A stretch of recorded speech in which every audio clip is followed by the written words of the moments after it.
up too fast. We can't take it. We just can't take it. No, I think you'll be very happy if the wall goes up too fast, right? But we'll get that dude and we'll work with you on that. But it was a great decision by a great Texas judge, right? And it was beautiful, beautiful to watch. He stopped them right in their track. I mean, they were literally loading the stuff onto trucks. It was terrible. Honestly, it was terrible. And he wouldn't take it. So I'm so glad I mentioned that they have a really good governor in Texas. And I swear, I didn't know he was here. I swear to you, it sounds like a setup. I didn't know you would end. Did I get lucky? I said the right thing. Because there have been moments when I wasn't so happy with him, you know? But not too many, I can tell you that. So anyway, it's good to see you too, Governor. Great. But I just want to thank everybody. You've been incredible. I recognize so many of you. It's so crazy. But this has been a long journey. This was a journey that started in 2015, probably started 20 years before that. People used to say, you're going to run for president? You're going to run? I will vote. I always said no. Donald Trump. And then one day I said, let's give it a shot. And what I talked about then was the border thing. It probably was the number one issue for me. Back in 2015, 2016, I talked about the border. And now I talked about the border, but this border is much worse. We fixed the border. It was totally fixed. There was nothing to talk about. 2020, by the way, that election was totally rigged. But that's okay. It was a rigged election. You know the only thing good about it? It showed how bad they are, showed how incompetent. What's going on, everybody? Frankly, we're live and alive, and it's the inauguration. It's Jover, the Burger Reich is here. So I'm diving right into it. Things happen, like a lot of people in our country. Monday, be in our country right now. 20th of January, 2025. An incredibly important day that will be remembered in history. Right from the beginning, we went to the Trump inauguration is upon us, and I'm going right into it. And Trump went to number I one. just left the dentist's office, and I'm here, and I'm ready to go. Then we took on Hillary. She didn't look too happy today. We took on a very nice person. He's doing his tight five. We got the tight five president, folks. Then we did much better the second time in 2020. You know, we got millions more votes. We got millions, like 10, 12 million more votes than we did the first time. I'm going to blast off as well. well. No president has ever gotten that many more votes. I got like 9 million more than anybody else had ever gotten. This is his inauguration speech. And because of that, I said to Melania, what do you think? And she said, you want to do this again? And had we lost, and had I thought we lost, I wouldn't do it again, because that's like the ultimate poll, right? But I knew how well we did, and this time we made it too big to rig. It was so big. They tried like hell in the butt. They tried to do it, and around 9:02 they gave up. Last time they did bad things, but this time they just said, yes. You know, I don't know if you saw, Mr. Speaker, in Washington, they had placards. They were all set to march. They thought it'd be closer.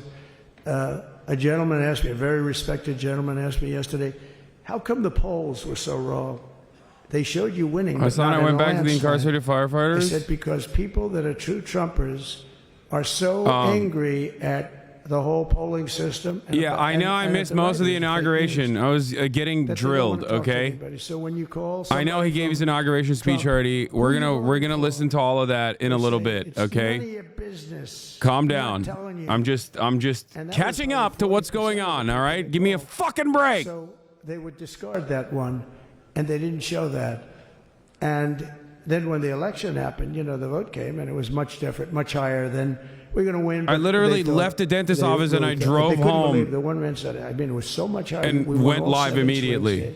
Stop complaining. We won the popular vote by millions of votes, which is hard for a Republican.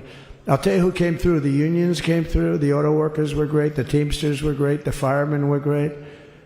I think almost every union was great. The only one that weren't great, although Sean was great, and the Teamsters, the head of the Sean O'Brien, the head of the Teamsters, friend of the show, was fantastic. Friend of the show mentioned. Generally speaking, the head of the union was against Trump, but the union would be with us for like 80, 85%. Look what we did with the auto workers in Michigan. Look what we did with the Teamsters.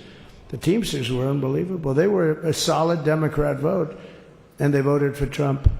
So we had a great experience. This has been, now we have to go to work and get it done, because we have to do blast something off. that's going to be great. Blasted off. We're going to turn our country around. and we're going to turn it around fast. And I think this was a better speech than the one I made upstairs, okay? I think this was better, JD. I think this was much better, and I got to see my friend. So, Governor, take care of yourself. You call me, we'll start working. You know what that means with him? He's going to be calling me tomorrow morning at about 6. And I said, how about next week?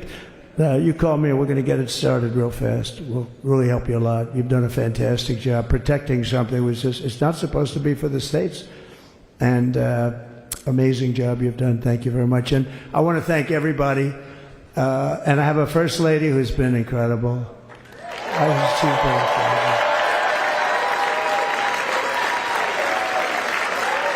I shouldn't say this. I'm going to get hell when I say this, but her feet are absolutely aching. You know, those heels. And we thought we were leaving. We were going home. Sir, would you be able to go down and say hello to some of your other fans that are here? I said, oh, I didn't know that. Wow. Did you get to see pretty clearly the picture, I hope? Good. That's good. But because you wouldn't want to make the same speech again, right? But she said, darling, I love you so much, but my feet are killing me. I said, honey, let me just see how far it is. I asked the person. Oh, not that long, maybe 400 or 500 yards. That's 5 football fields. I said, can you make it? She said, we're going to make it no matter what. We're going to make it because we have to go. Right? Right? And then we went out to the helicopter, though, just prior to this and said goodbye. And it's a custom. And the wind is blowing like crazy. And with the hat that she's wearing, she almost blew away. We almost lost off her. She was being elevated off the ground. She almost blew away. No. So we all appreciate it because she's been a great First Lady. A beautiful and a great First Lady. And they love our First Lady. You know, JD, whenever I make a speech, I see hundreds of times, we love our First Lady. We love, and they do. And they should. She's great. So I just want to thank you. Thank you very much. I just want to thank everybody. Bro, I like people being like, oh, I can't believe he's president. I can't believe he's yapping all this stuff. I'm going to be honest with you. It's just, this is it. This is, America sucks. Hello, everybody. Thank you for being here. Bye-bye. Okay? I gave you the A+. America sucks. Thank you. I'm going to keep it a $1.50. And as a nation that sucks, we're going to have a president that sucks. Okay? This is the most expected outcome. Democrats sold the country off and sold your rights away, signed your rights away. We're an embarrassing country. And I think that even Trump supporters are somewhat aware of the demise. 4 years of free content for you, you're so stupid, okay? I don't care about free content. I have long maintained the position that no matter what, I would much rather not have a fantastic, robust media career as long as we got to have Medicare for all. Okay? It's not about content. We have mass ICE raids incoming starting tomorrow. Probably starting today, if we're being real. I would rather have a boring country where American citizens' needs are solved instead of a, content-filled 4 years where horrifying, cruel things are happening with regular frequency. Okay?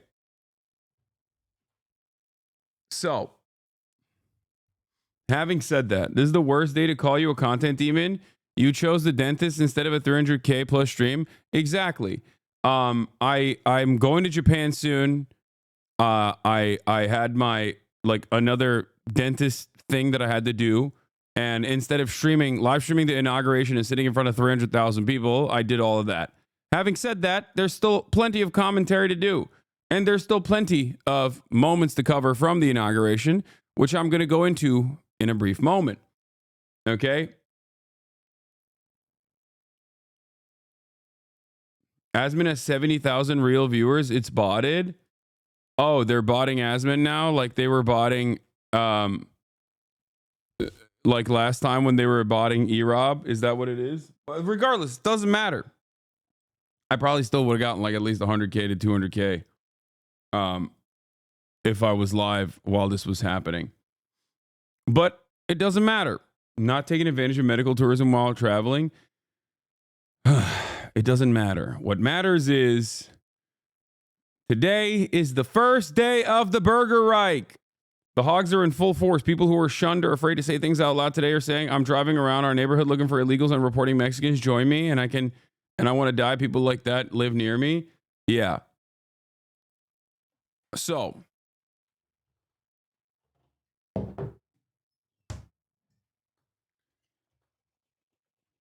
the Burger Reich is here, and America's demise is near. Okay? And we're going to talk about it. You look so sad. Well, I mean, yeah, I think that Donald Trump is going to be a horrible president. And it's beginning. Donald Trump is going to be a horrible president, and it's starting right now. There's still more to come today. He will sign executive orders of the Capitol in a bit. The day's not over. Yeah. Also, Joe Biden did a bunch of fun little last second moments, last second pardons. Apparently, I was on Hasan Minhaj's YouTube video where I think he was making fun of me, maybe. I don't know what happened there. But they were saying Hasan on Hasan violence. Oh, here it is.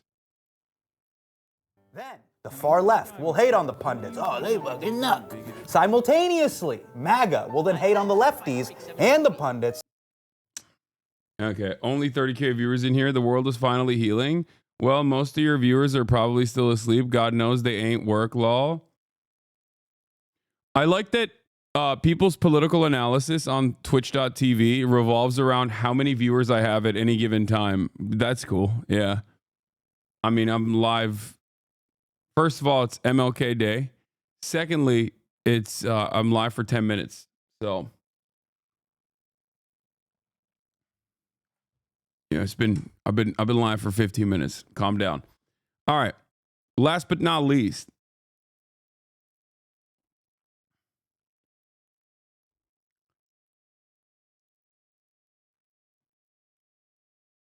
Last but not least.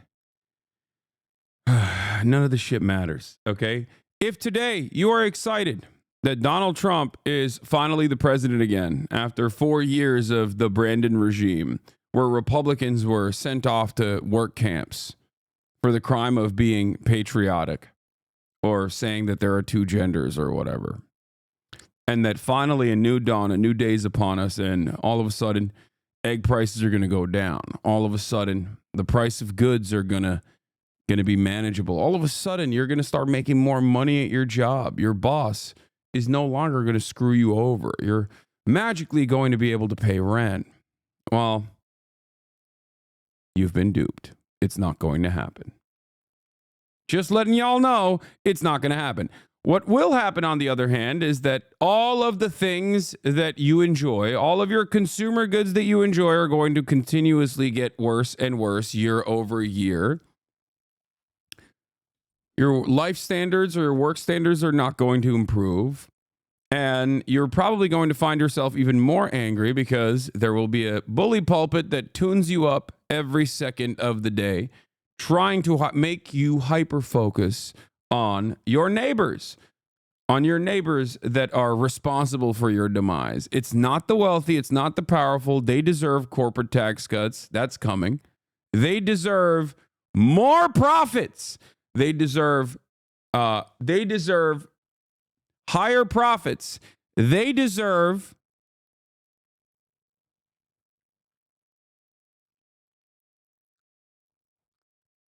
to pay less in taxes. And slowly but surely, I think the American war machine will continue tuning up as it has. In many ways, nothing will change. In some very meaningful ways, things only stand to get worse.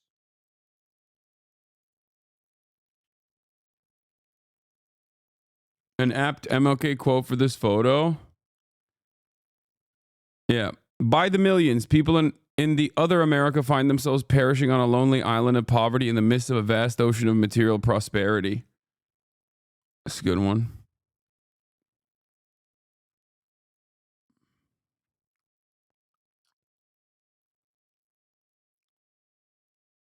Trump said he wanted to take Panama Canal again. Yeah. Do you think we will see an improvement in things like price of core goods to appease the proles before they start putting pressure in? Or do you think it'll be full steam ahead? We'll see. Well, I don't know.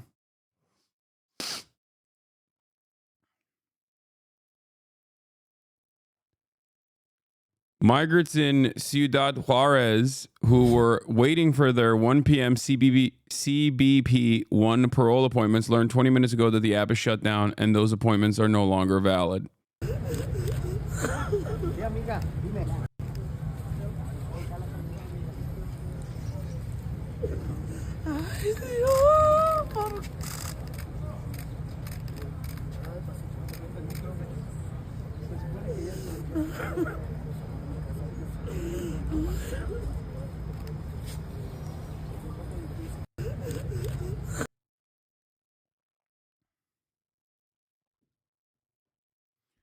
Coworker believes that the answer to financial freedom is crypto, but doesn't acknowledge his medical debt. No, coworker is awesome.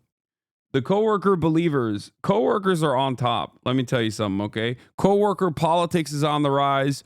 Coworker interests are on the rise. We are now living in the coworker dystopia.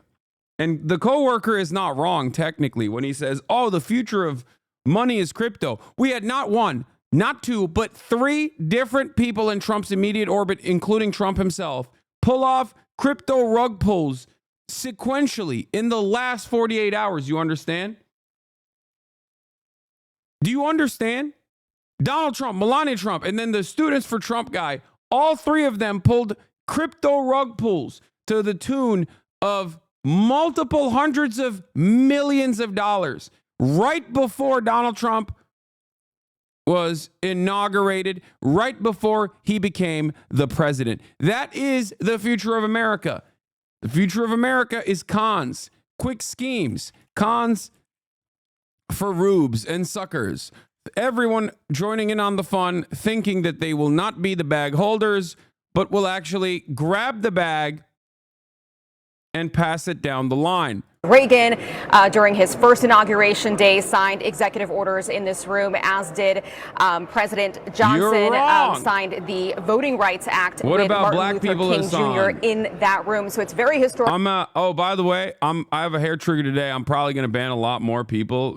Like, I'm just letting you know, if you come in here to try to derail specifically, just by saying like, what about black people, Hasan? You're wrong. I'm going to ban you. I'm going to permanently ban you, and you will never get unbanned. And 2 words for you for what we've just seen so far in the last couple of moments here. Number 1, historic. There has been no other president that has made inaugural remarks inside the Capitol Visitor Center, because it didn't exist a very long time ago. So this was the first time we saw, if you want to call it an inaugural speech or an inaugural chat, this was the first time a president did this.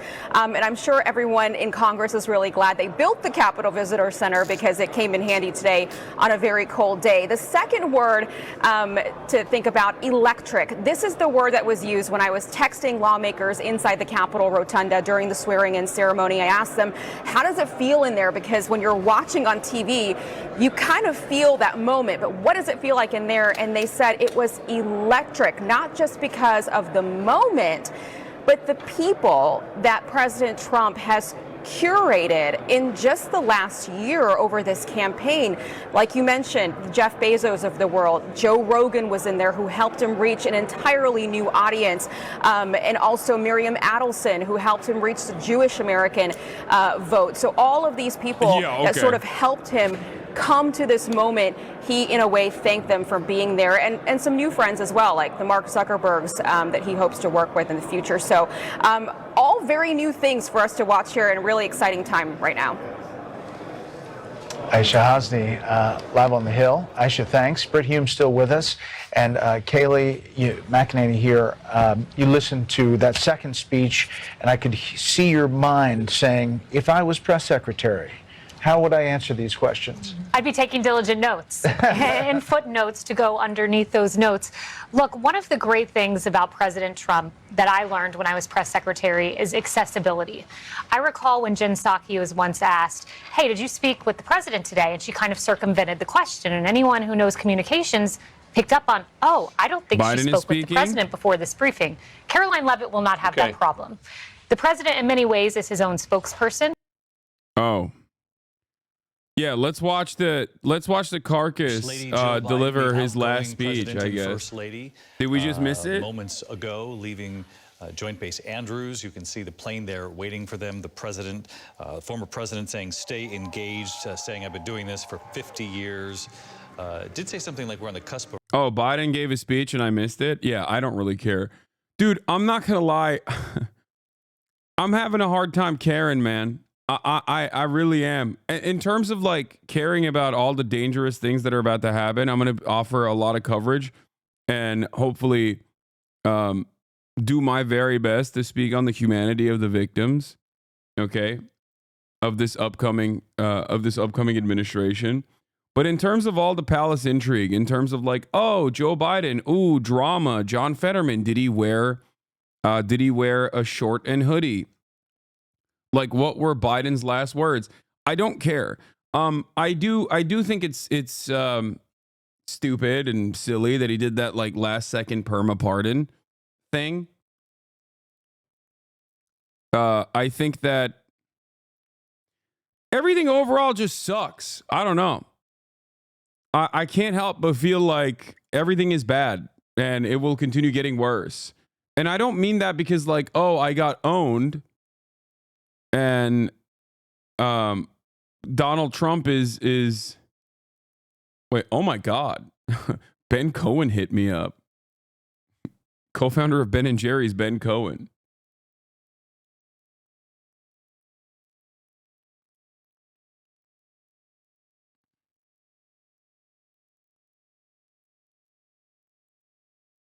Wait, what? In honor of Doge, I'm launching Doge VS Blob. What is a meme contest highlighting the biggest government spender and waster? We're giving away 1,000 Dogecoin a day. If anyone can slash the Pentagon budget, Elon Musk can. Let's support him. Wait, what? Is this a scam? Is he? I'm confused. Okay. I don't know what's happening here, but you know, I'll try to understand it a little bit better. So, no, he's not. I don't think he's hacked.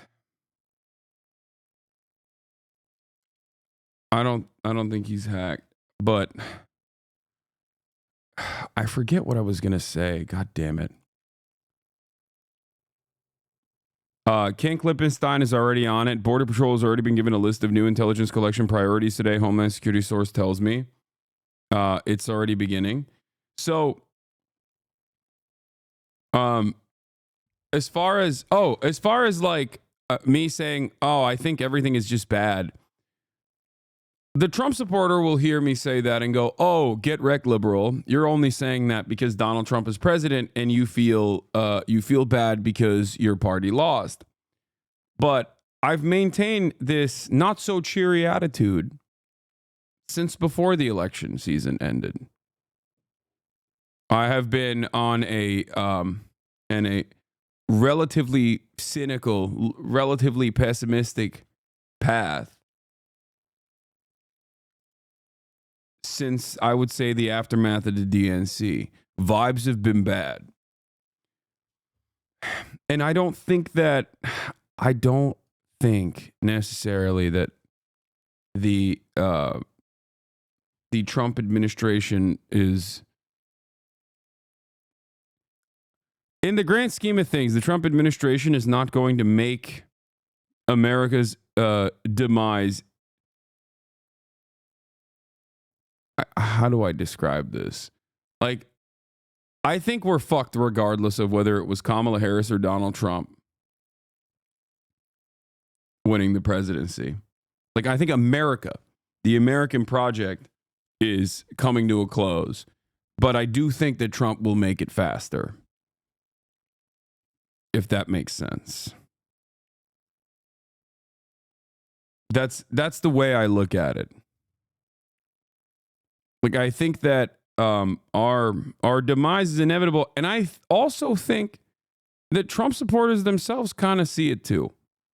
Maybe last time around, maybe in 2016, they had an environment of hope and change, ironically enough. White man's Obama had taken over the government, and it was the first time around, so they were excited. This time, it's more about vengeance upon their enemies, right?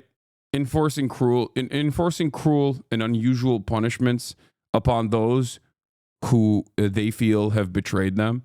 Liberals, trans people, Mexicans, and the like.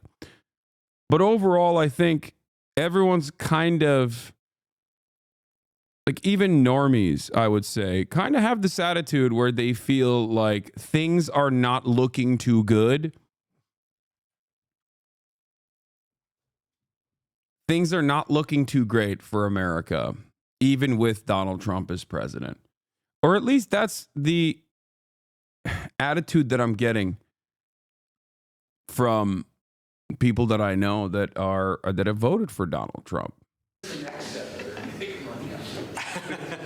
a tradition. Sir, the first is 22 cabinet and cabinet level appointments for your signature. Okay.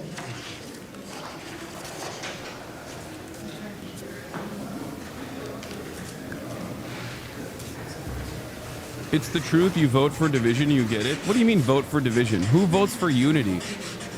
What is the unity vote? There's a duopoly, my man. I don't know what kind of silliness this is. Like, you think you're making like an adult take or something, but 47 sub-cabinet level appointments, sir. But you don't have to sign 47 times. I have no idea what the hell Melania's wearing, by the way. I don't know what's going on there, but I'm sure Americans really love that. Like, the real Americans today look at that and go, that's a real fit, Madam First Lady. Why does she look like Oppenheimer? Thank you, sir. You now have 31 acting designations and appointments to effectively... I know what a zoot suit is. Are you kidding me? I think zoot suits are fucking amazing. Zoot suits are the proletarian's garb. I want to get a zoot suit. Don't give her that. Don't give her that. Don't tell her that it's the zoot suit. Commission chairman and chairman.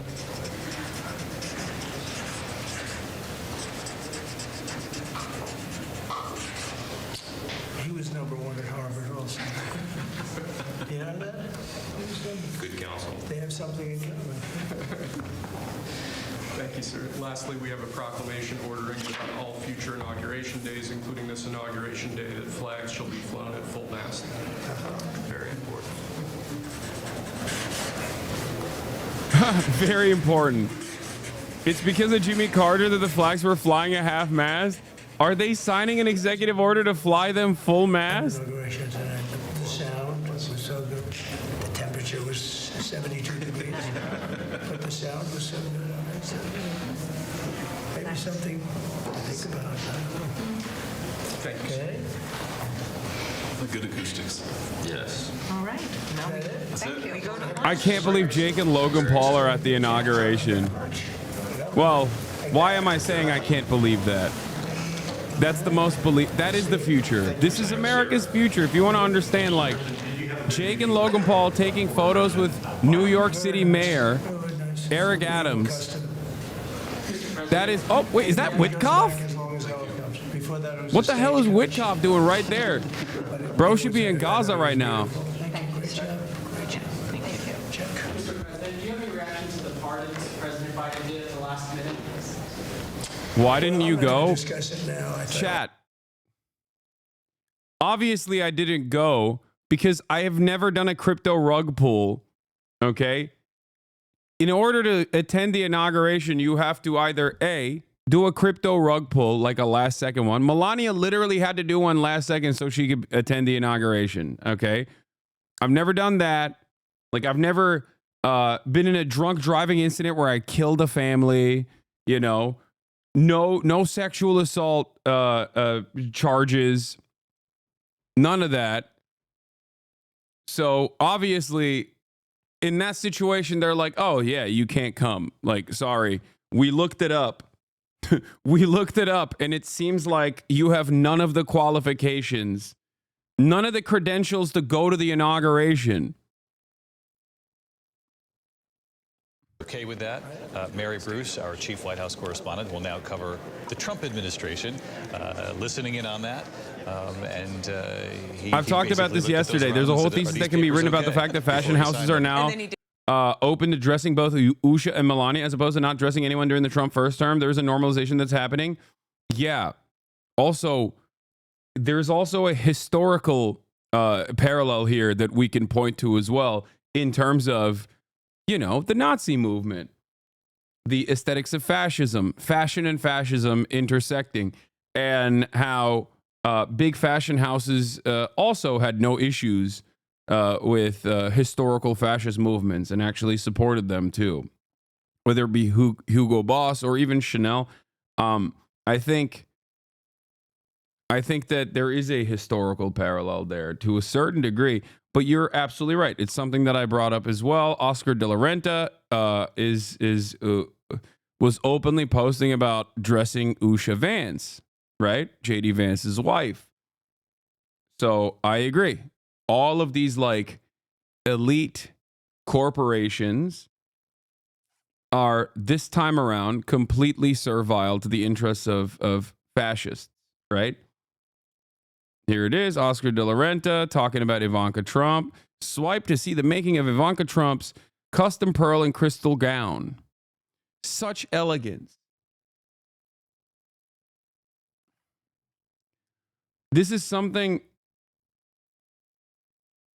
that I've thought about quite a bit, but it's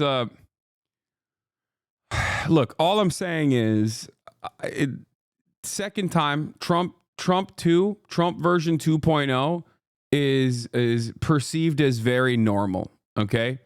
Trump version 2.0 is no longer weird, odd, unique, an aberration. Trump version 1.0 was not necessarily unique in terms of like what he did, because he was the logical endpoint of the Republican Party, right? And I maintain that position quite a bit, and liberals would get mad at me whenever I said like Trump in 2016 was doing things that the Republicans would do. The only difference was he was more incompetent, more open about his corruption, and also utilizing the bully pulpit to accelerate racist rhetoric, right? Normalizing and accelerating racist rhetoric. And people will get kind of mad at me about it. They would say, like, what do you mean? No, you don't understand. Trump is different. Trump is different. Trump is a different type of president. It's like, no, he accelerated down to January 6th, down to all of the election is stolen conspiracies. Donald Trump's attitude was not different than the rest of the Republican Party. His communication was different than the rest of the Republican Party. And I used to point to the likes of Paul Ryan, institutional Republicans that were considered normal Republicans that would get like puff pieces about how he likes to work out and stuff like that by GQ, doing the same exact the elections are stolen by immigrants rhetoric, but using very different words, like never fully openly stating that as a fact, right? Donald Trump, on the other hand, took away the dog whistles and basically went full tilt with it. And it was like he cast aside the civility and the aesthetics of civility. And I think that was shocking for a lot of liberals. They're like, what are you talking about? This is not how we do. This is not how we operate. This is not who we are. But while I was, clowning on the aesthetics focused, optics focused, civility focused, resistance liberalism the first time around, I do still think that level of pressure, at least to a certain degree, created a permission structure and a counterbalance against all of the awful things that the Trump administration was doing. And liberal media also was hyper focusing on all of the awful things that the Trump administration was doing. It's not happening this time around. Okay? That's what's truly interesting. It's not happening this time around. So I don't know what that is going to look like. I don't know what's going to what that's going to look like now. Liberalism is dead. It was already on its, it was already gasping for air, but it's officially, I think, dead. And what comes next, unfortunately for everyone, is obviously fascism. They have capital accumulation. They have concentration of power, backing from the capital accumulators and those who have concentrated power. They have better organizational structure. They have better entry points into institutional control. And very clearly, that is the new game in town.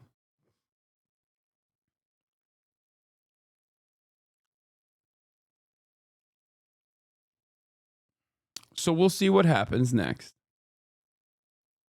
But as you look at all of these like wealthy aristocrats and politicians smiling and dining together, when you look at our elites enjoying the show,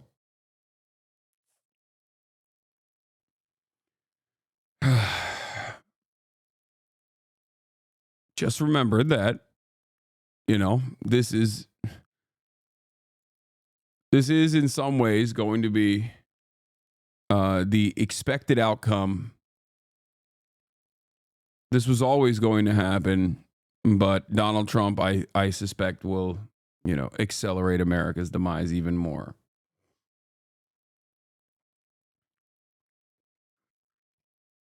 Times. The caveat here is everything does appear to be fluid, but Catherine is reporting there is a very good chance this will be far more sweeping in nature. But Dan, you're always so good at just helping us understand the difference between an actual pardon and a commutation, and they're two very different things here. Very different. A pardon basically means you're erasing any conviction. Okay, they're talking about Brandon's last second pardons. CNN, while pointing out all the tech billionaires and CEOs, President Trump's inauguration just glosses over the millions said billionaires and CEOs funneled to Trump, and instead treating it as a branding and aesthetics exercise. But these folks... And then just scattered throughout are these tech CEOs. Yeah. I mean, the exclusivity of this room is incredible. I mean, there are governors and high-level elected officials who are in the overflow. Like, if you're a Republican today and you're watching me right now, or you're watching CNN, you go, what's the problem? Every other previous Democratic administration has enjoyed all of this glazing from our tech overlords. Why is it a problem when we finally have that, right? And I think that's a valid perspective to have. And that's what I'm trying to explain, is that the billionaires, no matter who's in charge, do not have your best interest in mind. And I hope that is clear when you come here. That's why I always say there's no such thing as like good billionaires and bad billionaires or whatever, that they only care about profit. Okay? And now, because they recognize that there's a lot of chaos, there's a lot of anger, there's a lot of resentment, there's a lot of instability born out of the wealth inequality, that they consider someone like Trump to be a better alternative than the Democratic Party that is seen as incompetent, because Trump represents order with a fist. Okay, because that's what fascism is. That's what fascism has historically offered the wealthy oligarchs of the past. That is precisely what Hitler's bargain was. That is precisely the reason why he was backed by a lot of these wealthy capitalists in Nazi Germany. Because fascism will present, at a time when there's instability, fascism presents order. Okay? order through violence, order through brutality. But more importantly than order, fascism does not actually overthrow the pre-existing hierarchy. It maintains it in increasingly more violent ways. That's what happens. It offers stability at a time of instability.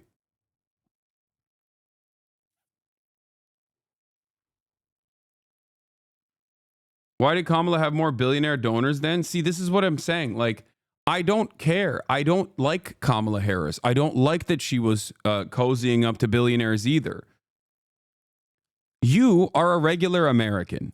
You are not a billionaire. You are not an oligarch. And as a regular American, it does not matter to you whether those billionaires are standing next to a Democrat or a Republican. Okay? Both parties in this duopoly will serve their interests. Key sectors like oil and gas will hedge their bets more in favor of the Republican Party. And in the past, tech sector billionaires were oftentimes hedging their bets with the liberal mechanisms of control. Seems like they feel pretty comfortable with both parties. Of course they do, because they are. Because at the end of the day, Democrat or Republican, both parties, with some exceptions, at least on the Democratic side with like the likes of Bernie Sanders or whatever, both parties are there to serve their interests. Both parties are there to manage their profit-seeking attitude. Both parties are there to, you know, do a little bit of deregulation, do a little bit of tax cuts. One more so than the other.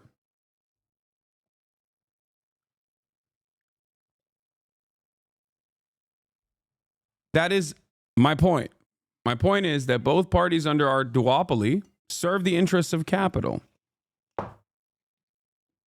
What's unique about this predicament, what's unique about this situation unfolding in front of us, is that this time around, the tech billionaires that have presented themselves as liberals for a very long time are openly saying they're on board with the Republican train now. They're on board the Trump train. They're going choo-choo.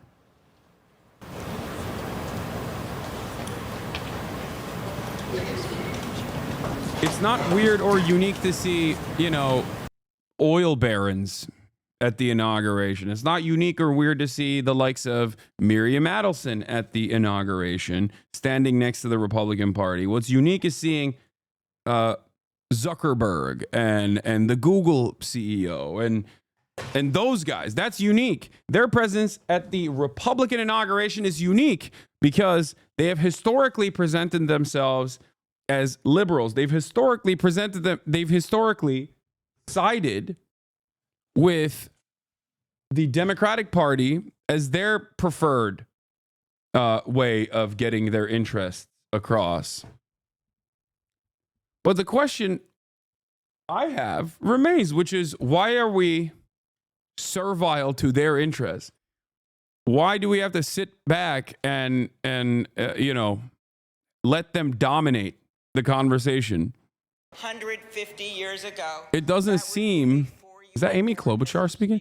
It doesn't seem like a democracy, does it? House wing of the Capitol was built, and in the midst of the Civil War, Congress dedicated this chamber to host statues chosen by every state. Walking into the hall, we all passed under the arch, holding the marble car of history clock. The statue shows Cleo, the Greek muse of history, holding a book to record events as they happen. And as you can see, she's heard a lot of stuff. And as she rides her chariot forward into the future, she looks behind her to remember the past. She remains here as she has for hundreds of years, a reminder that history will remember the events of the present, and it is on us to write that history right now. Speaking of art, the painting right here before you, I chose this painting for this lunch this summer, and it's titled American Horizon. I don't care about this stuff, dude. Oh my God. This stuff is so stupid. More like silly aesthetic focused nonsense. Congressional luncheon time. All right, let's see what the CNN, what the good people over at CNN had to say about all these tech billionaires sitting side by side, standing side by side with the Trump and then just admin, scattered incoming throughout admin. are these tech CEOs. Yeah. I mean, the exclusivity of this room is incredible. I mean, there are governors and high-level elected officials who are in the overflow. But these folks, we should also remind people, they paid money into the Donald Trump inaugural fund. Mark Zuckerberg and Meta, they wrote $1 million checks. And $1 million check, I suppose, gets you in the room where it happens. I agree with you, Abby, but this is about as mutually beneficial as it gets. Because, as I think you said earlier, Donald Trump is the ultimate producer, and he understands branding and marketing and imagery as well as, or better than most. And then just scattered throughout. Yeah, this isn't branding and marketing and imagery. This is, they're not wrong when they say it's a mutually beneficial relationship. They're not wrong about that. They're right about that. It is mutually beneficial. Wealthy members of the oligarchy purchase politicians, purchase Congress, in order to ensure that they never get regulated when regulation is a necessity, okay? And also, Trump simultaneously takes advantage of any outlet, any mode of communication that will give him a benefit, that will boost him, that will accelerate the right wing, the right wing attitude, like that will serve the purpose of pushing right wing messaging. Okay. Jeff Bezos owns a newspaper. Jeff Bezos owns Washington Post. Elon Musk owns Twitter. Google owns YouTube, and obviously Google as well, and numerous other properties. Mark Zuckerberg owns Facebook. And the last part of that equation, Tim Cook obviously owns Apple. The last part of that equation was TikTok. And we know, and as I've covered this before, TikTok wanted to get in the good graces of the Trump administration, or at least like the Republican Party, because they thought if we actually glaze Donald Trump, they won't get us banned. And we can continue having TikTok. And it worked. At least so far, it has worked. And here it is, the CEO of TikTok sitting next to the Director of National Intelligence, Tulsi Gabbard, at President Trump's inauguration. How do people still think the Republican Party is against the establishment and the elite? Marketing. The reason why people think the Republican Party is against the establishment and the elite, despite the fact that it's comprised entirely of the elite and it's comprised entirely of the establishment, and it is the establishment once again, is because of marketing. Because they think, it's the same reason why people think that someone like Ted Cruz, okay, or any number of different like Republican politicians are real salt of the earth guys, and AOC, in spite of the fact that she was a fucking bartender 4 years ago or 5 years ago, is actually not a real salt of the earth kind of person and not close to the working class because she's a brown woman, okay, from New York. Ted Cruz wears the snakeskin boots and can then adorn the aesthetics of the working class. And that's what it is. People respond to that. In the United States of America, because class politics are so muddied, so eviscerated, so thoroughly gutted, that how you look and how you carry yourself and how close you are to being like racist is a better signifier in the eyes of many for being working class, for being of a working class background, than being quote unquote woke. Wokeness is identified with elitism. The Democratic Party is identified with HR, management, professional managerial class, at least up until now. Okay? And that's it. Now, obviously, there's issues, or rather, I have that same hat. Goddamn. There's obviously reasons for why. Like I think the Democratic Party's ineptitude, in my opinion, has also contributed to this as well. Stop giving a shit. Thank you for the 20 gifted subs. allowing 20 people to no longer see the ads at the middle of the hour or the top of the hour, even though I don't run the ads any longer. But you too can subscribe for $6 or for free with a Twitch Prime. Twitch Prime is free if you want to support the broadcast. Good afternoon. Here's on Trump's the greatest inauguration day ever. Campaign head or whatever his name is, the guy who's in charge of like the new Today cabinet is one of the appointments. most important days in American history because Donald J. Trump is right now heading back to the White House. I could not be prouder to be standing before you. There's one thing that I'm also worried about with respect to TikTok. Remember what I said about TikTok, like juicing right-wing algo stuff? I will admit that, what is happening? I will admit that I worry about what the TikTok algorithm is going to look like. What the TikTok algorithm is going to look like in the Trump administration. I really, really, really hope they don't boost the right even further and turn it into Twitter 2.0. Because if TikTok goes by the way of Twitter, we're done. It's over. Global permanent neo-Nazi regime. Every single social media platform in the United States of America is incredibly slanted to the right. Now, one of the things that I want to say, one of the things that I noticed that I saw. This is, a lot of people are saying this now. A lot of people are posting stuff like this. I don't know the veracity of this, but TikTok is now region locking Americans from looking up things like fascism and Donald Trump rigged the election. On the left are results from a device in America. On the right are results from the UK. This might be fake. I don't think this is like, this is all these people are immediately rushing to this.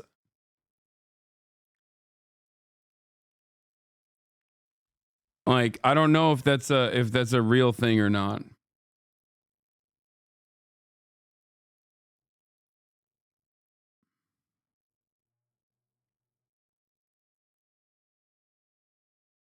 Like, I'm looking up fascism and it's showing up. I don't know why people are saying that it's not showing up. I tried it. It's not. Donald Trump rigged election. Yeah, it's working. Oh, it says the Donald Trump rigged election. The phrase may be associated with behavior or content that violates our guidelines. Okay, that's new. Wait, let me see. Donald Trump sucks. Okay, you can still look that up. Yeah, no, I hold on. Let me go on TikTok desktop. Let's see if the TikTok desktop is working in a similar way. Donald Trump rigged election is no longer allowed. That's weird. Hold on. Oh my God. Yeah. Donald Trump rigged election. When you search, it says this phrase may be associated with behavior or content that violates our guidelines. Promoting a safe and positive experience is TikTok's top priority. Oh my God, we're turning into the fucking Republicans. Let's see. Joe Biden rigged election. No, it's not. Yeah, rigged election is not allowed. No. See, it won't let you do Joe Biden. Let's see. Rigged election. Yeah, rigged election is not working. No, fascism comes up with stuff. I looked it up before. Yeah, fascism still shows up. Trump Epstein.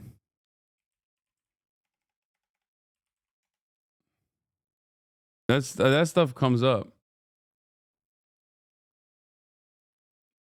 And I'm pretty sure like Gaza or genocide and things like that still, yeah, there's no deboosting on that stuff. Okay, I don't think it's I think this is just like a rigged election thing, maybe to comply with like, I'm telling you right now, I think the rigged election one might be the rigged election might be to just like at a time when they were getting yelled at quite a bit by everyone with you know, suspicions that TikTok might rig the election or whatever. They might have just like added, they might have simply added this extra precaution.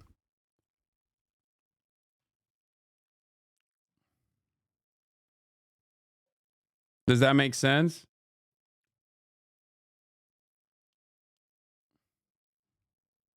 Because there was obviously an election that took place in America, and considering that people were very upset, or people were very suspicious about TikTok potentially, you know, rigging the outcome of the election or whatever. Free Palestine is being censored? No, it's not. No, it's not.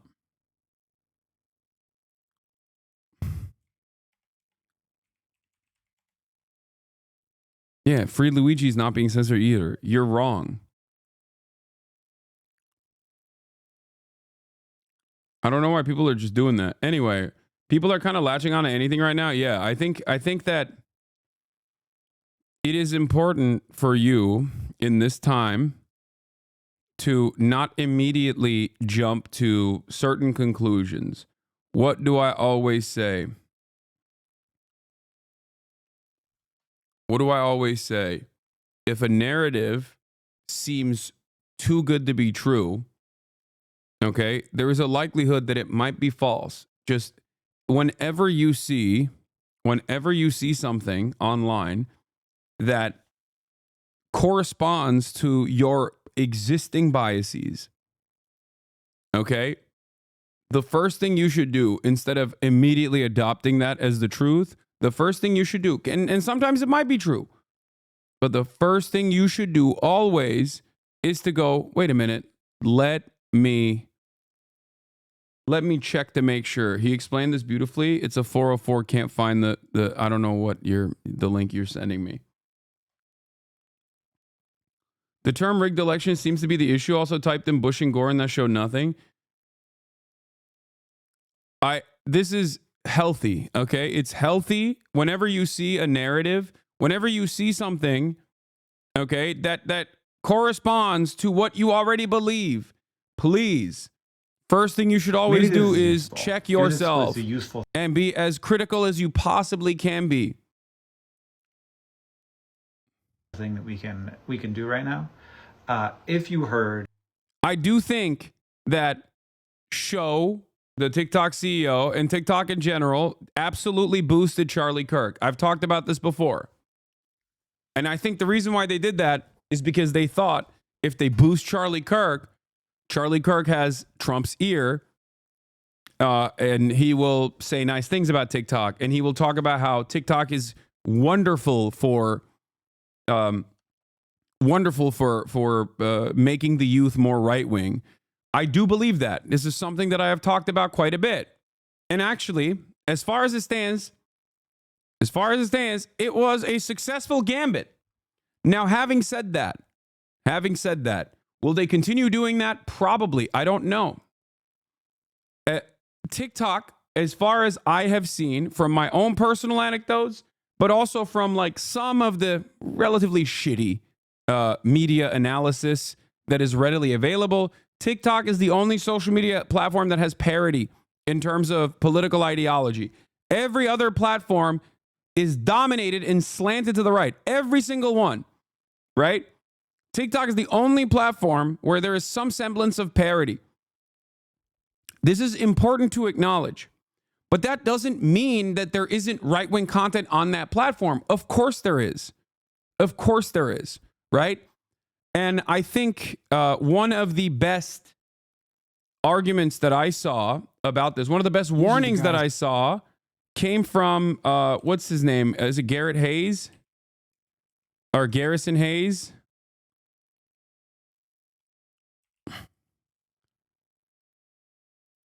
Where is it? One of the best videos I saw on this. You know, I hate. Here. I want you to watch this because I think it's a pretty solid take. Let's take a look. To have a wrong opinion on a day like today, this is the worst possible day to have a bad opinion because you won't get a chance to fix it tomorrow. But have you considered... Why are people in here accepting the liberal framing that TikTok is a communist app? Weakest Ugobnik enjoyer. I don't think people are accepting that TikTok is a communist app. I think people are simply looking at the situation and recognizing that TikTok is one of the only social media platforms where there have been opportunities for like actually leftist, communist, socialist, and very progressive people in building a platform. Okay? And I think that is part of the reason why people think that, you know, here, just let my man, I'm going to let my man Garrison do the talking, okay? Consider that a lot of your political enemies want to save TikTok. Like the right-wing propaganda machine known as Turning Point USA bragged that they were doing 60 million views a day leading up to the election, like this just this past election cycle on TikTok alone. If there is anyone who understands the impact of getting that many views per day, it is your soon-to-be president, Donald J. Trump, the man who actively lobbied the Supreme Court to save this app. If you were one of the many people who were wondering why so many young people were turning toward the right, especially in this past election, it is at least in part because while your side of the algorithm is gender justice and free Palestine, there is another side of the algorithm. And it isn't made up of a small number of people. There are a ton of people on that other side of the algorithm. It is essentially a full-blown hate crime factory. Like, it's just convincing people to hate other people constantly. And I think the political enemies of the marginalized know this. They did the calculations and are trying to preserve this thing, this app, because they think it provides them with a strategic advantage in the long run. Maybe just in general. Clearly, it was some strategic advantage just this past cycle. Listen, I love TikTok. This app literally changed my life. I met some amazing people through this app. You all who follow me are incredible, and I hope you'll come subscribe on YouTube. But this is just something to consider, like who stands to benefit the most from a power perspective from this place. And so I don't disagree with this. I think that it's important to also recognize this aspect of it, because on the one hand, while TikTok still has some semblance of parody, ideological parody, that still means that there is a steady flow of insane right-wing nonsense on there. Okay. And I do think that right-wingers understand the value that TikTok gives them in terms of propaganda, the value that TikTok offers them in terms of yet another platform where they can supercharge their right-wing propaganda, reactionary content that creates loyal soldiers for the Republican Party and creates loyal soldiers for the reactionary movement in general. Okay. It doesn't have to immediately, it doesn't have to actually make, for example, young men, right, into people that are card-carrying Republican Party voters. That's not the project. The project is, as long as they are apolitical but right-wing in a lot of these like key issues, they can be captured. Their attention can always be captured, and their anger and resentment can always be weaponized. And I do think that is... I do think that that's important to recognize, and it goes along with something that I've been warning about quite a bit in terms of like how right-wing young male spaces look like nowadays. And TikTok, just like every other platform, TikTok is not alone in this, and TikTok is far from the worst platform on this issue. YouTube is terrible for this. Okay. Twitter is obviously the worst one out of all of them. Facebook doesn't really have a lot of young people, but Facebook is also very right wing as well. Like all of the social media platforms that we use that are seen as like the only places where people can gather and communicate with one another are incredibly slanted to the right. That is devastating. Okay. This was part of the reason why I maintained the position that TikTok was while still churning out right-wing propaganda at an alarming rate, still had some semblance of leftist commentary on it as well. And I know that people will say, Hasan, this is just like silly social media platform stuff. Like, why do you care about this so much? But in an environment in an environment where we do not have any sort of organizational tools and that our production capacities, our forces of production are basically moving away from the assembly line so that we are more alienated from our labor and we're more isolated from one another, which makes it harder to organize, which makes it harder to recognize solidarity, class solidarity, specifically amongst workers. The only place where people actually gather in groups are online. And online spaces can be easily manipulated. Online spaces can be easily manipulated, easily brigaded, change people's attitudes over certain things. And the more time we spend online and away from other people, the worse I think these organizational tools will become. The more right wing these social media platforms get, the worse things get overall. Yes, but isn't TikTok most views for progressive content versus other social platforms? I know. That's why I'm saying that like TikTok has been both a benefit and a burden at the same time. But in comparison to all the other content platforms out there, it's certainly not the worst. It's definitely better than the other ones.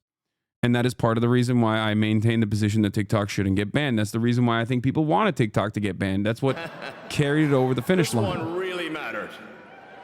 And I just want to say thank you. Anyway, let's look at one of these tech billionaire oligarchs speaking at the inauguration. My heart goes out to you. Did he just Sig Heil? It is thanks to you that the future of civilization is assured. Thanks to you. We're going to have safe cities, finally, safe cities. Secure borders, sensible spending, basic stuff. And we're going to take Doge to Mars.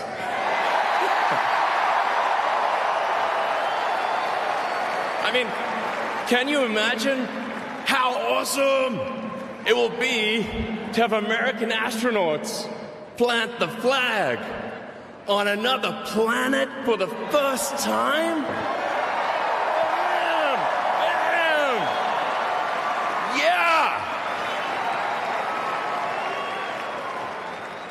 How inspiring would that be?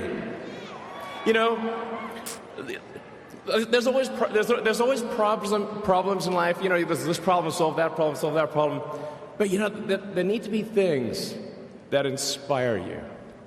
There need to be things that make you glad to wake up in the morning and say, I'm looking forward to the future. Yeah. And I love you guys.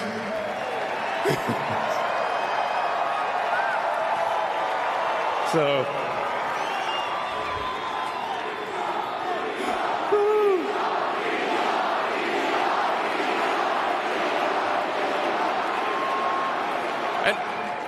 and let me tell you, I'm gonna work my ass off for you guys. So, I really will. So, and yeah, but I'm super fired up for the future.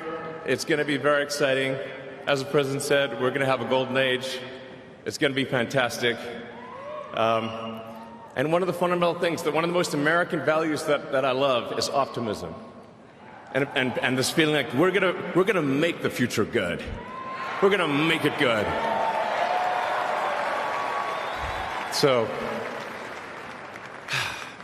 I think aesthetically, the American reactionary movement is so funny because it's also incredibly lame. Like, fascist movements of the past hyper focused on the aesthetics, right? They cared a lot about their visual output. They had this like insane, intense interest in making it seem as though they were superior and that like moral degeneracy must be squashed and that everything down to the minutia was organized. And it's kind of funny to think that like the American version of that is so lame, is so, not to say that like German fascism was cool or whatever, but like they obviously placed a lot of emphasis on the aesthetics of order. Okay, like the visual output was important. The way that people delivered speeches, these were things that they cared about quite a bit. Whereas in the United States of America, we're just like, we have these like obvious losers being like, ah, we're gonna place a Dogecoin on Mars. Anyway, here's Kash Patel. I'll tell you how. He and I share something deeply. We love the American dream. And we have been given a gift by God today to usher in a new dynasty because we just inaugurated Donald J. Trump as our 47th president. Did anyone catch the Roman salute that Elon hit? And we just inaugurated J.D. Vance as our vice president of the United States. And we did that because the American dream is alive and well, because you chose that our dream can be the dream for our children and the dream for our world. And we are at a crossroads here in America, but our future is bright because you had the courage to stand for your convictions. So I'm humbled here to talk to you about why I love the American dream. My story's pretty simple, it's unique, and some of you share in it. My parents were born and raised in East Africa. My father in the 1970s fled a genocidal dictatorship in Uganda, where he saw 300,000 of his countrymen murdered, where he saw what lawlessness would do if it was allowed to break through the system of constitutional justice. He fled, like so many others. He married my mother. They moved here. They waited in line. They stood in line because the American dream was worth standing in line for.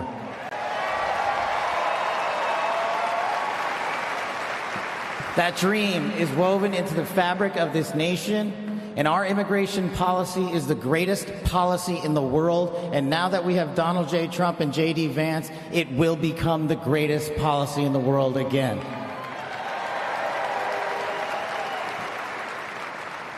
But dreams and hopes aren't enough, my friends. We got to get to work.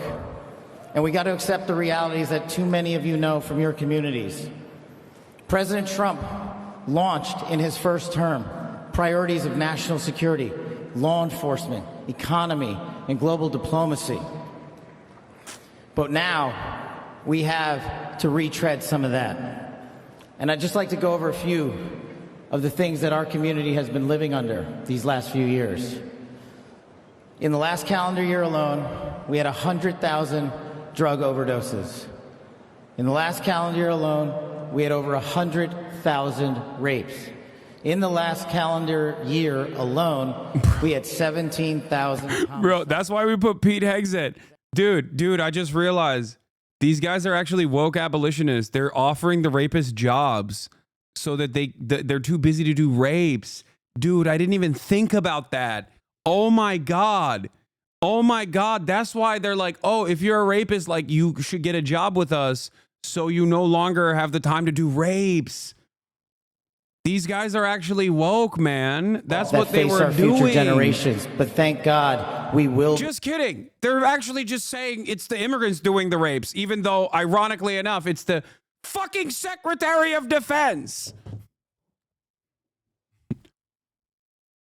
The priorities that I cherished during my 16 years in government service, that we will always, always honor men and women who wear the cloth of our nation and stand on that wall and tell you nothing's getting by them tonight. And so to them, thank you. Calm down. What's happening? To our teachers and our frontline workers and our first responders, y'all choose to show up every single day for our children, for our communities, and we will now show up for you. Thank you for keeping us safe.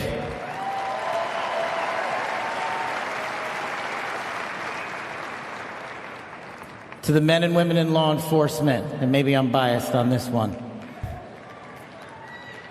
Our police officers, our sheriffs, our federal agents are some of the greatest warriors that God has ever created.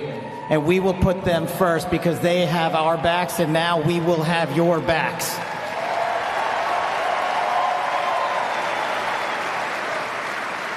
I am standing here because of the American dream. I am not standing here because of the color of my skin. I'm standing here because I earned my right on this stage, and you earned your right to be here with me.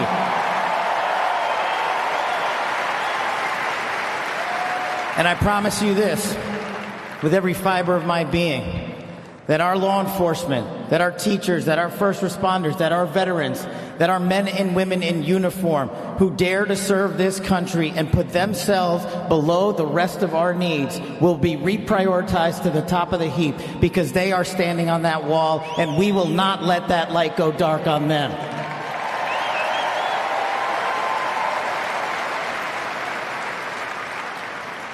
Whether I was a national security prosecutor, a under President Trump's Deputy Director of National Intelligence, his Chief of Staff at the Department of Defense, or so many other roles that I was humbled and privileged to serve when I swore an oath to that Constitution, which I hope to do so again one day soon. You have my word that you have ushered in a dynasty of change. You have ushered in a dynasty that will allow our children to live this American dream. My American dream. I am living the world's American dream. I am the son of lawful immigrants. We worked our tails off just like you all do, and I'm going to make you a deal. I promise you I will never quit on your children. I will never quit on their children, because this American dream does not belong to me. It does not belong to them. This American dream belongs to the world.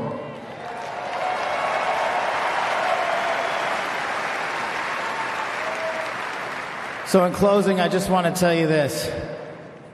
It's pretty cool to be speaking in Capital One Arena right before the boss.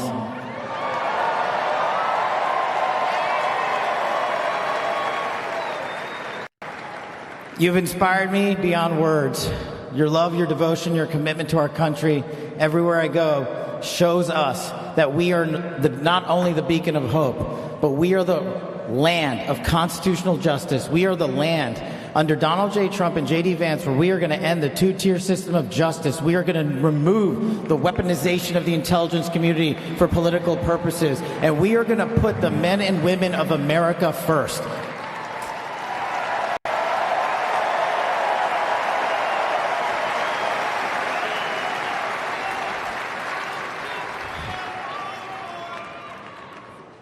So listen, there's just one thing left to do.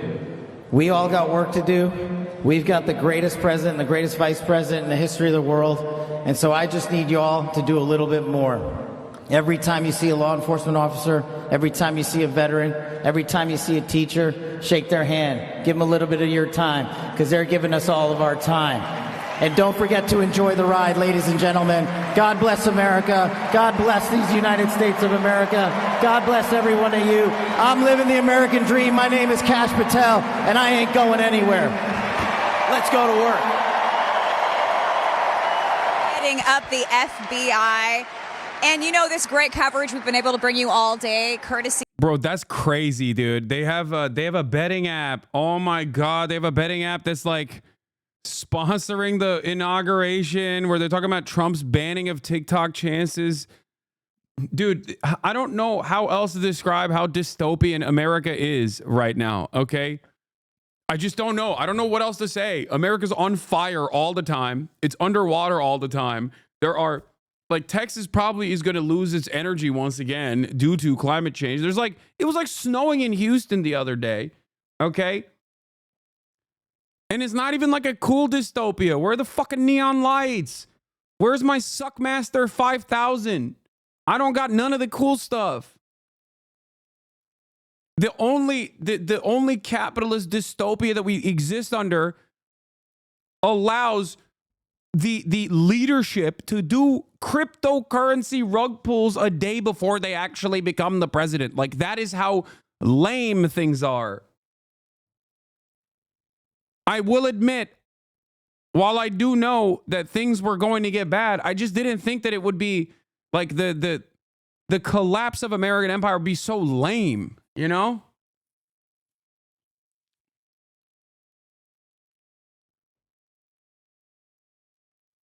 It's crazy, man. It's crazy to think. Yeah, the only Suckmaster 5000 is Mark Zuckerberg. at the Capitol.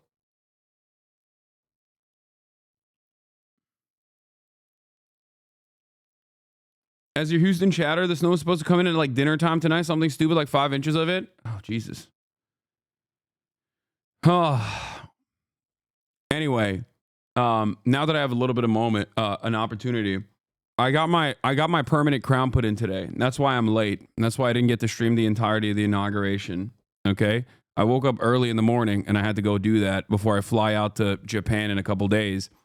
I also got my teeth cleaned for the first time ever in my life. And let me tell you, fantastic experience, 10/10, absolutely recommend.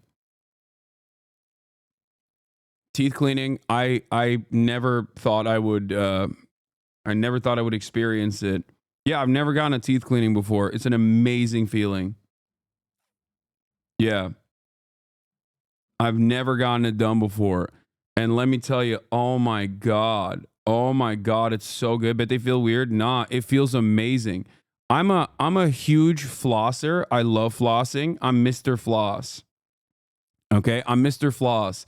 The teeth cleaning is so good because it basically it feels the gaps, dude. The gaps.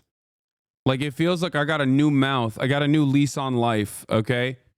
That's what it feels like. It feels amazing. A lot of people get upset. Who are you, Asmongold? No, I mean no, not at all. Like I said, I do love flossing, but I'm just saying that like it has elevated my floss game to the next level. It feels so good. So good. So freaking good. Bro, those expensive electric toothbrushes and water flossers are so good. I love them. I love the goddamn tooth gaps, man. They're the best. You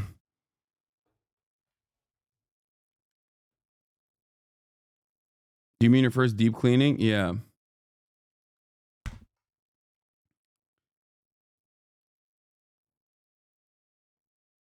Anyway, just wanted to point to that and urge you guys to go do that as well. You love diastema? I don't know what that means. Is that the tooth gap?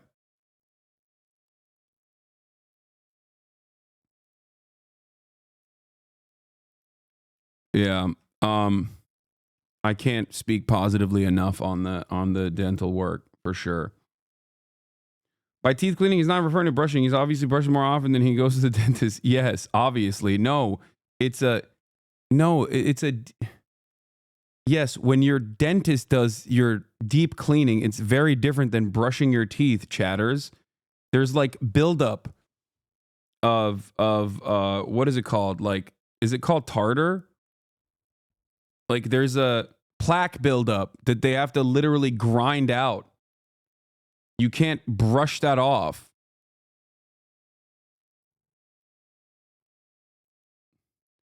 And considering that I have never done it before, there was 33 years of plaque buildup that they just grinded out of my mouth. And it was amazing.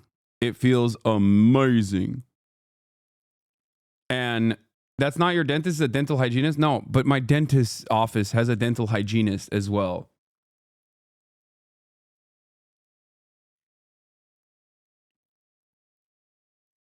It's called tartar and dental calculus. Thank you. Was it painful? No.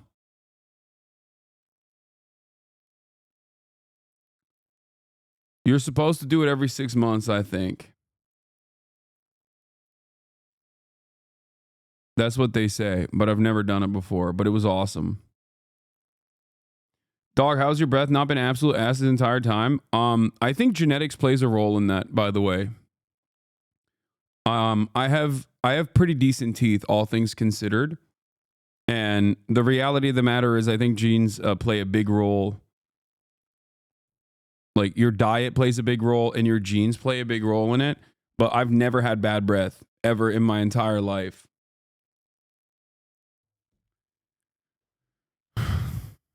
Brushing regularly obviously plays a big role in it too. But I'm saying like, I think it's more complex than just like brushing your teeth all the time and flossing. Anyway.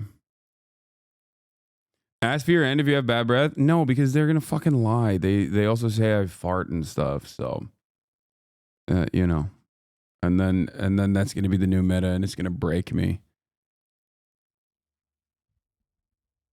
You do stop, please. It's so annoying. To be fair, I do fart on planes, but on planes only. Deep cleaning would involve you getting your gums numbed, and is done the reverse gum disease? No, I got deep cleaning. I did get my gums numbed.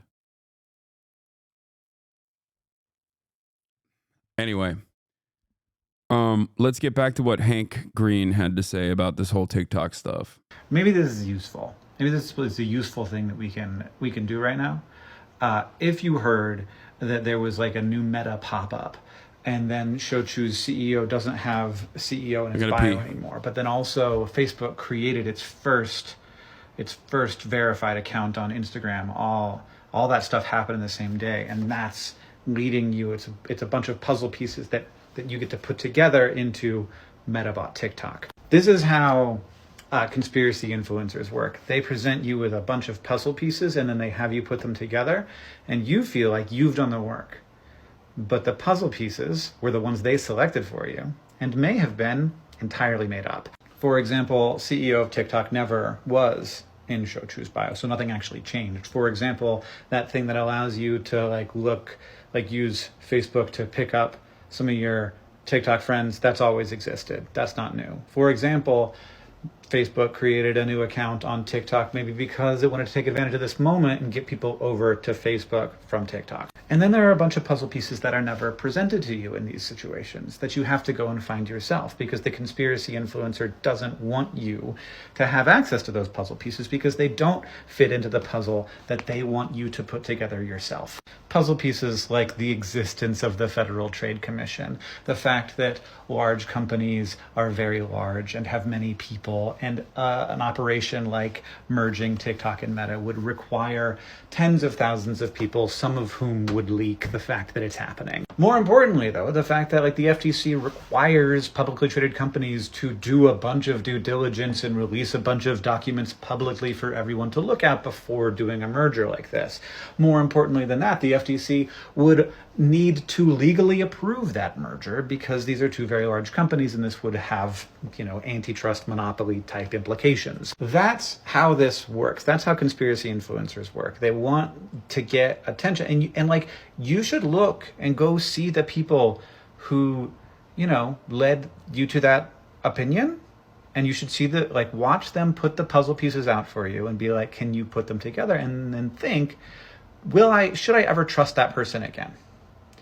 And then next time you see somebody taking puzzle pieces and laying them out for you to put together yourself, ask yourself, what's going on here? And am I seeing all the puzzle pieces?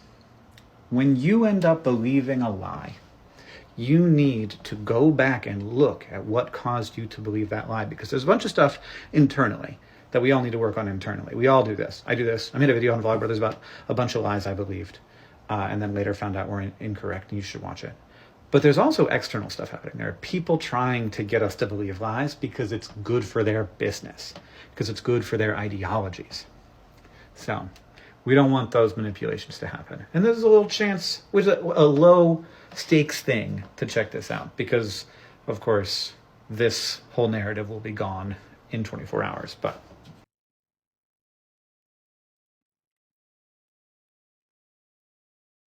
are you going to hang out with Michael Mez soon, or who's Michael Mez? What are you going to do if you get censored? I mean, I'm a leftist. That much is always a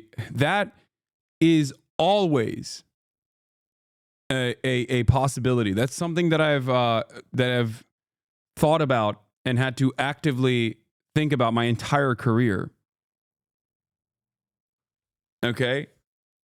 That's never, there's not much I can do about that.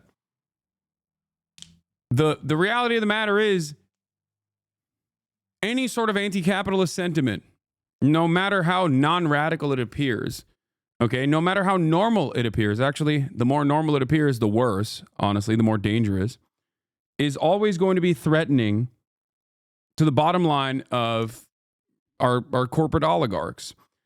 So there is always going to be some semblance of suppression. I have long maintained the position that free speech, or the expansive free speech that we see in the United States of America, can only exist because America has been the global hegemonic superpower. And as America's power on the global stage wanes, okay, as is no longer the only game in town, you will see more restrictions. You will see the true limitations of free speech. And by that, I mean that I don't mean that we've had like expansive free speech or free speech always has existed in America. Of course it hasn't. Look no further than this past year where 3,500 college students were arrested on campuses for the crime of protesting against Israel's apartheid regime and Israel's genocide. That is antithetical to free speech, right? That is the exact opposite, because free speech is not about like saying whatever you want without any sort of repercussions on private platforms or whatever. Free speech is protecting you from government suppression. So when you get arrested for the crime of protesting, which is constitutionally protected, you are experiencing that immediate violation. BDS laws that have made it illegal to protest Israel is a direct violation of First Amendment rights in this country. And yet they've existed in perpetuity, right? Boycott, divestment, and sanctions on the state of Israel. In the state of Texas, for example, if you want to be a public school teacher, you have to sign a piece of paper that says you'll never boycott Israel. You'll never demand sanctions on Israel. You'll never demand divestment from Israel. Okay? And they exist in 32 plus states in this nation right now. These laws were written by the pro-Israeli lobby. Okay? The vice president is talking now. I don't see it because I'm on Right Side Broadcasting and they're not showing the vice president talking. So I don't know. So understand that there has always been limits to free speech, like real free speech. Okay? There has always been limitations on free speech. After all, this is the country where the McCarthyist trials happened. The Red Scare happened. That was a direct violation. That was government prosecution for people exercising their freedom of assembly, for people exercising their speech, for people openly saying that they subscribe to a certain ideology that the government thought was inappropriate and unacceptable. Look no further than what this country has done to revolutionary black organizers and activists and leaders. They've assassinated them. They've jailed them. That is a direct violation of free speech.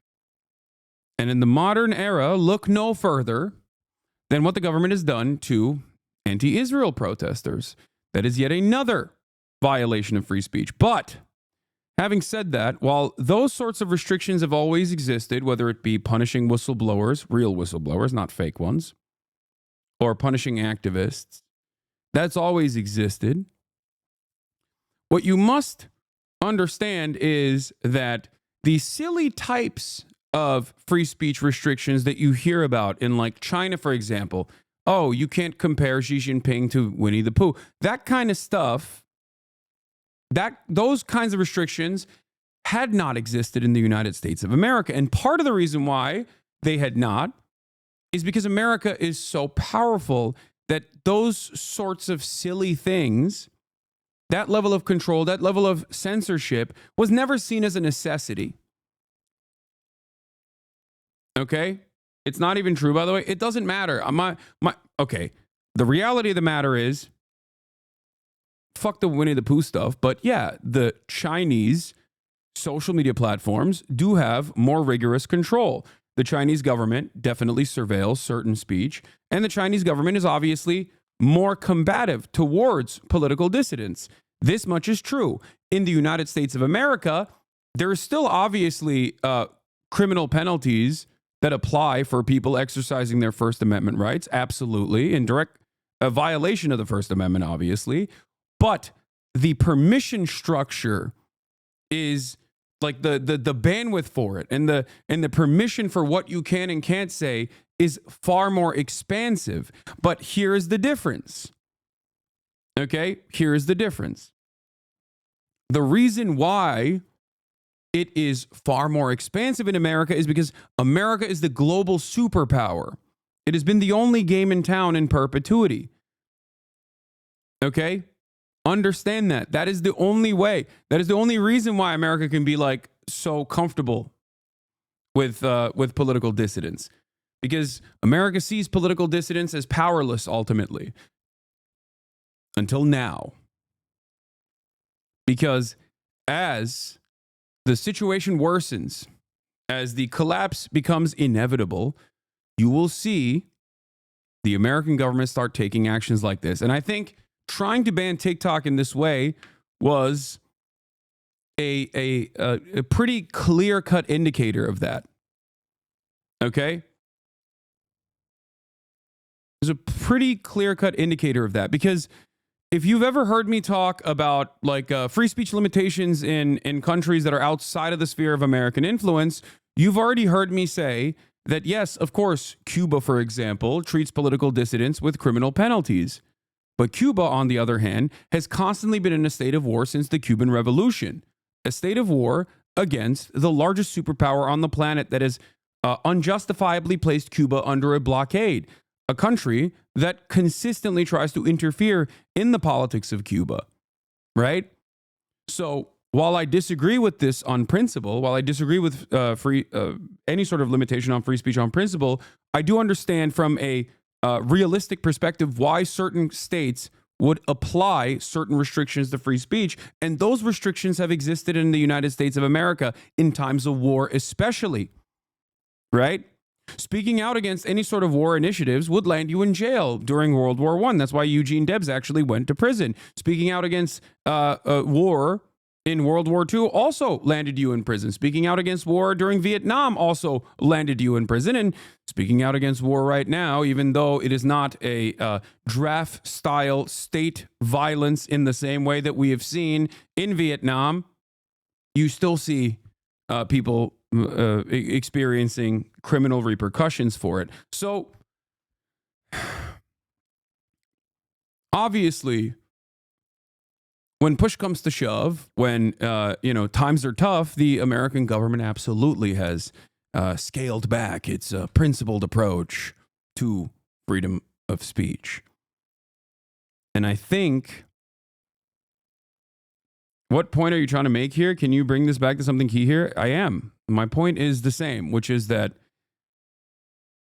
the limits to what is permissible speech are going to get more and more restrictive.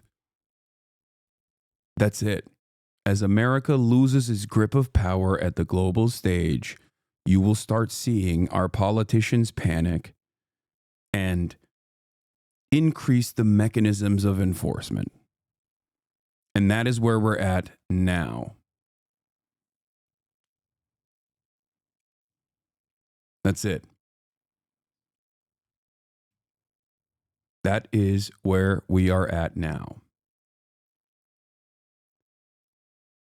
Permissible speech in the United States of America and in Western nations, for the most part, have often protected far-right speech. It has never had that same level of protection for leftist speech in general, anti-capitalist speech in general. As a matter of fact, it's more often than not used and weaponized against communists, socialists, trade unionists. Okay? That's why historically fascist movements have always gotten police protection, whether it be in the United States of America or in England or anywhere else. When fascists march on the streets, cops march alongside them. When socialists fight back, the cops brutalize the anti-fascists. This happened under the first Trump administration as well, and it will certainly happen in the second Trump administration. This is also something to consider.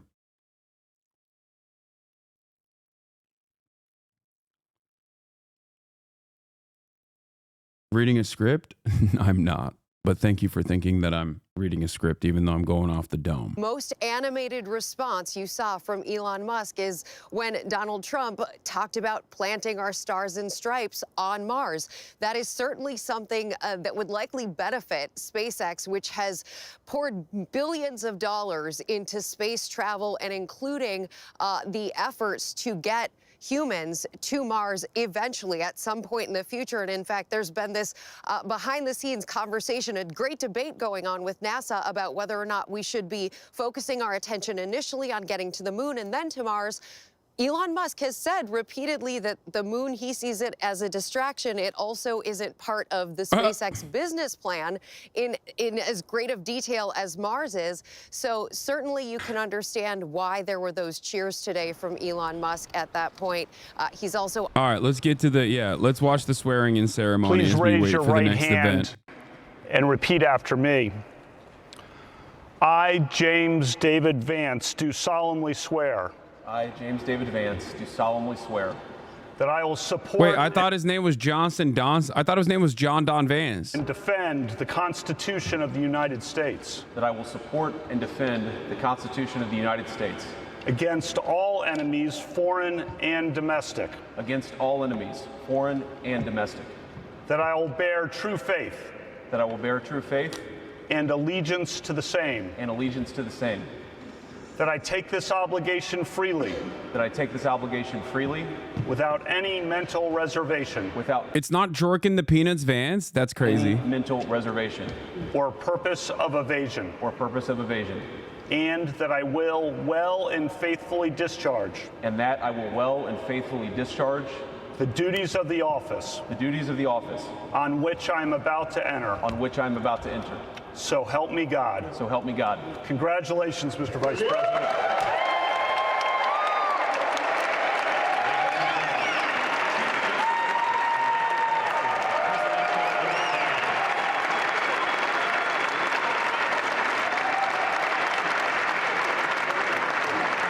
They want everything, man. They want everything.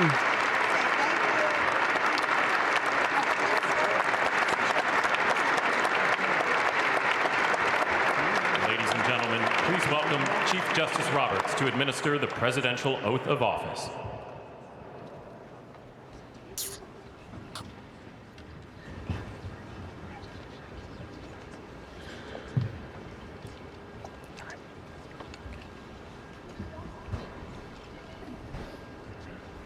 I clipped the sus Elon gesture. So did a billion people.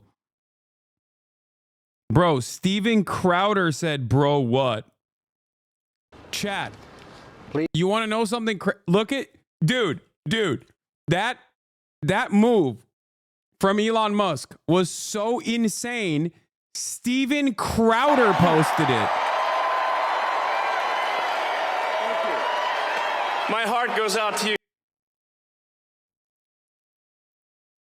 Do you understand how insane that is? My man hit that Roman salute, dude. That is not a sus moment. It's not suspicious. It's auspicious, okay? It's out there. It's out and about.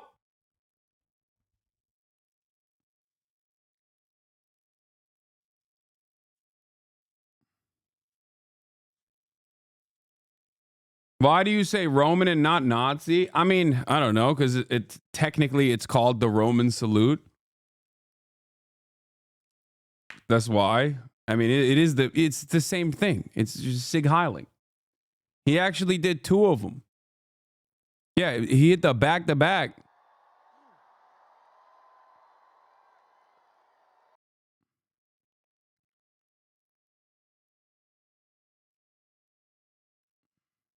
The two-time.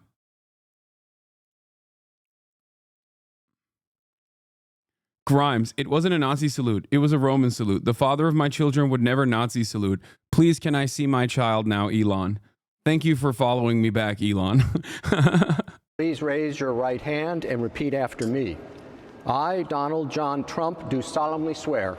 I, Donald John Trump, do solemnly. Yeah, people are talking about how Donald John Trump didn't put his hand on the Bible when he was being sworn in, and I think that's really funny Because he's the fucking Antichrist, okay? You want to know why he didn't put his hand on the Bible? Because he's the Antichrist. If he touches the Bible and swears on it, he will erupt in flame, okay?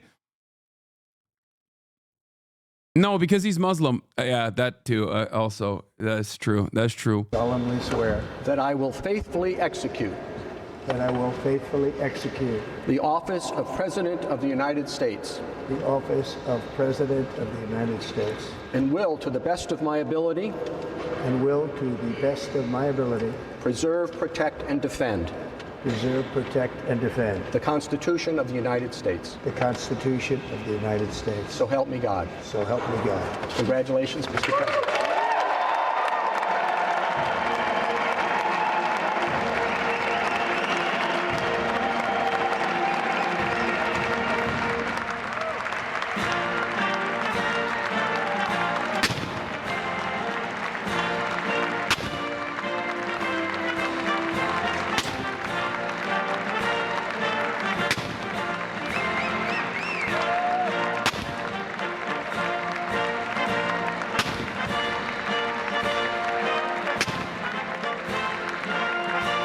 We did it.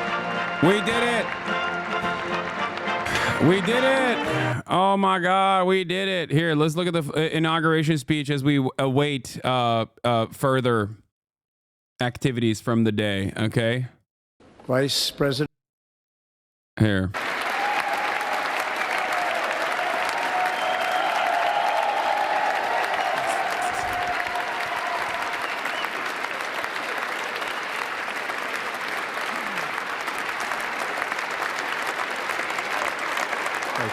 Thank you very much, everybody. Well, thank you very, very much.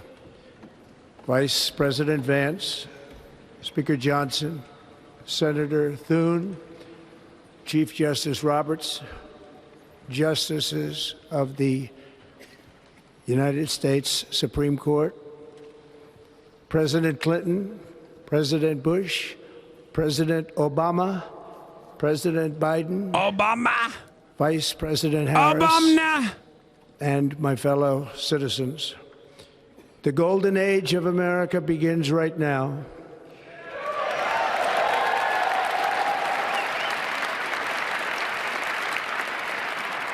From this day forward, our country will flourish and be respected again all over the world.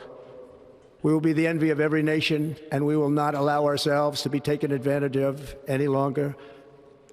During every single day of the Trump administration, I will very simply put America first.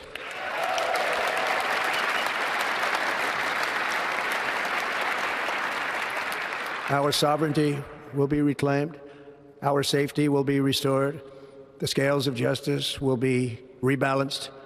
The vicious, violent, and unfair weaponization of the Justice Department and our government will end.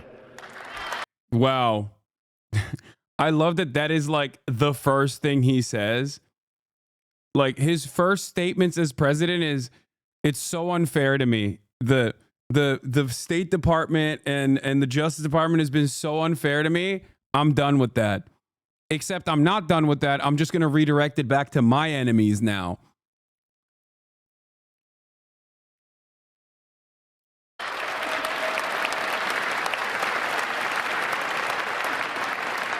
And our top priority will be to create a nation that is proud, prosperous, and free. America will soon be greater, stronger, and far more exceptional than ever before. I return to the presidency confident and optimistic that we are at the start of a thrilling new era of national success.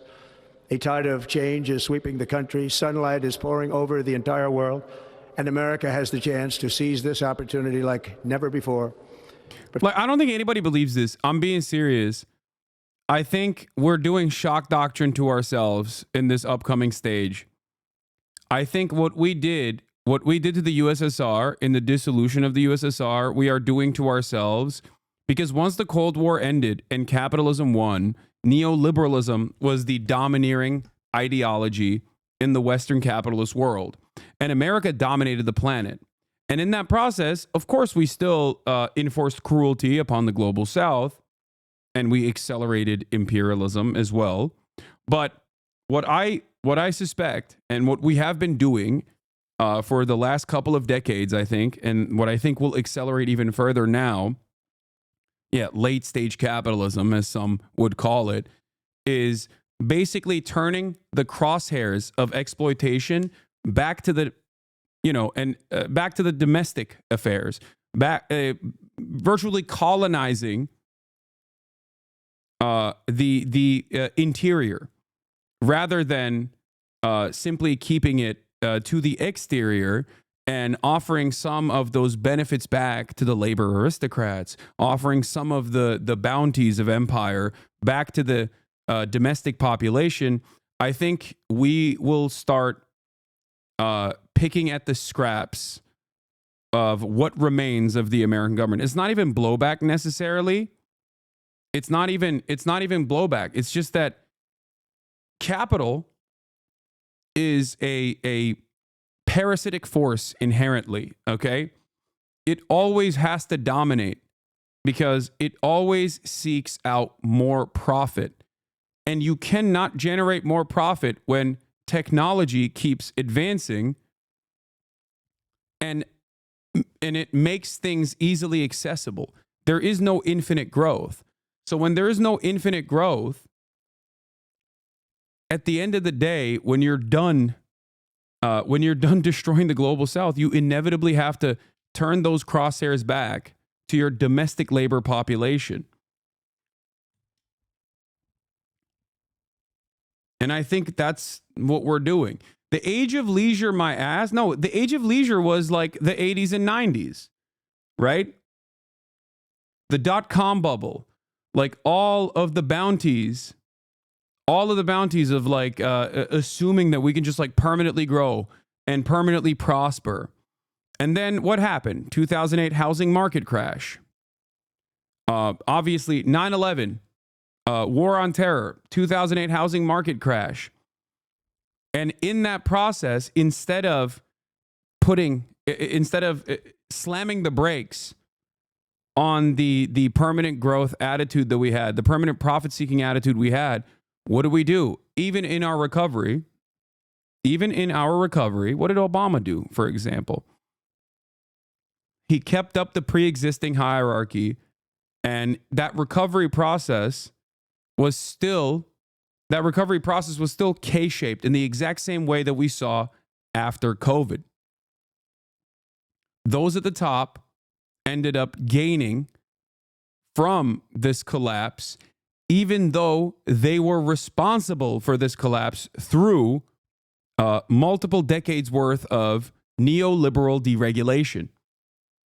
So on the one hand, it was still very much both Democrats and Republicans of the past that caused the 2008 housing market to happen. And they did that because they were doing the bidding of the wealthy, the super wealthy, and the corporations.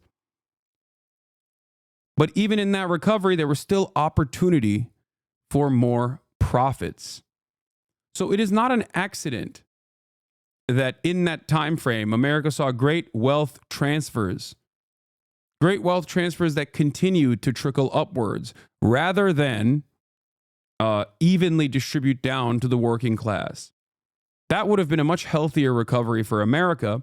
But even in that process, we decided, nope, we're just going to keep doing the same thing over and over again. And I suspect that is where we're at right now.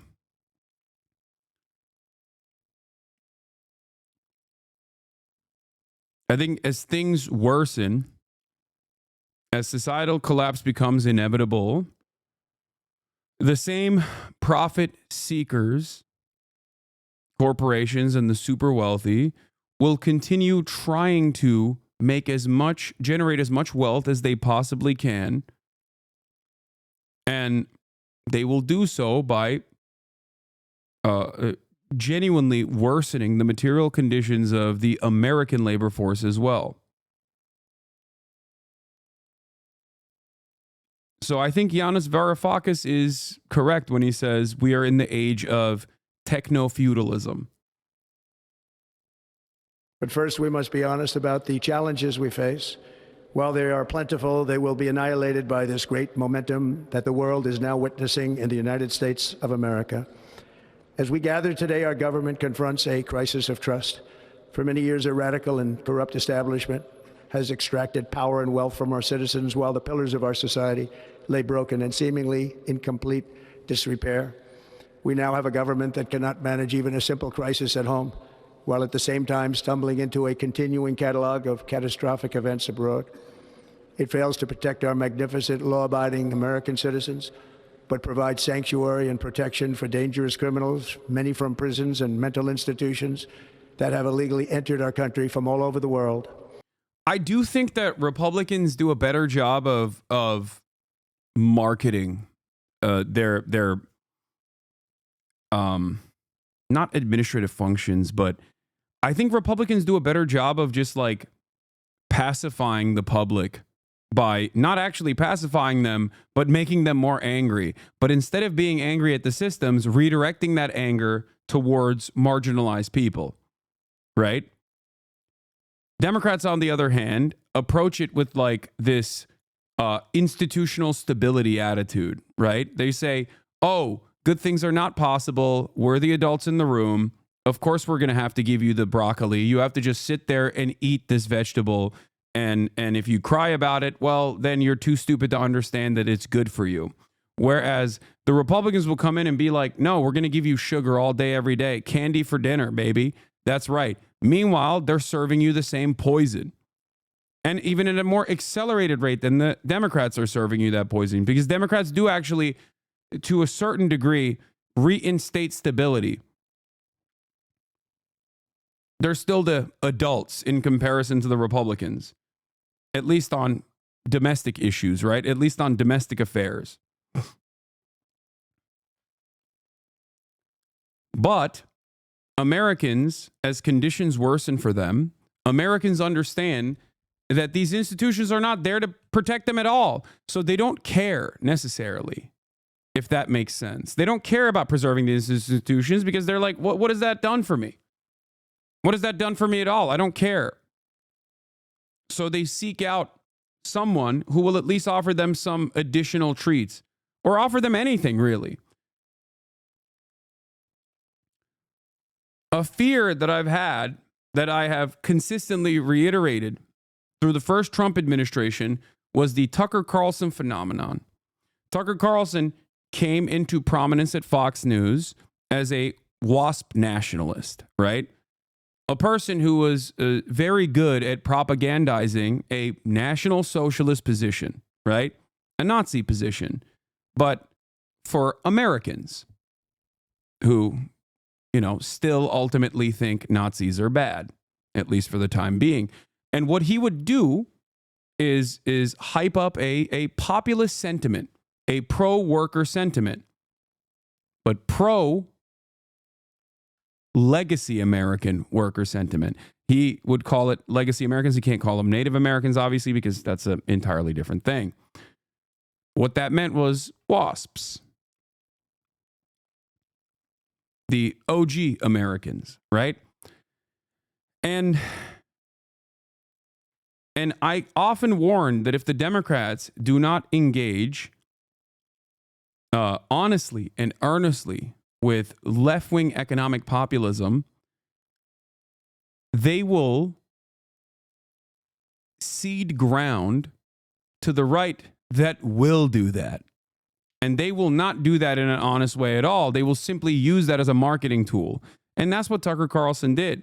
And that's kind of what Trump did too, the first time around, and certainly doing it now. And that's where we're at. In the eyes of many Americans, Donald Trump is seen as the guy who is protecting the American working class interests. By doing what? By fighting against the scourge of migration into the country by scary brown folk that want to kill, rape, pillage, and steal your jobs, but also steal your welfare. But Donald Trump also is seen as the protector of working class interests because he's going to do trade isolationist policies that will restore the manufacturing capabilities of America. Now, will he actually restore the manufacturing capabilities of America? Absolutely not. I don't believe that at all, because at the end of the day, he himself is a billionaire and also cares about the corporate oligarchy. And if I look at all the things that Donald Trump has done in his first term, his most successful initiatives have always been at the behest of the oligarchs, at the behest of the corporations and the super wealthy. What is his signature policy accomplishment? His signature policy accomplishment was what? Tax cuts. Gigantic tax cuts at a time when American corporations were already seeing supercharged profits.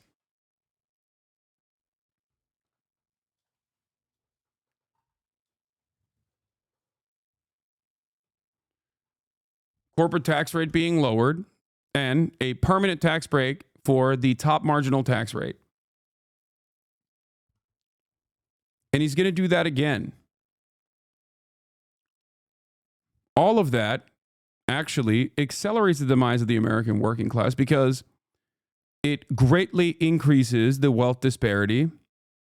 It greatly elevates income inequality in this country. It is the opposite of what America needs right now. And part of the reason why we have never gotten that is because the Democratic Party is also invested in the same endeavors. They are also bought and sold by the same corporate oligarchs.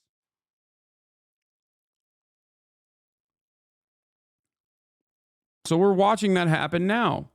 Democrats have completely dropped the ball on being the working class party and protecting the working class.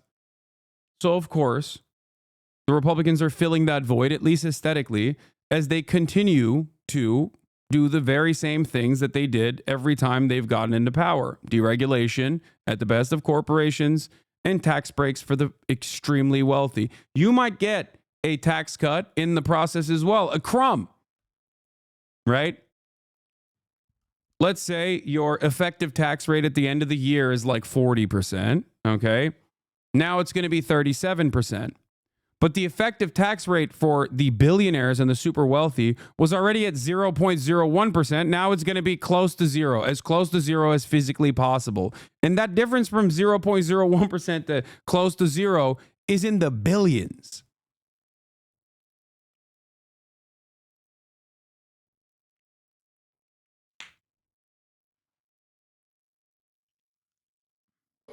We have a government that has given unlimited funding to the defense of foreign borders, but refuses to defend American borders or, more importantly, its own people. Our country can no longer deliver basic services in times of emergency, as recently shown by the wonderful people of North Carolina, been treated so badly, and other states who are still suffering from a hurricane that took place many months ago. Or more recently, Los Angeles, where we are watching fires still tragically burn from weeks ago without even a token of defense. He's talking about Israel? Yeah, dude, totally. Yeah, Donald Trump is gonna no longer fund Israeli defense. Just wait. They're raging through the house. No, he's talking about Ukraine, okay? And even then, he's not being super honest about that either. I have also, look, I've been right so far on every single thing that has happened before Trump came into office, whether it be the ceasefire and what I warned about, like what will come down the line in terms of the ceasefire negotiations and where it will possibly go and what Trump will possibly do. I also told you that TikTok most likely was not going to get banned because it's like far too important for, you know, American small businesses, and that basically treats are the most important thing for Americans. It's like it's the thing that keeps the American social contract together. Okay.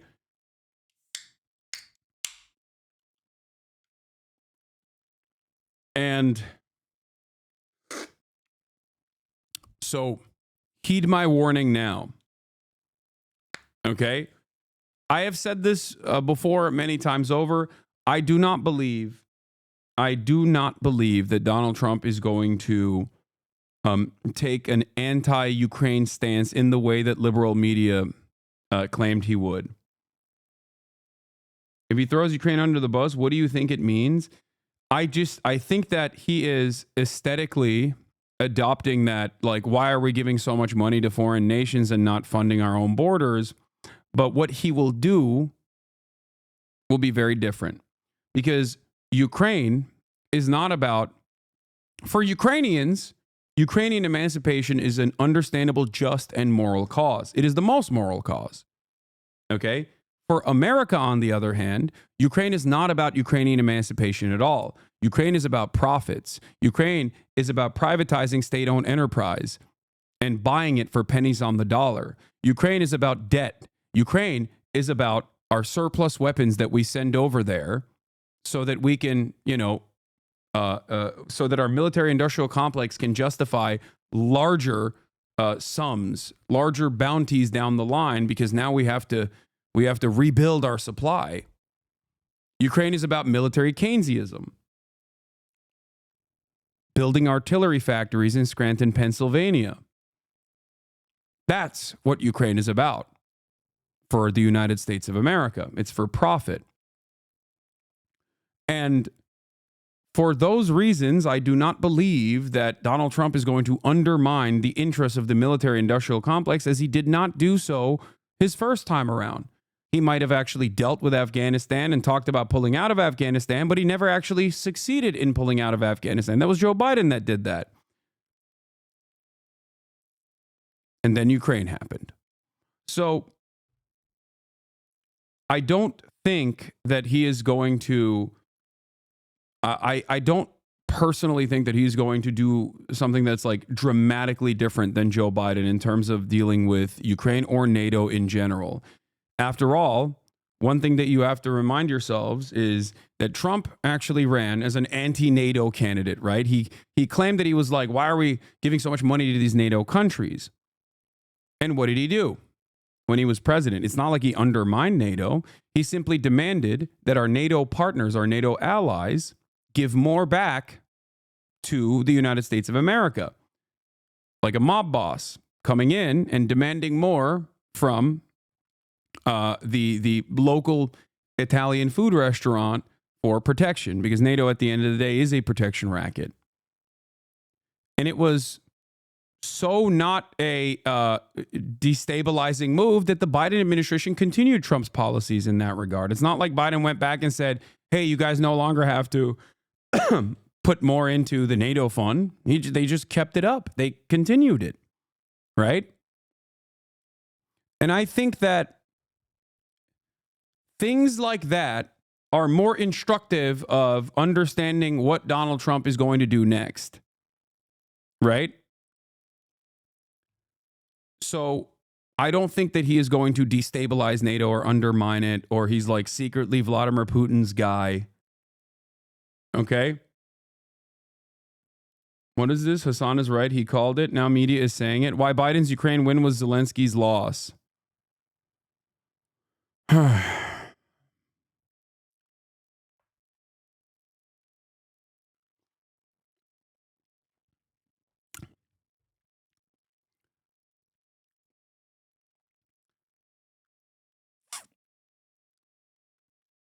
I think that we'll see if he actually tries to do a ceasefire in Ukraine. It's entirely dependent on our profit-seeking military-industrial complex. I think that ultimately that is what matters most. The best possible way to go about it from Trump's perspective, where he still maintains a steady flow of weapons being shipped out to Ukraine, but also gets an aesthetic victory, would be to minimize the conflict to the best of his ability, where there's still need for Ukrainian security. You can still say, you can still ship out weapons to Ukraine, while simultaneously you can tell your base, like, we fixed it. We fixed Ukraine. Russia's no longer invading Ukraine. I don't know what that looks like.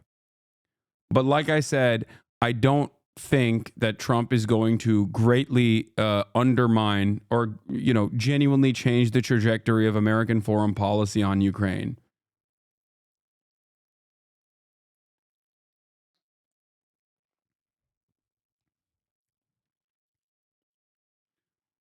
Liberals will be proven to be the war-hungry party. The grown-ups who went to the best elite schools can't get any deal done because they don't want to. European liberals literally couldn't talk about the idea of Ukraine doing a deal with Russia because of America. Yeah, I think just as I was an advocate for a ceasefire no matter what in Palestine, I was an advocate for a ceasefire no matter what in Ukraine as well. Okay?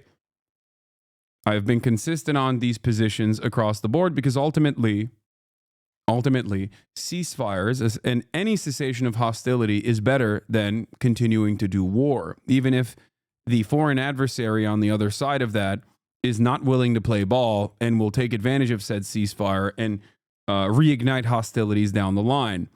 But if hostilities are happening, right, and a moment of respite from that, is still good.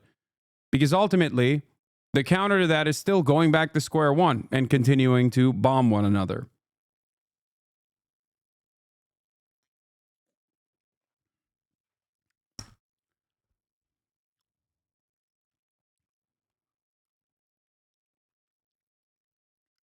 If we had a competent leadership in Biden, if Biden truly was the foreign policy PhD that his administration propped him up as, I think that he would have forced Israel to cease hostilities in its military operations and its genocide instantly. Okay? And started the rebuilding efforts. But he never did that.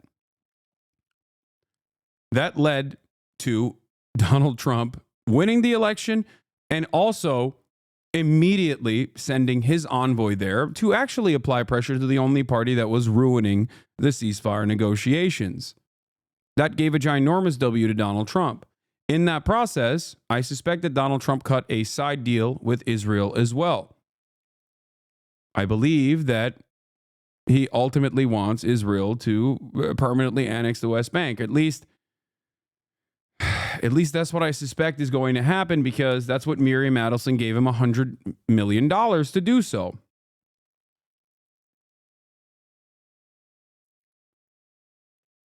Joe Biden never did that. In terms of Russia and Ukraine, I foresee something similar happening there as well.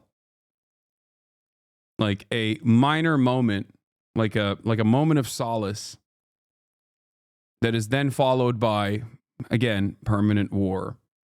And perhaps even more war and more bloodshed. So we shall see. I don't know. I don't know what ends up happening. Okay? But the notion that there was no negotiations to be made with the Russian side due to the unimaginable cruel and unimaginably violent, morally repugnant behavior of the Russian military going into Ukraine, invading Ukraine, was always the same, like, insane liberal attitude. You're just speculating? I am, yes. That is what I'm doing. I'm speculating. And I'm openly admitting that I'm speculating. I'm telling you there are certain things that I have foreseen that came to be true. And this is me further speculating on where I think this is going to go. This is why you come to me. You want to hear my perspective on this. Yeah, that's all I can do in this situation.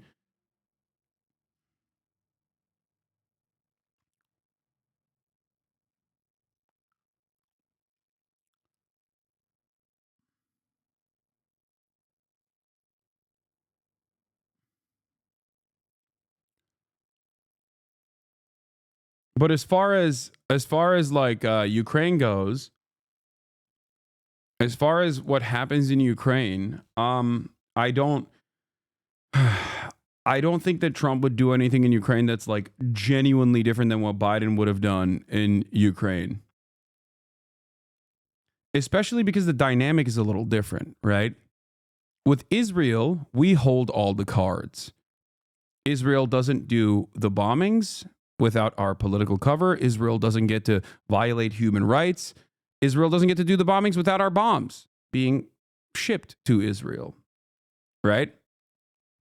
But with Russia and Ukraine, Russia is, at the end of the day, a foreign adversary. So dealing with Russia is a little bit different because the responsible party in Gaza is Israel. The responsible party in Ukraine is Russia. Russia being a foreign adversary changes the dynamic a little bit. If we had responsible leadership that was actually interested in ending the bloodshed, no matter what the cost, I think that they would have dealt with the situation a little bit differently.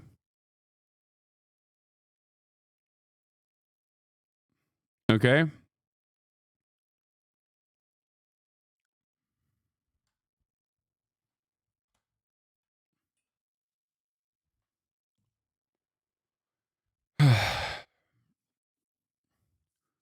They would have offered an exit ramp to the foreign adversary.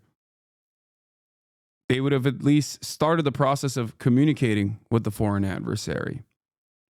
And the only time they ever did that in Ukraine was when they wanted to do hostage negotiations.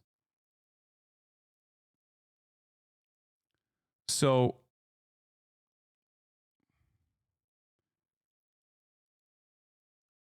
I don't know.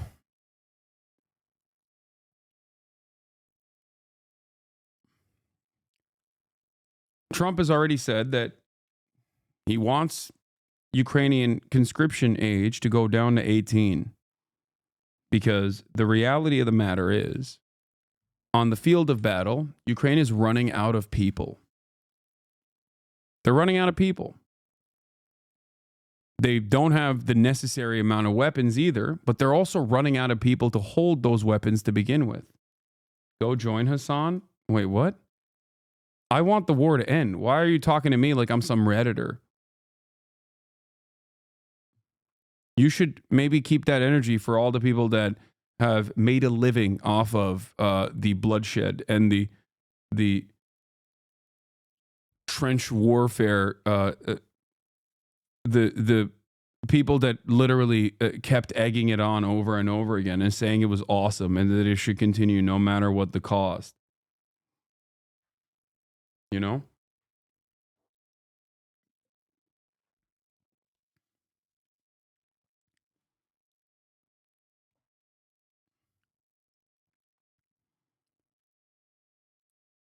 There's plenty of them out there, and I don't see them in the trenches, in the front lines.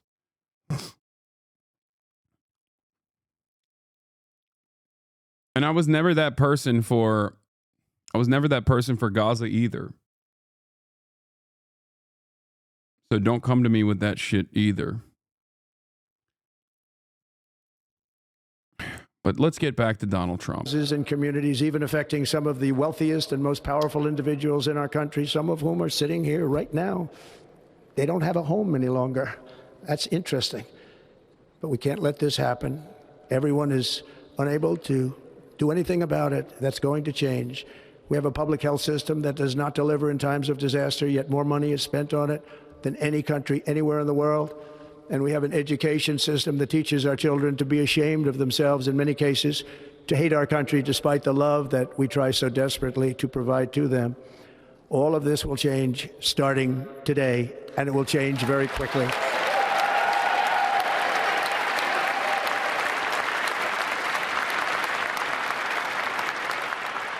My recent election is a mandate to completely and totally reverse a horrible betrayal and all of these many betrayals that have taken place, and to give the people back their faith, their wealth, their democracy, and indeed their freedom. From this moment on, America's decline is over.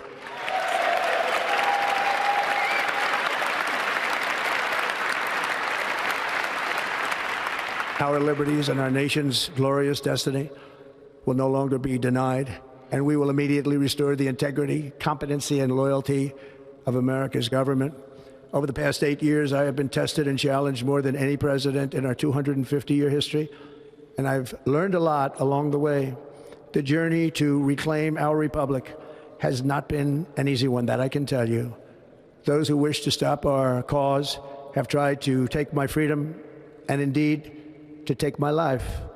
Just a few months ago in a beautiful Pennsylvania field, an assassin's bullet ripped through my ear.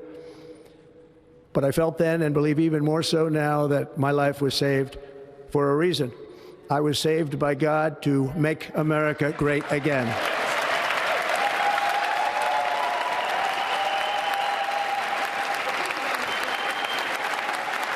Thank you.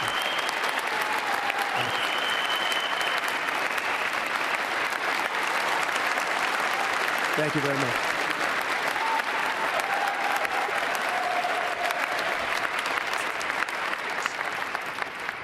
That is why each day under our administration of American patriots, we will be working to meet every crisis with dignity and power and strength. We will move with purpose and speed to bring back hope.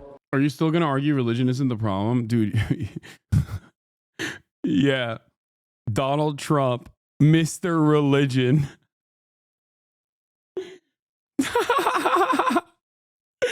That is, I'm sorry. That is the funniest. Dude, looking at the Antichrist and being like, wow, dude, are you still acting like religion isn't a major issue here? No, it proves my point. It's not about him, it's his supporters. Dude, what are you talking about? What religious person that is a Trump supporter that you know is actually godly? They're all going to hell. If Christian hell exists, they're going there, okay? Virtually every single evangelical Protestant that is a Trump supporter is perma-burning in hell. If there is a God, if there is a Christian hell, they're going to it, okay? Who abides by the religious standards of the religious doctrine, of the religious dogma? What are you talking about? It's just a weapon to wield, okay? That's it. Religion is ideology. It is a way for people to contextualize the world, okay? It is a galvanizing principle. Religion in this regard, is no different than white supremacy in this regard. Being used as a tool to divide, being used as a tool to galvanize. That's it. You think Trump is a religious guy? You think half of those congresspersons are religious people? Yeah, religious people that think homosexuality is a sin.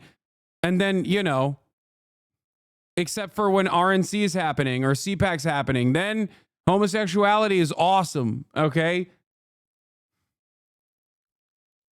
It's nothing. It's not real. Like, this is not a real principle. It's not a real principled approach. It's just religion is a tool, okay?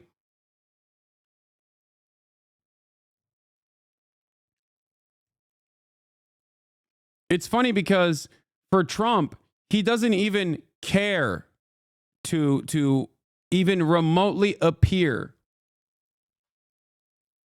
as religious. That's why it's funny. He doesn't even care to be, he doesn't even care to present himself as like a religious person at all. And yet the also supposedly quote unquote religious people love him. Why? Because it has nothing to do with religion whatsoever. It has everything to do with punishing their enemies. Okay? Most religious people, if you listen to like evangelical pastors and Christian nationalists, Christian dominionists, and all these other people, some of which are now going to be in Trump's cabinet, okay? They recognize that Trump is not the godliest person. They openly will say that. They'll be the first to tell you that. But they also think he actually, his policies help them, okay? And for them, their demonstration of religion is about punishing people that they hate. That's it. If it wasn't religion, it'd be something else.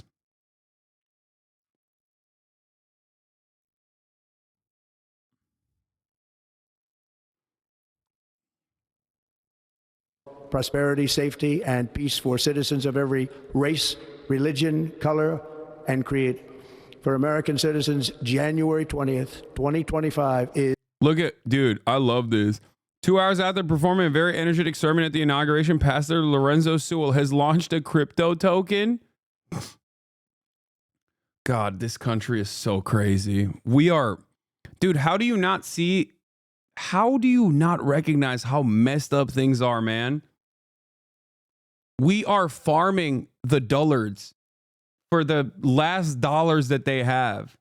It's griftonomics all the way down, baby. And ironically, all the way up. It is crazy. It is crazy.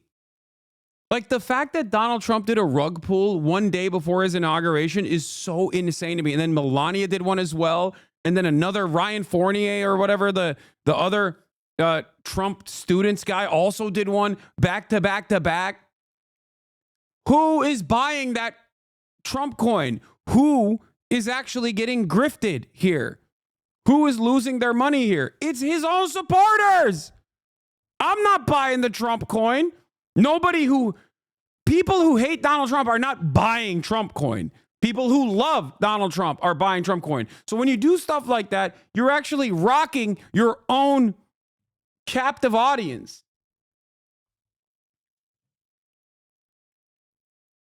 It's crazy that this transparent graft is happening in real time in broad daylight. No one seems to understand what's going on either. They just think like, nah, it's great.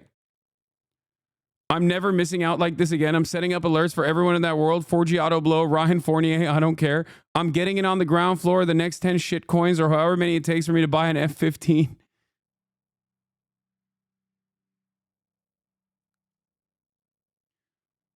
It's money laundering. I'm sure there's money laundering as well. Like, I'm sure we don't know. We don't know anything. It's just the hilarious part about this is that it's just so unrestricted and unregulated. It's just like genuinely the most obvious scam of all time. But as conditions worsen, as it becomes increasingly harder to actually earn a dollar in the normal way through your wage, and as things get more and more expensive and upward social mobility becomes less likely, what do? You gamble. You spend money on things that maybe help you no longer, things that help you feel like the world isn't shit, okay? Whether it be OnlyFans or TikTok or all these other treats that you spend money on. And you think maybe I can also get one off on the other person by engaging in this like cryptocurrency stuff. That's where we're at.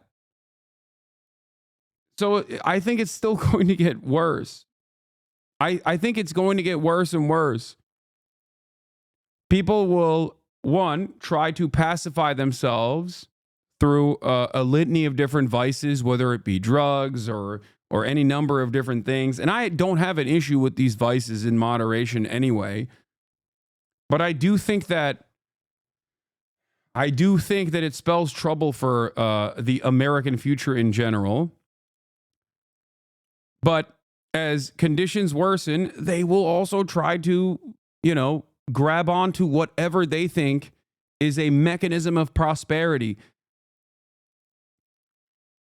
What is the greatest immediate get-rich-quick scheme? Cryptocurrency.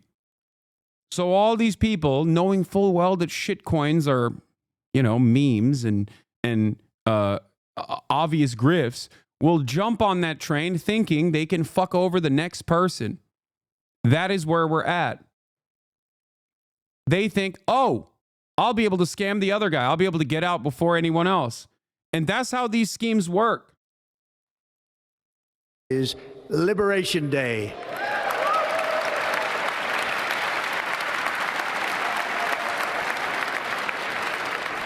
It is my hope that our recent presidential election will be remembered as the greatest and most consequential election in the history of our country.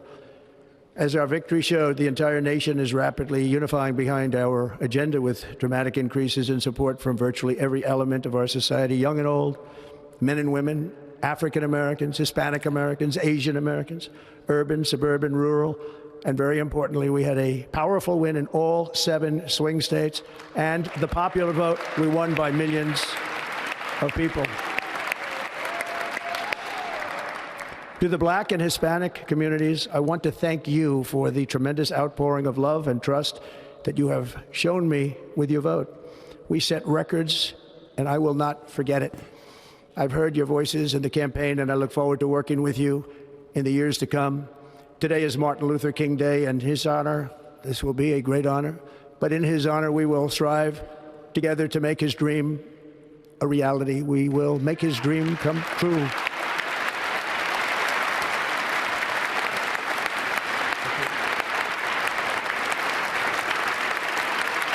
Thank you. Thank you. National unity is now returning to America, and confidence and pride is soaring like never before. In everything we do, my administration will be inspired by a strong pursuit of excellence and unrelenting success.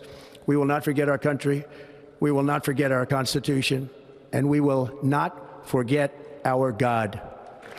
Can't do that.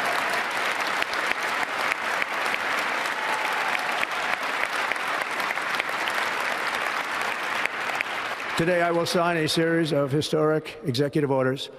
With these actions, we will begin the complete restoration of America and the revolution of common sense. It's all about common sense. First, I will declare a national emergency at our southern border.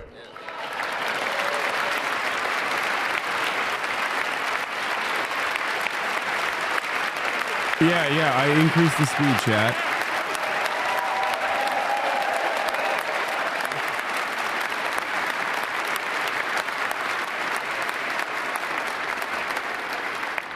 All illegal entry will immediately be halted, and we will begin the process of returning millions and millions of criminal aliens back to the places from which they came. We will reinstate my Remain in Mexico policy. I will end the practice of catch and release. And I will send troops to the southern border to repel the disastrous invasion of our country. Under the orders I signed today, we will also be designating the cartels as foreign terrorist organizations.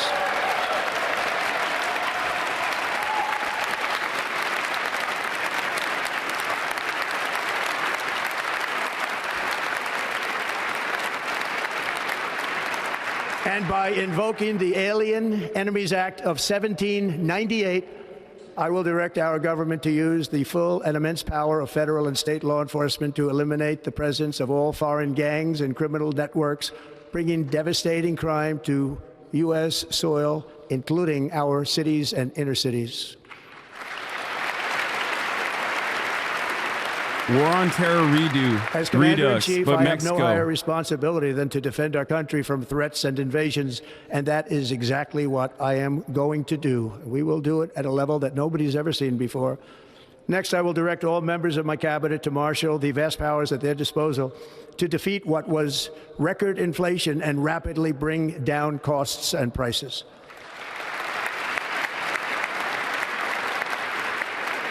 The inflation crisis was caused by massive overspending and escalating energy prices, and that is why today I will also declare a national energy emergency. We will drill, baby, drill.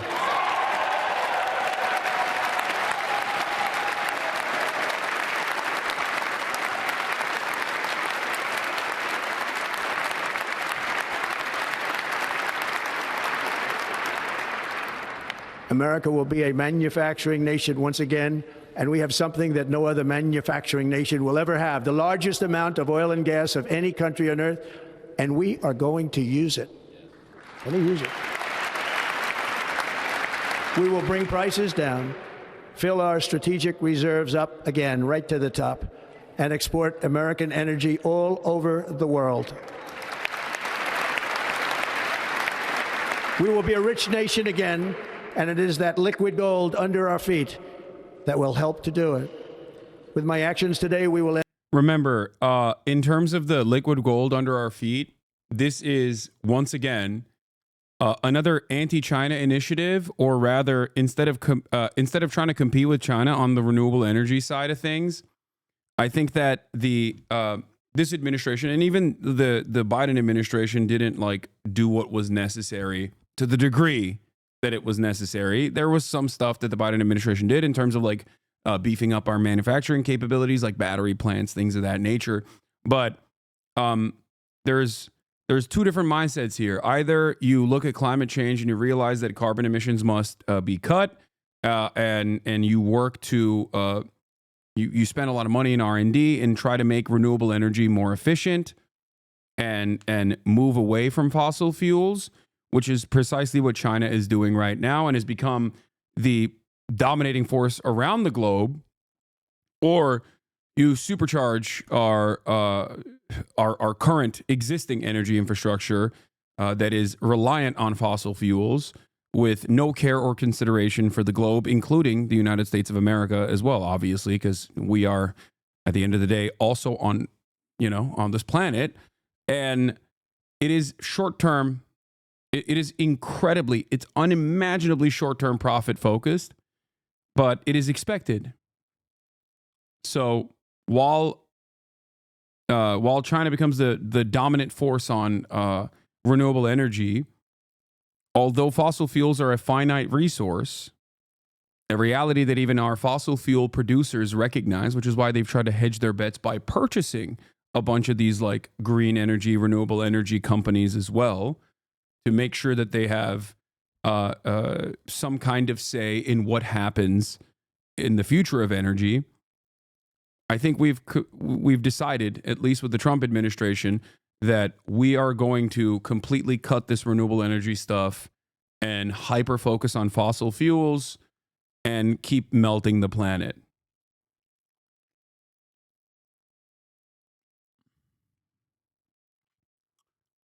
God forbid we collaborate and cooperate with a foreign adversary and try to fix the ecological disaster that is already happening and will only get worse. Of course, we're not going to do that. Instead, we're looking to melt the table. Instead of playing the game, we're just going to flip the table, or rather, light the table on fire. That much is clear. End the Green New Deal, and we will revoke the electric vehicle mandate, saving our auto industry and keeping my sacred pledge to our great American auto workers.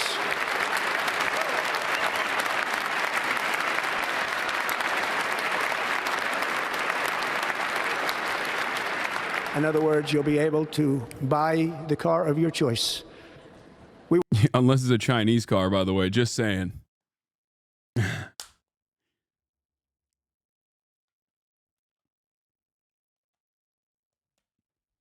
What's interesting about this is that it's not like Biden was open to allowing BYD or any sort of like Chinese cars to enter the American marketplace. Like that wasn't the case.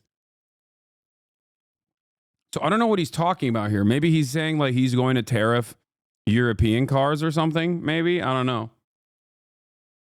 Because Biden also maintained that trade restriction.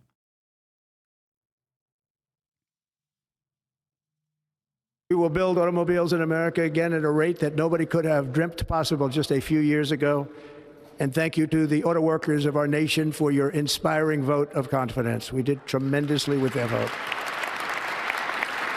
I will immediately begin the overhaul of our trade system to protect American workers and families. Instead of taxing our citizens to enrich other countries, we will tariff and tax foreign countries to enrich our citizens. For this purpose, we are establishing the External Revenue Service to collect all tariffs, duties, and revenues. It will be massive amounts of money pouring into our treasury, coming from foreign sources. The American dream will soon be back and thriving like never before to restore competence and effectiveness to our federal government. My administration will establish the brand new Department of Government Efficiency.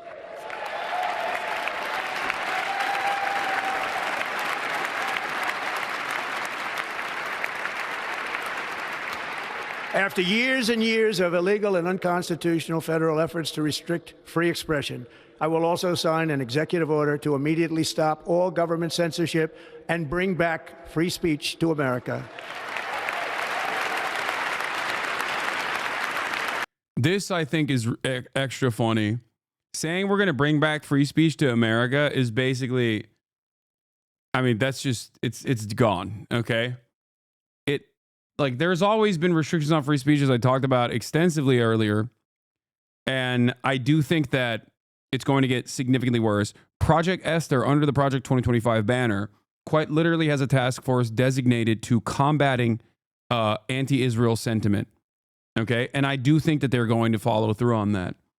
I think that this administration is somehow even, maybe to the same degree, not even more captured, but to the same degree, captured by the same exact interests in terms of advancing American foreign policy, which of course means no mean words about Israel whatsoever. So I do think that in terms of like free speech, we're going to bring back free speech. Like, remember, these guys actively are anti-CRT, anti-DEI, or whatever, right? Like whatever they call wokeness, that is anti-free speech. Okay? In terms of going after teachers and schooling and educational materials that teach the accurate the accurate history of the United States of America, that is anti-free speech. Book bans, anti-free speech. That is real cancel culture. Okay? No one ever seems to see it that way when the right does it, but that is true. And they're going to continue doing that. Okay? They are going to continue doing that, and they're going to further prosecute, in my opinion, further prosecute people who are naysayers of Israel, but also even the American government too.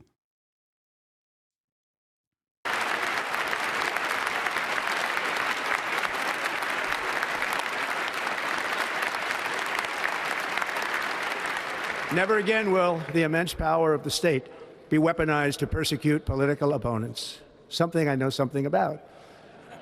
We will not allow that to happen. It will not happen again. Under my leadership, we will restore fair, equal, and impartial justice under the constitutional rule of law. And we are going to bring law and order back to our cities. This week, I will also end the government policy of trying to socially engineer race and gender into every aspect of public and private life.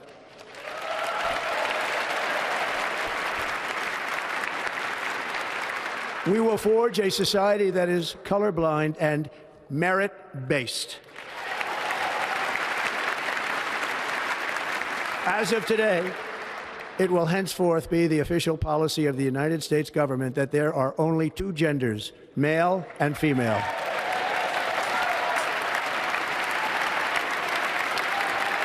Hell yeah! Let's go! No more non-binary. Like, what is this? What is this? What is this? What are you clapping for? You're such a fucking idiot, dude. I'm serious. Like, I know that understandably a lot of trans people in this community are terrified of this because this is a telltale sign that he's going to hyper focus on, like, you know, trans people and trying to like eviscerate them from public existence. Okay. But the idea that this in any way, shape, or form, like dominating trans people, being a top priority of this administration is so insane to me. And I keep trying to explain this to normies to the best of my ability, but it's like, if you think that stopping trans people from getting medication, okay, or going to the doctor is going to somehow make it so that rent is cheaper, you are the biggest delusional loser on the planet, okay? You are a bot. You are a bot. You're an NPC. You are the easiest to fool sucker I have ever seen. Okay? So the fact that these guys are clapping for this, like, yeah, it's like, you're like, what has a trans person ever done to you? Nothing. Nothing. They, as a matter of fact, not these assholes in here because they are a part of the elites, but for the average Republican, a trans person has the exact same class interest that you do. They're also working at the same job sites that you work at. They also have to pay rent. They also have to pay for food. They're experiencing the same economic shocks that you are. Incredibly stupid.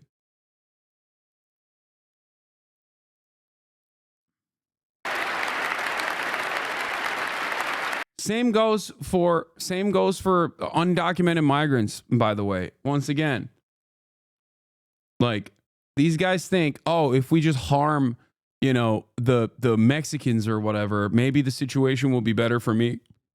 That's not how it works, and it's not going to be that way.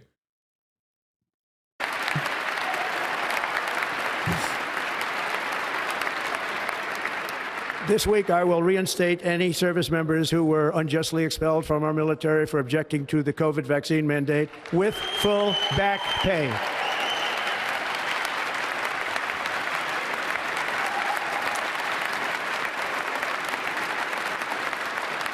And I will sign an order to stop our warriors from being subjected to radical political theories and social experiments while on duty. It's going to end immediately. Our armed forces will be free to focus on their sole mission, defeating America's enemies. Yeah, like the communists within our ranks.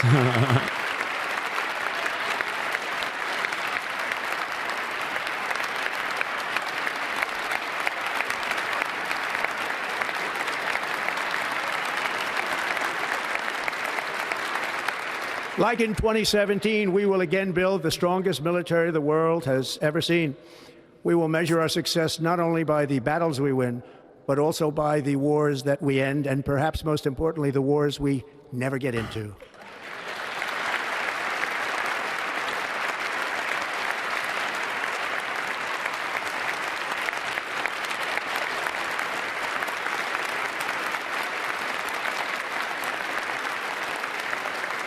My proudest legacy will be that of a peacemaker and unifier. That's what I want to be, a peacemaker and a unifier. I'm pleased to say that as of yesterday, one day before I assumed office, the hostages in the Middle East are coming back home to their families.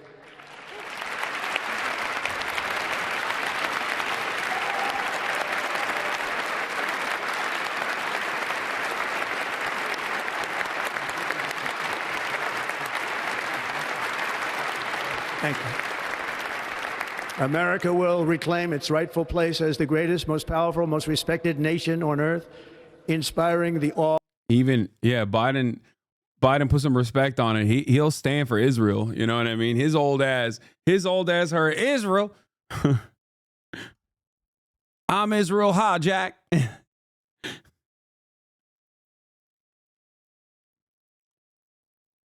I'm glad that we had a moment of unity there, you know. Awe and admiration of the entire world. A short time from now, we are going to be changing the name of the Gulf of Mexico to the Gulf of America, and we will restore the name. People are laughing. Of a great president, William McKinley, to Mount McKinley, where it should be and where it belongs.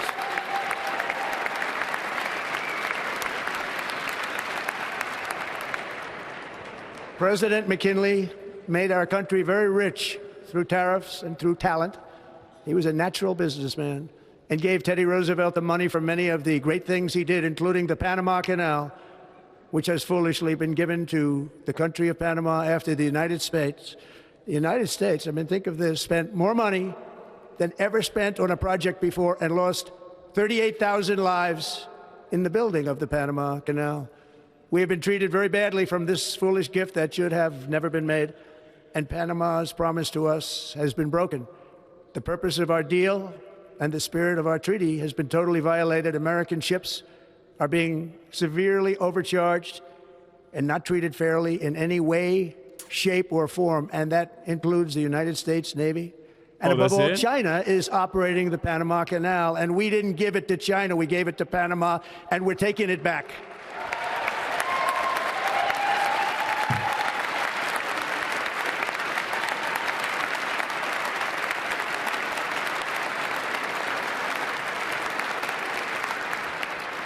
Above all, my message to Americans today is that it is time for us to once again act with courage, vigor, and the vitality of history's greatest civilization. So as we liberate our nation, we will lead it to new heights of victory and success. We will not be deterred. Together we will end the chronic disease epidemic and keep... I'm once again saying, President Xi, fire when ready, okay? I'm here. I will receive it. We're so cooked. He doesn't have to do nothing. Xi doesn't have to do anything. He just he has to sit back and kick it, okay? As always. The greatest thing you can do is not disrupt your enemies when they're making a mistake. Keep our children safe, healthy, and disease-free. The United States will once again consider itself a growing nation, one that increases our wealth, expands our territory, builds our cities, raises our expectations, and carries our flag into new and beautiful horizons. And we will pursue our manifest destiny into the stars, launching American astronauts to plant the stars and stripes on the planet Mars. What he's actually talking about when he said China operates the canal, usually there's a slightest kernel of truth to it, like they let Chinese ships through or something. Yes, that's it. When he says that the Chinese are operating the canal, they're saying that like China is using the canal for trade. That's it. Like they don't operate the canal or anything like that. Into the stars, launching American new territory. Wait, I'm sorry. Did he say manifest destiny? Raises our expectations and carries our flag into new and beautiful horizons. And we will pursue our manifest destiny into the stars, launching American astronauts to plant the stars and stripes on the planet Mars.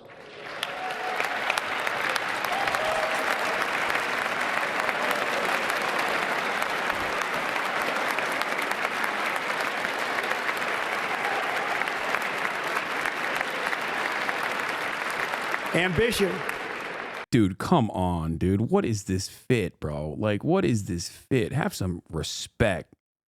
Is the lifeblood of a great nation.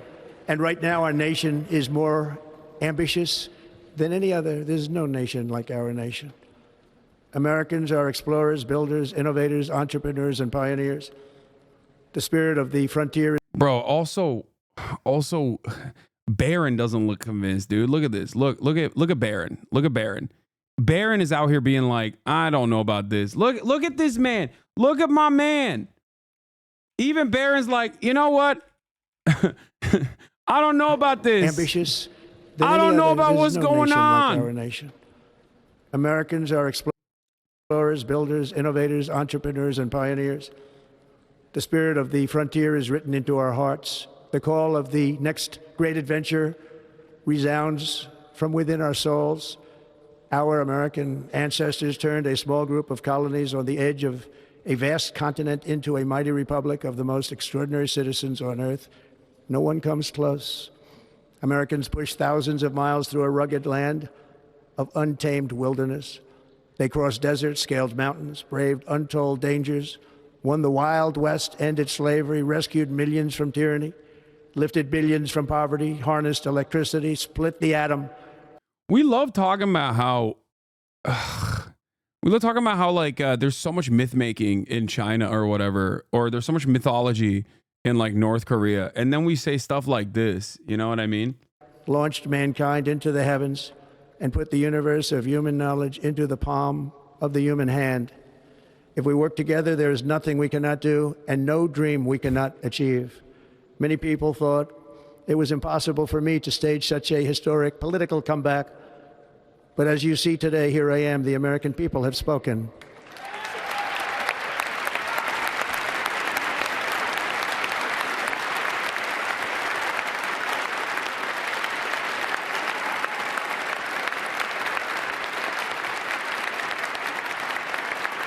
I stand before you now as proof that you should never believe that something is impossible to do.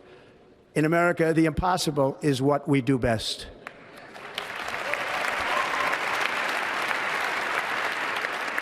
From New York to Los Angeles, from Philadelphia to Phoenix, from Chicago to Miami, from Houston to right here in Washington, D.C., our country was forged and built by the generations of patriots who gave everything they had for our rights and for our freedom.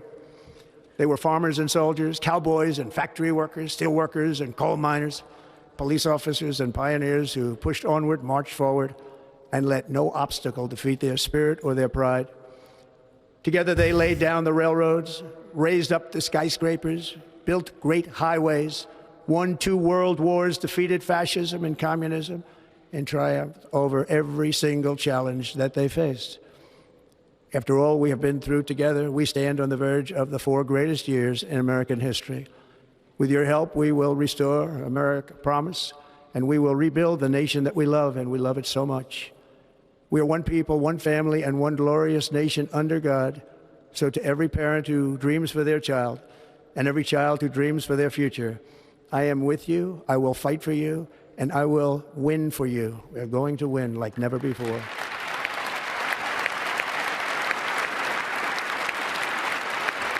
Thank you. Thank you.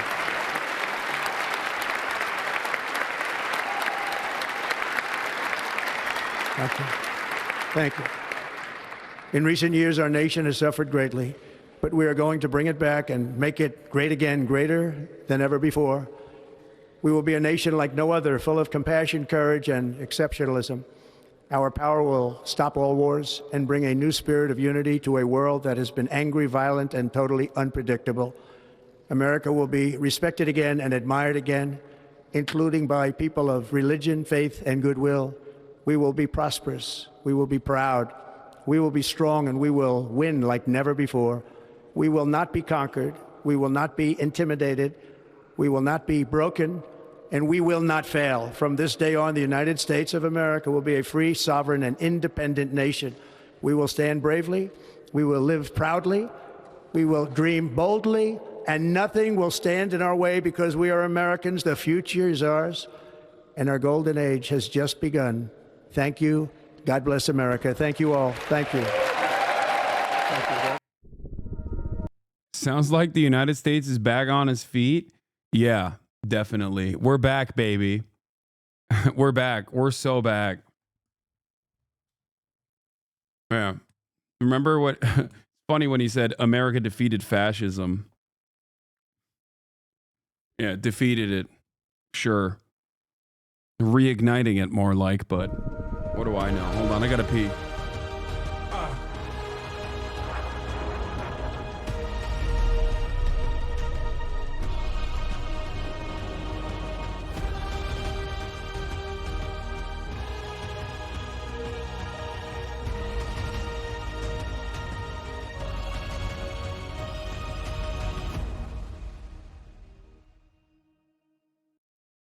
Ladies and gentlemen, the President-elect of the United States, the Honorable Donald John Trump.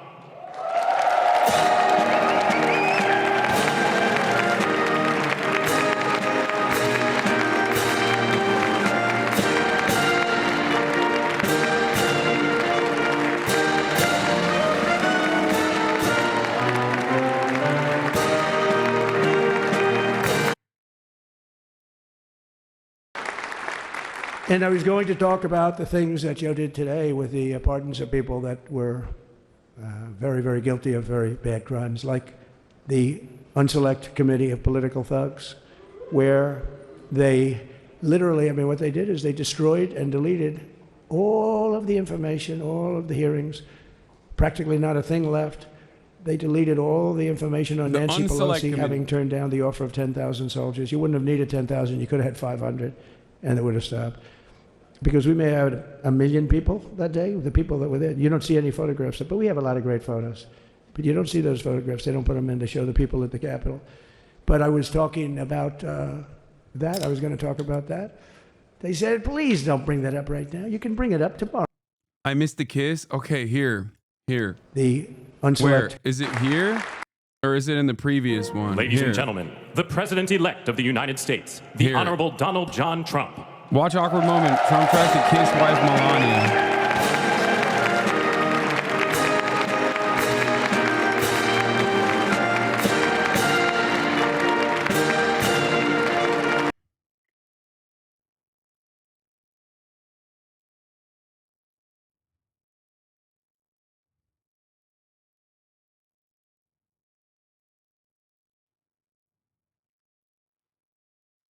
This is what we should be focusing on.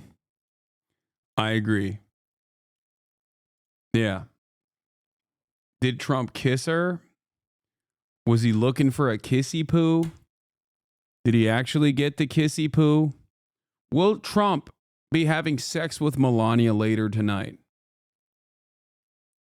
Will Trump be dogging Melania out later? I don't care, man. Okay? I don't care. She has a hat on. That's probably why.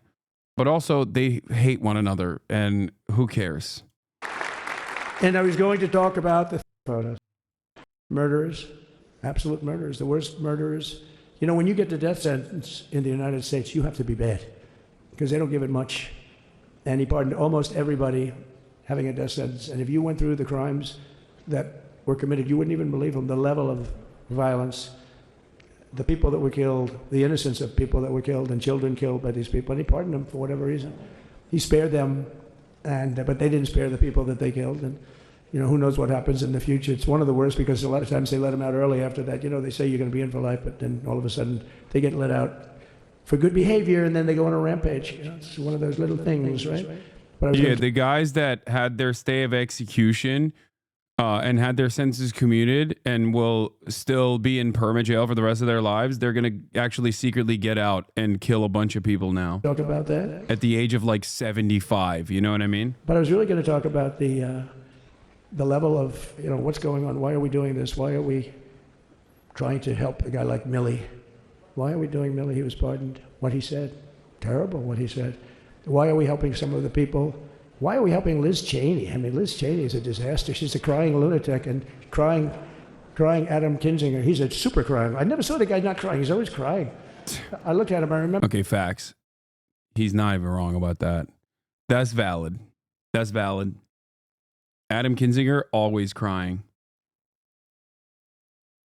Mr. Cry. Years ago, he was actually on my side.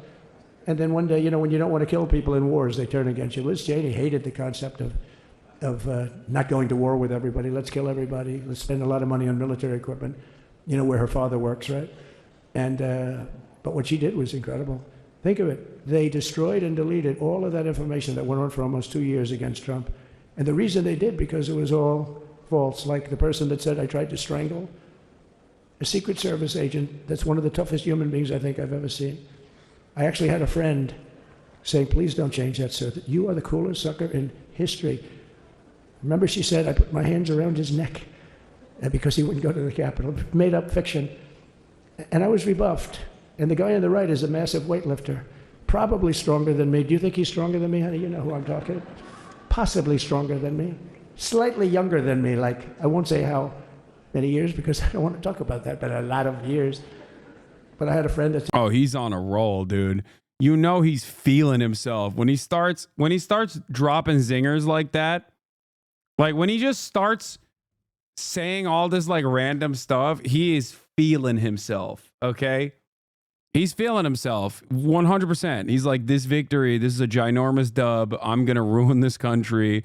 I'm going to pick it apart for all the scraps that I can get for me and the homies. Oh my Lord. Said, why are riding you high today, boys? That's the coolest story I've ever heard. That I would attack a karate champion, get slightly rebuffed, and then throw my arms around a guy with a neck about this big. Even though there are bars, you know, there are bars, you can't really do that anyway. So I wanted to talk about that. But all of that stuff got deleted. And the reason it got deleted is they were all caught in lies. You know, Secret Service testified, and they said it didn't happen. Actually, the two guys were very embarrassed. They're suffering because their friends are saying, did Trump really do that to you? But they gained a whole new respect for me. But it was just make-believe stuff, and there were a lot of make-believe stories made up. So rather than suffer the wrath, like the story with Nancy Pelosi, I offered her 10,000 soldiers. She knows it. She admitted it on tape that her daughter made. She's a videographer or whatever you call her, which I'm glad she is. Oh, she can't be in good stead with Nancy.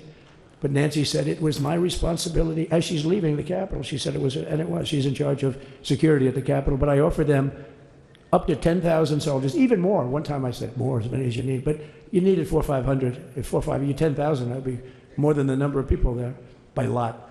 But we offered her 10,000. Think of it, 10,000 soldiers. In other words, J6 wouldn't be J6. There would have been no J6. But she rebuffed them. She didn't like it. No, she didn't like it. Maybe she wanted that to happen. but she's guilty as hell. And now we would have to go through the process because they destroyed all evidence. They deleted everything. There's virtually nothing left. The other fake story and so many other fake stories.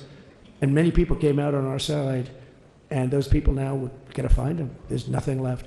So that's a criminal offense. If that were a civil case, it would be a criminal offense.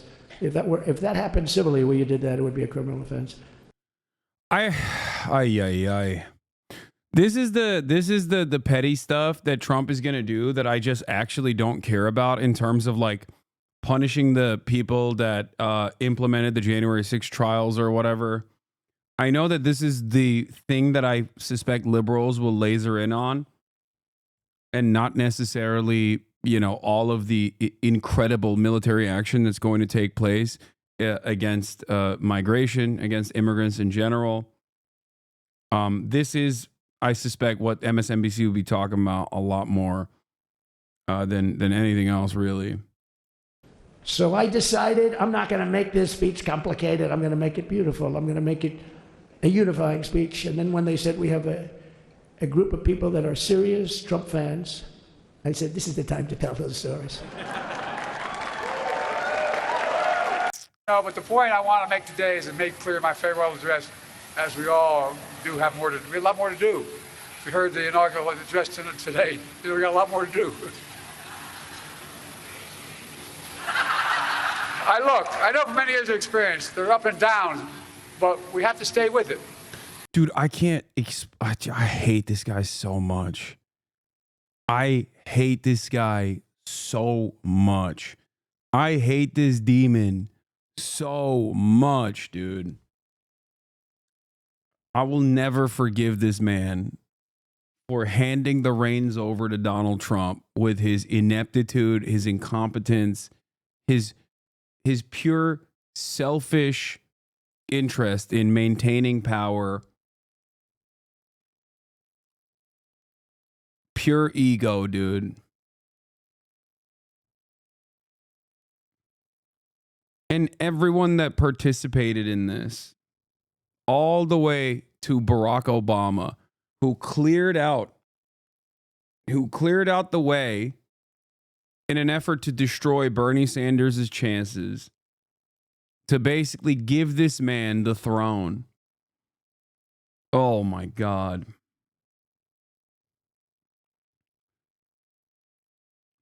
It's just wild because, like, all of the cruelty that we will experience in the United States of America and all around the globe, this man is also responsible for it. Obviously, Trump is going to be primarily responsible for it, but make no mistake,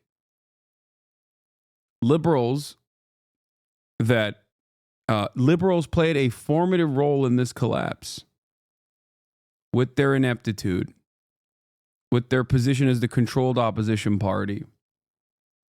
Straight up.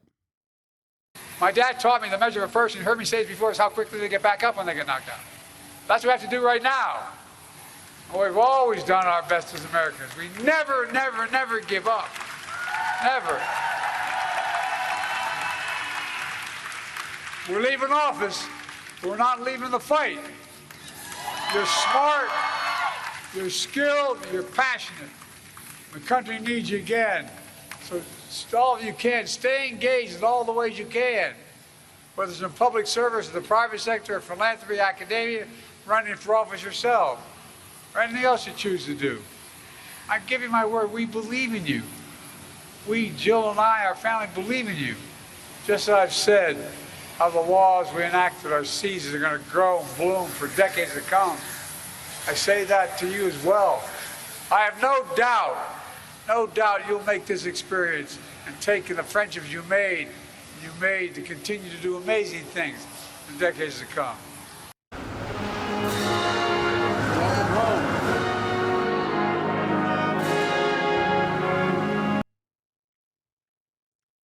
I'm reminded of the Joe Byron 2019 campaign launch where he was like, Donald Trump is now Nazi, he's a fascist. That's why I'm running to restore the soul of this nation, Jack.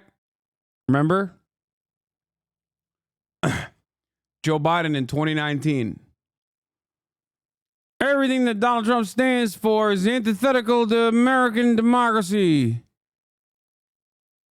We're going to fight him tooth and nail at the ballot box. Battle box. Battle bots. Hubba-ba-dubba. Look at them now. Part of that is because liberals take great pleasure in the fact that they get to do a peaceful transition of power, right? That's it. Like, they're like, look at us. We're such adults. We're doing a peaceful transfer of power because the American project is far more important. The maintenance of the American project and business as usual politics is far more important than handing over the keys of the castle to a out and about psychopath.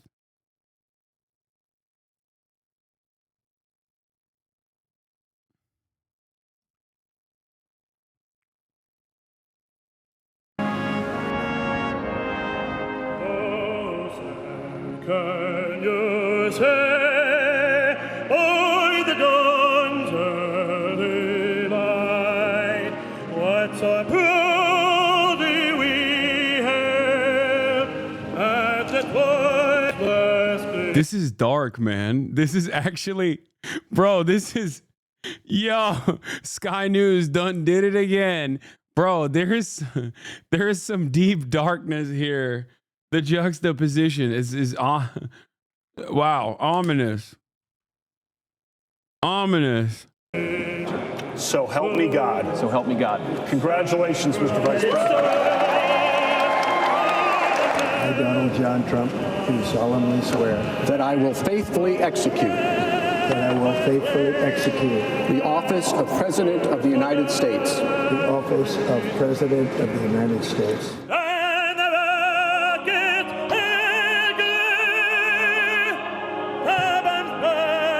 Congratulations, Mr. President.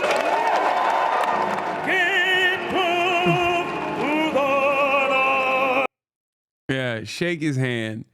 Shake his hand, you fucking monster. You fucking piece of shit. You goddamn demented old asshole. Shake his freaking hand. You put him there. The golden age of America begins right now.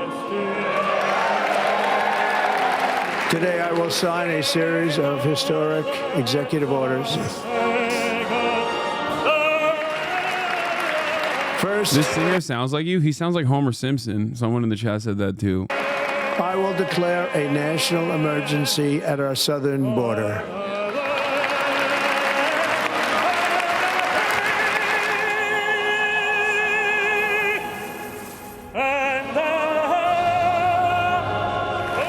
It's been the honor of my life to serve as your president.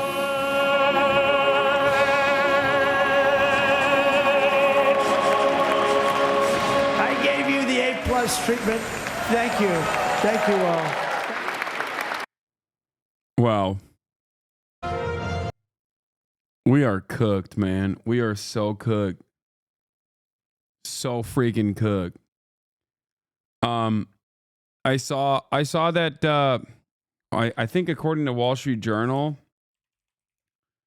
Trump is continuing the shipment of 2,000 pound bombs to Israel. Israel, in the process, by the way, has violated the ceasefire that it had placed, that it was supposed to abide by killing 6 people, I believe, 6 Palestinians a couple hours ago. So that's cool. Wonderful stuff. Israel ambassador expects Trump to reverse hold on 2,000 pound bombs. Israel expects President Trump to lift the Biden administration's hold on the supply of 2,000 pound bombs in his first day in office. Outgoing Israeli ambassador to the U.S., Mike Herzog, told Axios.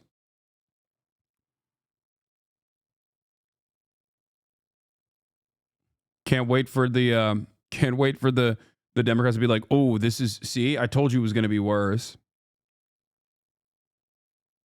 The best part of this inauguration was during all the promises of fixing America's problems. They couldn't even fix the mic sound system. Yeah, okay, well.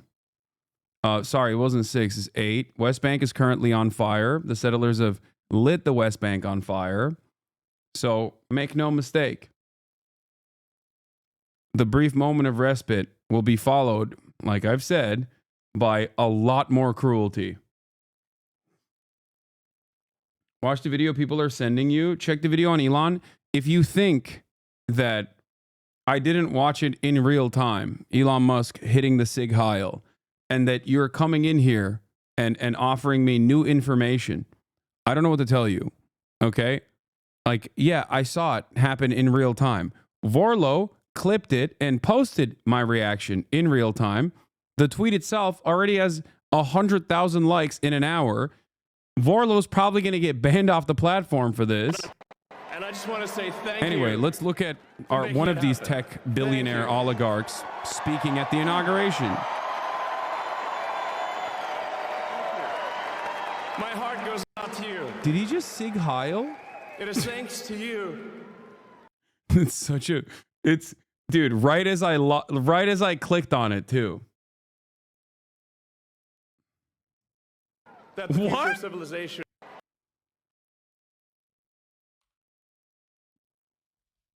First reply, this you. Palestine will be free. Zionism is not Judaism. Israel's a pariah and will continue to be until the end.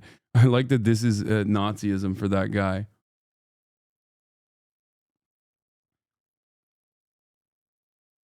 I was late to the stream. Sorry, it's on. No, it's okay. All the steak clip farming accounts posted your reaction to for engagement. Whatever.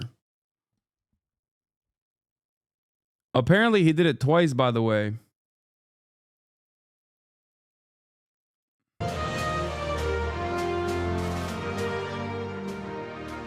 We welcome you back to CBS News coverage of the inauguration of President Trump.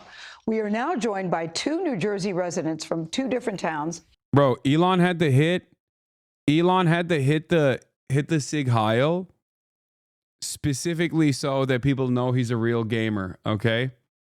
That's why he did it, because everyone was questioning whether he's an authentic gamer, capital G hard R gamer, and he wanted to show the world that he really is that guy, okay? That are next to each other with two I love interviewing someone wearing this shirt. This is certainly a serious person. very different points of view. Lou DeMore is a Republican. Donna Miller is a Democrat. And they sat down with Tony DeCoppel a few times and were very nice enough to spend part of their day with us. We wanted to get their reaction to Donald Trump's speech. Lou and Donna, it's good to see you because we talked to you before the election, then we caught up with you after the election, then we really wanted to touch base on Inauguration Day. I know you both watch two different networks. And so, Dana, I want to start with you, what you're thinking. What am I thinking that I haven't said before? I am thinking the worst and hoping for the best. I am thinking that I have lived through 4 years of normalcy where I didn't have to predict what is going to happen next. And now, Dude, this is amazing. You got like a Rachel Maddow looking gay liberal wife with a obviously insane. Like, this is literally the American political spectrum. Like which, like the if you could capture the essence of a voter of either party, this is it. Okay. Person who has experimented with bisexuality in college and listens to NPR on the one side. Person who is definitely mentally ill and somehow still not a victim of child court, a victim of family court, wearing the most insane Trump gear you've seen on the other side. Literally, this is the only two people that vote in this country for the only two readily available parties, okay? I got a Trump shirt. I feel like I'm losing it. This is perfect. And of course, they're in their fairly wealthy, not even upper middle class, but like wealthy home that is well decorated. I can see the Viking kitchen appliances in the background, and you know they're wealthy because if you pay close attention, they got that sink that they have on top of the they have a sink on top of the Viking appliances that you only get in like super wealthy houses, okay? They got a pot filler. This is the perfect demonstration. Oh, these are two random people. It's not a couple. Okay, that makes it a little bit more okay, so then he is divorced then. This guy's definitely divorced. And if they're not a couple, I misunderstood. They're definitely divorced. That man is got to be a victim of family court. No one gets to the point of wearing a Trump ahegao shirt until they are victim of divorce court, okay? You need to be chewed up and spit out by family court to get to that position where you have lost all semblance of dignity. You have lost your personhood. You are no longer a human being. You are now a vessel for Trump's agenda. You are no longer a man, but a mere vessel. Now I fear that Friday afternoon where he puts it all back out there and he's going to cut somebody and we're going to hear about it all weekend. So I'm fearful.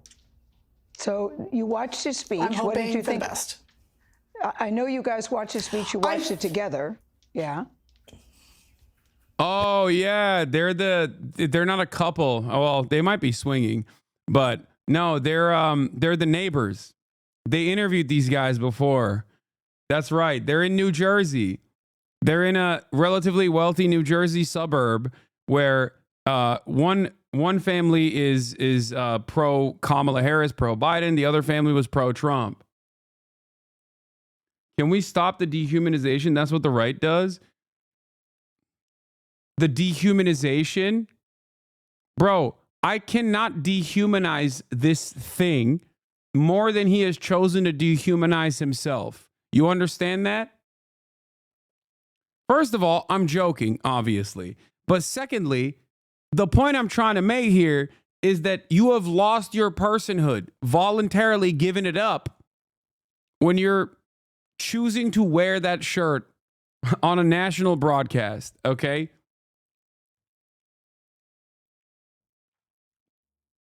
That's it. Yep. Yep. And what did we think? Yeah, I want to know what you thought. felt like it was a how you're campaign getting- speech. Your campaign speech. I want to know how you're getting through this day. I'm getting through it with some beverages, okay? I'm getting through it. Yeah, I like that. I like that some liberals have immediately started hitting that note. Some liberals have immediately started hitting the note of like, can you not be mean to conservatives, please? This is how Trump won. Yeah, dude. Yeah, that's why Trump won, because Kamala was too mean to conservatives. Kamala was literally doing tricks on conservatives, okay? She was hugging and kissing conservatives every day of the week on the campaign trail. Look how far that went. Hoping that, you know what, those day one promises, I hope he's signing a lot of papers for all those day one promises. Well, Dana just said, Lou, that she said it felt like a campaign speech. You watched the speech. What did you think? I see you have a little libation as well. I'm so excited right now. I'm so excited it's not even sinking in yet, because we're doing all this filming here. We were here all day today waiting to go on, and haven't really been paying attention so much to the speech, but I'm excited. I'm excited. I've been waiting a long time for this, and I felt like I've been in a coma Was for there 4 something years. that, Lou, And I finally came out of my coma. I know, I know the feeling. And sometimes in television, there's a lot of waiting, so we appreciate you sticking around. But was there something that spoke to you specifically in his speech that excites you? I want the. Let me guess. All right. Oh, when he said two genders, I loved it. I loved it. That's what I care about. He's going to restore dignity to America. I love that. Those borders closed. Yeah, he's going to kill the illegals. How could I forget? That's the number one thing, of I want all course. his people to get nominated as soon as possible. I want to get the ball rolling, man, because we've been waiting 4 years for this. Really been hurting. I'm in a lot of pain. What are you talking about? You live in a New Jersey suburb. What do you mean you're in a lot of... You realize you're a beta cuck, right? Yes, I am a beta cuck. Sitting at 230 pounds, okay? a person that your girlfriend, if you have one, most likely not, but your mom and your sister would literally throw away most of their material possessions to have sex with. I'm the beta cuck here. You, on the other hand, sir, you are the alpha dog. You got me. Anyway, that's also back. We're back. We're so back. 2016 politics is so back. It's awesome. No, you don't understand. I am a Republican, so obviously I'm alpha. Please, please understand that I'm an alpha dog because I'm a Republican. You're soy. Anyway, living in a New Jersey suburb, living in an upper middle class New Jersey suburb and being like, the immigrants have ruined my life. I've experienced a lot of pain is so crazy because, like, what are you talking about? What do you mean? You went to Home Depot and hired a bunch of these guys 100% to do landscaping. What are you talking about? How have they harmed you? I am in a lot of pain starting today. I look around that room at that whole spectacle and I didn't see anything other than all the yes men, all the representation. His first presidency, he had checks and balances. He is footloose and fancy free right now. There is nobody there to reel him in. They're all a bunch of yes men. Look at Zuckerberg kissing the ring. It's a bunch of yes men, and he's an oligarch. He has all these little pious little men behind him. That he's the puppet of these puppeteers. He's getting pissed. Wait, is he gonna get mad at her for saying that? All these little yes men and the oligarchs? Because, like, Republicans have no answer to that other than, well, you have oligarchs too, which is true. Democrats also have them. You know, every part of this government is bought and sold by corporations. OK, I hope that at a certain point people will realize that, you know. Tears. Lou, I know you disagree with that. I want you to bring us back once a week or once a month to see how the update's going with data. Let's see. I'm very optimistic. Lou, I know you would disagree with everything she said. Surrounded by oligarchs, surrounded by yes men. When you look at his speech today, what did you see? I've probably watched almost all of his rallies in the past few years. So it's like a broken record to me, really. Oh, it's a broken record. Yeah, but I think it's going to happen. I mean, the country's in bad shape. We got to stop that border day one. We got to stop this illegal immigration. We got over 300,000 missing children. Gail? Yeah. Yes. Oh my God. Yeah, countries in tatters. We got to stop the border day one, and then immediately hits like a conspiracy line.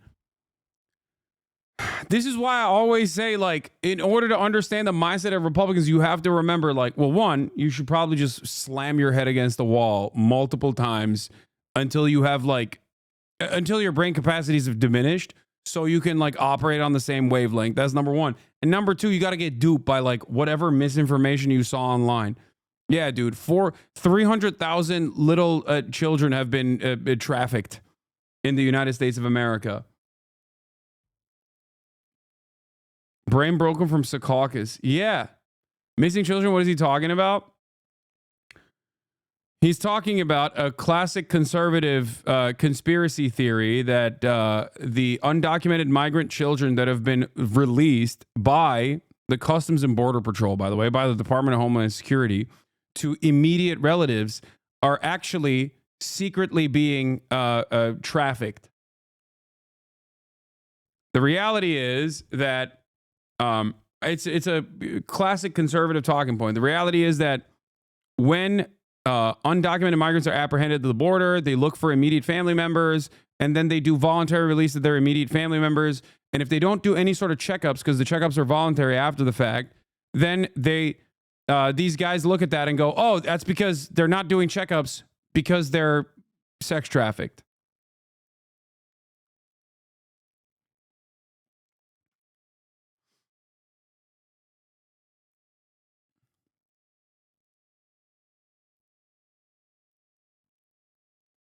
There's also, I mean, part of the reason why they also say that is because of like Sound of Freedom and all these other guys. It's a big Republican thing that like sex trafficking of children is happening. Sex trafficking of children is happening, and the Democrats are doing it. Pedophile cabal, that sort of thing. Over 300,000 missing children. We got to find these children. Yeah, we're expecting to hear his plan. We're expecting to, if you can hold on a little bit longer, we're expecting to hear his immigration plan very soon. But Dana, before you go, was there anything you heard that gave you hope? I'd like to think that maybe there was something that gave you hope in the speech today. You know what? Actions speak louder than words. And what I'm going to hope for, I'm going to see the facts. 100 days out, let's see where this policy has led us. Let's see if all those day one implementations have been started in a democratic way. Let's see if we're able to hold back World War III. Let's see if we're able to put together and come together. And let's see if all these promises are not just reared towards the lose of the world, but for the rest of us, all people in America, not just people that follow him. I like that, Lou, the lose of the world. You know, what I appreciate about you guys is that you're neighbors, clearly you're friends, but you're able to have these difficult conversations that many people cannot have. It's fractured some families, it's fractured some friendships. Why is it that you two are able to still maintain the relationship that you two have? Because they're upper middle class, and white and upper middle class enough not to like care. Also, I mean, this isn't to say that like poor people or everyone can't be friends with one another regardless of their political differences or whatever, but like that I'm sure plays a big role in this.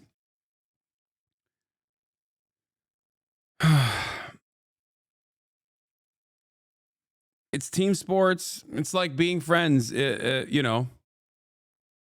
like being able to maintain a relationship with someone who is a fan of an opposing team. For a lot of people, that's the way they see it. And it's understandable that that's the way they see it because, I mean, the reality is American politics only goes in one direction, and it's to the right. And liberals are often just playing catch up after Republicans just like further accelerate America's demise. And your spouses. We want to bring the country back together again. That's what Trump's going to do. We want to bring the country. This has to stop. This division has to stop. We can never go forward as a country divided like this. It's never been like this. I never.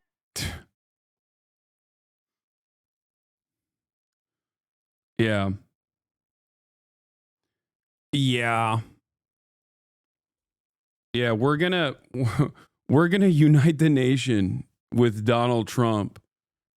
How are we gonna unite it? 9/11 style. 9/11 style. How will we unite it? Oh, by finding a common enemy that everybody can dunk on. Who will that common enemy be? Trans people. Who will that common enemy be? Undocumented migrants. Some of the most powerless people in American society.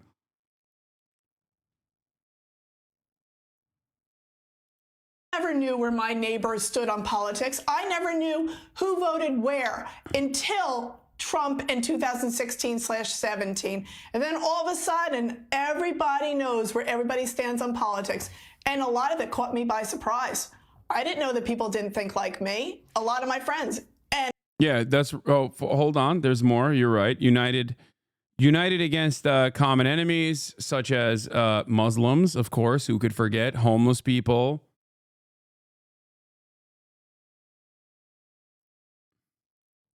Libs acting like you've shut up about, what is this? I haven't heard anything from Shonda Black, Hassan the Hun, Frogan, Denims TV, Fat Ass Mike from PA, Mighty Quiet. Donald Trump tells NBC News his administration plans to execute mass deportations of undocumented immigrants as soon as he takes office. Wait, what? Maybe you haven't heard anything from me because you don't watch me other than clips. There's never been a day where I haven't talked about mass deportations. What? What is going on with these people? Like, do they just... What?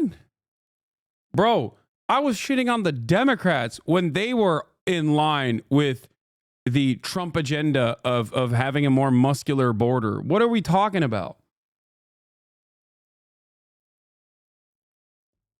What is this? I want everyone to pay attention to how quiet lefters are going to be when this happens. I think these guys have brain worms, and there's no other way to talk about this other than that.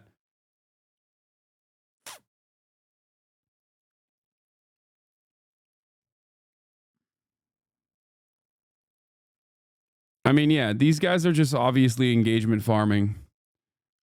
I've quite literally worked. I've done more than virtually every person that is chirping about that sort of thing in terms of trying to mount a significant legal defense for undocumented migrants. These past 2 months, we fundraised specifically for a community organizing tool in Texas that works to create some kind of legal safety net around undocumented migrants in the state of Texas. All of the proceeds from my merchandise at ideology.shop, Union Made, American Made, went to Raíces, Texas. And not only that, but I've also literally worked with groups comprised of undocumented migrants that work to defend undocumented migrants and talked about methods of organizing against Trump's obviously insane and cruel and violent anti-immigrant policies months ahead of time, and I will always continue to do so. Saying that I haven't talked significantly or talked enough about undocumented migrants is as stupid as saying that I'm like transphobic or something.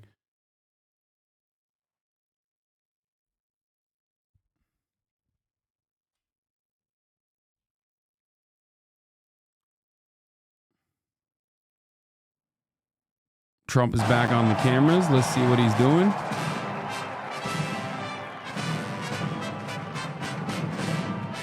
Did you see Trump? Did you see Elon do a questionable salute? It wasn't a questionable salute. There was no question of what the salute was. He hit the Sig Heil, and he hit it twice. Okay? That wasn't questionable. I think there's nothing in question there. That wasn't suspicious. Nothing suspicious about that. Very obviously, the guy who bought Twitter and turned it into a neo-Nazi farming ground did the Nazi salute on stage twice.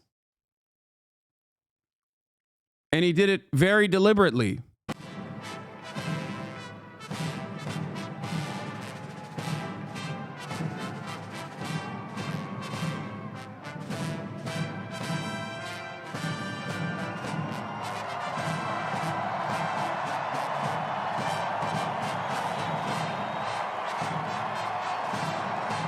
These are his executive orders that he's going to sign, I guess, symbolically in front of the people.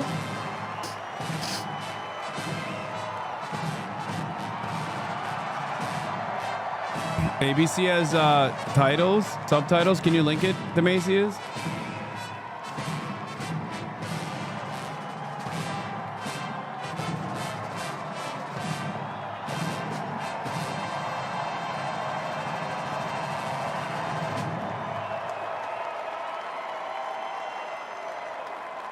Reporters were able to get to the President of the United States, and he is taking this moment in an inaugural parade that has somewhat of a feel of a political rally, David. Thank you, Rachel. I think that is well put. This is a Donald Trump inaugural parade. This is what an inaugural parade would look like in 2025 if you had to imagine it.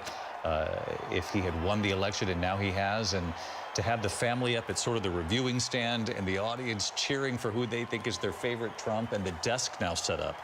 And I think we have an image there of just the pile of what we believe. He's shamelessly replying with a salute. Executive orders that President Trump will take action on. No, really that's in these not. First hours You're reading too much into it. Of being in office. We know he has talked about this in his inaugural address, the border, declaring an emergency in the southern border. Here is the prep work. We captured this image earlier today of them placing these on the table, of course, with the presidential seal, which was placed there within moments of Donald Trump taking the oath of office here this afternoon, in that familiar fist bump. And of course, that image from Butler, Pennsylvania, John Carl, when there was an assassination attempt, an attempt on his life, the fact that Donald Trump was able to stand up and hold his fist to the air. that was an extraordinary moment and one that will go down as having a true impact on this campaign and how people see Donald Trump. David, it was the defining moment of Donald Trump's campaign. It was the defining moment of that entire campaign. It may well be the defining moment of Donald Trump's political life. I think, some people close to him believe that it was in that moment that he solidified the fact that he was going to win that election. I mean, it was coming to your feet, bloodied, and also what he said, fight, fight. Oh my God, the dick riding is out of control. Glaze! Bro! Dial it back, dude. Take the dick out of your mouth. Take the dick out of your mouth. You can't do commentary like that. On the campaign. She made a brief appearance at the convention. Holy moly, the glaze! Interesting to see her fully back by his side. See, that's the difference. When I talk about like objective truths in terms of like Trump playing a role in TikTok being unbanned, at least for the time being, even if I tell you like things are going to get much worse down the line, or about the quote unquote ceasefire, the small short window of the ceasefire, I'm just telling you what the truth is. I'm not going to sit here and be like the iconic fist bumping that he did after he got shot that changed the tide of history. That's glaze. One is objectively telling you the truth. The other is glaze. What the media is doing here, what ABC News is doing here, is glaze. Okay? And that kind of glaze plays a very important role in normalizing Donald Trump further, which is going to happen, by the way. And as I told you this already, there is no hashtag resistance liberalism.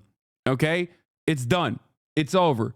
It's not going to happen this time around. It is no longer, Trump is no longer being treated as an aberration, okay, who cast aside the civility and the optics of liberalism, and he is just now seen as a normal Republican. This is the Republican Party. And in many ways, it was already the normal Republican Party, but now the media is openly embracing it as such. You see, I believe those are, yes, some of those who were there in Butler, Pennsylvania. And of course, remembering the person who lost their life there in Butler, Pennsylvania as well. Martha, I believe the president will probably look back at this moment and say, I'm glad we were at the arena. This is a more intimate gathering, and this is more, as Mary said, more like a Trump rally. It has the DNA of Donald Trump and his supporters and the American voters who were determined to be there for Donald Trump. As he said in his speech this morning at the Capitol, he believes he was saved by God to make America great again after that assassination attempt and that fist you put up, that he put up. So when you see these citizens from Pennsylvania walking by and law enforcement, firefighters, these are Donald Trump's people. You know Donald Trump loves this. He thrives on this. This is what he does at rallies. He loves having that crowd there. And so in that arena, it really is more intimate, not just for the people there, but for Donald Trump. This feels exactly like the rallies he's held again and again. And of course, he's looking to see how he did. We heard him right after his speech, the inaugural speech, saying, it's going to play great. I thought it would play great, and the reviews have been great. That's what he's looking for today, too. And Rachel Scott, who was there in the arena, of course, was our reporter on the scene that day in Butler. Rachel? It is striking, David, to see this procession that is happening. Those first responders from Butler County walked out to applause carrying that uniform from Corey Compentor, someone who died ultimately shielding his family. I remember being there in Butler and the sheer panic that was as the president-elect covered his ear. He was rushed out, and then he raised his fist in the air. You remember those striking images as he said, fight, fight, fight. And I thought of that moment again today as the president of the United States was inside of the Capitol taking the oath, and right after putting up his fist 3 times once again. You saw him do it just a moment ago as well. Fight, fight, fight. It became the mantra of his campaign. Many people in this arena repeating it right back to him, David. Rachel, thank you. Special event. Let us now take a moment of silence in honor of Corey Comparatori.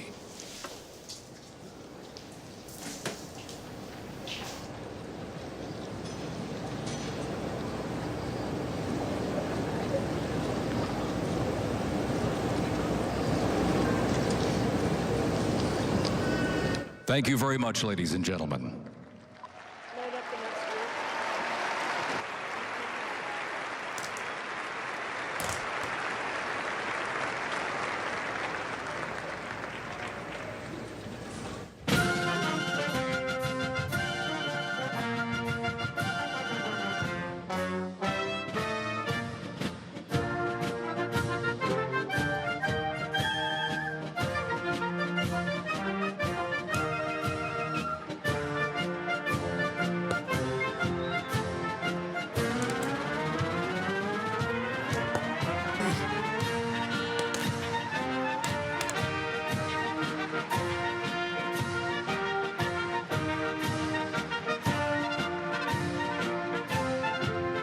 Tom and Jerry as music? We now present True. to you the New York Military Academy from Cornwall-on-Hudson, New York. New York Military Academy stands out due to its unique connection to the president himself. President Trump is a 1964 graduate and has been enshrined as one of our alumni of distinction. This historic academy has been named a Junior Reserve Officer Training Corps, that's JROTC, and are marching with their cadet dress uniforms. Look at these, all modeled after post-World War I General Blackjack Pershing's gray uniform.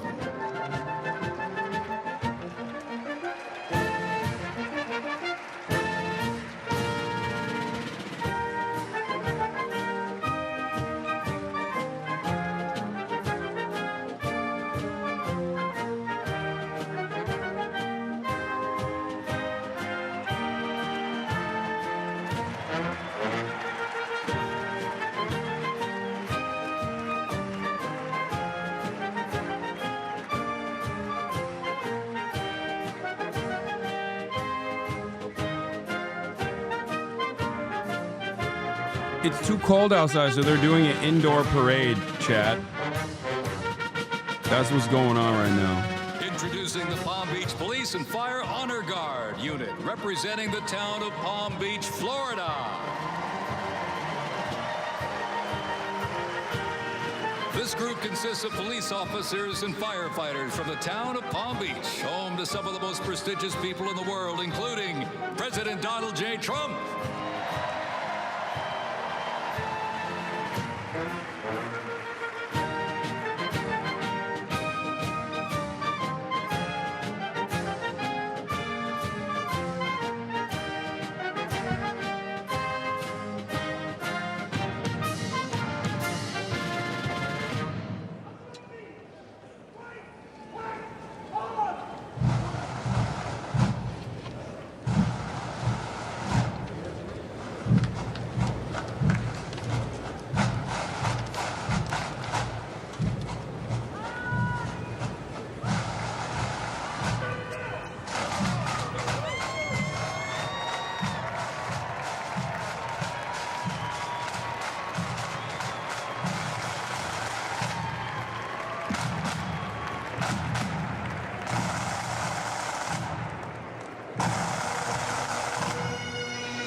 Society Pipes and Drums from New York City. They have performed internationally in Ireland, Canada, Australia, Germany, and Switzerland. And as of this past December, the band has had the distinct honor to perform at the 75th commemoration of the attack on Pearl Harbor in Oahu, Hawaii. The band has also played for hospitalized children, military veterans, as well as the 1980 and 2005 presidential inaugural parades, and His Holiness Pope John Paul II. The NYPD Emerald Society Pipes and Drums formed way back in 1960. And you know, they are the oldest, largest police pipe band in the United States, comprised of all active and retired police officers of various ranks and assignments. Listen to those bagpipes. Let's hear it for it, folks.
one that hits close to home for our Vice President. We now welcome the Middletown High School Marching Band and cheerleaders. They're traveling all the way from Middletown, Ohio to proudly represent their school, our nation, and outstanding alumni, including our new Vice President of the United States, J.D. Vance.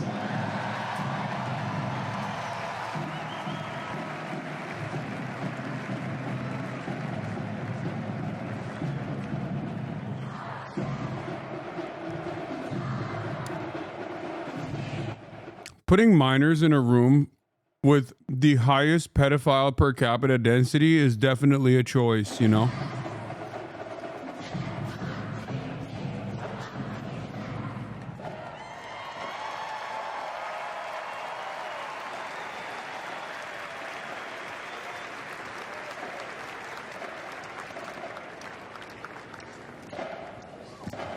The band has performed in countless parades, community and sporting events, as well as competitions. They have also always qualified for the Ohio Music Educators Association state finals for 23 years straight. How about that? And have earned the highest rating in 18 of those appearances. Woo! And today they performed America's Sweet Land of Liberty.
The national nightmare begins to thunderous applause.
ACLU's already started. The Trump admin is already facing its first legal filing against the decision to shut down CBP-1. The ACLU filed a motion in an existing case against Biden's asylum restrictions along the U.S. southern border. ACLU and partners requested an immediate status conference. Good luck. Godspeed. I just don't think that we have any... I have no more confidence in any of the courts to hold up anything Like, I think these guys are. That was the last 4 years. I mean, not the last, sorry. That was the first 4 years of Trump.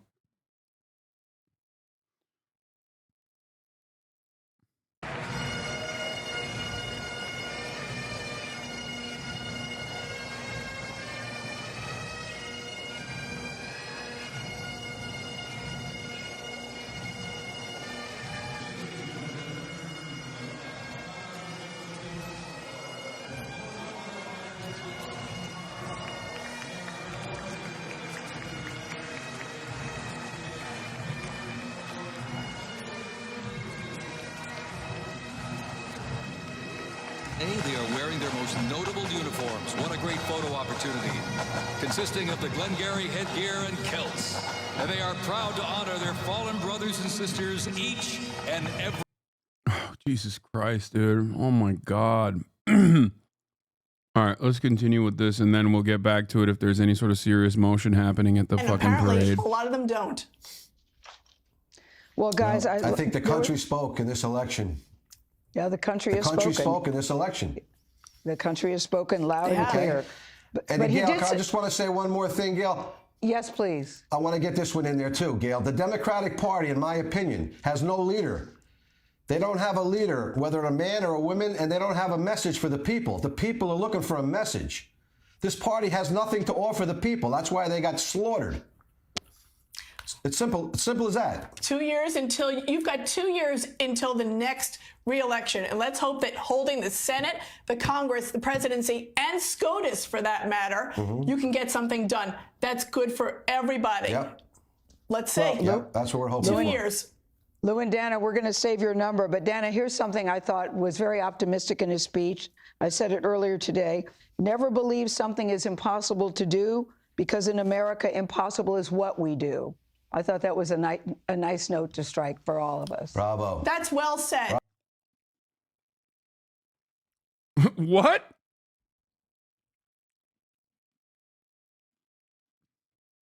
Yeah. Glaze. Again. See, we can find something to unite behind. Trump's like, we're going to start executing everyone of Honduran descent tomorrow. And Glazing Gale over here is like, well, you know, he said it's impossible. That's technically an impossible task, but we can do it. Bravo. Gail, I will hold the same optimism you do. Because I do, Gail, I've been watching you for years. I do respect you. And if you hold in faith, I can do it as well. I respect you too, Gail. I learned a lot about you in the last couple of months. I really respect you. I really do. I come from the school, I never guys. knew nothing We want the about you, but I president really to like you succeed. now. You and Tony. Thank you, Lou. I feel so much better today. I come from this point of view that, listen, we want the president to succeed because we want the country to succeed. That's the position I hold today. I thank you guys both, and we will definitely check in with you. I'll tell Tony you said hello. Thank you both. Oh my God, this is literally a repeat. Oh my God, America is in its repeat era.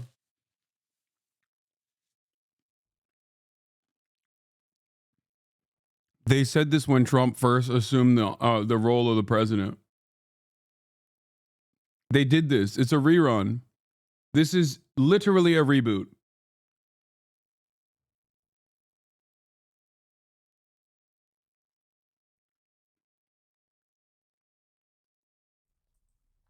Two very vocal people, guys. Glory, glory, hallelujah, Trump won the presidency.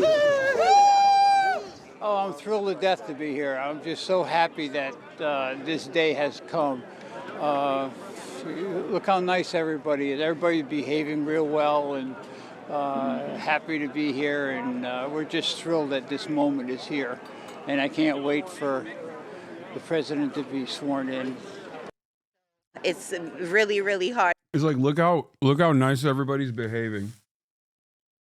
Yeah, dude, because you won. We know what you did when you didn't win. You know what I mean? You can't just use that. You can't just use the celebrations. Like, nobody expects you to behave like an Eagles fan and start burning the city because your team won. That's a Philadelphia exclusive. You know what I mean?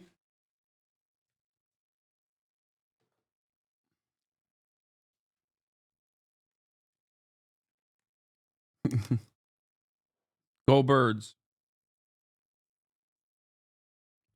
Win or lose, we still burn the city to the ground. Hard economy that we're living in right now, and I can't take it anymore. I'm so happy that Trump won. I'm unbelievably happy. That's why I'm here today. Lightning. I feel energetic. I'm so excited. I'm so happy for this. So excited for President Trump. Happiness, you know. Where I'm from, everyone hates Trump. A lot of people disagree with him on everything. So it's a nice change of atmosphere. Okay. Is he Irish? Or just drunk? Was that just an Irish man? Or a third thing, which is somehow both?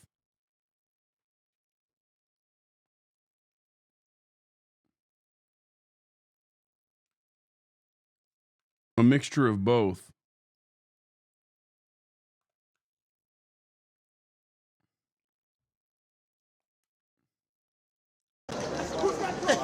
Hi. Hey, I've been a fanboy since he come down off the elevator. I was, I guess, 12, 13. And I mean, I was Trump all the way. Everybody made fun of me, you know, and then once he got in and he was the GOAT, I'm kind of an obnoxious person, so that's kind of why I liked him. But then once he got in and this dude's like, hey, he's the stuff, then everybody started jumping on board. So I always joke and say I was a fan before it was cool.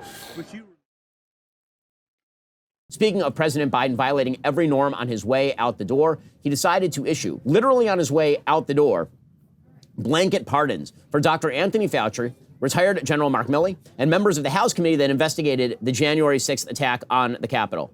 Even the Associated Press says this is an extraordinary use of the powers of the presidency in his final hours. And Joe Biden said in a statement, again, his excuse for breaking the law is always that he has to do it preemptively so Donald Trump doesn't break the law. By the way, President Trump did just arrive at the White House. He was greeted by President Biden's prone body. They propped him up on some sort of stand, and then he greeted President Trump, and Jill took Joe's hand and waved it at Trump, and then they all sort of moved into the White House. Apparently, he wrote a letter that he's leaving for President Trump. It may or may not say that he's being held hostage by members of his own administration and has not decided any of his actual policies for the last several years. Meanwhile, Ivanka Trump has also arrived at the Capitol building in preparation for the inauguration, the second inauguration of her father. Anyway, Joe Biden issued a statement upon issuing these parting shots this morning, these pardons this morning. Quote, our nation relies on dedicated, selfless public servants every day. They are the lifeblood of our democracy. Yet alarmingly, public servants have been subjected to ongoing threats and intimidation for faithfully discharging their duties. In certain cases, some have even been threatened with criminal prosecutions, including General Mark Milley, Dr. Fauci, and the members and staff of the Select Committee to investigate the January 6th attack on the United States Capitol. These public servants have served our nation with honor and distinction and do not deserve to be targets of unjustified and politically motivated prosecutions. So, again, the idea here is that he is going to preemptively pardon all these people because otherwise Donald Trump and his mean cadre of mean people are going to do something. And that'll be so brutal. This has been Joe Biden's going excuse for everything for 4 years. If I don't violate the law, then they will violate the law. Well, but it turns out that when it came to actual violation of the norms, of the actual running of the government, Joe Biden violated everything. We had to sue the federal government. We, the Daily Wire, sued the federal government to stop you from having to get a vaccine that Joe Biden tried to cram down on you via OSHA, the Occupational Safety and Health Administration. Like, that's insane. Joe Biden attempted to use the mechanisms of government to ignore the Supreme Court when it came to student loans. Joe Biden attempted to activate the federal government in order to shut off, in the waning days of his administration, offshore oil drilling across the entire. Yeah, how dare he? Like, some of the things that Joe Biden did in terms of like violating the norms or whatever is for pure selfish reasons or for propping up other like dudes in his orbit, protecting them against like potential prosecution down the line. But when you talk about like Joe Biden violated norms and the law to do student loan debt relief, it's like, yeah, oh really? I'm I'm sorry he did that. I feel like, I guess you're only allowed to violate norms and institutions when it's like melting the poor. God forbid someone even accidentally in their delusion, in their dementia, goes and does like one thing that's nice for the working class. Oh my God. Eastern Seaboard. These are things that are not within the purview of the President of the United States alone. And yet he attempted to do all of this stuff. So who's abnormal? The answer is that Joe Biden. It's also wrong. Like, the Department of Education is directly in the purview. Joe Biden does actually, regardless of what the Supreme Court said, did have the power to do student loan debt relief, or at least permanently extend it to a degree where it doesn't matter anymore. Like, no one has to pay it. That is something that he had the power to do. The Supreme Court blocked him from doing it. He should have just still done it regardless. Was always abnormal, and it's about time for him to go. What's hilarious is now the media are trying to buy back their lack of credibility, and truly buy back their lack of credibility. So I've said before, and it happens to be the case, that the Biden administration, in their abnormality, and the media in covering from that abnormality, they totally blew out their credibility, totally blew it out. And that is, I think, something they're now trying to restore by admitting the reality, which is that President Biden has been senile for the last 3 years. There's an entire article in The Guardian over the weekend in which The Guardian finally admits, oh yeah, Joe Biden has been senile for a long time, for like a very long time. According to The Guardian, in public, Dean Phillips, who ran against Joe Biden, saying he's kind of senile, was ridiculed. In private, others shared his concerns. Larry Sabato, director of the Center for Politics at the University of Virginia, recalled receiving a call from a Democratic senator in late January or early February 2024. Quote, I said, is there any particular reason why you called me? I'd like to know. He said, you do realize off the record that Joe Biden is not going to be our nominee. I was stunned.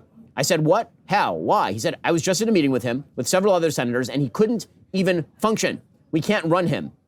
Sabato added that the senator in question tried to raise the issue, which angered the White House. Quote, he was punished, as several of them were. They gave him the cold shoulder for a while. The point is, a lot of people had figured it out, but they didn't care. I'm stunned they got away with it, and it produced term 2 for Trump, and it's going to be the longest 4 years of our life. Now, what's amazing about that is that Larry Sabato, who used to be, I think a pretty good analyst of politics over at the University of Virginia, Larry Sabato literally spent months after that defending Joe Biden's mental state, because that was the de rigueur demand of the Democratic Party and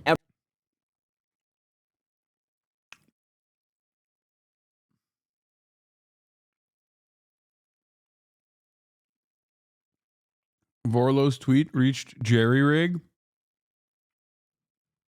Jerry Rig Everything says, I currently own 4 different Tesla vehicles. By the end of 2025, I will own 0 Tesla vehicles.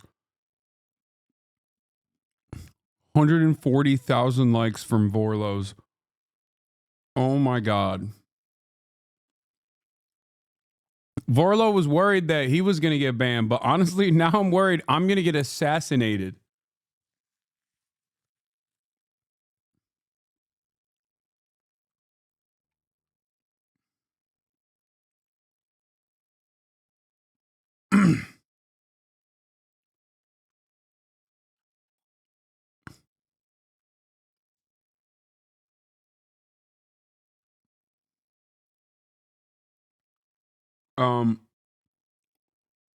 By the way, I hate this, but Ben Shapiro is absolutely right in daggering the media and all of the people that are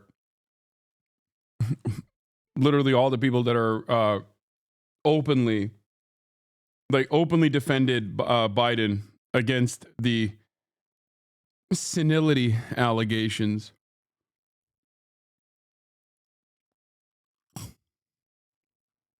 He's right. I hate to hand it to one of the worst scumbags, but he's right about this. Now, of course, if the shoe was on the other foot and he had to, defend Trump's mental competence or mental fortitude, he would do it regardless.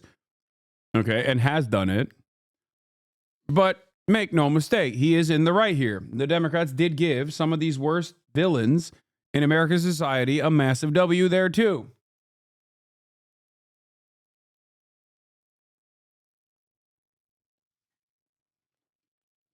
Make no mistake.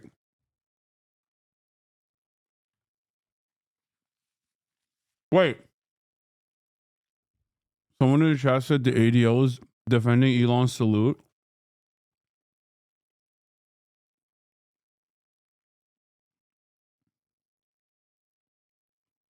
Oh my God. Link now, please.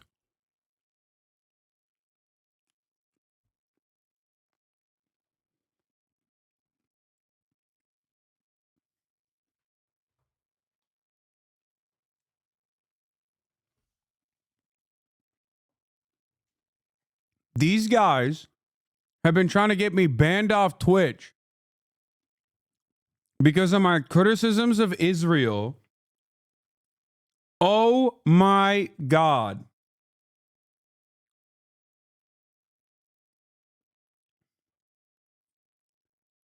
Oh my God. I didn't think they'd be so shameless, dude.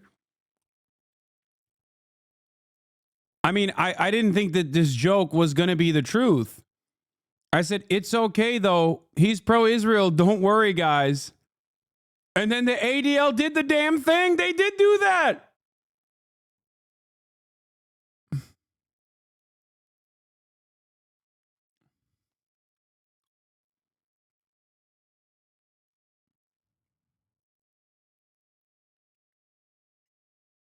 Oh my God, this is a delicate moment. It's a new day, and yet so many are on edge. Our politics are inflamed, and social media only adds to the anxiety.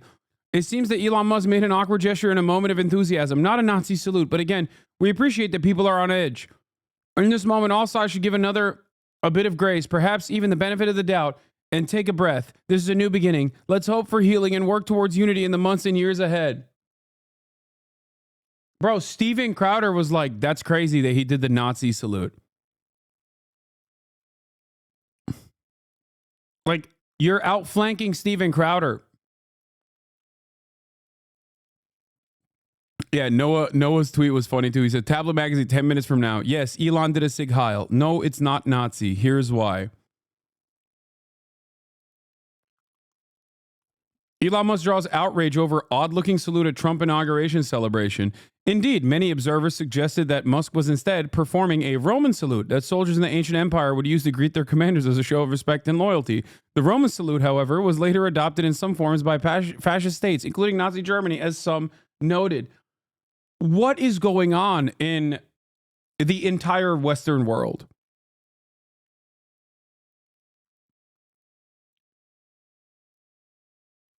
What is going on in the entire Western world? What is going on in the media? I'll tell you what's going on. Nazi shit. Wow.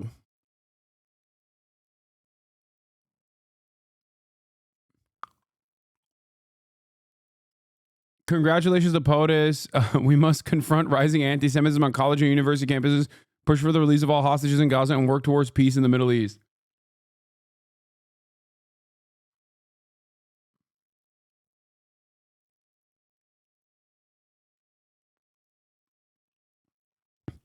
Yeah.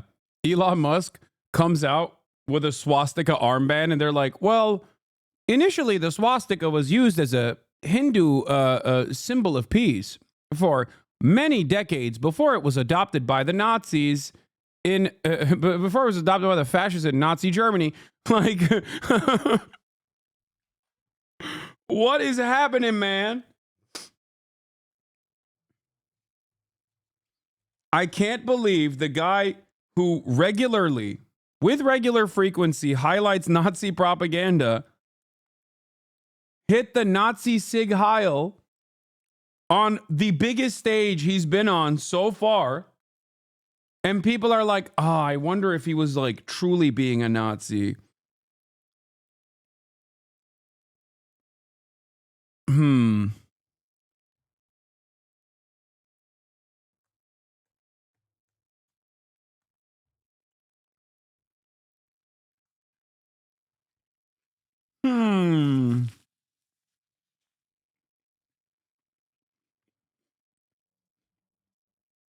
Everybody just jumped. The Democratic Party said jump. Everybody said how high. We'll get to more on this in just one moment. First, I used to think restless night. but more likely a case of collective wishful thinking. Bull. That is absolute nonsense. Of course it was a cover-up. Of course it was, particularly by the media. It's one thing for people around Joe Biden to be credulous. It is a complete other thing for the media to be this credulous, and it shows who they work for. Now, I will admit, I am enjoying the spectacle of the Democrats eating one another in what has to be the funniest headline of the day. This from Politico. Alexandra Pelosi, that will be the daughter of the former Speaker of the House, Nancy Pelosi, blasts First Lady Joe Biden, quote, Lady McBiden. So now they're saying the thing that she's Lady Macbeth. Fueling that anger is Joe Biden's continued now public nursing of a grudge toward Pelosi for pushing the president to withdraw from last year's campaign. Alexandra Pelosi, the former speaker's daughter, said, quote, if I was Lady McBiden, I'd put on my big girl pants, play the long game, and think about my husband's legacy. There aren't many people in America who have something nice to say about Joe Biden. Nancy Pelosi is one of them. Wow, Lady McBiden. Now, only I have been calling her Lady Macbeth for a while, because clearly she is the one who's been steering Joe Biden toward a sort of power-hungry attitude. But I hate this guy so much. And Ed O'Keefe, what do we know about those executive actions by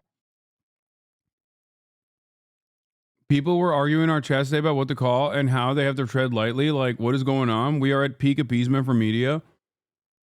It is crazy that a dude that is known to highlight neo-Nazi sentiment on the platform that he purchased, where he unbanned every single neo-Nazi from all around the world, did a straight up Sig Heil, not once but twice, on this massive stage. And the New York Times is like, I don't know. Like, this is a joke, right? Like, if you post this title on the New York Times and then post this photo underneath it, it kind of makes the title seem stupid, because the title makes it seem like, well, that could mean anything.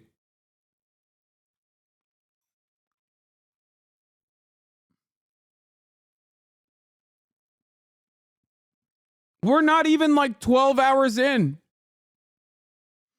I like that he had this locked in the chamber, you know, ready to rip. And he fucking rips it. And the New York Times is like, I guess what it could mean anything.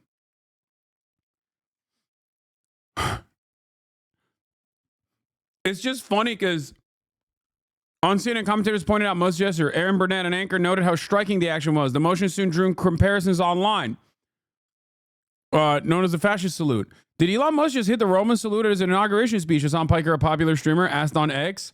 Mr. Musk, 53, did not respond to an email for comment. I like that they paired me with the Elon Musk non-reply.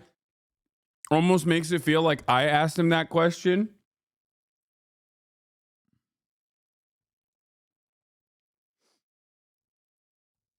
Like I asked him directly.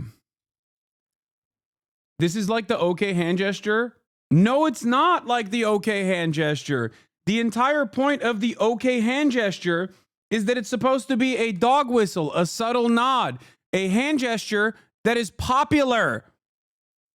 That's there. So it's only contextually inappropriate in certain circumstances. There is no contextually appropriate situation where you're Sig Heiling. We kind of, as a society, had moved away from that. It is the exact opposite of the okay hand gesture. There's only one context. The okay hand gesture works in multiple settings. You know, because it's called the okay hand gesture. It's in the name. As in, sometimes people throw it up to say, okay.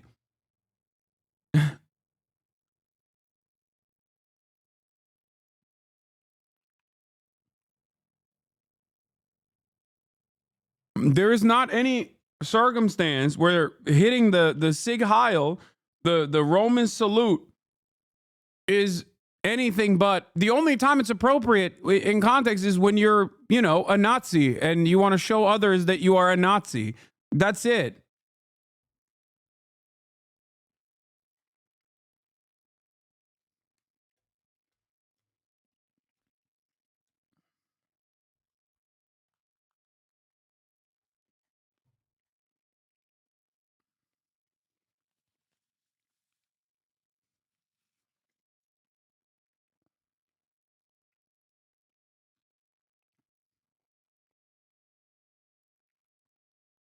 Anyway.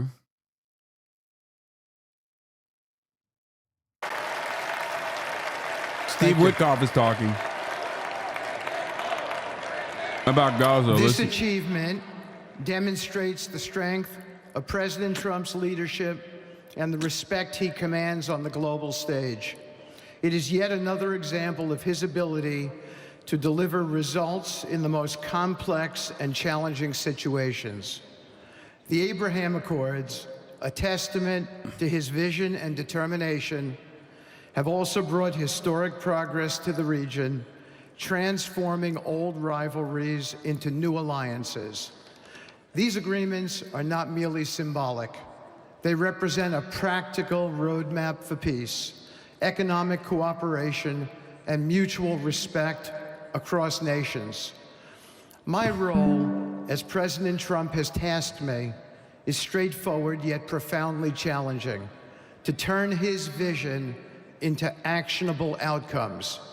He sets the agenda, he lays the framework, and he inspires people like me into bold action.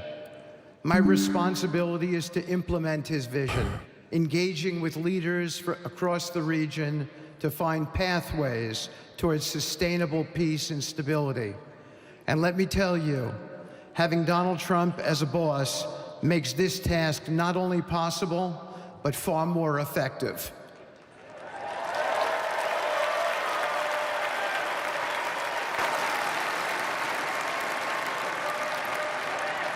President Trump's reputation as a leader who delivers results resonates far beyond Washington. Leaders in the Middle East know he means what he says. His ability to cut through bureaucratic gridlock and focus on tangible results is the game changer. It allows me to approach delicate negotiations with the confidence that the full weight of the United States is behind me. The principles President Trump has laid out for our approach to the Middle East and foreign policy in general are fourfold, and they are clear. 1, respect for sovereignty. Every nation deserves the right to determine its own destiny, free from the interference of external powers. 2, economic prosperity as a bridge to stability. Through economic partnerships and investment, we can build a foundation for cooperation that transcends historical grievances. 3, courageous diplomacy. Real progress requires difficult conversations and bold decisions, and it is through these that trust is built and maintained. And finally, 4, reciprocity and Chad's saying, what about Gaza? He's literally talking about Gaza, dude. Why do you think he's saying that? You think he needs to say that for Israel? Everybody understands Israel has sovereignty. For nations that are unwilling.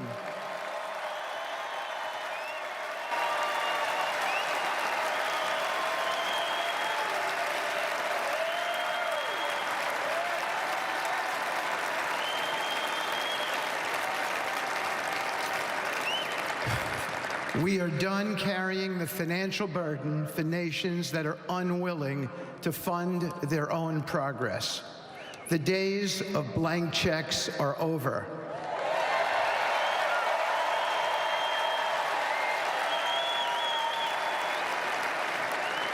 Partnerships under President Trump's leadership must be equitable, and contributions must reflect shared commitments to our goals.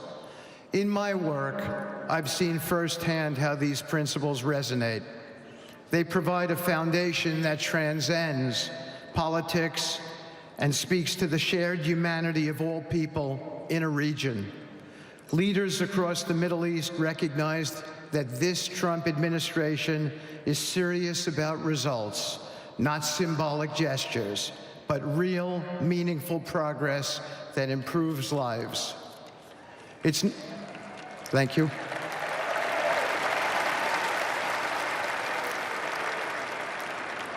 It's not always easy. There are moments of deep challenge and frustration. Decades of mistrust cannot be undone overnight. Yet I take comfort in knowing that I am not in this alone. President Trump's clarity of vision ensures that I never have to question what success looks like.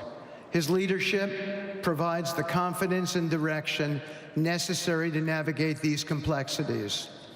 As we move forward, my commitment is to continue the work of advancing President Trump's vision for the Middle East. Whether through expanding the Abraham Peace Accords, fostering economic development, or facilitating dialogue between long-standing adversaries, my focus remains on actionable results. Let me close by saying this: a stable and prosperous Middle East is not an unattainable dream. It is a goal within our reach, made possible by strong leadership and unwavering commitment. Under President Trump's guidance, we are proving that the impossible can become reality. Thank you, but I have one more thing to say. We have some special people for me to introduce you to tonight. President Trump has been talking to them as well. They are the families of hostages from Israel who have been in Gaza for the last year and a half. There are many of them here today. Several of the families have lost children and loved ones, and they're here because they're part of an effort to retrieve their bodies so they can be buried in a proper way.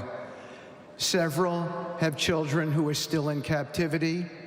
There is an American family here whose loved one is scheduled to come out in 14 days. It is kind of crazy that like the Biden admin set the stage for so much for Israel to be propped up as this like massive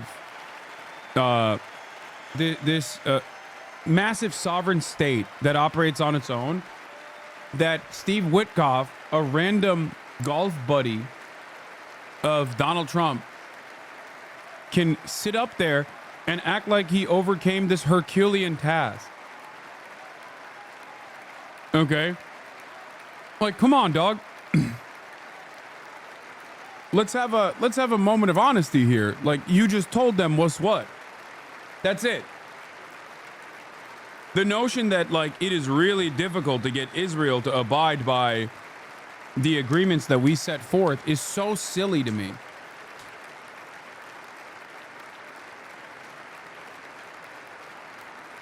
It's ridiculous.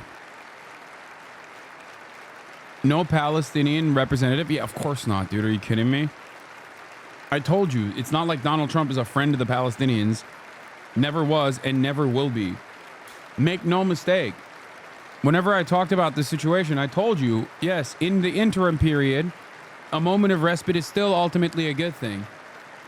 But I am not holding my breath with the assumption that, the future for Palestinians will be great under the Trump leadership.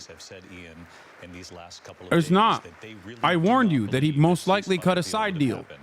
Without Donald Trump. I told you that any kind of respite, any kind of long-standing ceasefire agreement is most likely being conducted so that Israel can recoup, recover, and rearm. But this does not mean that there shouldn't be a ceasefire. A ceasefire ultimately is still good.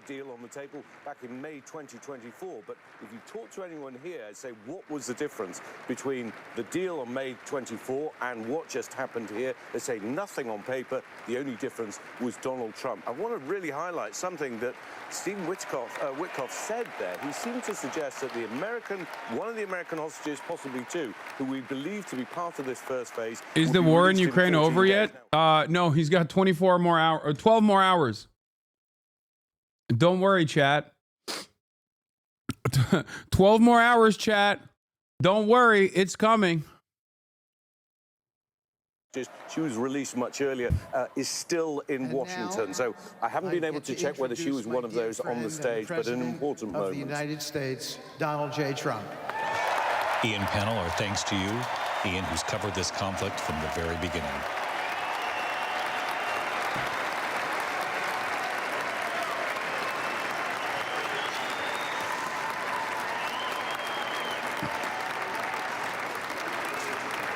He's got like 6 more hours, dude. He'll fix the. After greeting the families, He's got like 6 more hours to go, man. I'm sure he'll pack up the whole Russia Of course, stuff. this arena is filled with supporters who gathered early this morning. Thank you very much, everybody. Appreciate it. Thank you.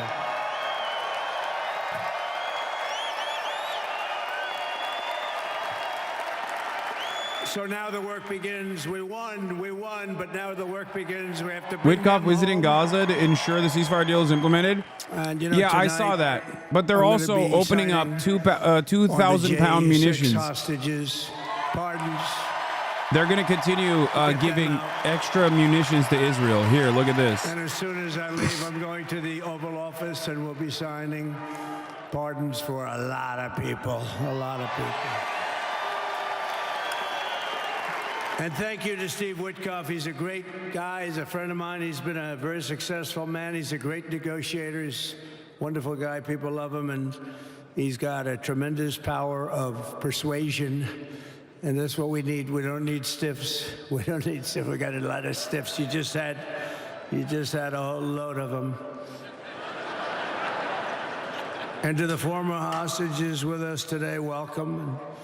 Welcome home. Some of the folks are former hostages. Not a good situation. The 3 young ladies that came home yesterday, you saw that. More coming home every day now. They're coming home.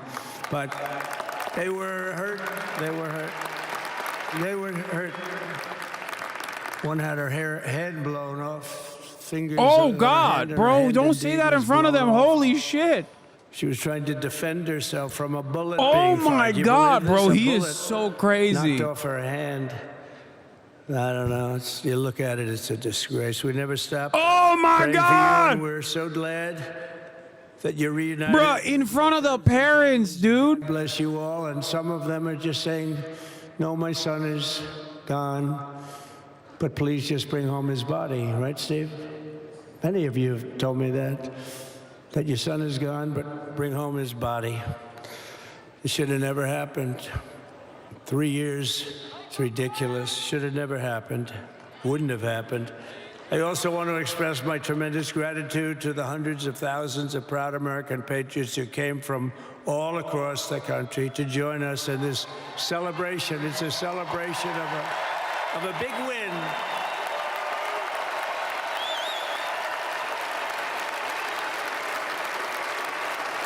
And you're witnessing the dawn of the golden age of America. That's what it's going to be. We're bringing it back. We're going to bring it back fast.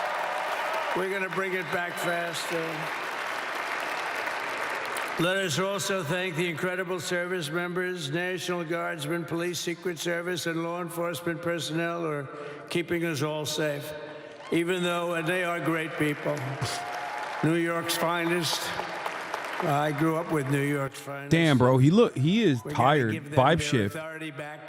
I feel like he does Trump no longer have the same motion and juice that he once did? The way they run things in this country now, it's disgraceful, but it's going to change rapidly. We're going to make He's EP, bro. He's EP. He's an EP guy. Indoors, we've had a magnificent inaugural parade.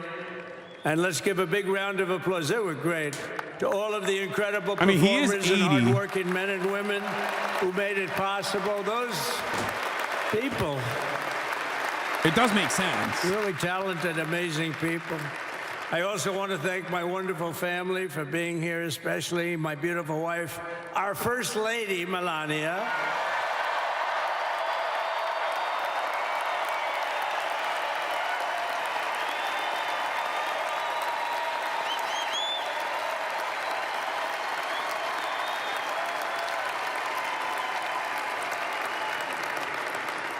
I love our First Lady. Also, JD. How good has JD been? And his beautiful wife, Usha. How good is JB? JD has been great. He's another good negotiator, Steve. He's a great negotiator, too. We need negotiators in this country. But so many of the people on the stage behind, not only family members, as an example, Lara Trump, the wife of Eric. She was the head of the Republican Party, along with My friend Michael, stand up. The two of you. What a job. What a job they did. They worked so hard. They knew there'd be rigging, but they said, we're going to make it too big to rig, and we did. We made it too big to rig. We won every swing state by a lot. We won the popular vote by millions and millions of votes. We won the whole ball of wax. And now we're going to go and drill, baby, drill, and do all the things that we've wanted to do and bring your costs down, your prices down, and make our country safe. So thank you very much, Michael. Thank you very much. What a job you've done, Michael. I'm never moving you, you know. He was thinking about getting a nice job in the administration. I said, no, I'm leaving you right where you are. You've done a very good job. We're not moving you, Michael. I'm sorry. Anyway, thank you very much. Appreciate it. Appreciate it very much. Right here with us also in the arena, I'm about to sign some very important executive orders of our new administration. Hey, Don, will you stand up, please? Don is another one. How about Don? This guy. Libs of TikTok defending Nazi salute. PBS News, which is publicly funded, is spreading propaganda that Elon Musk made a fascist salute during a speech at the Capital One Arena. Their own video clearly shows that he was motioning. My heart goes out to you, to the audience. Defund PBS. Libs of TikTok, Chaya Reichik, once again, is an Orthodox Jewish woman, okay? Like, as long as someone is rich, Republican, and pro-Israel, they can straight up be like, I love Adolf Hitler, and people will still be like, all right, it's cool. He didn't mean it. He meant like he loves Hitler's veganism. Fetterman's brain damage going strong. Fetterman admits that Lake and Riley Act does not protect dreamers. Asked why he broke his promise never to vote to harm dreamers, he muttered about wearing a hoodie and gym shorts at the inauguration. I don't see why people are so concerned with how others dress, he replied. Yeah, brain damage has caused this man to become a conservative, and he will be flipping to the Republican Party. Mark my words. Bro, are you a moron? His salute didn't mean shit.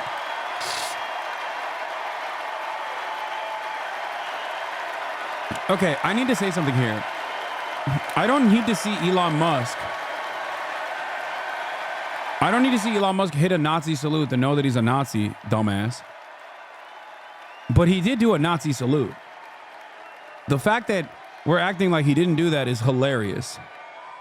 Thank you. He already was a Nazi, and now he's just doing the Nazi salute. He knew the youth vote. You know, we won the youth vote by 36 points. And he was saying, Dad, you got to go out and do this one and that one. And we did a lot of them. And he respects them all. He understood them very well. And he said, Dad, you got to go out, do Joe Rogan, do all these guys. And we did.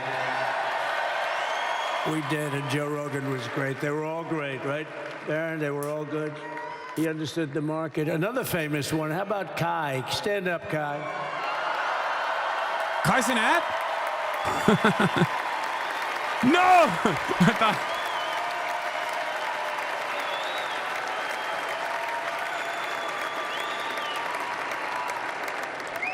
Is that Byron Donalds back there? Stand up, Byron. It's so funny to have the hostage family stand up behind you as you just like hype up all of your family members and other like sycophants and stuff, and they're just like standing there like, okay, cool, Great, I guess. Thank you very much. And how about Lutnick, Secretary of Commerce? He's going to take in more money than any country has ever even thought about. He's going to take in some money.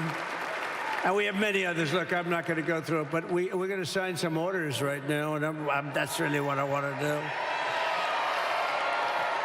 So we're going to sign executive orders. First, I'll revoke nearly 80 destructive and radical executive actions of the previous administration, one of the worst administrations in history. Maybe not one of them, the worst. Anybody that would allow millions of people to pour through our borders from jails, prisons, mental institutions, insane asylums, gang members to be taken off the streets of Venezuela and deposited in our country, and many, not just Venezuela. You know, crime in Venezuela is down 74% because they took their criminals and gave them to us through an open border policy of the previous administration. All over the world, they're emptying their prisons into our country. They're emptying their mental institutions into our country. It stops as of 1 o'clock this afternoon, okay? It stops.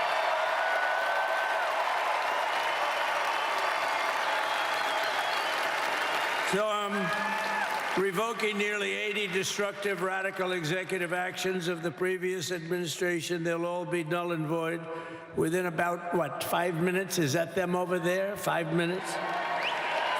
And next, to gain immediate control of the vast federal, out-of-control bureaucracy, I will implement an immediate regulation freeze, which will stop Biden bureaucrats from continuing to regulate. Most of those bureaucrats are being fired. They're gone.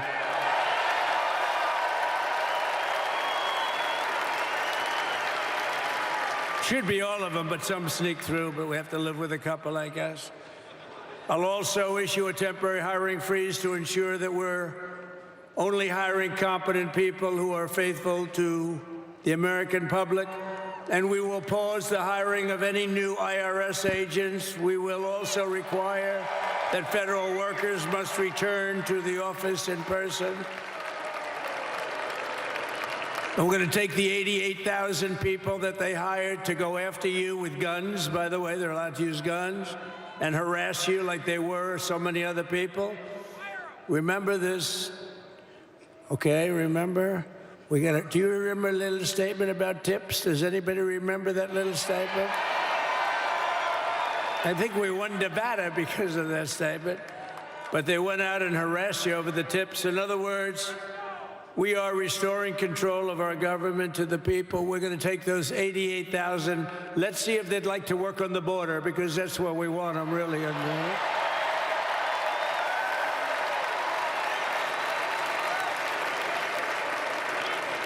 So we're going to have no tax on tips, right? No tax on tips.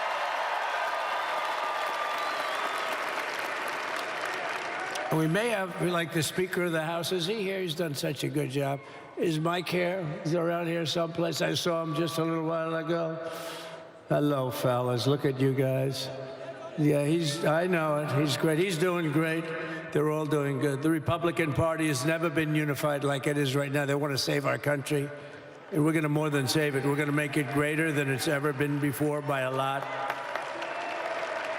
Next, I'm going to sign a presidential memorandum directing every member of my cabinet to marshal every power at their disposal to defeat inflation and rapidly bring down the cost of daily life, because your costs have gone through the roof in the last 4 years.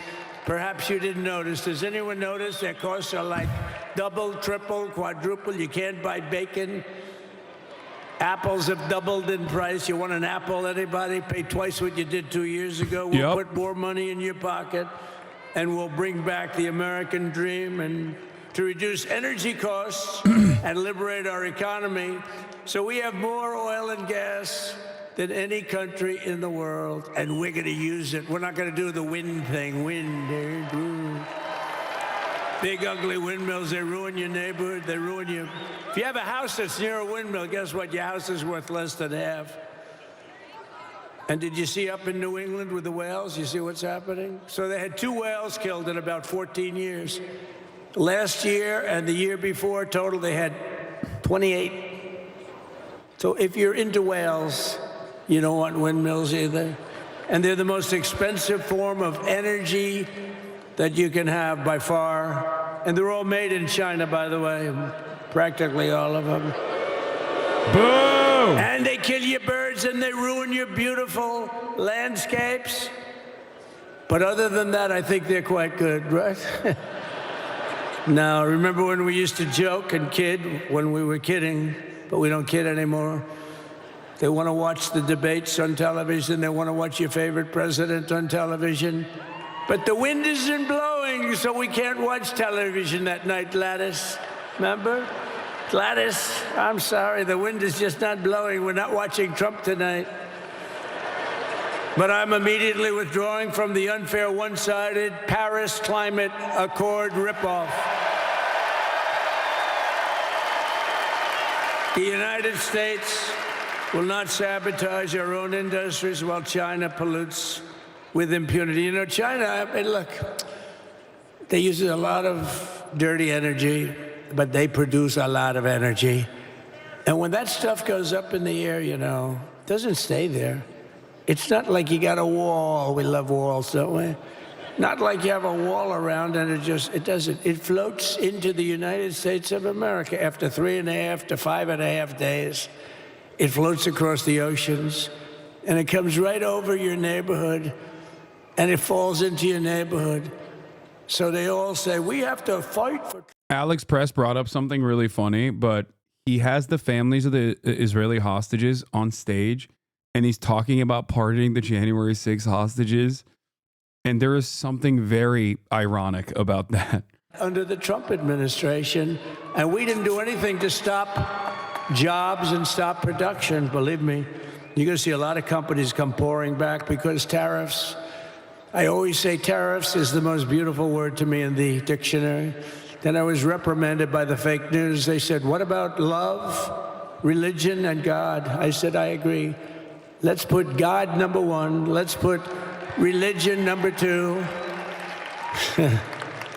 Love, I don't know. We got to put that number 3, I guess, right? And then it's tariff. Because tariffs are going to make us rich as hell. It's going to bring our country's businesses back that left us. And I'll also sign an executive order to immediately end federal government censorship of the American people. In America, we believe in free speech, and we're bringing it back starting today to stop the weaponization. Oh, do I know about that? These creeps. Deranged Jack Smith. You ever hear of him? Deranged. He's a deranged prosecutor. He's sick. They suck him on me. He's now been reduced to. Apparently, Alex also wrote about how he also referred to the Palestinians in Israeli prisons as hostages as well. Did they pardon Jack Smith? Base Trump. Did you know that Biden, while I was making my speech, pardoned his whole family? Boo! The brother, the whole deal was pardoned. Can you imagine that? While I was making my speech. Did everybody hear my speech? Did you like my speech?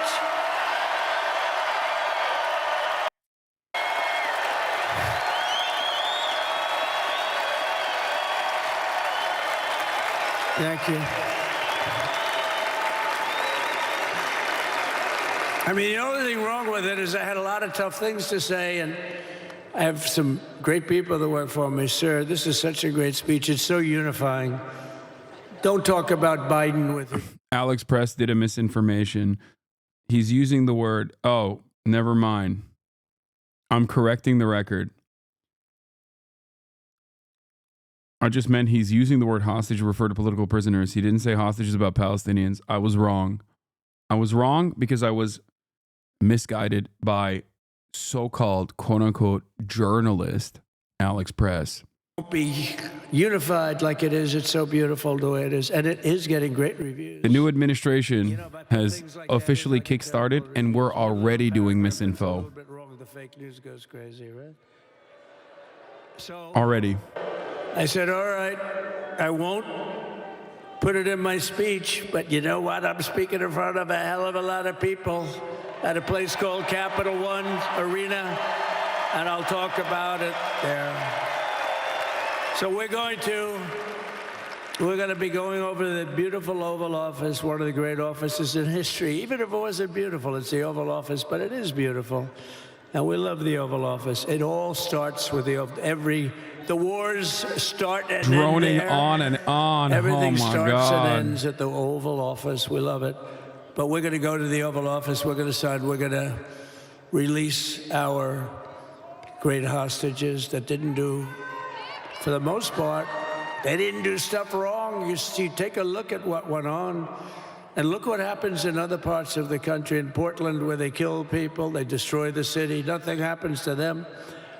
In Seattle, where they took over a big chunk of the city, nothing happened. Minneapolis, where they burned down the city, nothing happened. Essentially, nothing happened. All they want to do is go after the J6 hostages. A 76-year-old grandmother was arrested the other day because she was looking, I think because she was looking at the Capitol or something like that. No, we're not going to put up with that crap anymore.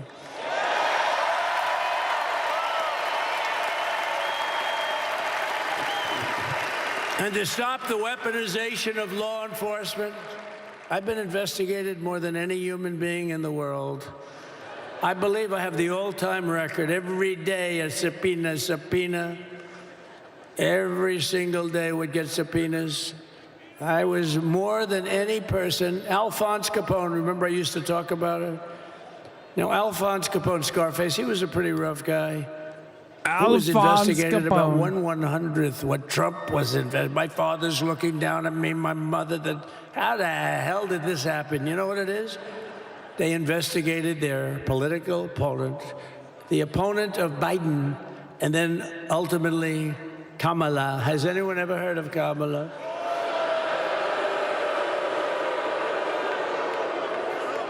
We had to beat two opponents, you know? We had to beat Biden, then we beat him. Now he goes on top. The guy was like 39 points down. I think I could have beaten Trump. They should have left me and I would have beaten. No, his debate performance wasn't the best, right? That's what killed him. And then they had to change, and that's like you get into a fight. The great Dana White spoke last night. We love Dana White, right? UFC. That's like he puts in two fighters. One of them's getting creamed, getting really beaten, and they say, all right, take him out. Let's put somebody else in to finish up the fight. That's what they did to us. They gave us somebody new, but we took care of both of them. So we beat actually two opponents. But to stop the weaponization of law enforcement and our government, I will also sign an order directing every federal agency to preserve all records pertaining to political persecutions under the last administration, of which there were many, and beginning the process of exposing any and all abuses of power, even though he's pardoned many of these people. Can you believe it? He's pardoned them. You know why he did it while I was speaking? Because that way I couldn't speak about it. I was speaking. I didn't know he did it. I finished my speech, and they said, sir, he pardoned his whole family. I said, oh, can I go back out there and talk about it? Somehow that wouldn't be very elegant. Our First Lady would say, please don't do that. But we have plenty of time to talk about it, and we will. We're doing all of this on our very first day in office. You know, don't forget, we've been in this position, really, where we won the primaries in record time. We were the fastest win of a primary ever in political history, which is a very nice thing. It's nice to know. Well, the second election was rigged, so we knew we were doing well. And if it wasn't, you know what? If it wasn't, I would have never run. But the third one was just a monster. Boy, was that a big one, huh? That was a big one. On the second one, we got like 10 or 12 million votes more than the first one. How about that? We did great on the first one. We did much better on the second one. But bad did we do well on the third one. So we're gonna have some fun. It's very simple. We're gonna make our country great. We're gonna make our country great again. We're gonna make America great again. How good a name is MAGA, though, right? You know? I was going to say, keep America great, but unfortunately it wasn't great. Can't say keep it great. It will be great again, but CAG, keep America great, CAG. I don't think it's ever going to replace MAGA. Does anybody like CAG? I don't think so. Never replacing MAGA. Nothing will ever replace MAGA. MAGA Dog, was that's the your own most thing. successful political operation, political movement in the history of our country, maybe in the history of the world. Let's see what happens, because we're not finished yet. We're not finished yet. We have a long way Kag, to it's go. not so good, Kag. But we're doing this on the very first day in office, and in just a few moments, I'm not only signing the release of the J6 hostages, I'm signing other things that you're going to love. Oh, you're going to be happy reading newspapers tomorrow, and the next day, and the next day, and the next day. Yeah, he's keeping the Israeli family hostages hostage again, you know? It's full to the Hostage on rafters. You stage. don't have any. Look at those people up there. He's holding them hostage, too. You don't have any empty seats. And by the way, the Capital One owners, they are so good. While talking about the real hostages, January 6th. To us. And I just want to thank Ted and everybody. You guys have been fantastic. And the ice hockey team's doing great. Ovechkin's pretty good, right? They're doing great. So I want to thank them, Capital One Arena owners. They have been absolutely fantastic. And thank you once again to everyone. And I can only tell you, you're going to be very happy. You're going to watch a lot of good things happen. We got to stop some wars that are happening and going on. Some stupid things are happening. The war with Ukraine would have never happened, and it has. As you know, Israel would have never been hit on October 7th. And Oh, no, he's turning to them. Uh-oh. None of you would even know anything about this tragedy that you're going through right now. But Iran was broke. Anybody that bought oil from Iran, they couldn't do any business with us. You're not going to do business with America. China passed, everybody passed, they were broke. They didn't have money for Hamas, they didn't have money for Hezbollah. And your sons would be alive, and they certainly wouldn't be incarcerated like they are. It's a shame, but we're getting a lot of people out in a short period of time. So I'm going to go right over to here, and I'm going to sign in front of you. Is that okay? Good. President Trump, after giving his inaugural address earlier today inside the Capitol Rotunda, now at Capital One Arena, shaking hands with families of the hostages. Many of those families have given Donald Trump credit in recent days, saying they do not think that this ceasefire, this deal, would have gotten across the finish line had it not been for Donald Trump. I don't think that lady likes of course, his him. Mideast envoy, teaming up with What the was Biden that? administration in those final days. They have said that they believe it was the addition of Donald Trump and his team that made this happen. Donald Trump saying he will head over to that table with a number of executive actions already laid out on the table in the presidential seal. Mary, Bruce, do we have an understanding of exactly what it is he's signing right here?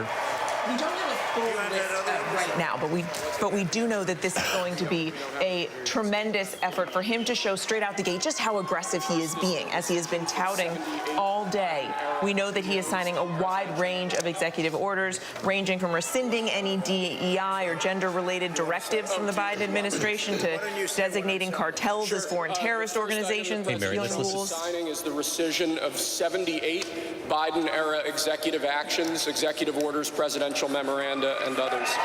Wait, you can do that with one signature? That's crazy. Bold, radical. Thank you, sir.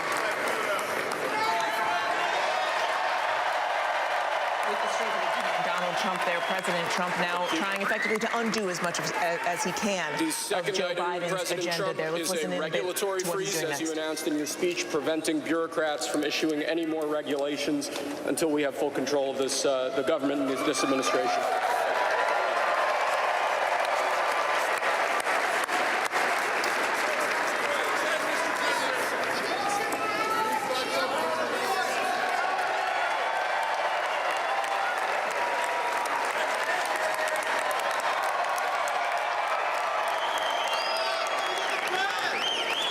Thank you, sir. Sir, can I have a pen? The next item, sir, is a freeze on all federal hiring, excepting the military and a number of other excluded categories, again, until full control of the government is achieved and we understand the objectives of government going forward.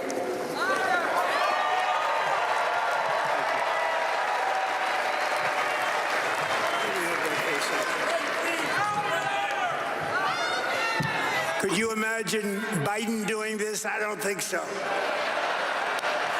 I don't think so. Sir, the next item, as you announced in your speech, is a requirement that federal workers return to full-time in-person work immediately. Why are they clapping for that? Like, what does that do? No, honestly, like, not even like good or bad. I'm not making a value judgment here. But why would that be something worthy of clapping? Like, what does that do for any of the people in the room? Yeah, finally, my bitch ass dad has to go back to work and work from the office. Like, what, is that it? The cost of living crisis that has cost Americans so dearly. Also, what? This executive order is so stupid. He's going to address it. He's going to address the living crisis, cost of living crisis. Oh, hell yeah.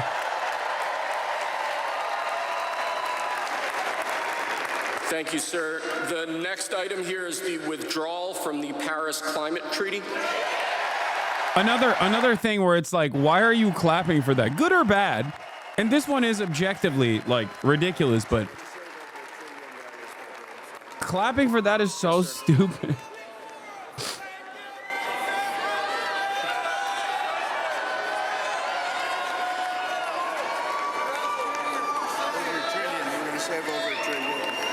Easy not to worry about the living crisis when you're a millionaire? Are you talking about me?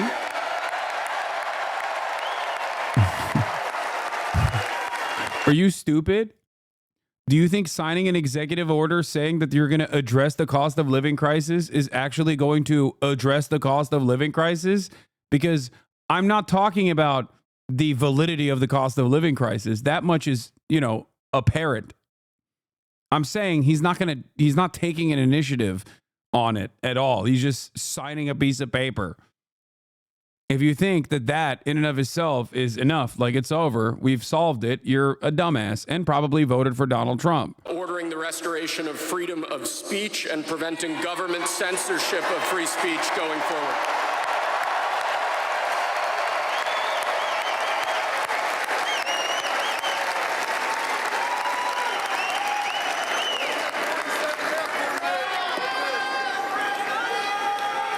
And lastly, sir, before we go back to the Oval Office to sign a large number of other items, is a directive to the federal government ending the weaponization of government against the political adversaries of the previous administration, as we've seen.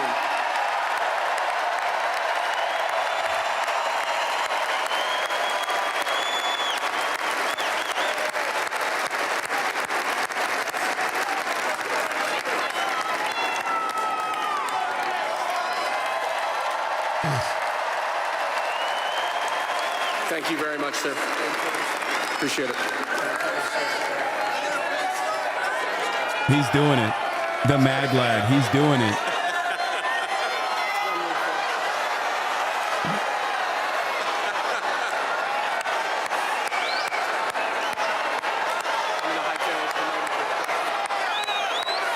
Oh my God.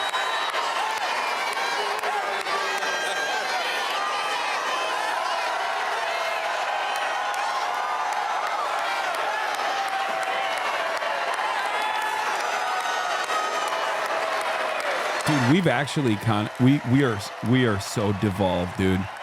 We have devolved as a society completely. This is peasant status. This is straightforward peasant shit. God damn, dude. This is crazy.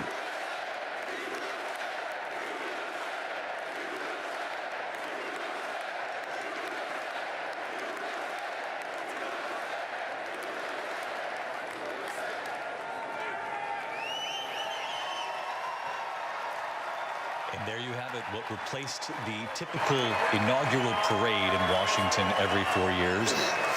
A sort of rally, if you will, at the Capital One Arena. President Trump returning to the White House 8 years after he first served in 2017, the 45th and the 47th president of the United States. 99-0, Marco Rubio confirmed. Yeah, of course there's no resistance to that. Are you kidding me? The Senate confirmed Marco Rubio to be Secretary of State to 99-0. There's no anger. There is not going to be any resistance to anything, really. And all the resistance that you will get from the liberals in Congress will be like totally just on aesthetic grounds. But what you have to understand something is Marco Rubio also is the exact type of person that the Democrats want as Secretary of State. So from their calculations, Marco Rubio basically is an establishment figure. Like, it could have been so much worse in their eyes. You know what I mean? It could have been like Tulsi Gabbard or something. They see him as a competent war hawk, which is precisely the reason why they will always gladly vote for him. Bernie voted for Rubio? I don't know. Yeah. But having said that, here are the 12 Democrats that voted for the Laken-Riley Act. Catherine Cortez Masto from Nevada. John Fetterman, of course, whose wife was an undocumented immigrant, by the way. Ruben Gallego from Arizona. Maggie Hassan from New Hampshire. Mark Kelly from Arizona. John Ossoff from Georgia. Gary Peters. Jackie Rosen. Jean Shaheen. Elisa Slotkin. Mark Warner. And also, and this is even more shocking, Raphael Warnock. Raphael Warnock voting for this to carry it across the finish line is so crazy. Especially because, does he even have a re-election coming up? Like, this is not even like my seat was in question and I have to maintain my position. That's why I'm voting for this like reactionary bill.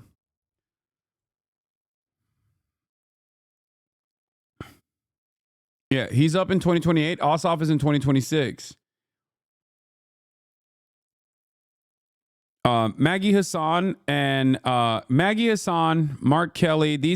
Maggie Hassan is the old hat rotating villain figurehead that I routinely reference. And it seems like these guys will be, if the Democrats ever actually seize power once again, many of these guys will be in the new rotating villain squad that always exists in the Democratic Party.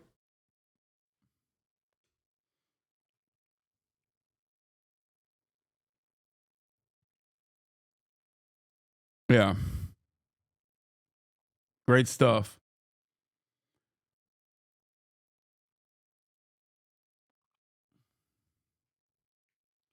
Head of Immigration Court has been fired. New, the acting head of the U.S. Immigration Court system, along with 3 other key leaders, were fired soon after the Trump administration took office on Monday, according to 3 sources familiar with the matter.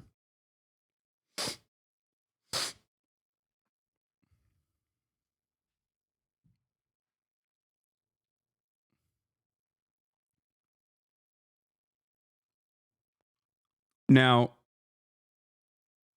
there's I just take photos, thank you for the 5 gifted subs. There's also more cool things happening, and by cool I mean not, I'm saying that sarcastically. One, as I mentioned already, Israel expects President Trump to lift the Biden administration's hold on the supply of the 2,000-pound bombs in his first days in office. Outgoing Israeli ambassador to the U.S. Mike Herzog told me. Okay, and also. Where is it? Not the Elon Musk Roman salute. But also, on top of that, the West Bank is currently on fire. There were clashes that took place after radical settler terrorists lit parts of the West Bank on fire. And I believe the IDF might have accidentally shot one of their own. The IDF might have accidentally shot one of the settlers, thinking that they were actually Palestinian. Trump is also expected to reverse the sanctions on the Biden administration imposed on Israeli settlers that were involved in violent attacks against Palestinians in the occupied West Bank. The Israeli ambassador to U.S. Herzog told Axios, here is the West Bank on fire.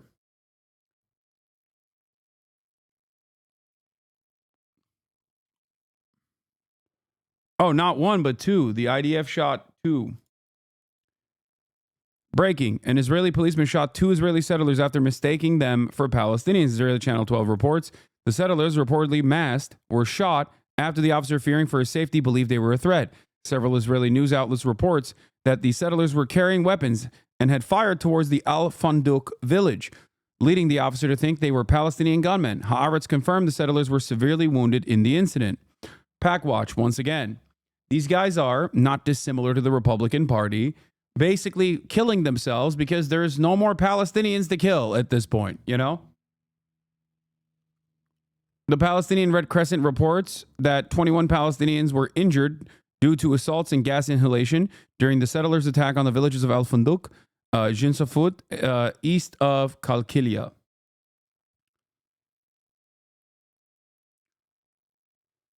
Like I said,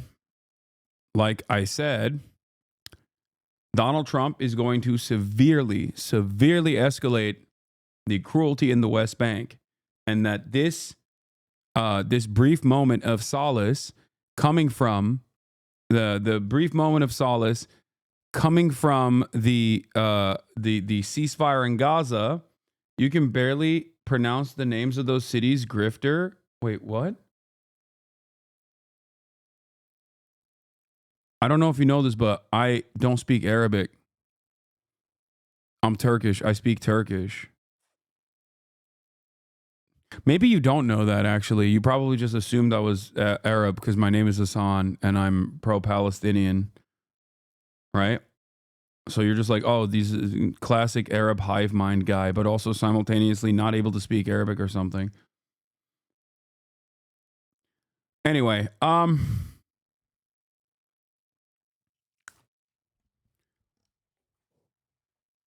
yeah.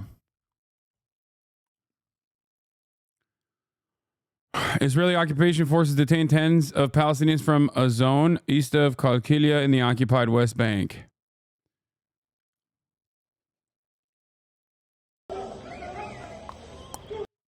Yeah. There it is.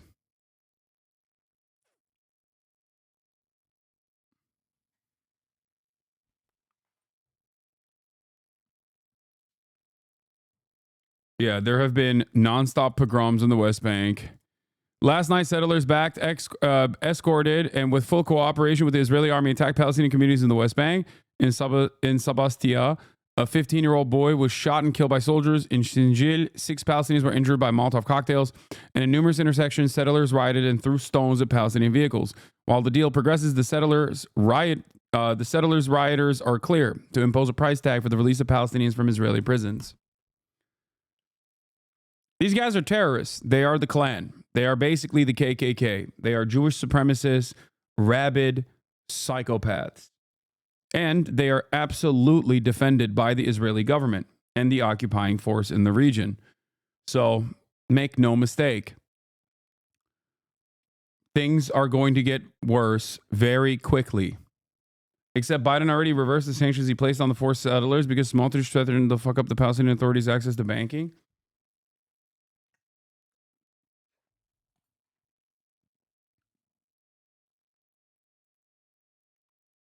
Meanwhile, in the Gaza Strip, apparently Israel is already violating its own ceasefire agreement as well, to the surprise of absolutely no one. Hold on. Let me give you some details on that as well. 1 second.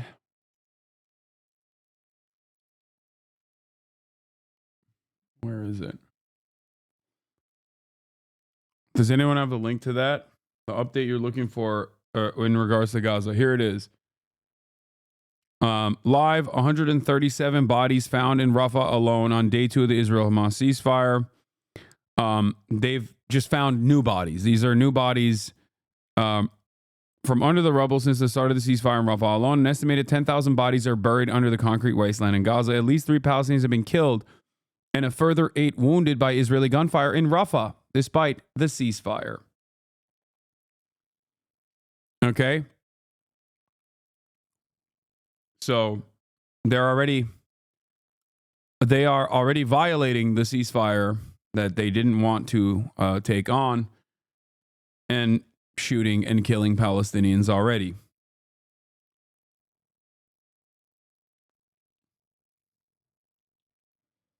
Also in the West Bank, going back to the West Bank, Israeli forces have closed a large number of checkpoints, gates, and bypass roads throughout the West Bank. Palestinian news outlets reported that all cities in the region have been effectively separated, leaving thousands of Palestinians stranded on the streets. Full closure of all entrances to Ramallah. Complete closure of all entrances to Hebron. All entrances to Kalkia have been shut. Entrances to Salfit are completely closed. All entrances to Bethlehem have been sealed.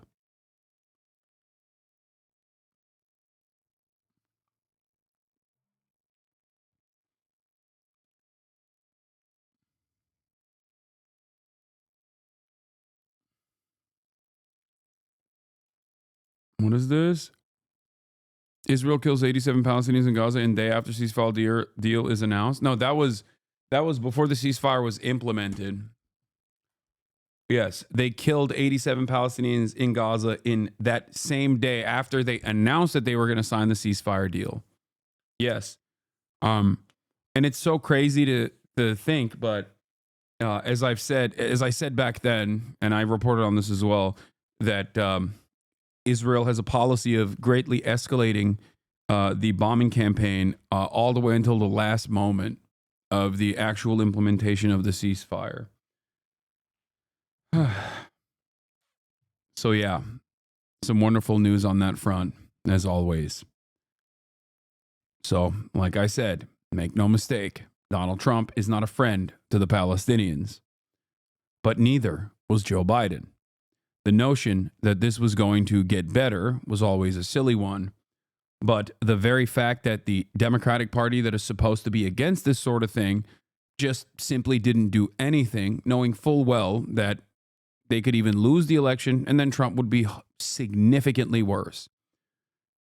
Just as the way Joe Biden came into office and did not reverse any number of different policies with respect to Israel that Trump had implemented, whether it be the Abraham Accords or the recognition of the annexed land, the annexed Syrian territory of Golan Heights. No reversals came for that.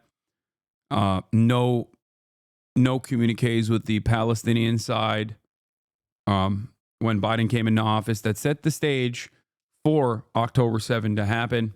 And then 15 months of endless, unlimited genocide that Biden oversaw with no interest in putting an end to the hurt, not moving the embassy from Jerusalem, all of this stuff. And here we are.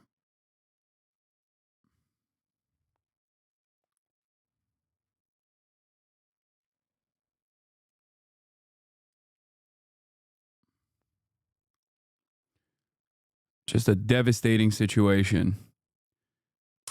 This is also, there's two things I want to talk about.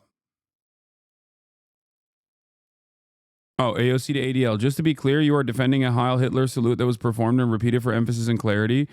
People can officially stop listening to you as any sort of reputable source of information now. You work for them. Thank you for making that crystal clear to all.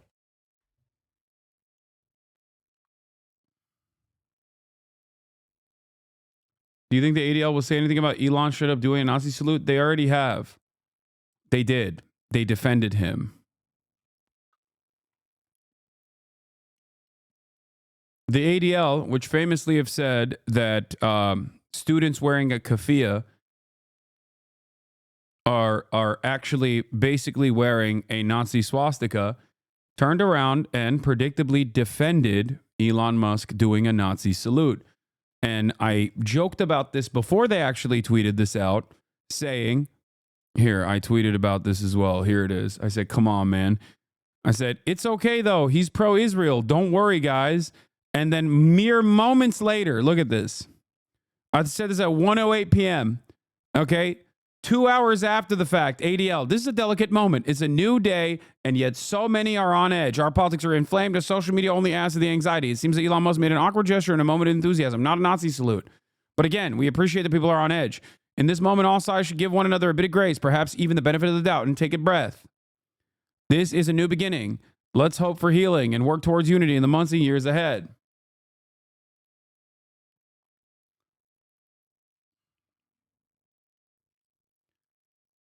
They have never been honest about their true intention. The ADL is not the Anti-Defamation League. They love defamation. They love defaming people, calling people like myself anti-Semitic over and over again. They are not the Anti-Defamation League so much as they are the Apartheid Defense League. They only care about defending the Israeli apartheid. I've shown you enough footage of Jonathan Greenblatt, the president of the ADL, speaking in front of the Israeli Knesset about what Israel must do to promote Israel in the Western world over and over again. This is one of the tools.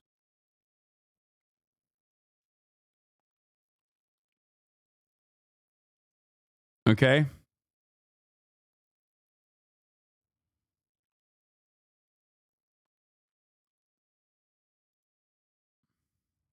Yeah. For the ADL, a Nazi salute from a pro-apartheid billionaire is just an awkward gesture in a moment of enthusiasm, but a college student wearing a keffiyeh is basically a swastika.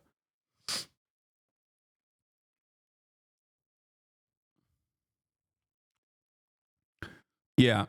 Just so you understand, there are a million different versions of Elon Musk hitting that, okay? You can watch the video and make up your own mind, because there are plenty of instances where politicians have like raised their hand in the sky and people go, oh, in a screenshot, they go, oh, they're doing a Nazi salute. Elon Musk hit it, okay? I'm not going to repeat it, but Elon Musk hit it twice in succession, enthusiastically, and dare I say belligerently. He hit it twice. He emoted it twice. He even hit the chest while hitting it, okay?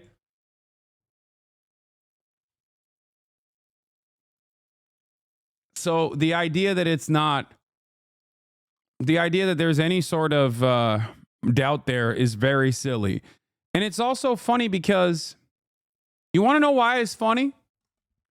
Want to know why it's fucking funny? Because you don't need that to know that Elon Musk is a fucking Nazi. Like, what are we talking about? Context here is that Musk supports AfD, the far-right party in Germany.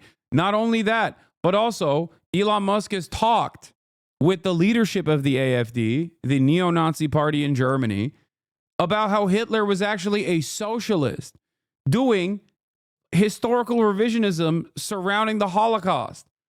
Okay? Elon Musk has also unbanned every single Nazi in North America and around the globe after purchasing Twitter. Elon Musk, in that process, has also personally followed neo-Nazi accounts. Elon Musk has highlighted neo-Nazi accounts. Elon Musk famously responded to a person doing the classic neo-Nazi, fascist, anti-Semitic canard, the anti-Semitic statement that like Jews are doing unlimited immigration from the third world of like lower status people, specifically to destroy Western civilization. Elon Musk responded to that person and said, "You have said the absolute truth." Okay? That ideology was echoed initially by the synagogue shooter that's responsible for the worst anti-Semitic hate crime in the United States of America, in modern American history.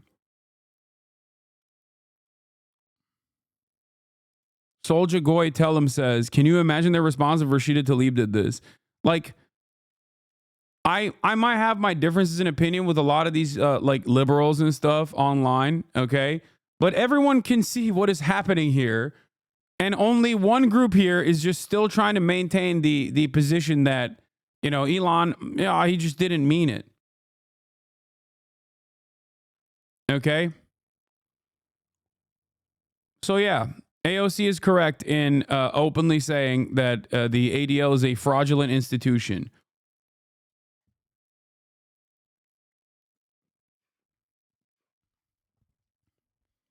One thing that I also always find funny is that it does not take much. It does not take much for any random American to consider another to be a communist. These people say Nancy Pelosi is a communist. These people say the likes of billionaire billionaire corporate owners, billionaire oligarchs like Jeff Bezos are socialists.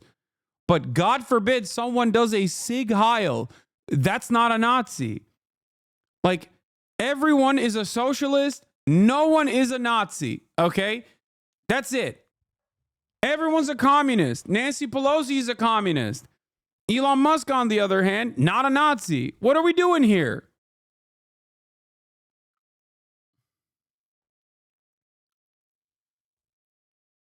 Why is everyone so afraid to call it what it is? Well, for the ADL, there's a different reason. The ADL's motivations is as long as you are rich and as long as you are a wealthy billionaire who is a right-wing Republican, but more importantly, as long as you are, your chat might be filled with bots. I don't think so. But like I was saying, as long as you are a right-wing billionaire, now everyone starts hitting Mr. Destructoid. Classic. As long as you're a right-wing billionaire who's pro-Israel, the ADL will always defend you, okay? That's it.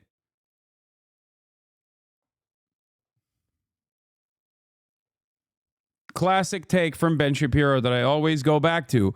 Ann Coulter tweets regarding Jews. Awful, nonsensical. Ann Coulter is also super pro-Israel and always has been, so I won't sleep. I won't lose sleep.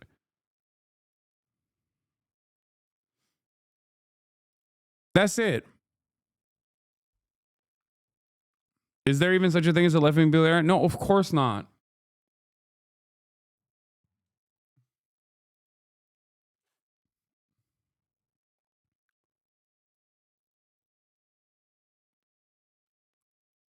Anyway. What?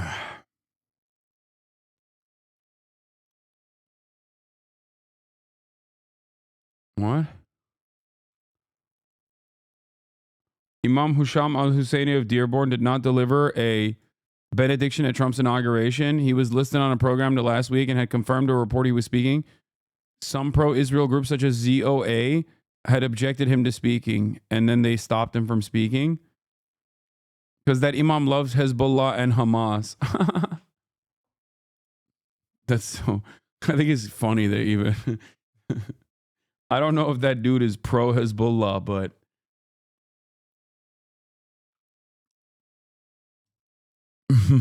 but it's funny to think that that the Trump administration was like, yeah, we want a pro-Hezbollah imam to speak and deliver a speech. If you want some CNN commentary on it, okay, let's see what the hell CNN is saying.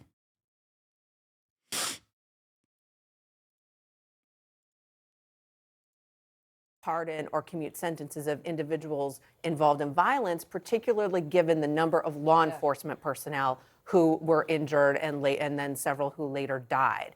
And then there's the seditious conspiracy. Oh my God, what did I tell you? I told you they're talking about the January 6th. Serious charge. They're talking about how devastating it is that, oh my God. They're talking about the January 6th stuff.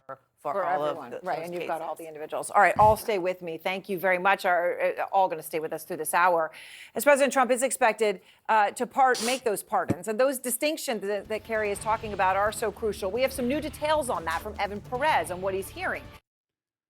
What is Fox News talking about? Talking to Tom Homan about killing migrants. Nice. Oh God, what is happening, dude? These websites are all blasted with ads. Now the ad block doesn't work. Everything sucks, chat. Google has destroyed ad block. Everything is getting worse and worse and worse, day in, day out.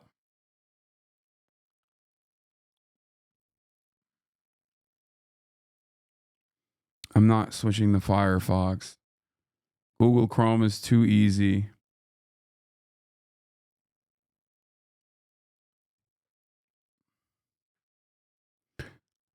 Anyway. We covered the executive orders already. This link will work. Let's see. Potentially. Oh yeah. Here's the. I see reports daily. 1,000 being arrested by Border Patrol. Here's And the you count the freaking Galloway, Harkonnen talking about killing They just migrants. created several different buckets and call them legal pathways, which are not. There's the same population of illegal aliens coming across the border. Now, we heard that Chicago was going to happen tomorrow and maybe some other cities. Then we heard that was kind of called off. What's the story there? The story of Chicago, a specific operational plan was leaked. So we pulled back and looking at the officer safety concerns. It's always a dangerous job. Yeah. But what did it do did it raise your officer safety concerns? So we looked at it, we made a decision. People will find out real soon what we're going to do. And Tom, when you think about where we've been over the past 4 years, the totals, we don't really have totals, but what's your best guess of how many people came into the country who did not deserve legal status, any type of regularized status?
They had DHS sanctioned appointments at the port of entry set for today.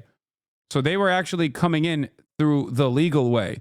Contrary to what people claim, these are legal migrants.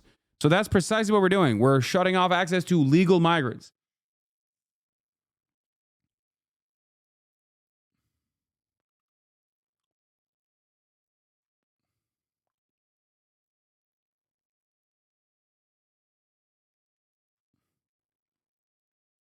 If the speed limit yesterday was 75 and today is 50, you will get a ticket if you go over 50 today. So, you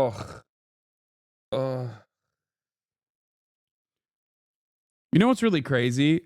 This person is speaking about this in such careless terms as though these aren't real human beings whose lives are being ruined. But like, if he did get a speed ticket in a place that was 75 yesterday and is 50 today for going 75, they would lose their minds. The notion that they would be perfectly willing and accepting of that is so crazy. Anyway, yes, I've covered this list already of what to do if ICE comes to your place of work or if ICE comes to your house. I've covered this extensively, and it's sad, but I used to cover this back in 2016 as well.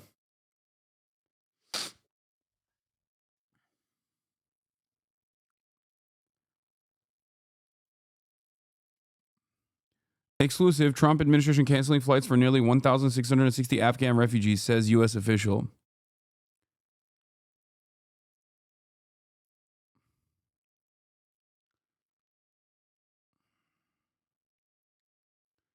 "2016 is back, I suppose? No, it'll be worse than 2016. Make no mistake. There is no help coming from liberals.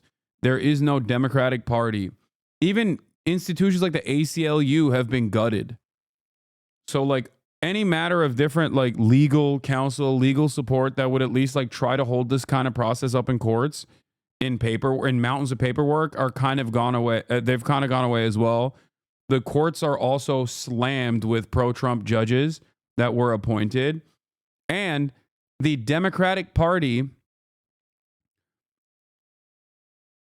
itself, that at the very least was mounting an aesthetic defense on the basis of civility at times, was still creating a permission structure to say, no, this is unacceptable. And the media was also covering everything that the Trump administration was doing with negative terms for that reason. So both the media and the Democratic Party that are supposed to operate with like some semblance of critical analysis and countering what Trump is doing in Trump's agenda are no longer doing that, which means that large majorities of the public are not going to be aware of what Trump is doing or care about what Trump is doing, or worse, they will actually defend what Trump is doing.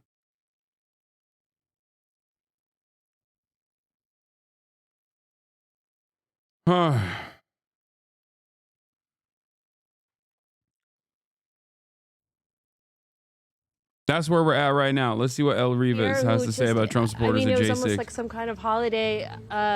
One father, he's had kids who's been in this prison, in this jail for a year, and he spoke with a lot of emotion. Take a look. Your kids, are they charged with felonies? Yeah, charged with everything in the book, sister. They wanted to destroy our family. They don't do bank robbers like they've done our family. They don't do rapists like they've done our family. We personally would like a full pardon on everybody, and we believe the justification for that is this was a big entrapment operation. We're viewing this day as in American history equivalent as the release of the Iranian hostages. We believe it's that momentous for what is occurring today. We're hopeful. We're happy. Today's our day. So just a few minutes ago, I was on a bus that a group, the J6 Vets Association, chartered to bring Jan 6ers to a hotel, which they called an undisclosed location. Other Jan 6ers are going to a rented house they call the Eagle's Nest here on Capitol Hill. There's a lot of money available to the people. There's a lot of financing to help people get their feet back on the ground and get their lives back together. All right, Ellie, thank you very much. Ellie's done such incredible reporting, and to be there, to actually watch those moments. I mean, it is pretty incredible the moment this country is in, watching this happen today, and it might happen tonight. Out front now is Jackson Reffitt. He turned his father, Guy Reffitt, into the FBI for participating in the insurrection. That's the HasanAbi Guy Reffitt head. is currently in prison, serving a 6.5-year sentence for rioting at the U.S. Capitol on January 6th. So obviously convicted and serving his sentence. There's a HasanAbi head Jackson, in the I news. appreciate your time. So here we are, and Trump is announcing pardons for January 6th defendants. That this could include your father, who's serving a 6-year sentence, a 6.5-year sentence as we speak. What's your reaction? Well, I'm honestly flabbergasted that we've gotten to this point. I mean, I'm terrified. I don't know what I'm going to do. I've taken as many precautions as I could recently. I've picked up a gun. I've moved, and I've gotten myself away from what I thought would be a dangerous situation and staying where I thought my dad could find me, or other people, people that are going to feel so validated by these actions, by this pardon. I'm just so filled with paranoia about what could happen. I've been waiting all day from a call from the DOJ to just figure it out and know what to do next. Because right now I don't, other than just to, sit around and, talk about it. I mean, you're scared. I mean, you're right. I mean, you're scared about what could happen from your father specifically, or someone else. Yeah. I don't know what other people are thinking. I don't even know what my father's thinking. I mean, I've talked to my father before, but I had thought it gotten better, and it really hadn't. My dad is still involved with these militias. He still talks with, a martyr status. He has no change. He's more galvanized than ever that I've seen. My mom too. My sisters are waiting outside the jail cell right now, and I feel for them, and I know I know who they are, and I love them, but I can't feel safe. And I'm sure hundreds of other families, thousands of other people that have been affected by these people and their actions, and what could happen when they're released. I mean, who knows? I mean, my dad once called me a traitor, and he said traitors get shot. So that's, all I can think about recently. Throwing bagels at a wall. Thank you for the Tony community. Give the subs. Yeah. I'm sorry, Jackson. You mentioned your sisters, and I know you're one of three, and your sisters are there, and you mentioned your mom too, and your mom and your sisters are fully on board with your father.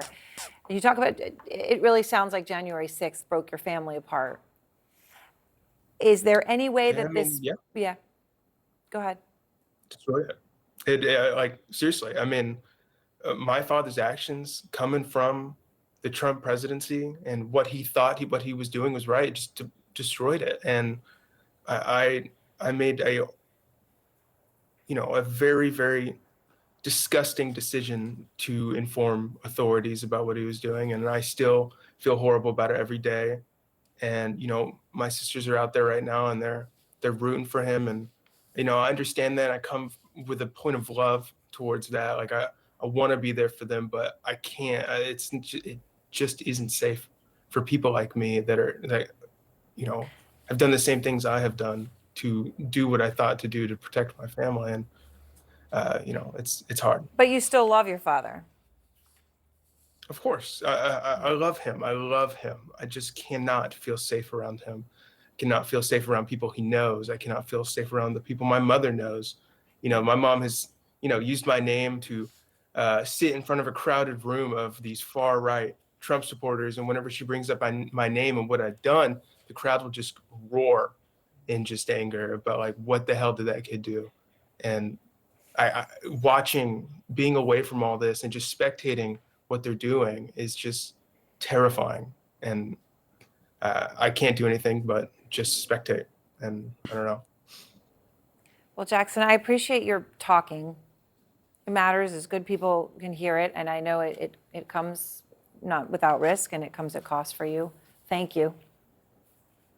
Thank you. Good luck. President Trump is about to enter the Oval Office to sign more executive orders and perhaps more information on those pardons. We're going to bring you that live, plus some of the wealthiest and biggest names in corporate America and technology specifically were there, front and center at Trump's inauguration, mixed in with his family members. So it's so funny, the media trying to be like, wow, corporate oligarchs. I can't believe it.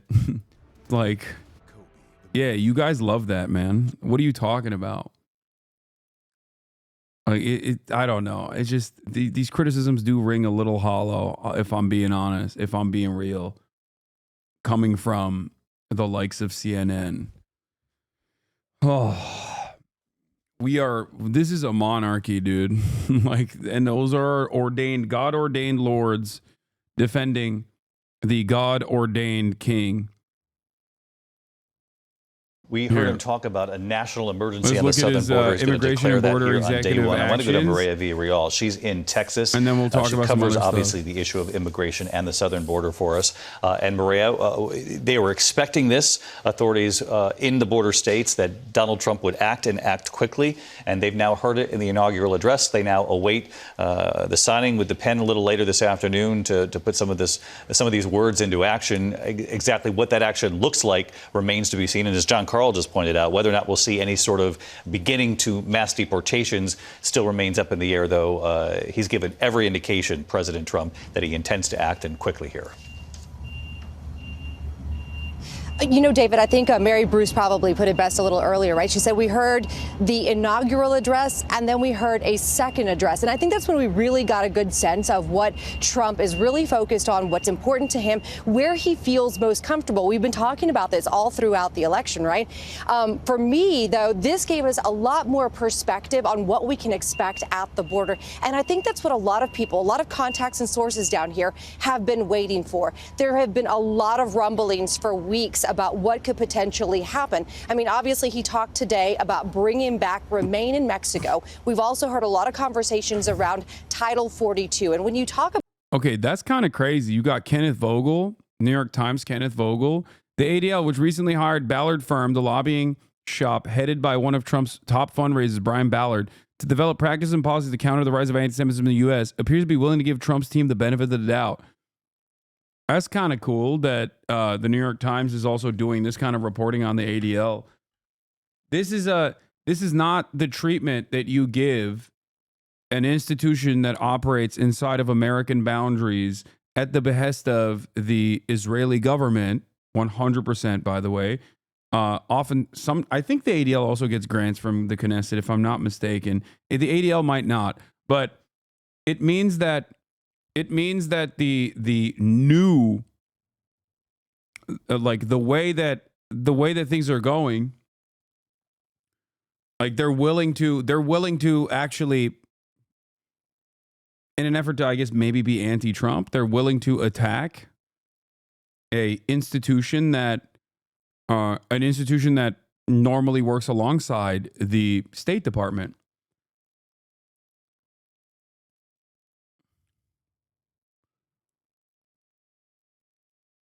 Interesting. Under normal circumstances, I can't see the New York Times actually butting heads or even doing this kind of reporting against the ADL. Usually they're the ones who actually take ADL research, no matter how silly that research might look like, no matter how bad its methodology is, and use it as a factually accurate in their reporting to beef up the fact that anti-Semitism is on the rise.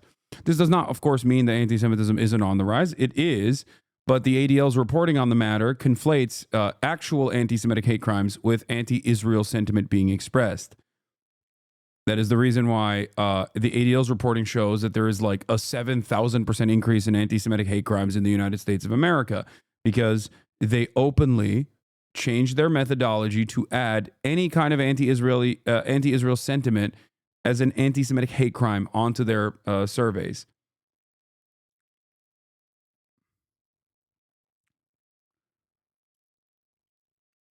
The previous president of ADL, Abraham Foxman, director emeritus of ADL, has, for the second time now, criticized the current leadership of the ADL.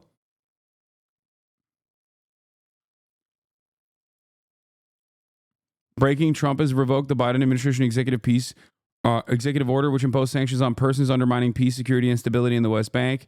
The 5 settlers of the Biden administration offered a brief sanctions on that I'm pretty sure it took back on anyway. Like he actually went back on this. They weren't exactly pushing for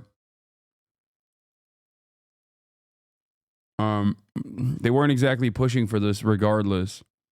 And I think that they just he automatically removed that with the removal of all executive orders in the previous administration, if you remember.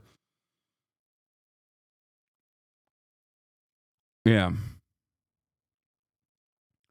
Abraham Foxman says Elon Musk may be the world's richest man, but that does not excuse his thanking the Trump supporters with a Heil Hitler Nazi salute. In addition to supporting Germany's neo-Nazi party in the next elections, it is a very disconcerting image. This is the second time Abraham Foxman has butt heads with the current leadership of the ADL, Jonathan Greenblatt. The last time was also over Elon Musk, as a matter of fact. Just, pointing that out. He said this last time. Jonathan Greenblatt did PR for Elon Musk as well. He was like, what are you doing? What an insane thing to do from your position of authority as someone who's supposed to be the leading figure of combating anti-Semitism.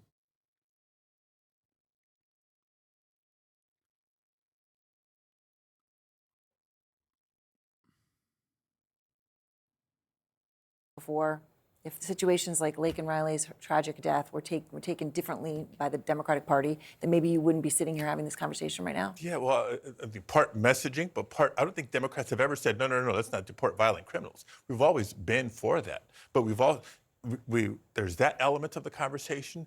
There's people coming to the United States seeking asylum. That needs to be addressed. But the people who have been here for years, if not decades, like dreamers, like farm workers, like other essential workers that make our country tick, that's a whole different population, and they deserve better than the chaos that is coming back to their families and to their communities under these threats by President Trump. Well, Senator Padilla, I very much appreciate your time, and thoughts are with you with what you're going through in your state with those fires that are continuing to rage even as we speak. Thank you very much. A lot of them we're going to take and help rebuild. They are, right? And there's going to be a lot of need for FEMA, which I know is also part of this conversation. Thank you very much, Senator Padilla. I appreciate it. Thank you. And President Trump earlier today did promise to usher in a, quote, golden age for America, quickly, though, portraying a declining country that's failing its citizens, a failure that Trump says he'll reverse. Just got here. Did you talk about Elon doing the salute? Bro, I haven't stopped talking about it. Please stop asking me to talk about the Elon doing the salute. Yes, man, he did it. We're waiting for more. What? Content? What is this? Quit crying, mate. I've seen someone bitch about America as you do. Why aren't you moving to a different country then? But of course that won't happen. You won't have the same wealth elsewhere as you do in America. European countries like the UK are piss poor and broke. What? Why are you complaining about America, what an American is saying, exercising his God-given First Amendment, constitutionally protected First Amendment rights from a piss-poor country like the UK? Silence, Brit. Silence, Angloid. An American is talking, okay? Know your fucking place. Don't ever come at me like that. You have the Reform Party to deal with anyway. I'm sure you like that, though, because you're a dumbass, most likely EDL supporter. Policy. And he's talked about a lot more drilling. Drill, baby, drill is the way he put it today. It's where he put it today, filling the Strategic Petroleum Reserve. But I know you've also said there were parts of his speech that you would have written. We blow a 13 colony lead, love. I know a thing or two. Are you taking a piece, mate? And about fulfilling the promises that he's been making on the campaign trail. And I agree with him in that respect. I wanted to see the same thing in terms of sending a message about a safe southern border.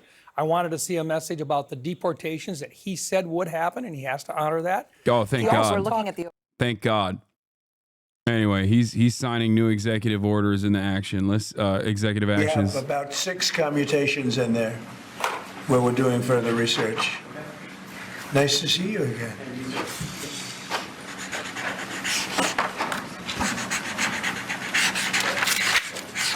So this is a big one. Anything you want to explain about this? We hope they get him. We hope they come out tonight, frankly. He got Enrique Tarrio out of prison, They're too. expecting it. Approximately 1,500 people. He says, stand back, stand by. Commutations. Were there any cases you did not need or part of people? We're looking at different things, but the commutations would be the ones that we'll take a look, and maybe it'll stay that way, or it'll go to full pardon. And the order does require the Bureau of Prisons to act immediately on receipt of the pardons and commutation orders. Sir, this is an Why don't we get that down so they can get them going right now? Yes, sir. Is that okay? Yep, absolutely. This is a proclamation guaranteeing the state's protection against invasion based on the current crisis at the southern border. It invokes various executive powers relating to the ongoing invasion at the southern border.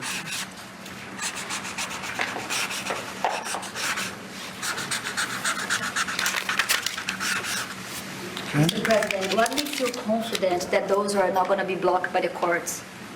I don't think they will. I don't think they can be. They're very straight up. Why don't you take that and go over here? Could you get him over here, not on the side angle? Do you mind? Just go right over here with your friends. Okay? Sir, this is an executive order realigning the United States refugee admission program to better align with American principles and American interests.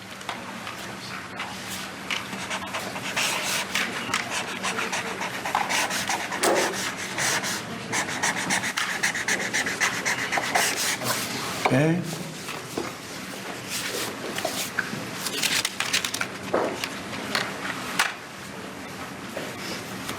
Thank you, sir. This next executive order is about protecting America from foreign terrorists and other national security and public safety threats. Again, crisis at the border, but it goes beyond that and it implicates other executive powers as well. Yeah?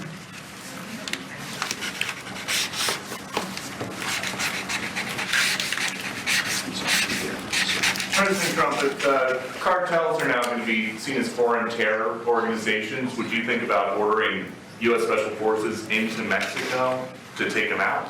Could happen. Stranger things have happened. That would be an act of war, by the way. Would accept Venezuelans. That would be military deployment on foreign soil. Would accept Venezuelans. Well, we're going to see in Venezuela. We're looking at Venezuela very strongly. It's a country I know very well. He said he wants to do Syria to Venezuela. Well, it was a great country 20 years ago, and now it's a mess, right? Sir, can we expect ICE raids starting tomorrow in major cities? What does that mean? Can we expect ICE raids in major cities? I don't want to say when, but it's going to happen. Has to happen, or we're not going to have a country left.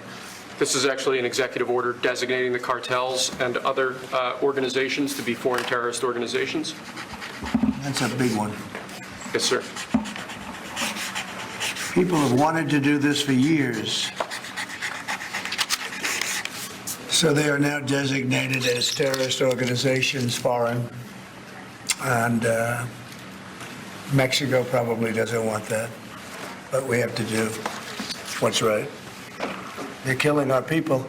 They're killing 250, 300,000 American people a year.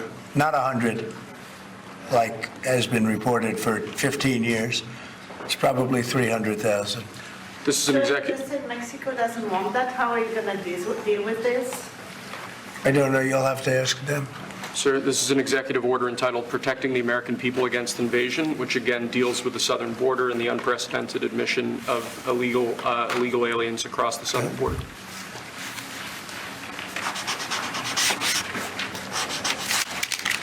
What do you see the biggest national security threat to the U.S., Mr. President? What's going to be your priority on foreign policy? Say? What's going to be your priority on foreign policy? What do you see as the biggest national Foreign policy is a big statement. I mean, my priority on foreign policy, it's going to be to keep America safe. Very simple. It's a big question, though. That's a very big question. Who is going to be the first foreign leader that you plan to meet, or who are you going to call tomorrow on your first day? I've already been meeting people. I've been meeting them. I've been talking to them. I met with Prime Minister Trudeau, who I call Governor Trudeau. I met with numerous foreign leaders. Go ahead. Sir, this next order relates to the definition of birthright citizenship under the 14th Amendment of the United States. Yeah, that's a good one. Birthright. That's a big one. What about that one in the course? That one is likely to be challenged. Could be. We think we have good grounds, but you could be right. I mean, you'll find out. It's ridiculous.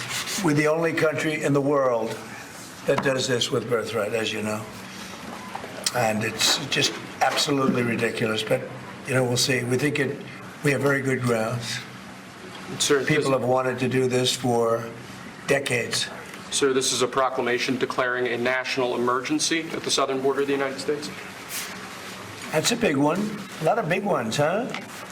You know what that means, right? President Trump, did President Biden leave you a letter? He may have. What? Don't they leave it in the desk? I don't know. Oh.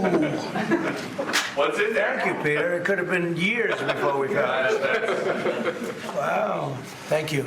Can you say on the outside? Maybe we should all read it together. Let's read it. Well, maybe I'll read it first and then make that determination. That sounds great. Peter, thank you very much. I may not have seen this for months. Happy to help with the passing of the torch. I did. I left him one in the desk just like this. What are you talking about with them all? Unification of our country. You know, I didn't know that he gave a pardon to his family because he did it during my speech. He didn't tell you in the limo? No, he didn't tell me. No. He did it. They released it during my speech. During my speech. So all I could do was say, excuse me, I'd like to come back and speak some more. So, no, we were surprised about that. It's bad precedent, obviously. Where are you thinking on tariffs on Mexico, given these actions you're signing on the border? Well, we're thinking in terms of 25% on Mexico and Canada because they're allowing vast numbers of people. Canada's a very bad abuser also. Vast numbers of people to come in and fentanyl to come in.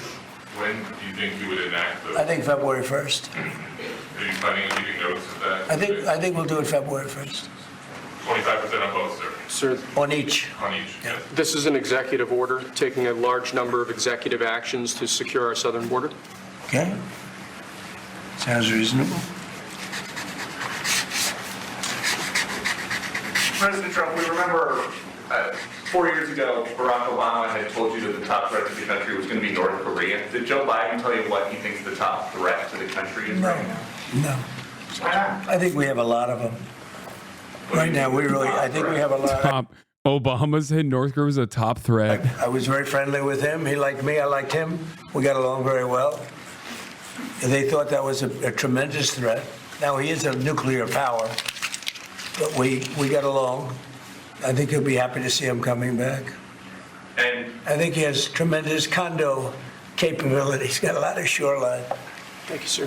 Are you going to work with countries from South America to coordinate on immigration? About who? About immigration in general. This is an executive order. Sorry, sir. I'm fine with legal immigration. I like it. We need people, and I'm absolutely fine with it. We want to have it.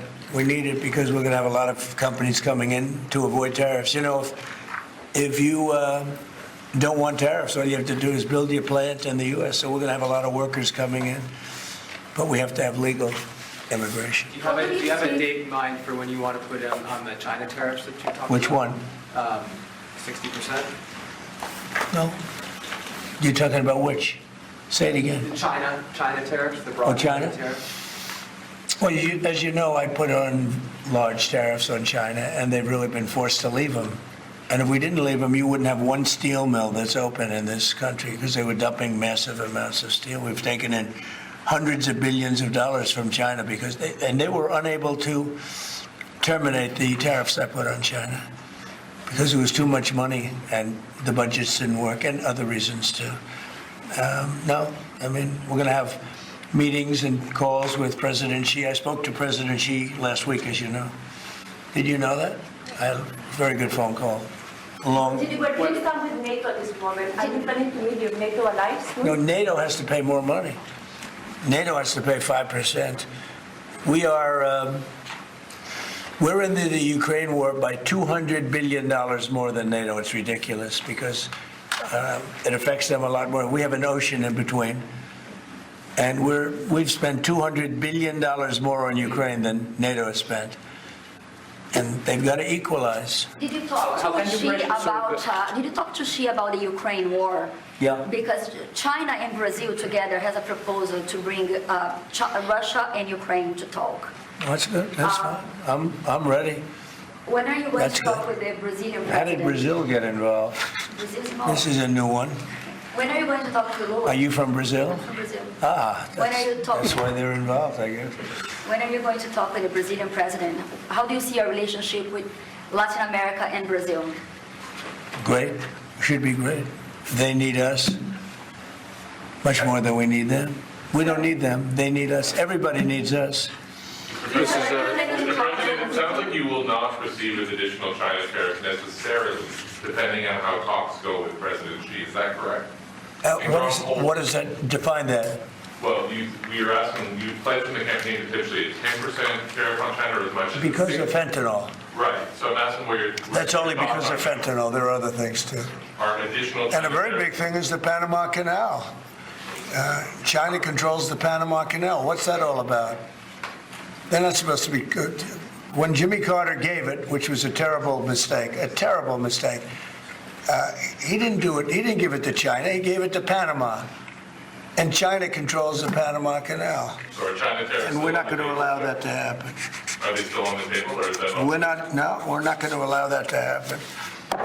Thank you, sir. What can we expect of the countries in NATO that spend the least amount of money, like Spain, France, below the 5%? Spain is very low. And yet, are they a BRICS nation? What? They're a BRICS nation, Spain. Okay. You know what a BRICS nation is? You'll figure it out. But and if the BRICS nations want to do that, that's okay. Wait, but what? we're going to put at least a 100% tariff on the business they do with the United States. Does he think the S? You guys know. Brazil, You know what I'm saying, right? You Does know he what think I'm the saying. S is for Spain? So it's not even a threat. In fact, since I made that statement, Biden said, well, they have us over a barrel. I said, no, we have them over a barrel. And there's no way they're going to be able to do that. It's so funny that BRICS was an acronym created by Americans initially, and he still got it wrong. They'll have a 100% tariff if they so much as even think about doing what they thought. Can you explain how it's And therefore they'll give it up immediately. So will China give it up. So this is about reforming the system of hiring in the federal government to ensure that merit is the lodestar of hiring decisions As per the Supreme Court. other matters. Yes, sir. This is a big deal. Merit. Our country is going to be based on merit again. Can you believe it? Mr. President, you said you would end the Russia-Ukraine war on your first day in office. Where do things stand right now, and how do you intend? Well, this is only half a day. I have another half a day left. We'll see. We want to get it done. This is an order creating and implementing the Department of Governmental Efficiency, known as DOGE. Okay, that's a big one. Is Elon Musk going to get a West Wing office?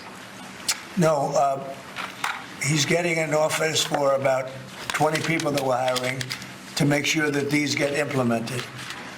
We have a problem in this country. You sign an executive order, it doesn't get done for 6 months.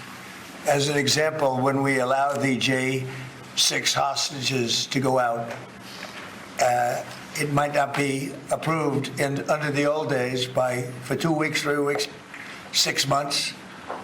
You know, they had a good ruling from the Supreme Court, and it's like nothing happened. That ruling was 6 months ago, you know that. And it was like they didn't have a ruling. They've been treated very unfair. The judges have been absolutely brutal. The prosecutors have been brutal. Nobody's ever treated people in this country like that. Mr. President, are you commuting the sentences of anyone who assaulted a police officer on January 6th? Well, we're looking at 2 police officers, actually, that Washington police officers who went after an illegal, and things happened, and they ended up putting them in jail. They got 5-year jail sentences. You know the case. And we're looking at that in order to give them we got to give them a break. But is there clemency in your actions today for anyone? Well, it would be a who pardon. assaulted? That would be a pardon. The one I'm talking about would be a pardon. Here you go, sir. Should there be punishment for the people who assaulted law enforcement officers that day? Well, I will say this. They've been in jail for a long time already. I see murderers in this country get 2 years, 1 year, and maybe no time. So they've already been in jail for a long time. These people have been destroyed. What they've done to these people is outrageous. There's rarely been anything like it in the history of our country.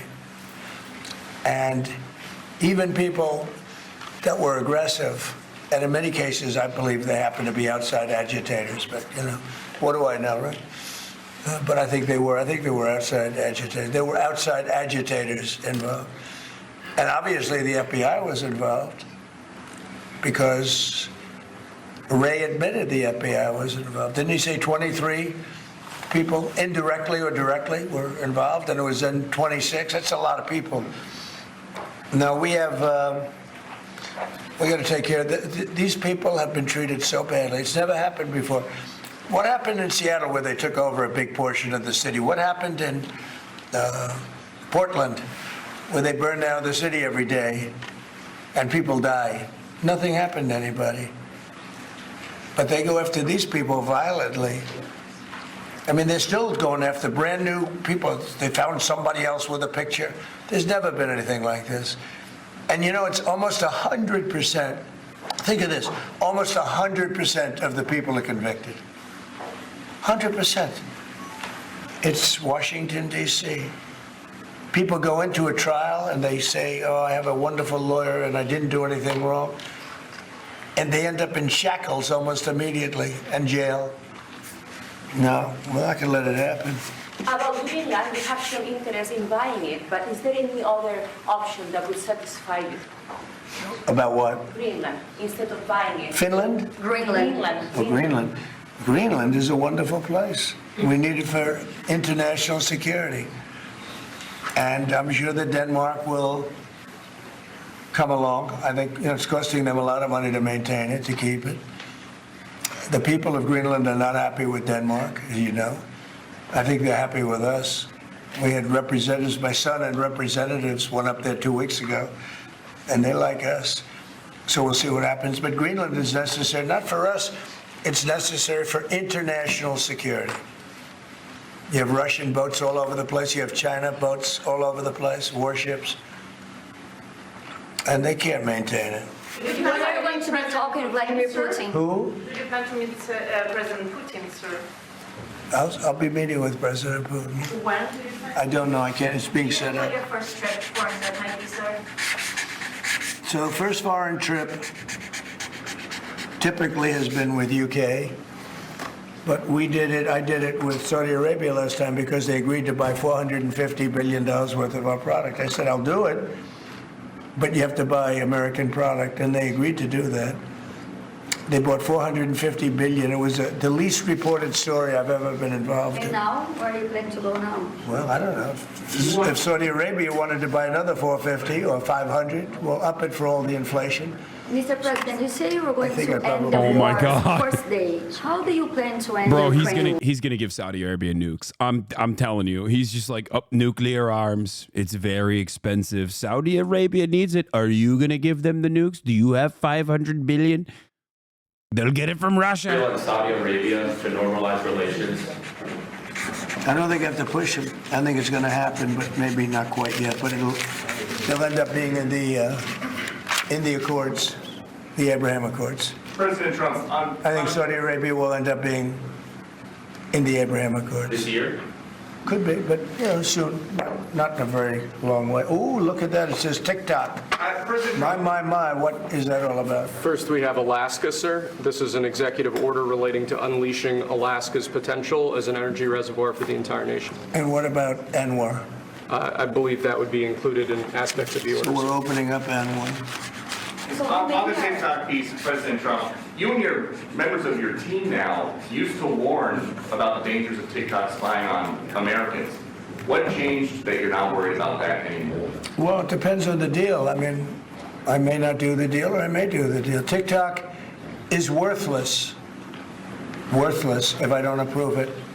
It has to close. I learned that from the people that own it. If I don't do the deal, it's worthless. Worth nothing. If I do the deal, it's worth maybe $1 trillion. $1 trillion. So if I do the deal I'm talking about doing it for the United States. If I do the deal for the United States, then I think we should get half. The TikTok CEO. In other words, I think the U.S. should be entitled to get half of TikTok. And congratulations, TikTok has a good partner. And that would be worth, could be $500 billion or something. It's crazy. The numbers are crazy. But it's worthless if the president doesn't sign, then it's worthless. If the president does sign, it's worth maybe $1 trillion. So I think, like a joint venture, I think we would have a joint venture with the people from TikTok. We'll see what happens. I mean, that's one of many ideas I've The had. CEO is now. Did he say that he's open to that idea? When the CEO of TikTok is around. Oh, I think he'd probably like it. Because he's got nothing. I mean, they really have nothing. It's passed in Congress. It gives the president a right to make a deal or to close it. And we have 90 days to make that decision. But I could see making a deal where the U.S. gets 50% of TikTok, polices it a little bit or a lot, depends on them. But remember, they make telephones in China, they make all sorts of things in China. Nobody ever complains about that. Here they're complaining about this. There's so many different products made in China, and nobody ever complained about it. The only one they complain about is TikTok. And TikTok is largely young people. I guess I have a warm spot for TikTok that I didn't have originally. But, you know, I went on TikTok, and I won young people up by 36%, Peter. He loves that. That is the main. Typically don't do too well. I swear to God, that's the only reason why he wants to defend TikTok. Would the U.S. TikTok? He's like, yeah, TikTok then, or how TikTok was great for me with the youth vote. I'm keeping it. 50% of TikTok for the approval that TikTok could continue in If business. Huawei phones somehow were responsible for him winning the election, he would have saved that too. Essentially would be paid for doing that half of the value of TikTok. Would there be a private sector owner as Could well? in be, the yeah, US? could be a lot. Tell you what, every rich person has called me about TikTok You wanted to block TikTok. Why did you change your mind? because I got to use it. And remember, TikTok is largely about kids, young kids. If China's going to get information about young kids, I don't know. Are you To be honest with you, I think we have bigger problems than that. But you know, when you take a look at telephones that are made in China and all the other things that are made in China, military equipment made in China, TikTok, I think TikTok is not their biggest problem. But there's big value in TikTok if it gets approved. If it doesn't get approved, there's no value. So if we create that value, why aren't we entitled to like half? Sir, if they don't have to go 90 days, will you shut them down? Does Biden ever do news conferences like this? How many news conferences? He's not Peter, has he president done like anymore. this? He's dead, bro. None. Who cares about Biden? He's still talking about Biden. And it would be zero for the next infinity. For infinity, it would be zero. Mr. President, when you plan to talk to President Musk, going to help implement the executive orders? I think you mentioned implementation. Yes, it was technically his FBI that did January 6th. He's very busy sending Yes. rocket ships up to various places. But he with lots of always satellites considers the on it. FBI before January 6th and after January 6th, especially as a hostile entity. By the way, it was quote unquote his FBI that did January 6th with his like head that he had appointed to the FBI after firing the previous one. So it's like it was fully his FBI. I think he's going to get a lot of votes. I think he's going to be at 90% or something. I mean, Did you say I'm hearing President very Musk? good. People know him. They missed know him it, in the sorry. Senate. They know he's good. He's doing a good job. I don't know. I can't tell you. I don't know what's going to happen with that. He's got some very strong ideas, though, Marco. You signed the President. TikTok order, right? Did you sign the TikTok order? Yeah. Yes, that was just signed. President Marco Rubio's ideas is Just signed it. How many did still you sign? changing Are you going to Venezuela, sign? changing power. Are you still committed with Maduro leaving power in Venezuela? Well, we're going to find out about that, too, because we're going to probably stop buying oil from Venezuela. We don't need their oil. Another. Oh fuck. Yeah. Yes, that was just signed. President Marco Rubio's ideas is Just signed it. How many still did you sign? changing Are you going to Venezuela, sign? changing power. Are you still committed with Maduro leaving power in Well, Venezuela? we're going to find out about that, too, because we're going to probably stop buying oil from Venezuela. We don't need their oil.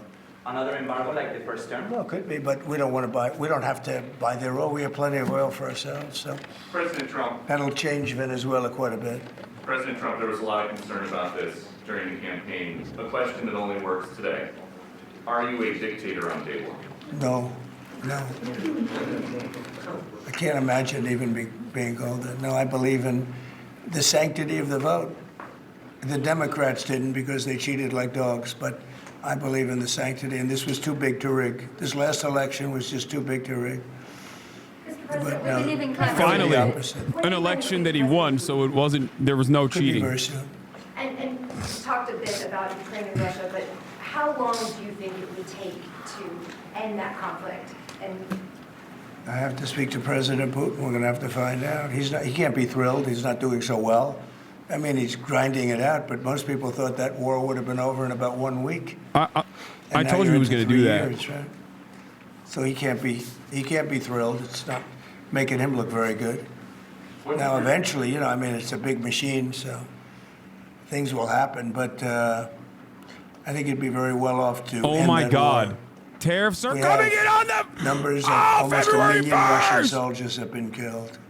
About 700,000 Ukrainian soldiers are killed. Russia's bigger. They have more soldiers to lose.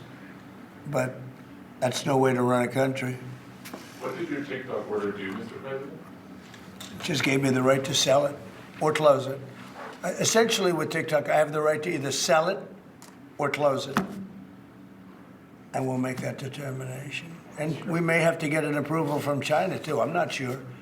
But I'm sure they'll approve it. And if they don't approve it, it would be somewhat of a hostile act, I think. But it's good for China if it gets approved. Mr. President, so you're not guaranteeing that TikTok will be around after 90 days from today? No, but it could very well be. It makes sense for it to be, because it's got tremendous value.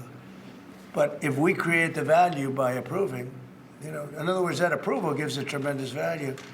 If that's the case, then we should be entitled to 50% as a country. You understand? You haven't heard that one before, right? That's called a joint venture. And nobody ever thought that way before. Well, I don't know. I think you have a lot of people that would be interested in TikTok with the United States as a partner. Mr. President, what was it like walking into the Oval Office this evening? Oh, what a great feeling.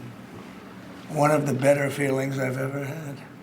Do you like this town better now than in 2017? Well, we're very experienced now.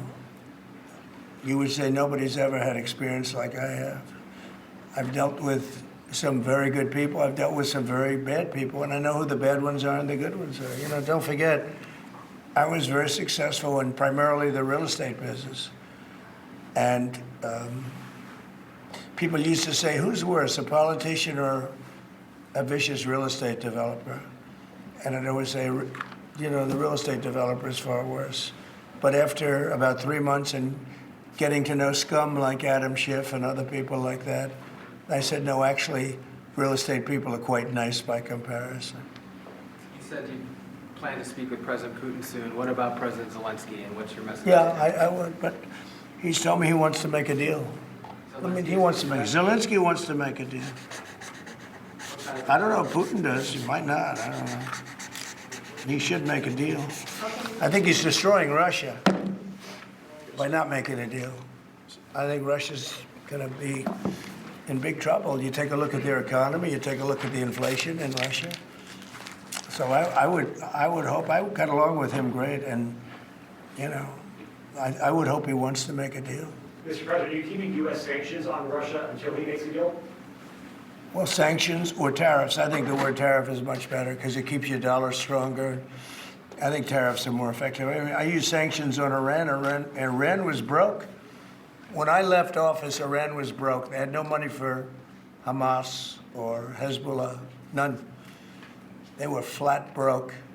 And October 7th would have never happened. And I think you all know that. It would have never happened. They had no money. Now they're rich, but, you know, they're weakened in a different way. I would say that the one attack by Israel really set them back.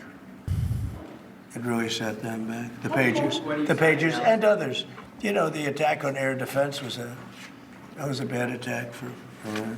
What are you signing now, sir? It's an executive order relating to reforms to the federal workforce, including to the senior executive service. We're getting rid of all of the cancer. I call it cancer. The cancer caused by the Biden administration. Sir. How confident are you, Mr. President, that you can keep the ceasefire in Gaza and conclude the 3 phases of this deal? I'm not confident. That's not our war, it's their war, but I'm not confident. But I think they're very weakened on the other side. Do you support the 2-state solution? Gaza, boy, I looked at a picture of Gaza. Gaza is like a massive demolition site. That place it's really got to be rebuilt in a different way. Do you plan to help rebuilding Gaza? I might. You know, Gaza is interesting. It's a phenomenal location. On the sea, best weather. You know, everything's good. It's like some beautiful things could be done with it, but it's very interesting. I'm But sorry, what? some fantastic things could be done with Gaza. How do you see the future in governance for Gaza? Well, it depends. I can't imagine you could have, well, you certainly can't have the people that were there. Most of them are dead, by the way, right? Most of them are dead. But they didn't exactly run it well.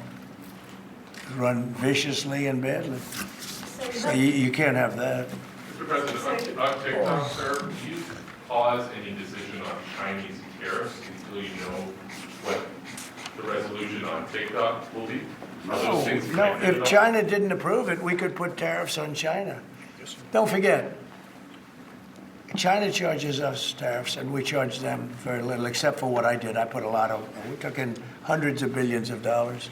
But until I came along, China never paid 10 cents to this country. They ripped us off, and they never paid anything. But like, if we wanted to make a deal with TikTok, and it was a good deal, and China wouldn't approve it, then I think ultimately they'd approve it, because we'd put tariffs on China. Maybe. I'm not saying I would, but you certainly could do that.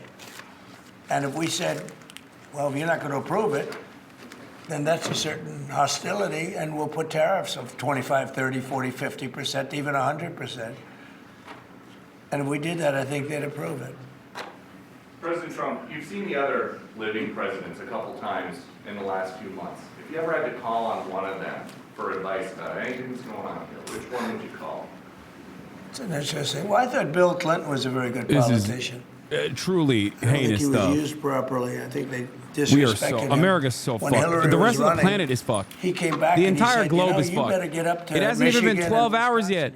It's barely been 12 hours in office, and he's already said mass immigration raids, They all laughed at him Gaza because the beachfront Republicans property, had won Michigan and Wisconsin, tariffs to Mexico and Canada instantly February 1st. and they all laughed at Bill Like, Clinton. how is the stock market not reacting to this in the normal ways that you would? And he turned out to be right, because I won both of them. And then we just won both in this election, too. We won Wisconsin and Michigan and every other swing state. We won all the swing states, all 7. They talked about 7 swing states. We won them all. Oh, it's because MLK Day, Bill stock Clinton market's was- closed he had a today. great I forgot. I forgot that it's political sense, I think. I forgot. We were having a good conversation with President Obama at President I Carter's was. funeral. And you'd like to know what it was? Oh. Everybody wants to know. I know, I wouldn't want to have, but we were having some crazy conversations. Why do you asking a question like that? You don't. I don't think you want to know. You might not. Tell us what you just signed. You might be insulted. It's an executive order relating to holding former It's government also like 8 p.m., government bro. officials accountable for unlawful disclosure of sensitive information. This next one, sir, is a declaration of a national energy emergency. So you also That's a big one. You know what that allows you to do? That means I think you can do whatever. I you think have we're to do to entering get very weird territory. In the absence of organized resistance against this sort of action from the obviously reactionary government, I feel like the resistance to this sort of the resistance to Donald Trump is going to take the form of decentralized resistance, which is always uncontrollable. Okay. In the least violent ways of decentralized resistance movements, when there are no legal structures in play, like workplace sexual assault and violence, was the Me Too movement. The most violent version of decentralized resistance against unlimited amounts of profit seeking that puts people's lives at stake is Luigi Mangione. Take your pick. I would like to find out what it is. And It's going to probably see itself in the form of both of these different movements. On the one hand, there will be, I suspect that there will be some semblance of organized efforts to try and actively apply social pressure in the face of unchanging and unyielding cruelty by our legislative body, by our judicial body. And also, on the other hand, I suspect that there will be direct instances of violence from adventurists as well. No security. Because they had everything shut down to drones. You know, you can shut that down pretty easily if you're sophisticated. They're very sophisticated, these people. No, it was just cold weather. And we made a good move because, first of all, I thought it was incredible in the Capitol today. You know why I liked it? Because I got great reviews on that speech. I got great reviews. Can you believe it? They actually were fair. This is Maybe the fake news is changing. unleashing energy production. Yeah, unleashing energy production. But I thought it was, I think having it in the Capitol is great. It's obviously, you can take care of the people you have to take care of. The city was booming. And if we would have done it outside, people would have been hurt because it was really cold. You know, it was like, looked sunny. But when you stood outside for 10 minutes, people were running back in. It was really cold and really windy. The wind brings it down a lot. So we made the right decision. You couldn't have stayed. I don't think you could have had it out. You know how cold it was today. It was, people went out for a little while just to test it. They couldn't stay out more than 10 minutes. They all came back in. So we would have had a disaster if we did that, and people would have been hurt. President, the unlawful disclosure, is that related to the Hunter Biden situation? Which one? The one on unlawful disclosures by federal officials, is that related to No, I think it's just more general than that. It's not Hunter Biden. I was surprised that President Biden would go and pardon his whole family because that makes him look very guilty. You know, I could have pardoned my family. I could have pardoned myself, my family. And I said, if I do that, it's going to make me look very guilty. I don't think I'd be sitting here, frankly. If I did that, I don't think I'd be sitting here right now because I would have shown that you're guilty. But by pardoning his brother or brothers, by pardoning all of those people that he pardoned, by pardoning J6, the Unselect Committee, they destroyed all of the documents. They deleted all of the information. There's no information. And a lot of the information pertains to Nancy Pelosi because she was given 100, I mean, you know this, it's on tape with her daughter. Nancy Pelosi was responsible for not taking advantage of 10,000 soldiers or 1,000. You wouldn't have you could have used 400. It was a relatively small crowd. It wasn't the crowd that was at the mall. It was a small crowd. So I was a little bit surprised that he did it because it makes him look guilty. I mean, he's going to have to live with it. Now, with that being said, it's unbelievable precedent it creates. Details of the January 6 pardons, commuting the sentence of the head of the Oath Keepers, and one of the first people to breach the Capitol who was charged with assaulting a police officer, Dominic Pizzola. He also got Enrique Tarrio out of prison. Enrique Tarrio had a 22-year sentence. Who's a total lunatic, by the way. Not a smart guy, he's a dummy. But we beat the hell out of him. And I helped my reputation. Do you think you'd have to do the same thing at the end of this term? Well, I guess now I have precedent to do it. I don't. Like, I personally think that there is validity for reducing the sentences of some of the people that got popped on January 6th. But having said that, you know, there are active people who did harm, not just to fucking property, but to like police officers and numerous other people who like actively did try to do. They have nothing. Albeit unsuccessful, a sedition, it was a rigged deal. an insurrection, and it makes sense why you would. It makes sense why you would keep some of these guys in prison. Liz Cheney, I mean, she's a lunatic, and she lost by the greatest margin in the history of a politician running for Congress, like 40 points. The reason it was the greatest is because anybody losing that badly is going to drop out. But she's a nut job. She doesn't drop out. You know, she just keeps chugging forward. And she lost by almost 40 points. That's the biggest number anybody's ever lost by. But why would Biden do that? He pardoned her and pardoned everybody. The reason is that they destroyed documents. And if you're even in a civil case, which this wouldn't be, I mean, people go to jail for a long time for doing that. What's this one? That's unleashing American energy, sir. It relates to easing permitting processes and other regulatory systems to ensure that we can produce energy efficiently to drive the American economy forward. President Trump, looking around the office, we noticed some changes from the way that Biden had it set up. Can you confirm that you have added back the Diet Coke plan? I think this, first of all, I just got here. So my people came in. They have extraordinary decorator sense, right? Let me just see some of the pictures. That's a good one. I could live with him. I could live with George Washington, I can tell you. I could live with Thomas Jefferson. I could live with most of them. They took a very safe route. They don't have any bad ones up there. Withdrawing from What is this one? Withdrawing from the World Health Organization, sir. Ooh, that's a big one. So we paid $500 million to World Health when I was here, and I terminated it. China, with 1.4 billion people, we have 350 to pay. We have, nobody knows what we have because so many people came in illegally, but let's say we have 325. They had 1.4 billion. They were paying 39 million, we were paying 500 million. It seemed a little unfair to me. So that wasn't the reason, but I dropped out.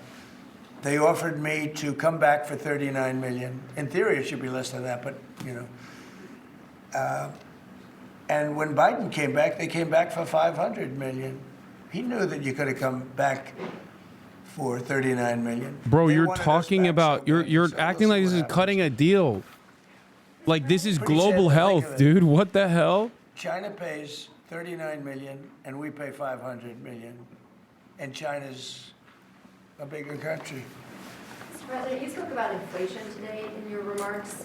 What actions are you taking today that will have a Already the deal, baby. Americans on their everyday Billions costs must to bring die. costs down? The biggest thing and factor for inflation is energy.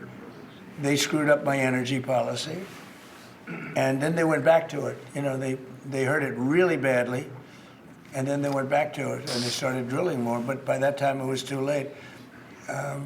Many of these things that we're signing, and that Doug Burgum is going to be signing, and Chris Wright, who's phenomenal, you know, Energy Department. Alex of Energy. leaked your We're going tags. to be taking a lot. We're going to make a lot of money from energy. We have more than anybody else. We're going to make a lot of money from energy. We're going to make a lot What? of No, money this from is not tariffs. for me. What are you talking European about? Union charges us. They have a VAT tax of 20%, but it's really much higher than that.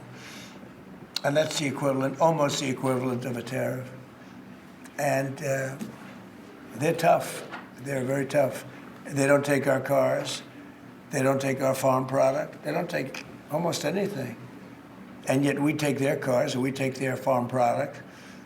We take a lot from them. So, you know, we have like a $300 billion deficit with the European Union. So we'll straighten that out with either tariffs or they have to buy our oil.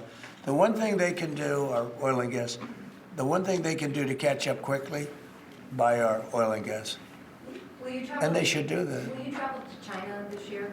Yeah, it could be. Yeah, I've had the invite. Mr. President, she's President, invited I would you do it, to yeah, come this I year. would do it. talking about the European Union and the tariffs, like, what do you mean when you say that the European Union country like Spain is part of BRICS? That are what? BRICS. You said Oh, BRICS. No, I was talking about BRICS. BRICS are 6 nations. I think it's 7 nations. And they were looking to do a number in the United States. And They if added, do they added that, Spain. they won't be happy about what's going to happen to them. Are you still considering a universal tariff, Mr. President, on all countries? I may, yeah, but we're not ready for that yet. We may put it, wrap it, Mr. President. because essentially all countries take advantage of the U.S. We don't make any good deals in the U.S. It's amazing in a way that we exist. We don't make good deals. We don't have any good deals. We have a deficit with almost, not all, there are a couple, I won't tell you their names because I don't want them to find out about it because they'll feel stupid. But there are a couple of countries that actually don't make money with us. But I don't want to let you know because they'll immediately change that. But we're gonna do. I tell you what, our country has an amazing economic future. I really believe that. What kind of universal tariff if you did do one? Well, you'd put a universal tariff on anybody doing business in the United States because they're coming in and they're stealing our wealth, they're stealing our jobs, they're stealing our companies, they're hurting our companies. So you put a tariff on to keep them from doing that. Mr. President, you surround yourself with a whole bunch of billionaires today. President Biden has in his farewell address warned about an oligarchy. I was wondering if you could respond to that. Well, he had a lot of guys, and then they found out that he didn't know what the hell he was talking about, and I think they deserted him. They deserted him, those same guys. Look, I don't make pretenses, smart guys, but there are a lot of smart people around, but they did desert him. They were all with him, every one of them. Now they're all with me. I don't know. It's not going to get anything from me. I don't need money. But I do want the nation to do well, and they're smart people, and they have, they create a lot of jobs. And if they don't do it, China's going to do it. What they've done is they've taken industries and they've taken it away. They outsmarted China. Elon replied to the ADL. What did he say? He said, I did Sig Heil. What are you going to do about it? Not all of them. Protecting women from radical gender ideology. Ooh. Mr. President, going back to the World Health Organization, you were the president during COVID. Don't you see the importance of organization like that to coordinate a global response? Sure, I do, but not when you're being ripped off like we are by the World Health. World Health ripped us off. Everybody rips off the United States, and that's it. It's not going to happen anymore. Thank you very much, everybody. All right, guys, let's go. One last one, sir. This is your Martin Luther King Day proclamation. Thank you, Press. Thank you, sir. Thank you, Press. Thank you very much. Thank you, guys. Thank you. Let's go. Thanks, Press. Thank you, guys. This is Martin. Let's go, guys. What are we doing on this stuff? Well, we've just been watching the new. By the way, Jake Tapper, already full glaze mode, did the thing that I told you that they would start doing immediately, that they did last time Donald Trump became president, and said something so insane.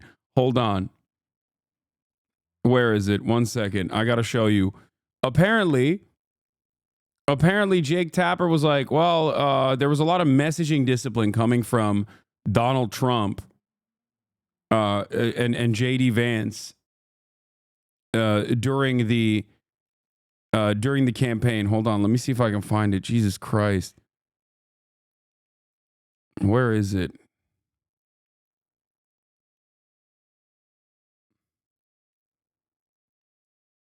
Where is it? Where is it? He's just Aaron Rupar is just on a posting frenzy over the. Oh, here. This is here it is. Before I bring in Daniel Dale to do some fact-checking on some of the things he said that were not true about January 6, 2021, I think it's important to point out that the Trump-Vance campaign in 2024 was a very disciplined campaign. Very, very disciplined.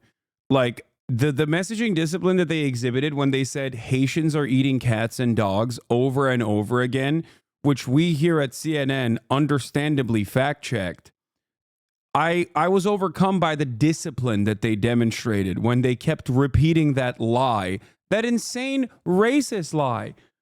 And did a decent job of depicting President Trump as somebody who obviously had strong feelings on the border. Yeah, no, definitely. And not like a psychopathic, racist madman. Yeah, they really were, they stuck to the message, and they communicated their strong feelings. Dude, this is something that Fox News wouldn't even say. Like, what are we talking? At least Fox News would overtly glaze them. You know what I mean? They'd be like, yeah, actually, how can you glaze them even harder? Never mind.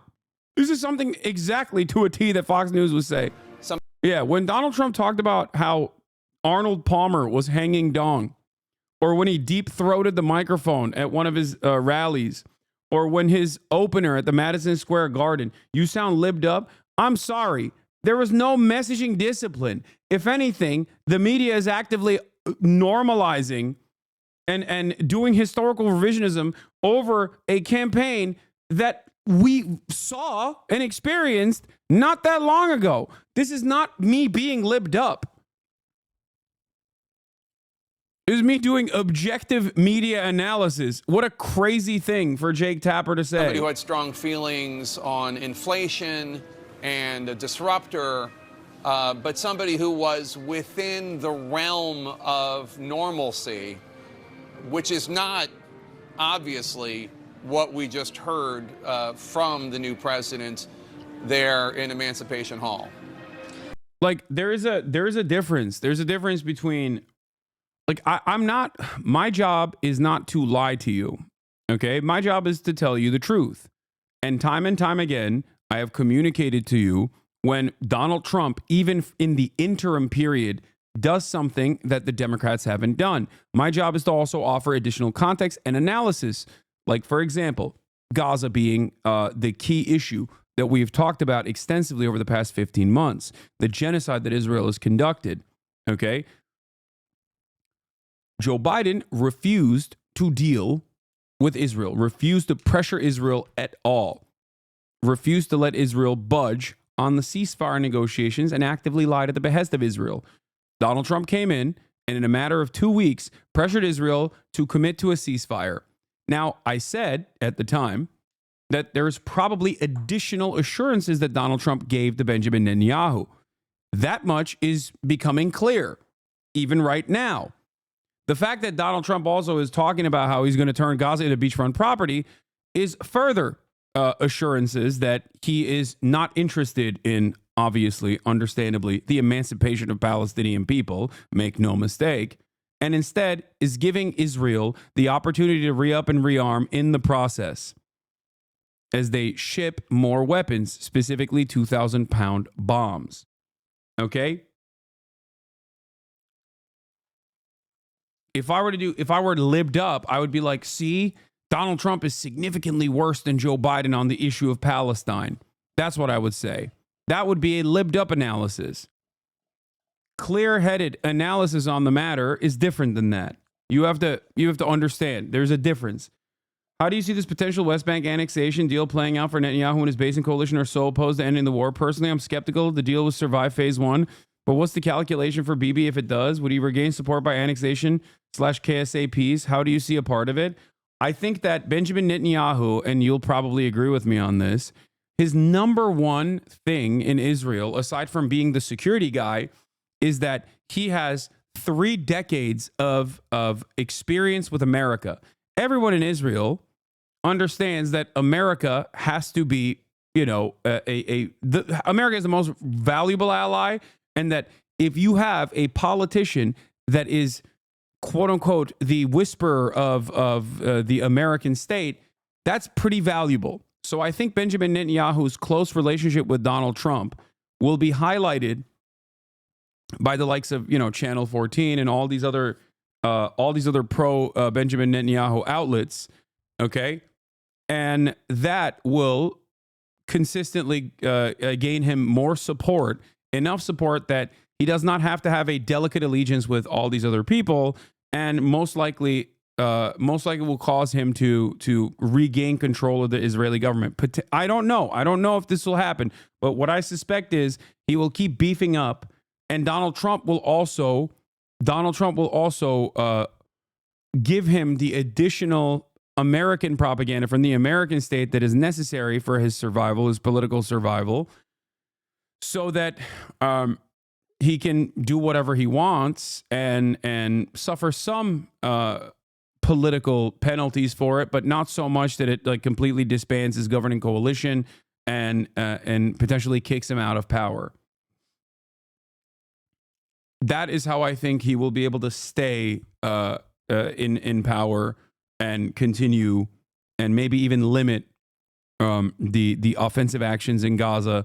And create a period of fake peace so that he can re-up and rearm and annex the West Bank, in its entirety later down the line. I agree partly, but at the end of the day, I'm not sure how he remains a power electorally with the war gone. Yeah, I don't know. We'll see. Especially considering that, and you know this better because you are in Israel, but it does feel like, at least from over here, that even a brief cessation of hostilities is being seen as a major issue in Israel. Like, in spite of the fact that you are seeing hostages get released, and there's like a brief moment of celebration for that, it seems like the broad majority of Israeli society, specifically majorities in the Jewish population, want the war to continue, want the genocide to continue, want the death and destruction to continue.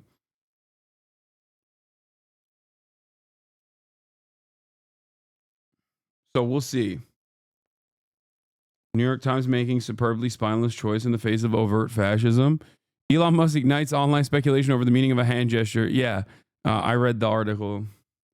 They actually put me in the article, so you know I can't criticize them too much. New York Times is officially a friend of the show now. Absolutely, Ben-Gvir left already, and Smotrich would leave after phase 1. So it's interesting to see if he'd permanently join with Gantz after this. Yeah. It is pretty wild to think that Israeli society broadly is supercharged and primed to continue the death and destruction campaign. Like that is, like Benjamin Netanyahu's popularity has only increased as he has escalated the violence. It increased when he moved the violence over to Lebanon. Like they consider that to be a good thing, a positive thing. So if he were to dial that back in any capacity, he would suffer political penalties for it. And I don't think Donald Trump is bold enough to just hang Netanyahu out to dry like that. I don't think he would ever do that, even though I don't think he likes Benjamin Netanyahu. So either he has cut a side deal with Miriam Adelson and will cut a side deal with Miriam Adelson, and they have different intentions for who governs Israel after the fact. Because I've read reporting, again, this is like palace intrigue shit, but I've read reporting on Miriam Adelson also not being too fond of the Netanyahus. And I know for a fact that Donald Trump is not exactly fond of Benjamin Netanyahu either. So unless they have, like a separate setup and they'll allow Benjamin Netanyahu to fall,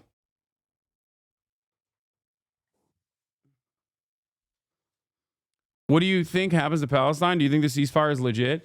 I mean, the ceasefire is illegitimate to begin with, but how illegitimate it is entirely dependent on what the Israeli government does going forward. So it's illegitimate either in the next 42 days or it's illegitimate after 42 days when phase 1 is supposed to move into phase 2. In the process, there will still be like 90 plus Israeli occupying force prisoners of war that Hamas maintains. And therefore, there will still be a lot of public pressure to continue trying to get those hostages back. And that is supposed to be the bargaining chip to ensure that the ceasefire goes from phase 1 to phase 2. But Benjamin Netanyahu keeps yelling at the public, saying over and over again that he's not going to abide by that standard. He's not going to go into phase 2. He's given assurances to Smotrich in order to maintain his coalition that by phase 2 in the next 42 days, they're going to continue the bombing campaign.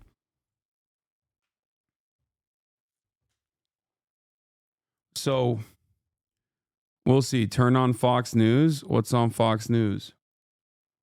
Hulk is on Fox News. Me down. Just like that 4-year administration. What are you going to do? The lies, the cheating, all the stuff that's going on, brother. I feel like the veil's been lifted and that dark cloud. If I wasn't so tired, brother, I'd just rip all my clothes. Oh, you're not tired. You know what? Donald Trump lifted the veil off America. Hold on, Jesse. All right, here we go.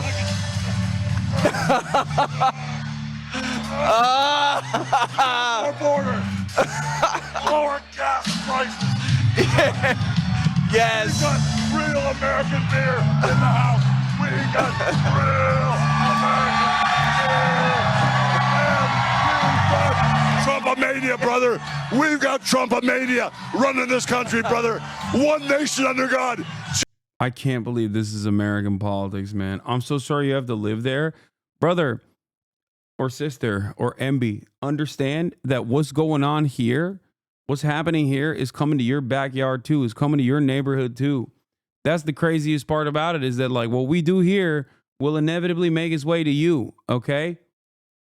And it already has been. It already has been making its way to you. Elon Musk is sig-heiling on the national stage But he's doing something, I think, more insidious on the global stage, right? He's Sig Heiling on the national stage. And what is he doing in the UK?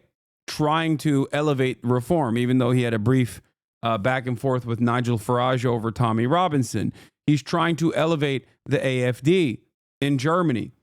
Like they are setting up a network of fascist governments all across Western liberal capitalist countries.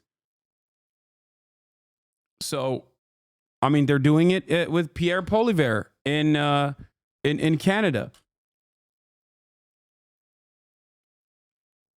They're making a new axis, basically. Something else, and there's some idea that they've confessed. Let's hear what Van Jones has to say. I can't wait for his unrestricted liberalism They've done here. some action, and then we say, now you get a second chance.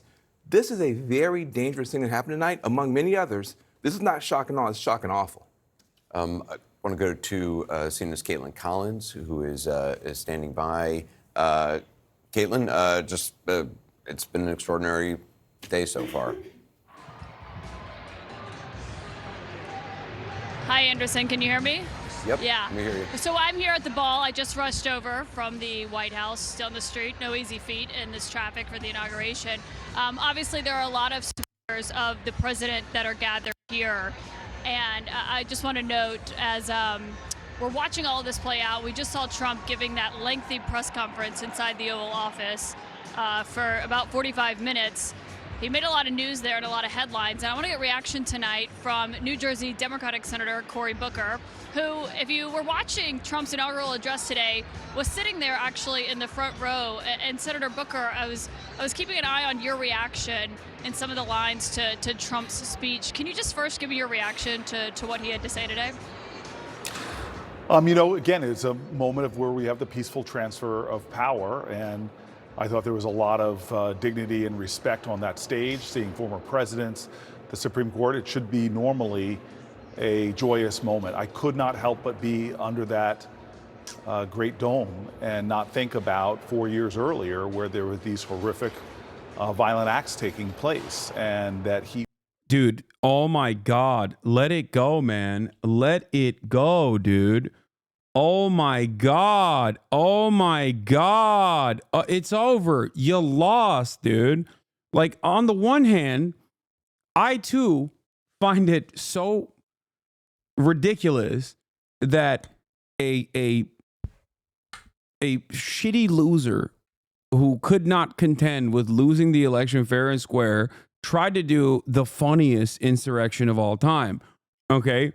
But if you consistently talk about how traumatized you were because of January 6th, it's like, I'm sorry, it's impossible for me to feel any type of way about you, in any sympathy for you, especially when I have to be reminded of your incompetence allowing that man to win again.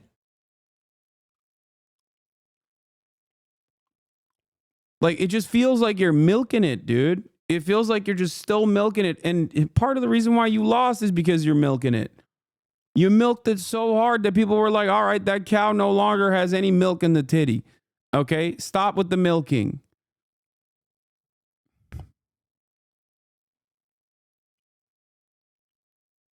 A second allegation hit the towers? What are you talking about?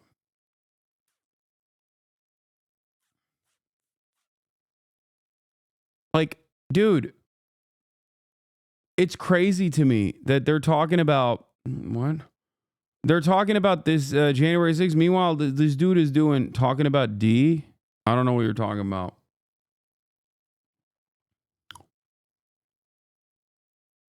Oh, you're talking about Destiny. Oh, I do know what you're talking about. I already talked about it. I talked about it yesterday, remember? 2 women have come forward. Yeah, one of them was his ex-wife. I know.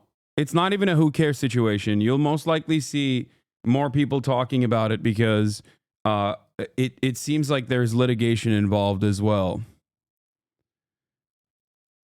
Destiny Stephen Kenneth Bonnell II is accused of illegally sharing revenge porn and is being sued by one of his victims.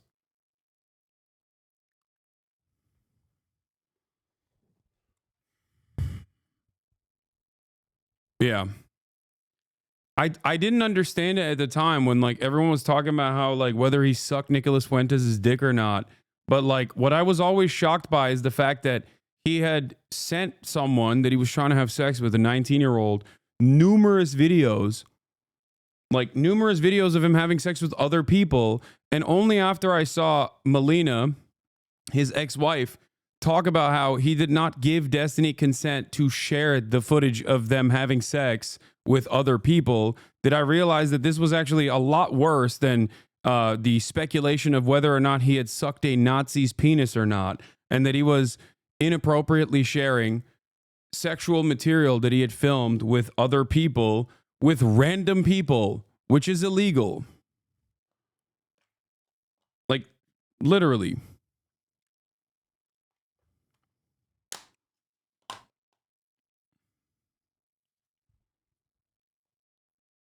You seem to have more knowledge regarding Twitter streamer than the U.S. government. If you think I have more knowledgeable over this dumb shit than the U.S. government, you have not been paying attention.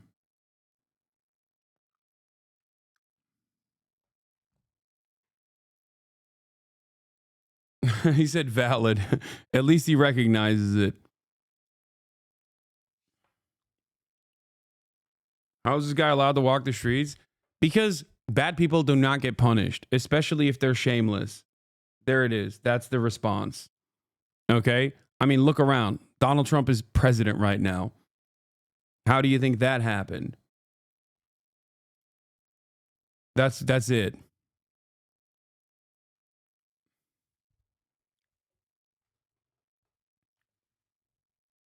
Especially if you develop a community of like rabid sycophants who are not there for any sort of like political movement or anything like that, and simply just revolve around your day-to-day existence and will fight your battles without even thinking about their own, without thinking about, you know, what these actions look like or if they're good or bad. And especially if you have a relatively decent and sophisticated media operation where you constantly are pumping videos of you dunking on literally the dumbest PUA guys on the planet, you can kind of get away with that for a very long time, as he has, especially when your core base of support that are knowledgeable on all of the ridiculous and awful and cruel shit that you do don't actually care because they like the chaos.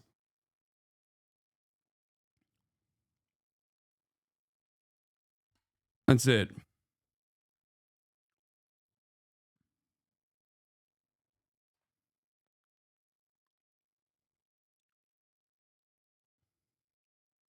What is this?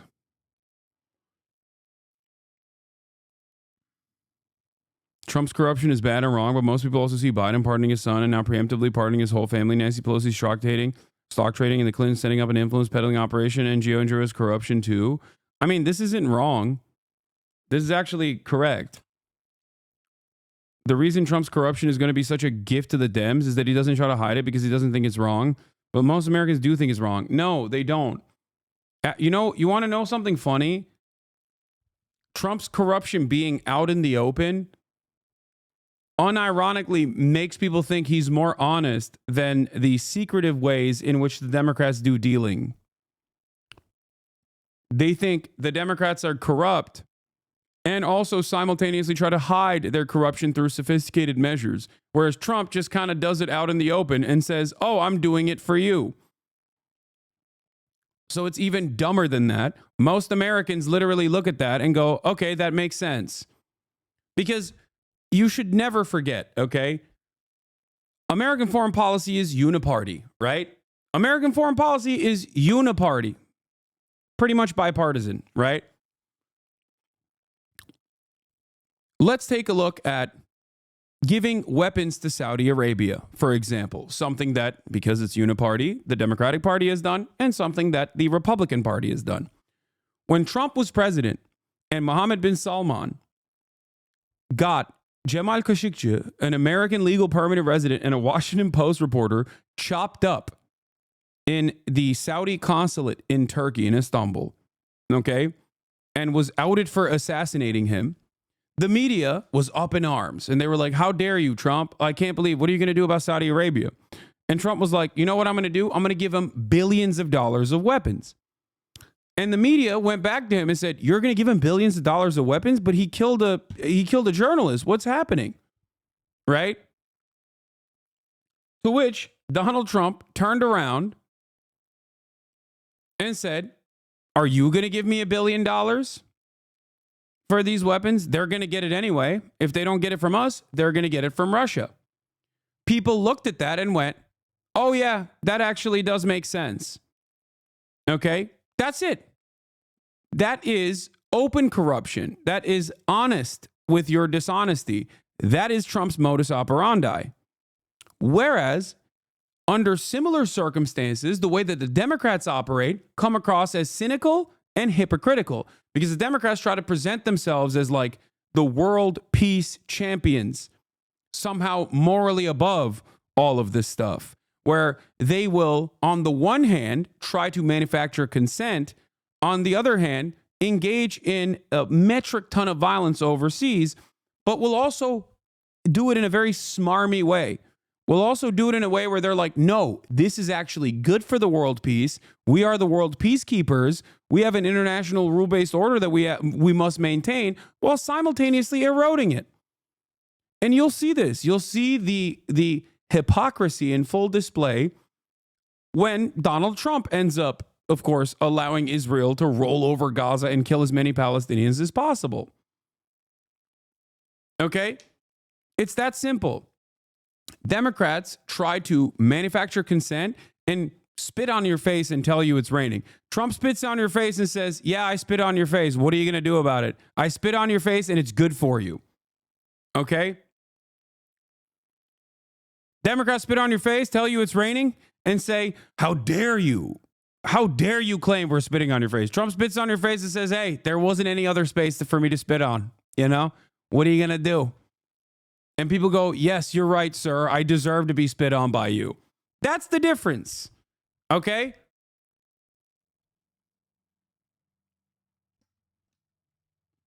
So in that regard, people actually consider Trump's dishonesty in broad daylight to be a refreshing and new way of governance. Okay? That's it. That is the major difference here. If corruption is uniparty, if foreign policy is uniparty, and one side is at the very least saying like, yeah, we're fucked up, we're bad, but everyone's bad. It is what it is. You got to do what you got to do. People, I think, respond to that more positively. Liberals, on the other hand, liberal voters in general, and people who find themselves to be intellectuals, who read the New York Times and read NPR and all this stuff, they want this kind of intellectual veneer to hide the shame, to hide the open corruption. They like that. They think that that is like a better way to approach the subject matter. They want to delude themselves into believing that they are doing good at the end of the day, but it's too hard. Things are simply too complicated. Republicans don't want that. And they don't think that. They don't think it's too complicated. And in some instances, it's not that complicated. Like in Israel, it's not that complicated. Okay? So that's what it is.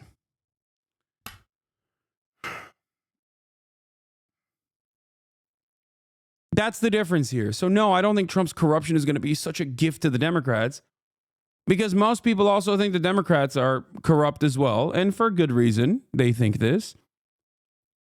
And in any case, Donald Trump's transparent graft is oftentimes cherished and celebrated, because a lot of people also personally think that Trump is doing it for them. I mean, think about it this way. It's incredibly complicated. Are you serial? Israel's incredibly complicated. Israel's doing a genocide. Israel, when it's not doing a genocide, maintains an apartheid. Both of these things are completely immoral and also illegal under international law, if you care about that sort of thing. Israel couldn't do any of those things without American political cover and American material support. And because of that, we have it doesn't matter what both sides feeling like they're legitimate does not change the dynamic even a fraction. You understand? Israel does not have a say in this process. We do. Okay? We do. We do. America does.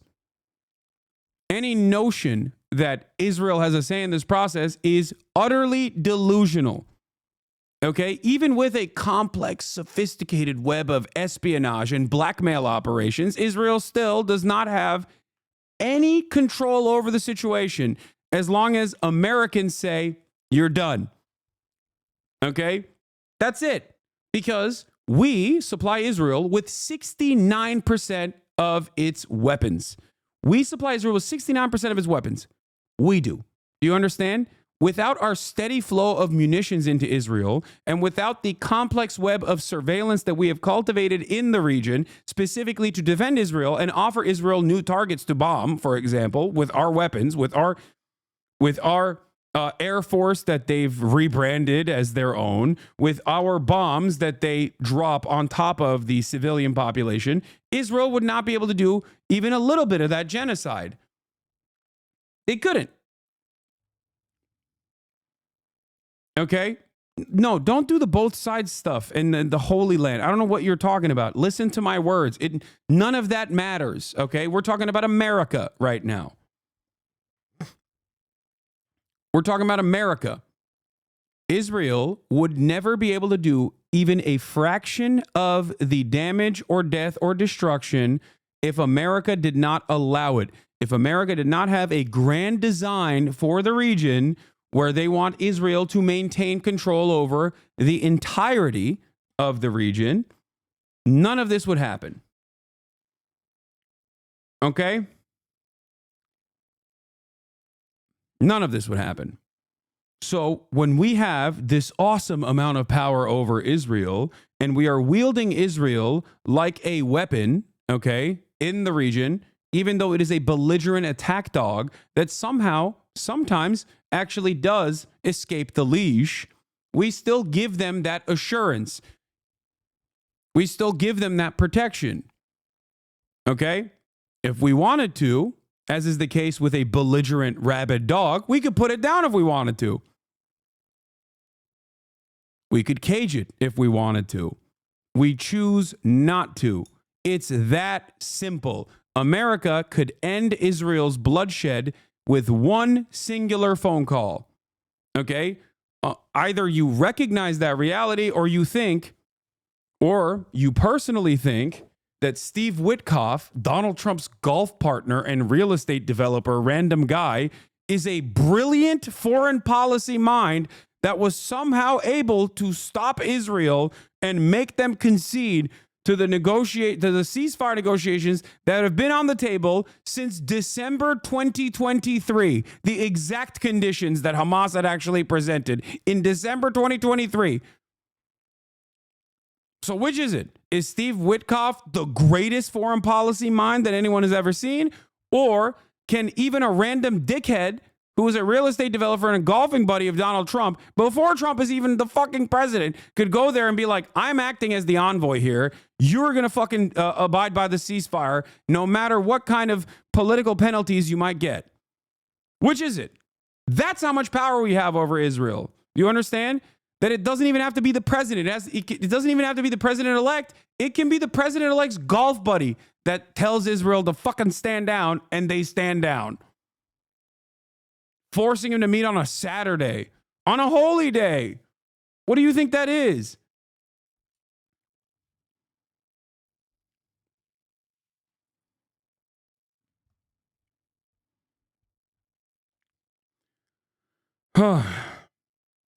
Anyway, having said that, we have this level of power over Israel, and you'll see what Donald Trump lets Israel do. Just wait, because things are going to get much, much worse still, okay?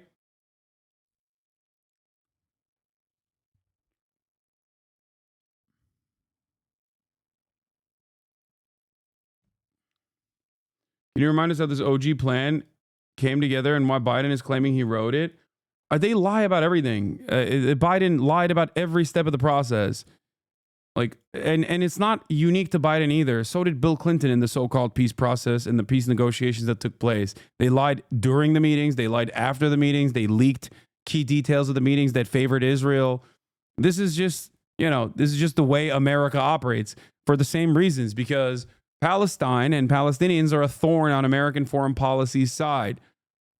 Israel is our settler colony. We took it over from the British, okay?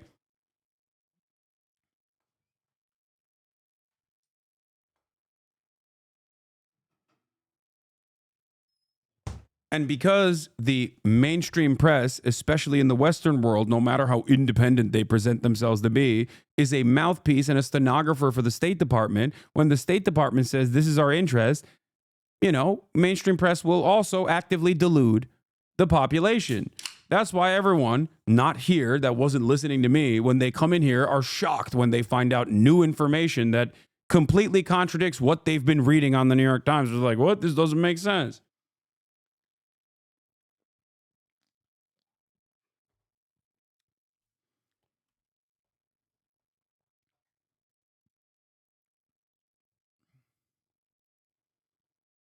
Anyway, Donald Trump halts foreign aid for 90 days. Oh, another one at the top of the hour, nonetheless. Another incredible, brilliant executive order has hit the towers, dude. Once again, at the top of the hour, nonetheless, we have yet another fantastic, phenomenal foreign aid halted. What does that mean? Does that mean no aid to Ukraine? Does that mean no aid to Israel? I doubt that Israel is included in this. We'll see. I'll look into it a little bit further.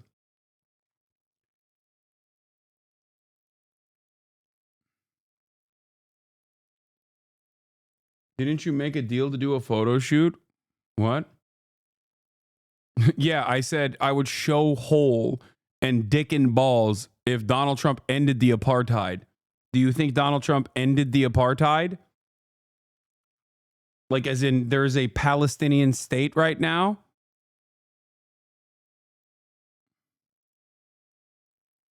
Yeah, meanwhile, White House bureau chief at Washington Post, from the publication that now has a 3 million circulation, down from 24 million in 2021, comes this wonderful note. President Trump sits and takes questions after question from reporters in the Oval Office, something that almost never happened with President Biden.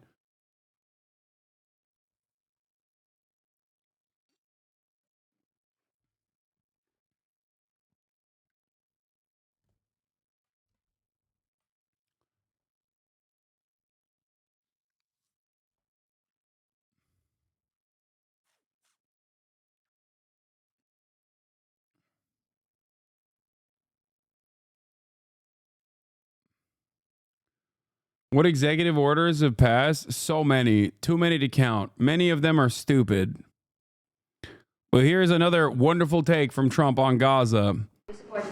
Gaza, boy, I looked at a picture of Gaza. Gaza is like a massive demolition site. That place it's really got to be rebuilt in a different way. Yeah, World Health Organization withdrawal, unlimited climate change. No, limited to climate change. Left the Paris Climate Accords. Do you plan to help rebuilding Gaza? I might. Gaza is interesting. It's a phenomenal location. On the sea, best weather. Everything's good. It's like some beautiful things could be done with it, but it's very interesting. But some fantastic things could be done with Gaza. When you hear a real estate developer say that, run, okay? This man wants to turn Gaza into a golf course. Oh, my God. Reevaluating and realigning United States foreign aid by the authority vested in me by the president, as president by the Constitution and laws of the United States. The United States foreign aid industry and bureaucracy are not aligned with American interests, in many cases antithetical to American values. They serve to destabilize the world by promoting ideas in foreign countries that are directly inverse to harmonious and stable relations internal among countries. I think part of this is like NGOs that he's talking about that do like reproductive health rights and things of that nature. You know what I mean? He did this last time too, by the way, for those of you who don't know. He greatly limited aid to like African countries, like foreign aid that we were given to African countries. Some of that, ironically, is good and for soft power, and others are actually a complex web of espionage opportunities that we create with civil society organizations that we implement in other nations. So, you know, there's a little bit of both in there, just so you understand. This is part of the reason why a lot of people who are cranks in general will look to Donald Trump and be like, yeah, he's really curbing back the deep state. If you are wondering where those thoughts come from, this is part of the reason. Because it is true, U.S. aid and also, you know, NGOs that we operate alongside, like that we give endowments to, operate alongside the State Department in an effort to create civil society organizations in foreign nations that we want to destabilize down the line. However, I do not believe that Donald Trump is even remotely interested in curbing the deep state. So let's continue. It is the policy of the United States that no further U.S. foreign assistance shall be distributed in a manner that is not fully aligned. 90-day pause in the foreign development assistance assessment of programmatic efficiencies and consistency with U.S. foreign policy. All department and agency heads with responsibility for United States foreign development assistance programs shall immediately pause new obligations and disbursements of development assistance funds to foreign countries. Implementing NGOs, international organizations, and contractors pending reviews of such programs for programmatic efficiency. To be conducted in 90 days, the OMB shall enforce this pause. Reviews of foreign assistance programs, determinations. The responsible department and agency heads, in consultation with the director of the OMB, will make determinations within 90 days of this order on whether to continue, modify, or cease each foreign assistance program. All right, where is it? Okay, they may waive the pause. The Secretary of State may waive the pause. Okay, well, Marco Rubio will waive that pause for Israel, if that is even a part of this at all.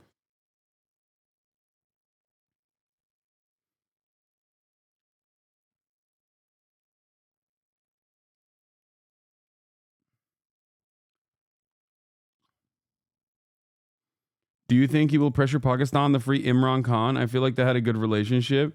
That would be awesome. That would be another marker for J.D. Pandan, permanent first world genocide.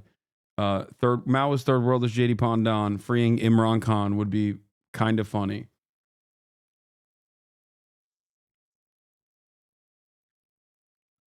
Yes, some of the aid that goes through Congress is different than what this program seeks to curb back. DC police officer attacked by the mob on January 6th. Just worked for 14 hours making sure Trump's inauguration was secure, peaceful. Oh my God. They're still doing the J6, man. Oh my God. Give it up. Give it up. Give it up. Give it up. Move on. Move on. Move on. Move on. Donald Trump over here is like, I think the World Health Organization should implode. And these guys are like, dude, look at this cop that was at the Capitol on January 6th and was attacked by Donald Trump's cronies and is now finding out that it's their attackers are free.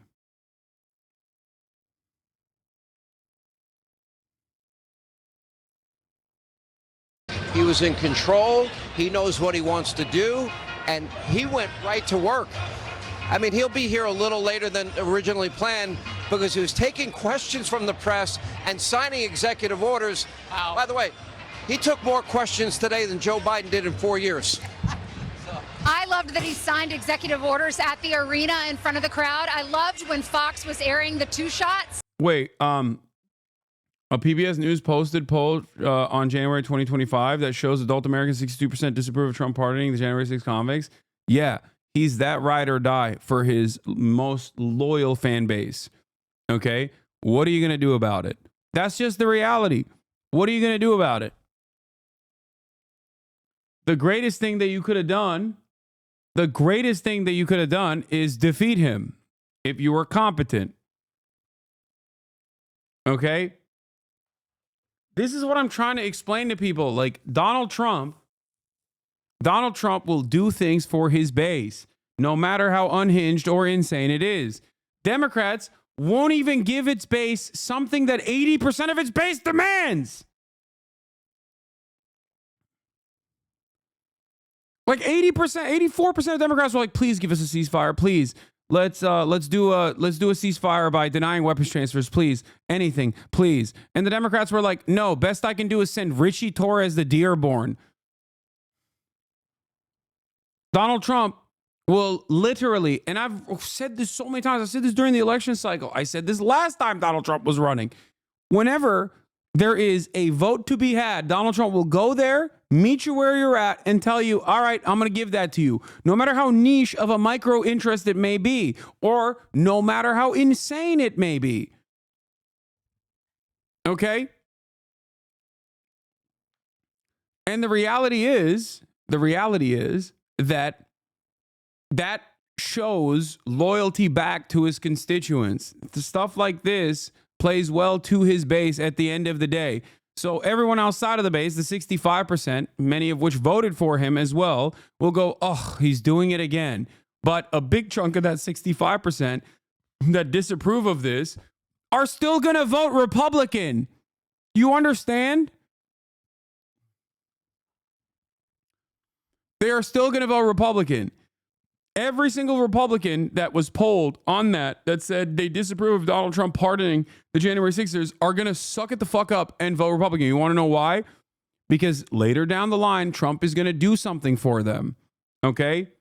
That's it. It might be that they hate trans people and Trump is going to do the fuck trans people bill. Okay? It might be because they, I don't know, they have they need fishing permits in a North Dakota river, and Donald Trump's like, oh yeah, I signed an executive order, or I went and talked to Doug Burgum, and now we have fishing permits for the, 500 people living in the North Dakotan village that really wanted that fishing permit. And they're going to go, okay, I'm voting for him. That's how he does. That's how he does it. Bro, this dude, secured votes in Maine because of some unique random lobster dispute. Okay? He gave a random native tribe federal recognition, and now those guys are voting for him permanently. Okay? He does stuff like this all the time.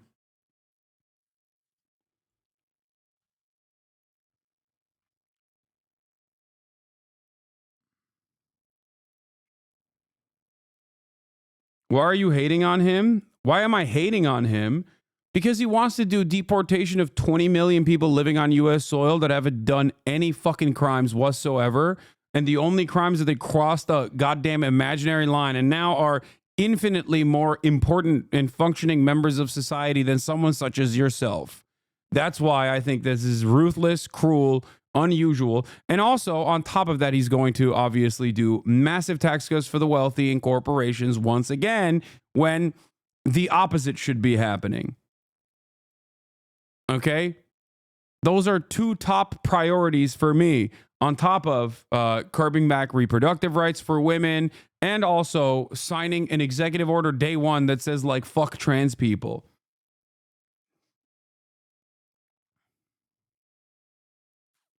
Mass amounts of deregulation that will harm the American public, and also tax cuts. Cry bitch. Dog, I am in the class and category of people that will see material benefit from Trump's policies. You won't be. I don't know why you're telling me cry bitch. I at least have the foresight to recognize that these kinds of policies unironically destabilize the country and exacerbate wealth inequality. That's why I'm advocating against my immediate material benefits. You, on the other hand, don't own a deed to a factory, and yet here you are defending capitalism tooth and nail, like you got a fucking factory, like you got any assets whatsoever. The only asset you have to your name is a busted down 1997 Honda Civic that was a hand-me-down from your older brother, and he fucked in it, and you've never gotten pussy in it. For the rest of your life, you will never get pussy in it because you're busy working at the fucking Jack in the Box for $15 an hour. And here you are thinking, oh man, if I actually advocate for Republican policies, one day I'll be super wealthy too. It's so fucking stupid. It blows my mind.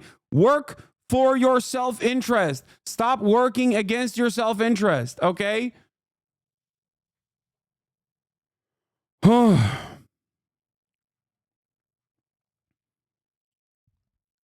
Nah, dude, you don't get it. The next crypto rug pull, I'll be in on it. And I'll be the one pulling the rug from other dumbasses you say over and over again as you literally take out the remainder of your crumb of disposable income and lose it instantly.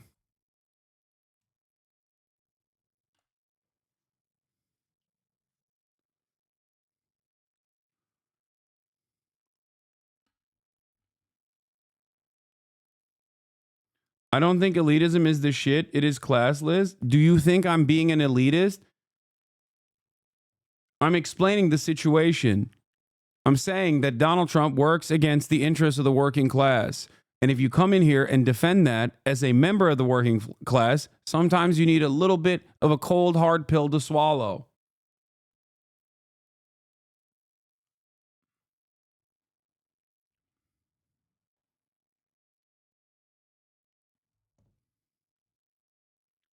Anyway.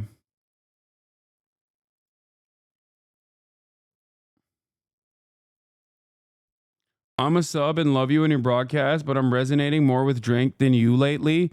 You're right. Because unfortunately for you, I don't think that we should melt homeless people or, keep prisoners in perma jail. I apologize. I care about some of the most fucked over people in society. Okay. Those are some of the most fucked over people in society.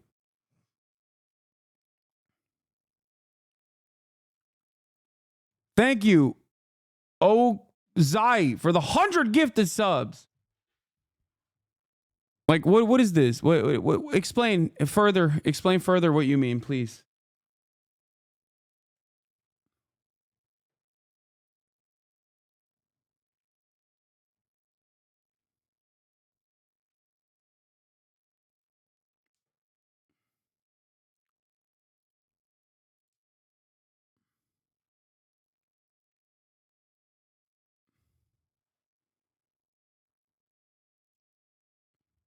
I think the immigration issue is real. That's about it. Everything else, I agree with you.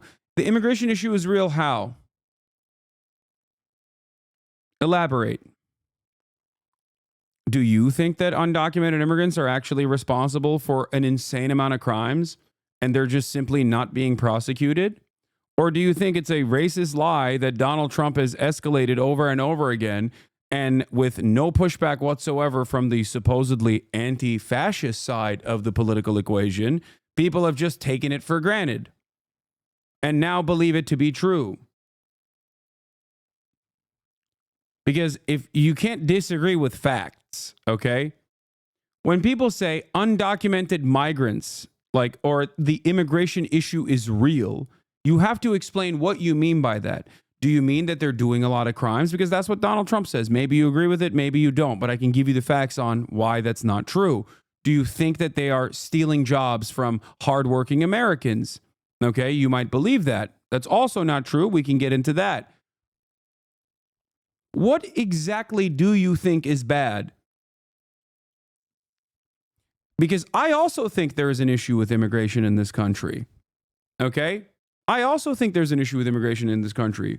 But the problem is not that there isn't enough enforcement. The problem with immigration is that we don't have a process where we can easily and expeditiously document people and integrate them into the workforce. That's the real problem with immigration. But nobody wants to solve that problem because capitalists, capital owners, business owners that hire undocumented immigrants want to keep them undocumented so they can have two different tiers in the labor force that will actively depress the wages of the documented American labor force. Okay? No, I know he lied about the crime. I watched you daily. I know there was only 30 murders. I'm just broke. I do feel like I'm getting the short end of the stick. So yeah, that's the job thing.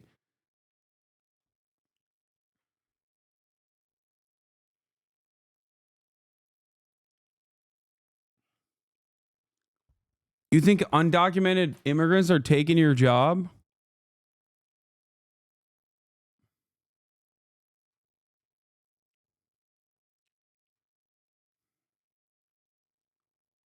Like, you've been applying the jobs and it's Juan from Guatemala that took the job that you were applying for? That's what you think is going on? Is that what you think is happening?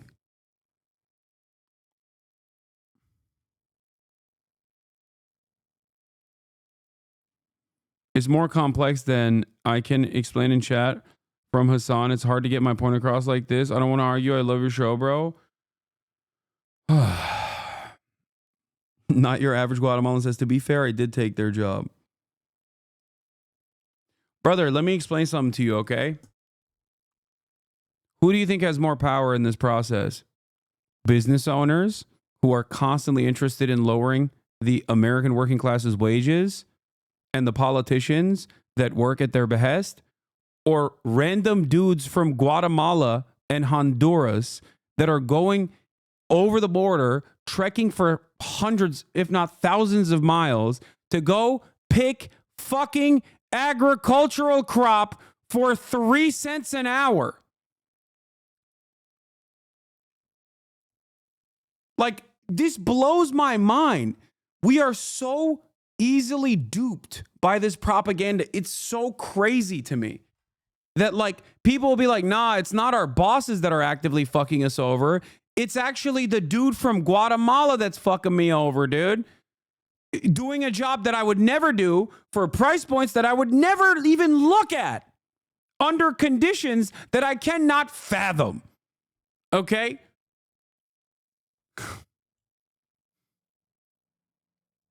When Sean felt that the kids were starting to lose a connection with the greatness of the country and our history in the schools and everywhere, and he put these concerts on, and they were the most wonderful concerts. And I came here tonight to say, will you please produce a couple of more of those concerts for the children of today? You know what? I think that's a great.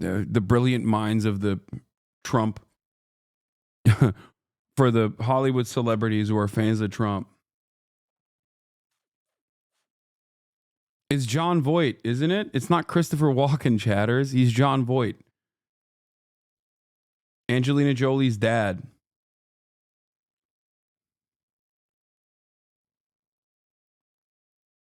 The narco violence is real, though. Yeah. You want to know how you stop the narco violence?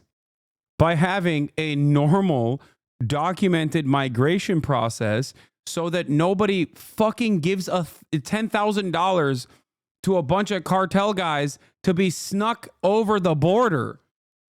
If you have the opportunity to go in, if you have the opportunity to go into the country through legal means, why would you not take it? That is my argument. So yes, restrictive border policies unironically line the pockets of the cartels. You know what else also helps the cartels?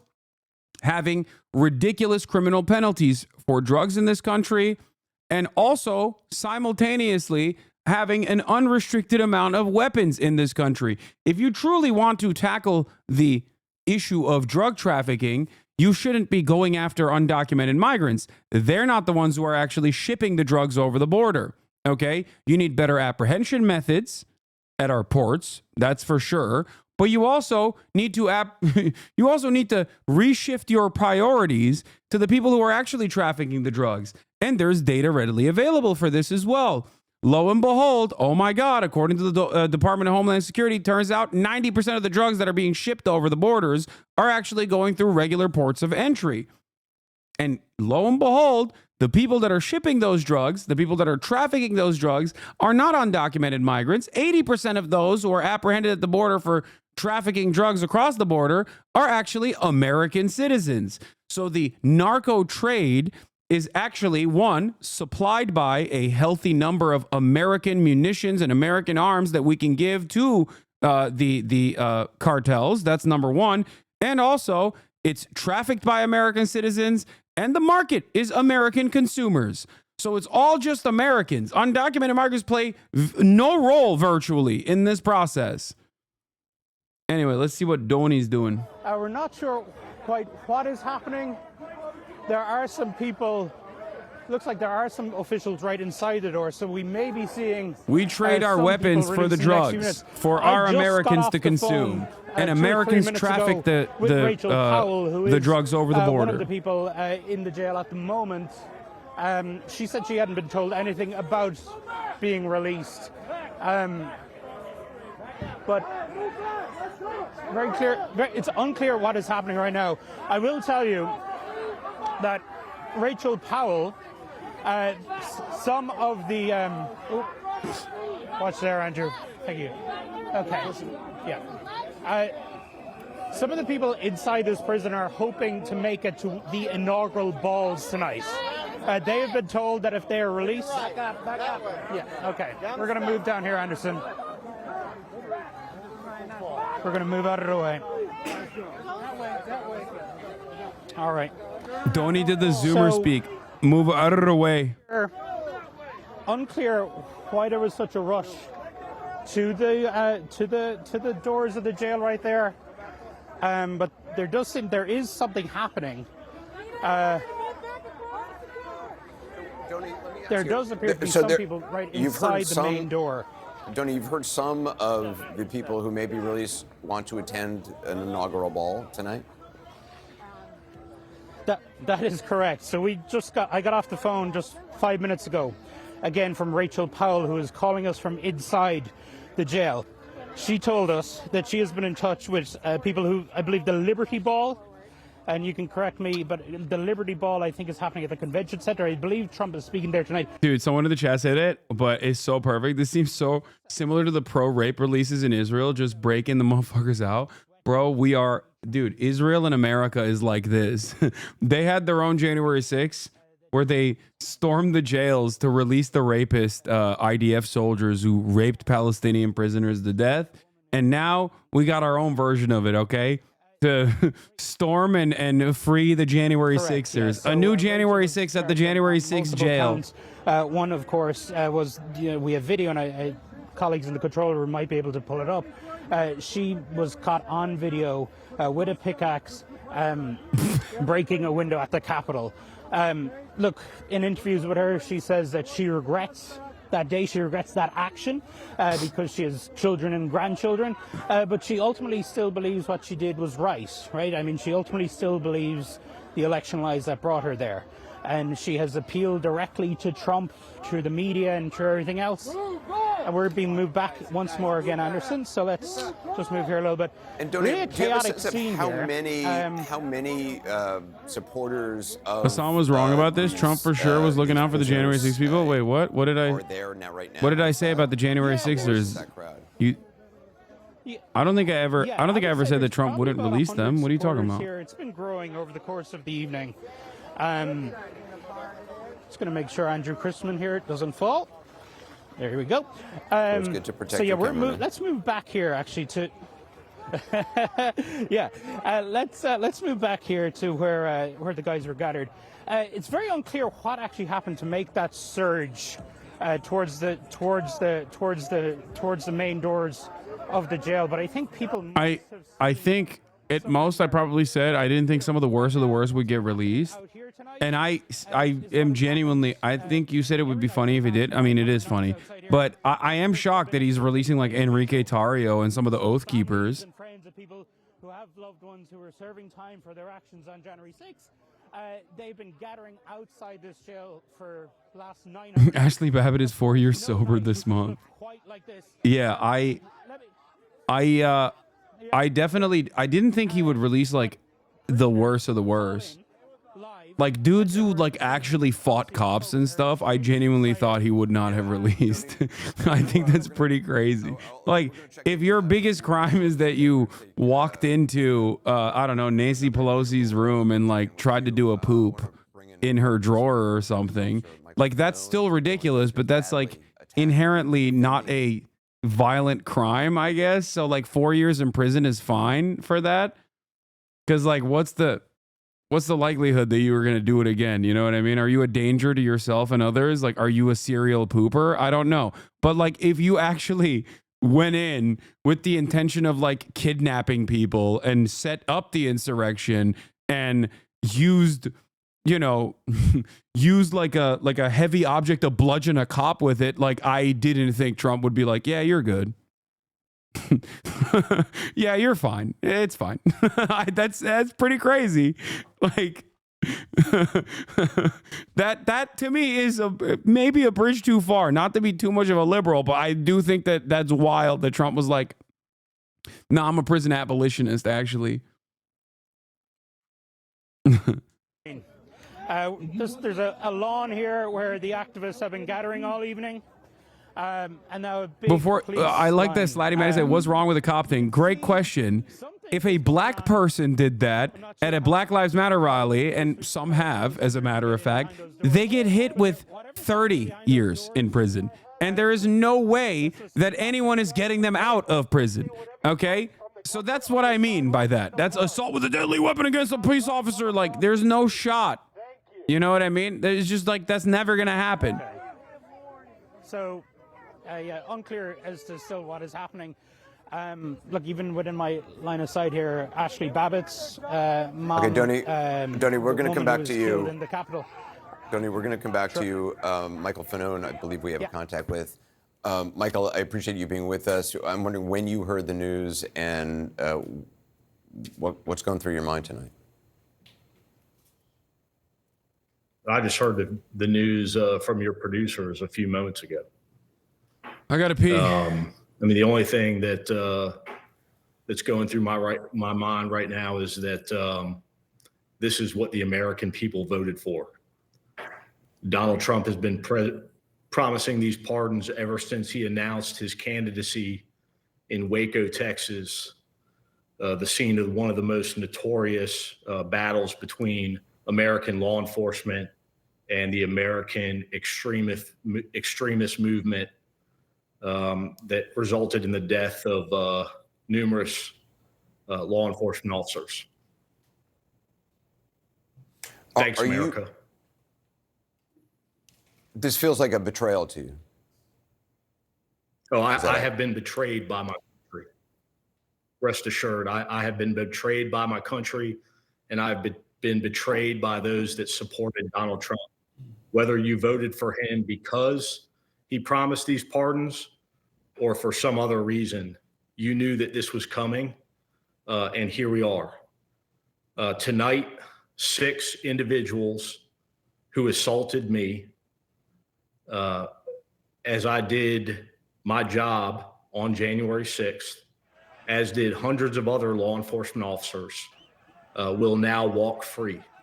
6 individuals who have threatened my life and who have made threats towards my family members, as well as countless other January 6th defendants who have threatened me because they see me as a spokesperson for law enforcement for this event.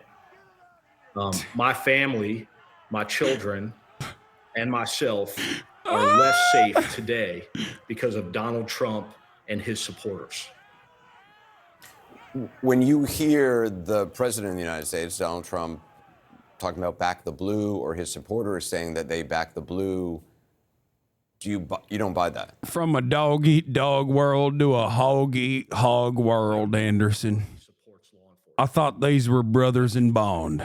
I thought they would never come for me. And let me tell you, I was shocked. When I opened the Capitol Rotunda doors to them, I thought this would be a peaceful transfer of power, and turns out it was not so peaceful when I got hit in the head with the Kekistani flag. That's right. Flagpole showing stars and bars, which I have one at home as well. But the other one, the Kekistani flag, as the kids are calling it, that was a bridge too far. When it comes to supporting or their supposed support of law enforcement, because tonight, the leader of the Republican Party pardoned hundreds of violent cop assaulters. You were pardoned today, and we should know President Biden said it was not for committing a crime, it was for stepping forward to testify about January 6th. Did you know about that in advance? What do you think about that? And are you concerned for the safety of your family now? I had no communication with the White House or anyone else, for that matter, regarding a potential pardon or presidential pardon. I mean, all I can say is that I think it's a sad commentary on where we are as a nation that a sitting president thought it necessary to issue a preemptive pardon to a witness in a congressional investigation because the subject of that investigation is now the president and had promised to pursue politically motivated revenge. Again, it's just more examples of the outrageous behavior of the current president of the United States. As far as concern for my family and my family's safety, I've been concerned for myself and my family's safety ever since I testified before Congress. If you remember, I didn't even make it through my congressional testimony before I received my first threat from a member of the American public who called me and threatened my life literally as I was giving testimony. And those threats have continued to this day against both myself and members of my family. In recent months, my mother has been swatted, a 76-year-old woman who's guilty of nothing other than having a son, a police officer who responded to the Capitol on January 6th. And she's also had human feces. Okay, I'm done. Don't you think China's prepared for this and that's why they're boosting Trump, just waiting for Western democracy to implode so they can pick up the pieces? Maybe. But, I mean, Donald Trump did a lot of damage to America's soft power, but I've maintained the position that Joe Biden actually somehow... What? Lol, how the F do you know what the undocumented immigrants are doing? Answer, you don't. Look how many rapes, murders, crimes, etc. go unsolved every year, bro. Had to wait 10 minutes to post this. I know you're off the subject. Okay. I suspect that it'll take 10 minutes for your brain to process the information I'm about to deliver to you. Okay? If there are 26,000, let's say, murders a year that happen, are investigated, and the actual criminals responsible for it are apprehended, okay? And only 26 of them are undocumented. Okay? This is what we know from convictions and arrests. Let's say that there are 30,000 murders total, and only 26,000 of them have been, 26,000 of them have led to an arrest, a conviction, and only 26 of them are undocumented. Does that lead you to believe that the 6,000 unsolved murders are automatically undocumented? Or do you think that the percentage would probably be around the same? Like, of the documented versus undocumented responsible for the crimes. Let's look up the numbers instead of spewing from your ass. Well, that's actually a really funny thing that you just stated. Because while I actually tried to give you numbers that are relatively even, so it's easier for you to do the math, I actually was right on the money with the number of undocumented murders, for example. The number is 29. And the overall homicide and manslaughter cases in the United States of America is around, what, 20,000? So, you know, I was fairly within the confines of what the actual numbers are. But I know the actual numbers. It seems like you don't. So why do you have this kind of energy?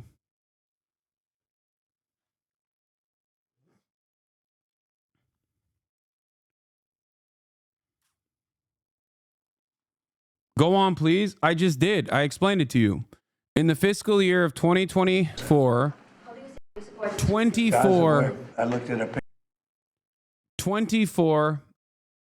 24 murders and homicide.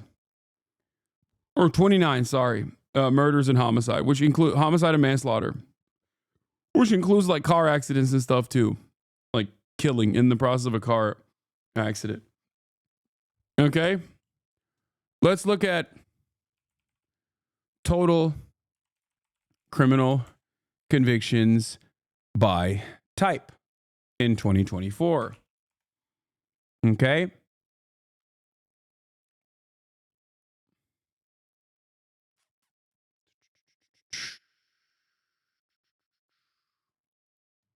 Oh, this is the victimization survey. Does anyone have the number? I want to pull it up quickly. I don't want to get it wrong. What? Compare predates the immigration crisis? Wait, what? Missing and murdered indigenous women? No, that's not what I'm looking for, man. They're going to move the goalposts like bots? No, it's important. This is good. Okay? This is good for people to understand. This, by the way, doesn't even mean undocumented. It means non-citizen, as in some of them are undocumented, some of them are documented migrants like tourists, things of that nature, right? So it's 29. The number total of arrest convictions for manslaughter and homicide is 29. The total number of homicides that take place in the United States of America in the year 2024 was 24,000. Okay, it's a pretty high number. Now let's look at the conviction numbers. Okay, let's see. Conviction for homicide in 2024. Trends in homicide. What do we know? Okay, homicide rates, homicide victimization age group. That's just homicides, not including manslaughter. I know.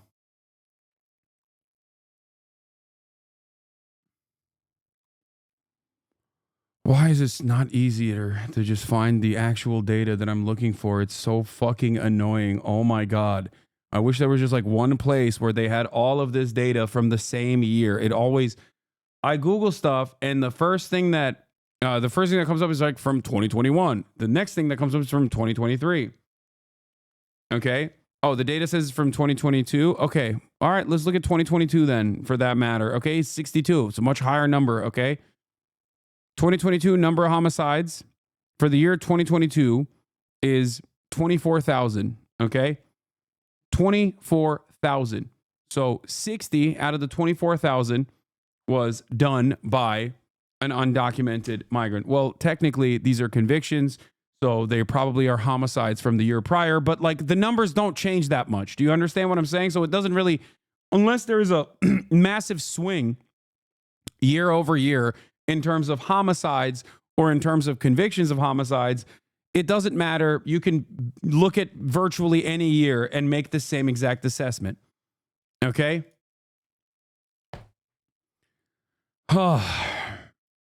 Number of reported murder and non-negligent. No, I'm not looking at reported numbers. I'm looking at arrests and convictions. Okay? I want to compare apples to apples now. And this is the crime clearance rate. No, I don't want crime. Okay, well, I guess we can make an assessment off of that as well. But where is it? Murder and non-negligent manslaughter has a 57.8% crime clearance rate in the United States. So that means out of the 20,000, 10,000 of them have been cleared. And out of the cases of 10,000 that have gotten a conviction, okay, or 12,000, only 60 of them were non-citizens, as in some of which were tourists, some of which were undocumented migrants, some of them were documented migrants. Okay? So looking at this data, if it's only 60 out of the 12,000, okay, you cannot make an assessment that the 43% is all undocumented migrants. You can't just do that. That's not how anything works. Okay? That's not how this works at all. You can't, unless you have some evidence that undocumented migrants are incredible criminals, like the best criminals that you have ever seen in your entire life, where they just keep doing murders like crazy, okay? And they're responsible for 40% of, if they're responsible for 100% of the unsolved murders, okay? It obviously means that They are most likely responsible the same level, their same the same per capita murder rate, which is very low, incredibly low in comparison to the documented and natural born U.S. citizen number of murders and assaults and manslaughters and all different kinds of crimes. And for the record, if your counter to me is going to be, well, what about rapes? The same problem persists for that as well. Okay? Do you understand? I don't have evidence. I'm just saying we don't know. No, I have evidence. I'm giving you the evidence. You're refusing to understand the analysis here. Those are documented. Some people disappear. I hear you, but the numbers are definitely not accurate. I'm listening, though, not trying to bring negative energy. Rapes and crimes in general, I'm saying as well, you're just looking at homicide. Yeah, I was using homicide as an example. Homicide is only one example. If you're going to look at rapes in general, the same problem persists. There are a fuck ton more rapes that take place in the United States of America.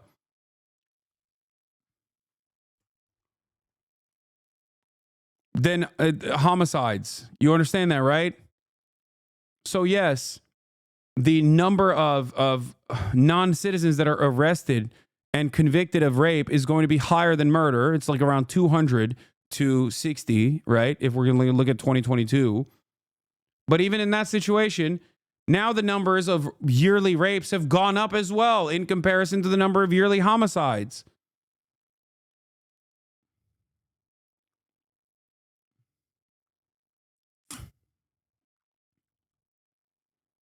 Do you not understand? You can't just go, I just have a hunch. I get it, chill out, lol. No, dude.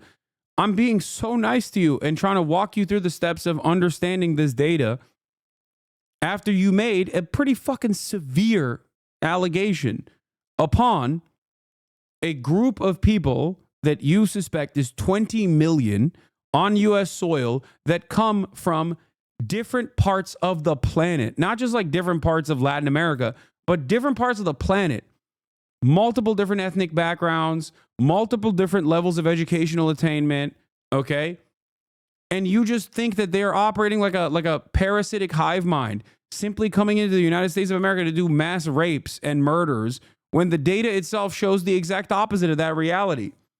So does that change your analysis a little bit when you find out that undocumented immigrants and non-citizens in general are responsible for a tremendously smaller percentage per capita of crimes committed on U.S. soil than natural-born U.S. citizens are? Does that make you reconsider? You're jumping to conclusions? No, I'm just operating off of what you just said.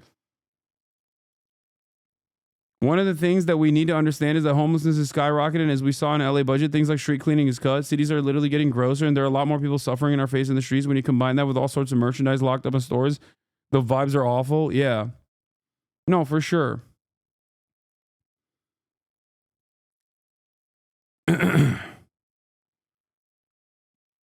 I'm responding with the same energy that you put in. And as a matter of fact, I would say I'm being much more polite than you deserve in my response.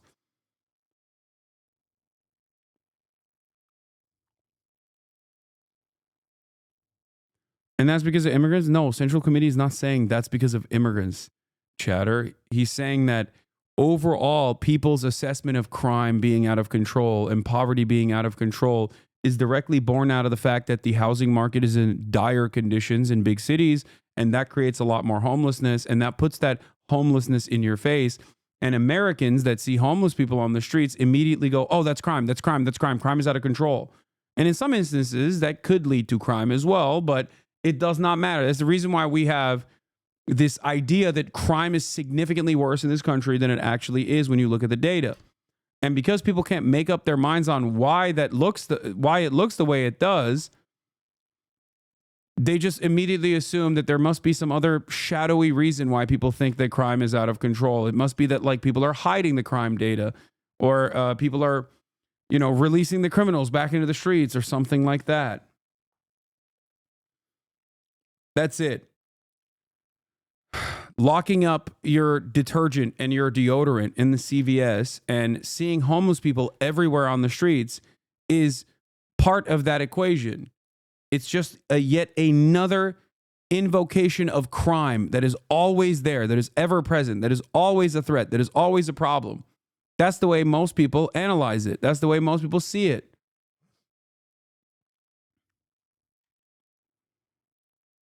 Casper, to get your attention, I just found you and I like your content. Thank you for the engagement. Okay, well, I hope you learned something today.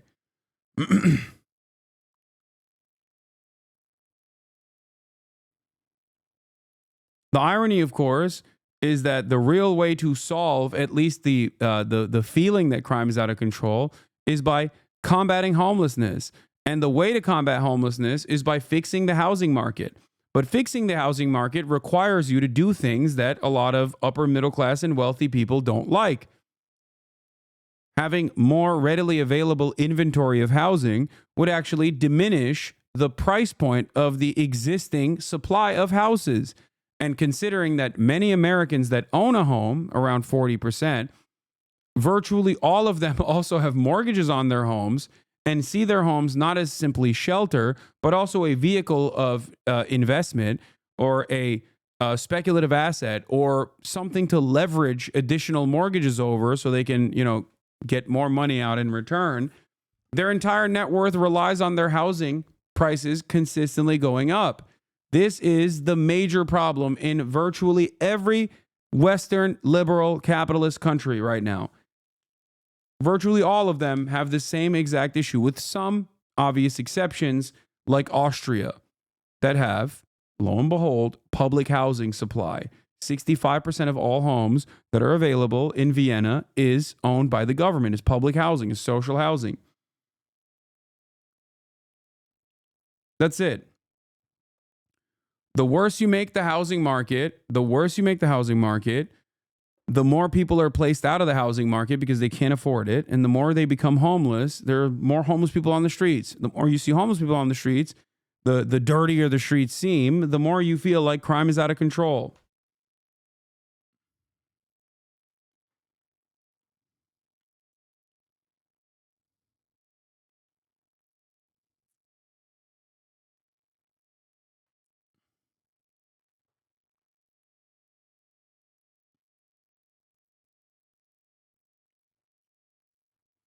You look like Sen Tadic. That's so funny to say. That's my little bro, dude. Why do you look so sad? I don't know, because Donald Trump is president again and he's doing a whole bunch of awful nonsense.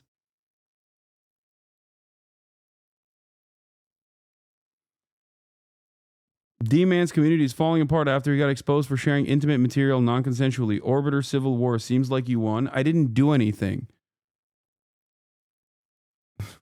Won what? He's always been a giant piece of shit and will continue to be a giant piece of shit, most likely, for many years. I didn't do anything. I try to stay away from all of that to the best of my ability. Also, there's no winning in this process. Only losing.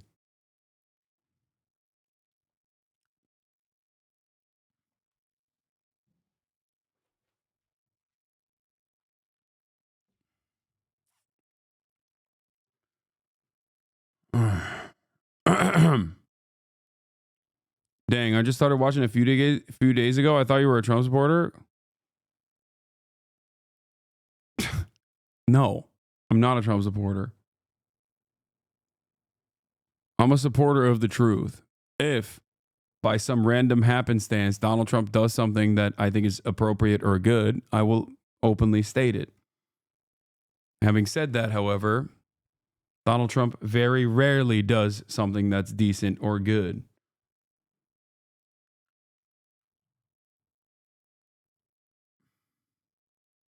About those two policies coming back, David, I think it's a real concern, not just for the people that are going to have to respond to the issues that are going to happen along the border, but really what is going to be happening in Mexico. What is happening? Why is there a truck backing up? There are shelters right now that don't have a lot of migrants, don't have a lot of families, but their bigger concern is like if you implement a Remain in Mexico, I mean, basically that in Title 42 allows people to just allows our federal government to push migrants back into Mexico to wait for their asylum cases to be heard. That will instantly create issues in these shelters. And then that's when we will also see the potential for a lot of those camps where, people are waiting along the border in awful conditions to try and get heard. I mean, this caused some major issues and major tension between the U.S. and Mexico when these two policies were both in place during the first Trump administration and then, sweeping into the Biden administration as well. Any indication from authorities there on the ground as to how far they think the Trump administration will go in these early days? You talk about Title 42, of course, was used during COVID. It was actually used in the early days of the Biden administration until the courts caught up with them. But there's been a lot of talk about whether or not that can be brought back in light of other concerns that are now on the radar. And I think that is why it's so important for us to pay attention to the verbiage, the wording of how these executive orders will come out. Obviously, this is a very smart Trump administration that has been planning, what they're going to do along the border for not just a few months, but really the last year or so. How can they get around the court systems that have already said Remain in Mexico cannot be used any longer by the Biden administration? So in order to bring it back, they've got to write that policy a little bit differently. So we got to pay attention to that. Also, Title 42. The reason why we heard the president come in and say, listen, this is a national emergency along our southern border is that gives him a lot of freedom to then use things like our military, the Department of Defense, bringing troops down here, not just the National Guard anymore. So I think we're going to see him use those avenues and then also the help of Title 42. Again, we've heard a lot of rumblings along the border, a lot of sources and contacts saying we do believe Title 42 is going to come back. This is something that local law enforcement, but more specifically Customs and Border Patrol, these agents can use instantly. It is plug and play for them, David, because they've already had Title 42 in place. They had 4 to 5 years of being able to use that particular policy. So for them, they're ready to go. It's just a matter of what comes out in those executive orders as to exactly, what situations will call for those policies. Have any of the authorities who've witnessed sort of the change in just the last 6 months there, given the very late stage action taken by outgoing President Joe Biden, and has anyone asked the question down there, why not simply have acted much sooner for the Democrats, obviously given the swift reduction in just the issue at the border in the last 6 months? We're actually standing in El Paso, right? This is a very blue area in a very red state. We've talked a lot to local community leaders here who have asked that exact question. Their hope it's not beeping in my house, it's beeping in the video. Was that during this last administration, the Biden administration, they would see, more of a concerted effort to tackle the immigration issue as a whole and to get everybody on board, right? That we would see this kind of bipartisan coming, to the middle of the aisle and really trying to figure out not just what the root causes were, but really what are the policies that we can put into place that will long term fix this particular issue. Unfortunately, we saw that, border security bill that would have tried to fix some of the issues. Obviously, that didn't go through last December. And so then President Biden had to step in and issue his own executive order to tighten up what was happening along the border. David, as of right now, listen, it's a considerable difference where I'm standing right now, December 2023, when we saw apprehensions at an all-time high. Now, December of 2024, there was an 80% decrease in apprehensions. And it has a lot to do, right, with the tighter restrictions that we saw the Biden administration put into place. But also they created more pathways for people to seek asylum in a legal way. The biggest concern right now is that if we start to strip away at what's already been put in place, that there will be chaos created along the border when it's quiet right now. One thing we can already point to, the CBP One app. This was an app that was put in place in order to try and streamline the number of people that were coming through. We talked to a lot of people that work not just here along the border in Texas, but also in Mexico. They talked about this app really helping them and also migrants when it came to the dangerousness of crossing the border illegally and the involvement of cartels. Basically, people were saying, listen, I'm going to go about it the right way. I'm going to use the CBP One app, and I'm going to wait for my turn. With that app now gone, there is a real big concern that the chaos will re-ensue. Maria Villarreal on the border for us. Maria, thank you. To communicate continuity and change. There are predictable. Oh, my God.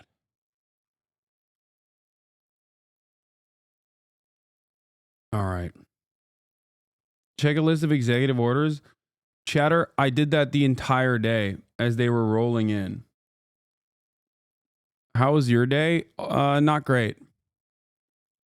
Let's just say not the best day, you know?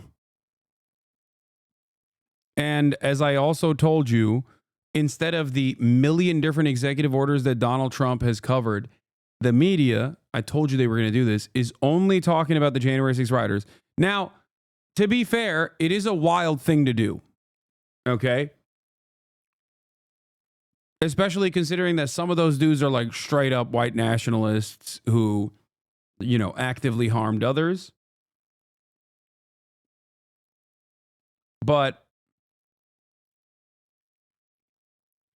Trump signs executive order attempting to end birthright citizenship.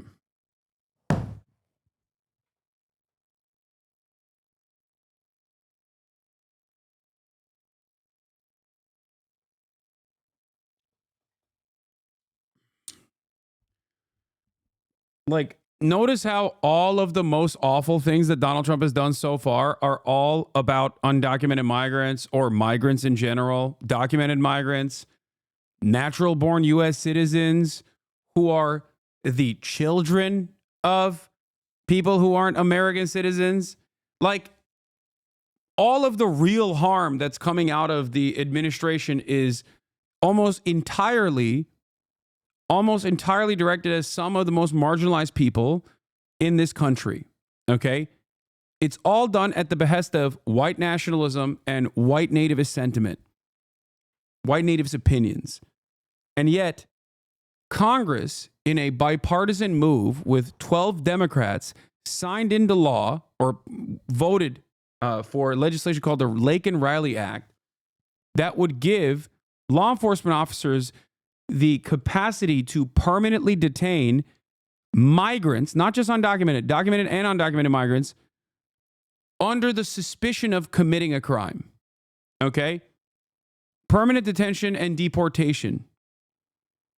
So if you are a tourist and you look kind of brown, okay, and a cop suspects you of stealing a bag of Skittles, they can deport you. No due process. This is a direct violation of due process, okay? It is something that you have as a constitutionally protected right. This is inherently an unconstitutional law. Having said that, the expectation is that the Supreme Court will not defend this, will not defend the Constitution. This also, attempting to end birthright citizenship, is yet another example. So what is wild to me is that this is the real harm that he's pushing. And it seems like the Democratic Party isn't necessarily against that real harm. And the media itself is hyper-focusing on the January 6ers. Issue this election cycle. J6 wasn't going to be it. All right. Alex Boucher, Selena Wang, thanks very much. And now we're going to take you to the convention center where I guess President Trump...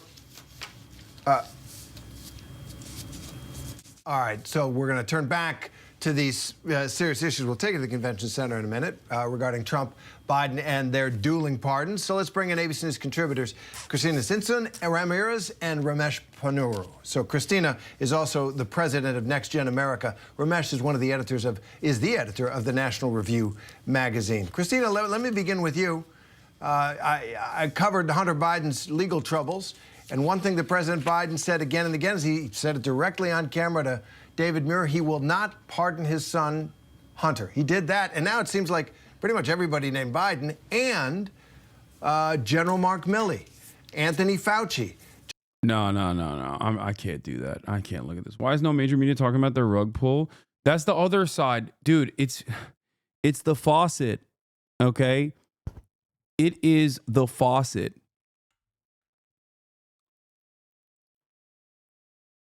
They're doing an endless... Yeah, there's a reason why they never show the actual videos of these. Exactly. Libs of TikTok will show screenshots of it and not the actual video. Because usually it's politicians doing this or that, and it's clipped. Elon Musk didn't do that. He just straight up Sig Heiled. Not once, but twice. Trump wants to take away some... Anyway, look.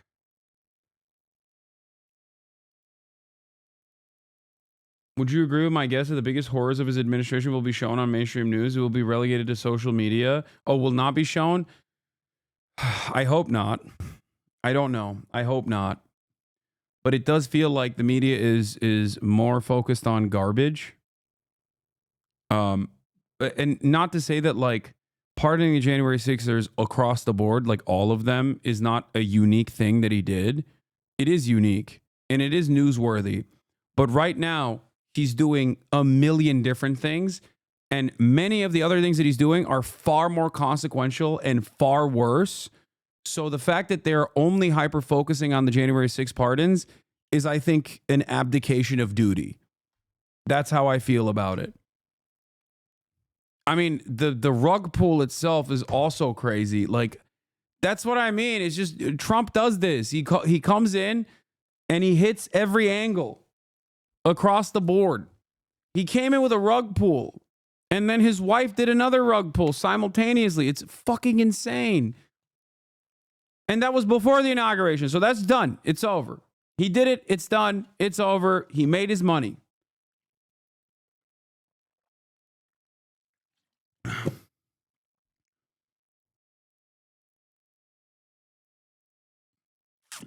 The reason why they want to end birthright citizenship after centuries of having it is because the previous goal of populating this continent with Europeans has ended. Now that the Europeans stop coming, they want to end it.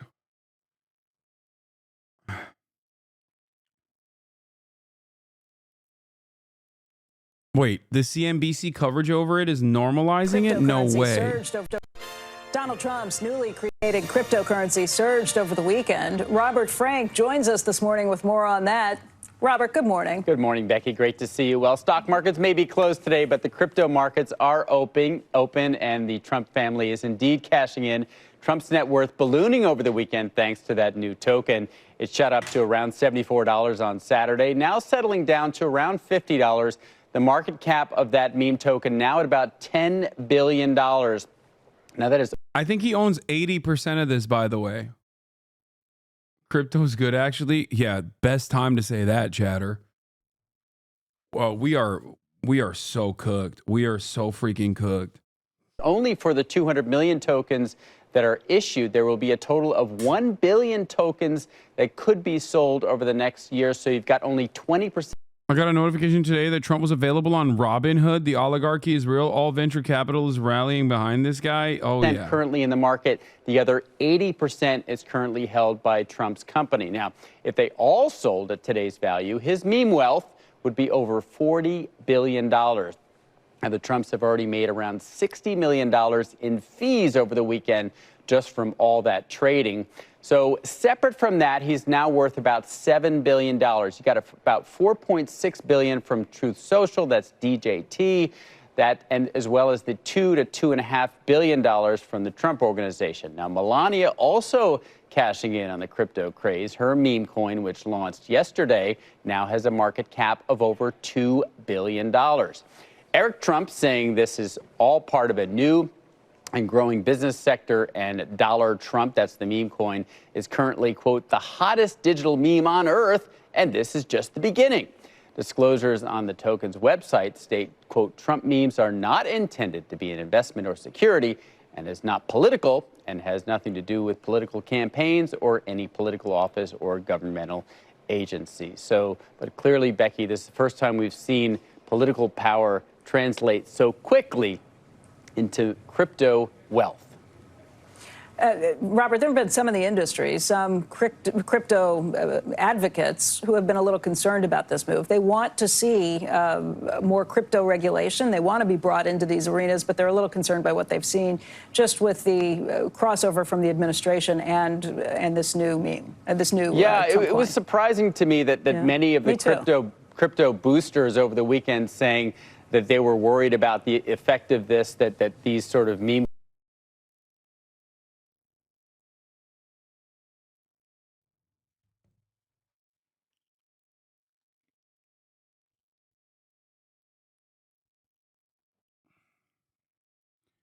CoffeeZilla, save us. CoffeeZilla. CoffeeZilla, save us. Save us, CoffeeZilla, save me.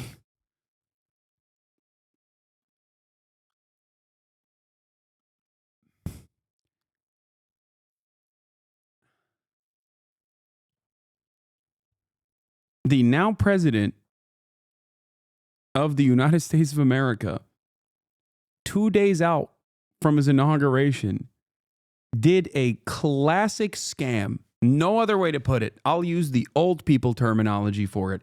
A classic Ponzi scheme, a scam, okay? To the tune of perhaps maybe even multiple billions of dollars, okay?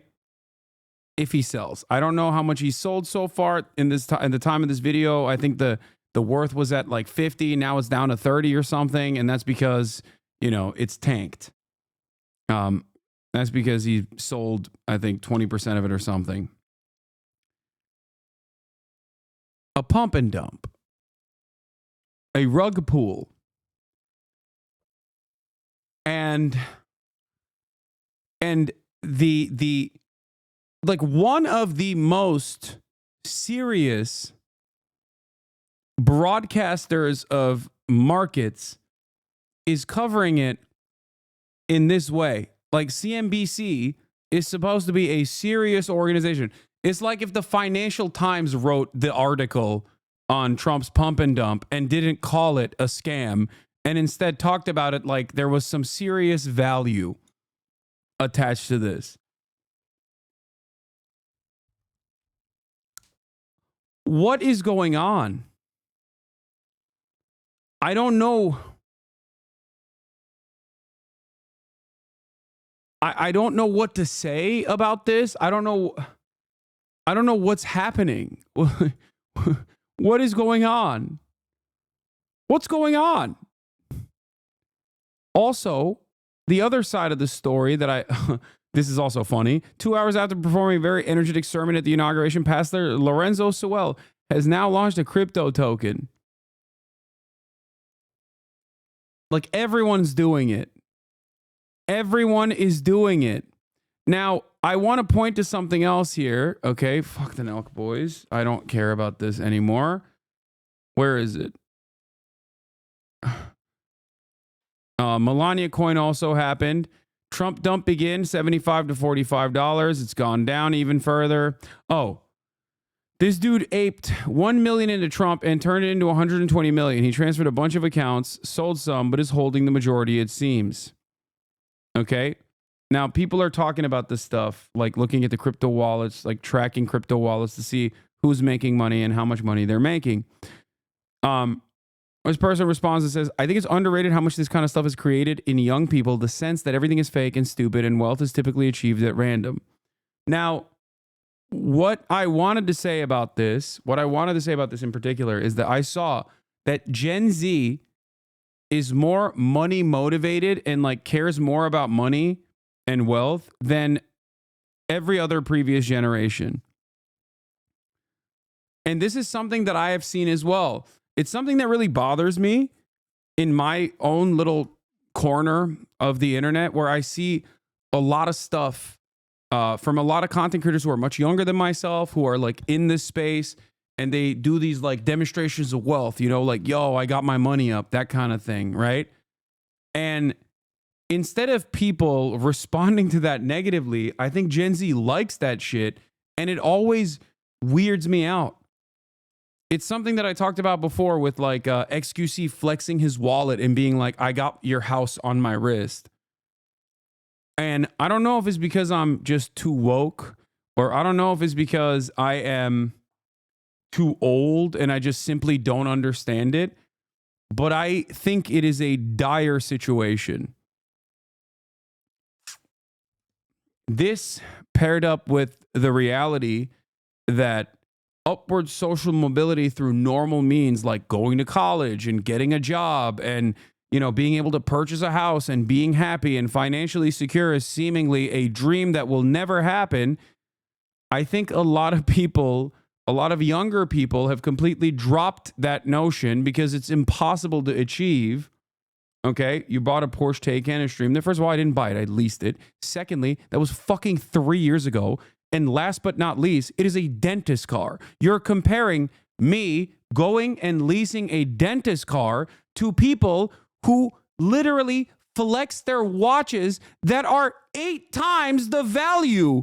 Not of the lease, mind you. 8 times the value of the car in general. How the fuck can you make this goddamn comparison?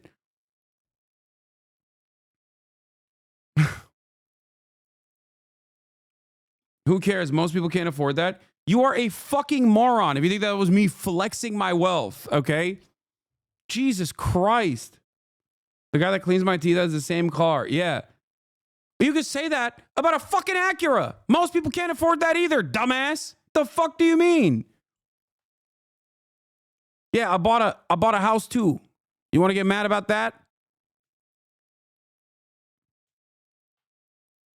Like, it wasn't even supposed to be a flex, mind you.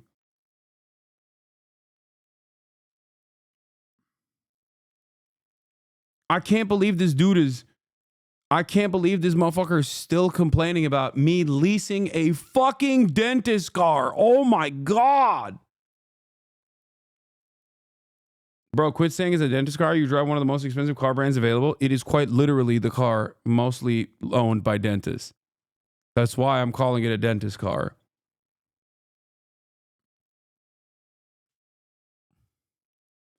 Not only that, okay. Like, take it up with the dentists, not me, okay? Wasn't your house purchase supposed to be a semi-secret? Of course, I didn't want to be fucking doxxed before I even moved into this house where my family lives. What are you talking about? Yes, it wasn't. It wasn't supposed to be a flex.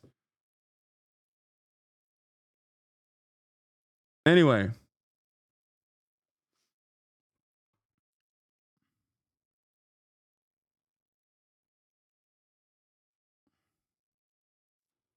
Also, I didn't even purchase it. I fucking leased it. And if you think that it's one of the most expensive cars readily available, you're out of your mind.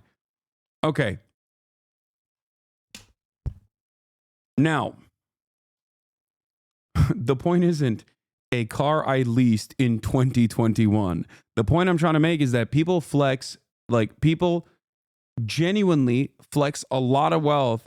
And I think Gen Z, more than any other generation, responds to that positively.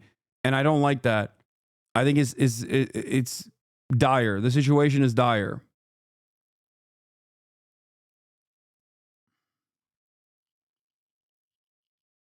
Like the Andrew Tates of the world. You know what I mean? Like, look at me. I have a Bugatti. That immediately is like a positive thing. There should not be a positive association with that.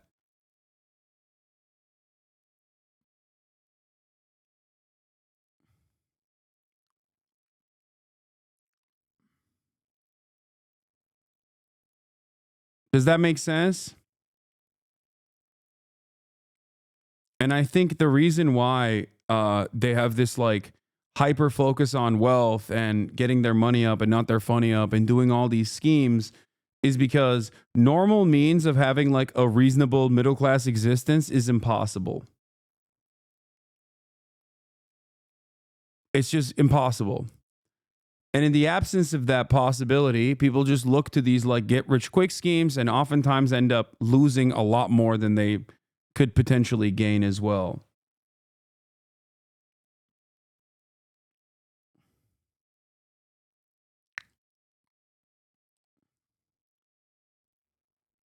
Did you ever give a full MTV Cribs type tour of the house? Fuck no. Are you crazy?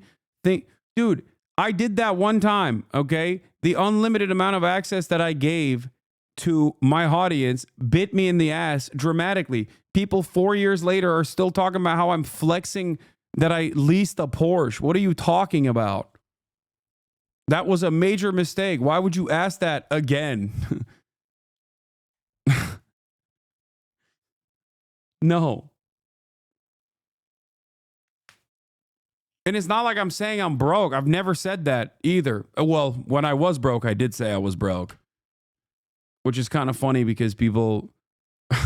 it's kind of funny because people still... That Charlie Kirk video got recirculated recently, back when in like 2016 or whatever, 2017, when I debated him at Politicon. And I was talking about how I made $65,000 a year at the Young Turks. And people in the comments were like, look at this rich asshole lying. Yeah. Can you imagine lying about your salary? You live in a $3 million house. It's like, dude, that's time. It changes. Okay. That was fucking, at this point, almost 8 years ago. Yes. Time has changed.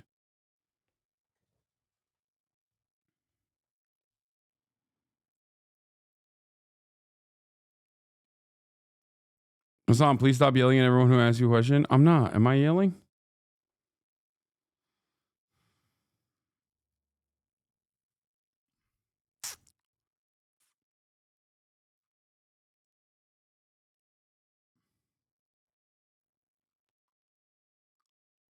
$65,000 is amazing.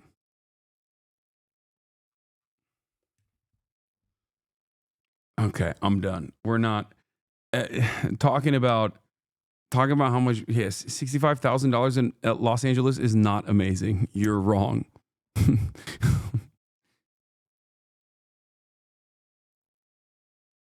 Okay. In any case, yeah, I do. Yeah. First of all, guys, newsflash. This might come as a surprise to you, but I'm financially very successful. Okay. I have 50,000 subscribers. Okay. It's not hidden. I don't know if you know this or not, but I've been one of the most subscribed channels on this platform for many years at this point. Okay. This is not a flex. It's just what it is. Okay. That's it.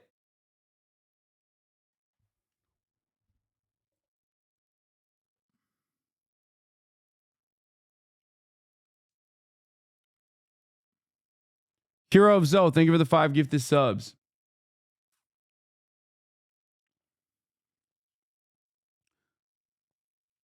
My point is, it's not like this is not a hidden secret. Like, you're not unearthing some secret thing when you make this assumption. When you're like, oh, you wear expensive shit sometimes. Not jewelry, but sometimes I wear clothing that is expensive. You know what I mean? It's true. I do. It is well within my means. You know what I mean? My goal is, and my hope is, that we can redesign society so you can also have more financial freedoms. So you also don't have to fucking worry about dumb shit. Man, this is just asking to get clipped. I know. How do you keep yourself grounded? I feel like rich people often get out of touch with reality with regular people. I don't know. Well, the number one thing is that I don't actually change anything that I do in my life. When I was dead broke, I was streaming. Now that I'm not, I'm still doing the exact same thing. I spend 8 to 10 hours a day doing the exact same thing for the past 6 years. Haven't stopped, regardless of my finances. So I think that's one of the major reasons. It's not like with my wealth, I've grown expensive taste and I just go yachting or whatever the fuck. I don't do anything else. This is all I do. This is what I like to do. This is what I get a lot of fulfillment out of. I'm about to go to Japan with a bunch of my friends. And when I'm there, I'm going to be streaming at 5 a.m. Tokyo time so that I can still cover the fucking news in Japan. And that is what, in some ways, financial stability and wealth offers me. The opportunity to be able to travel, but then also still maintain the same stream schedule that I have. Okay?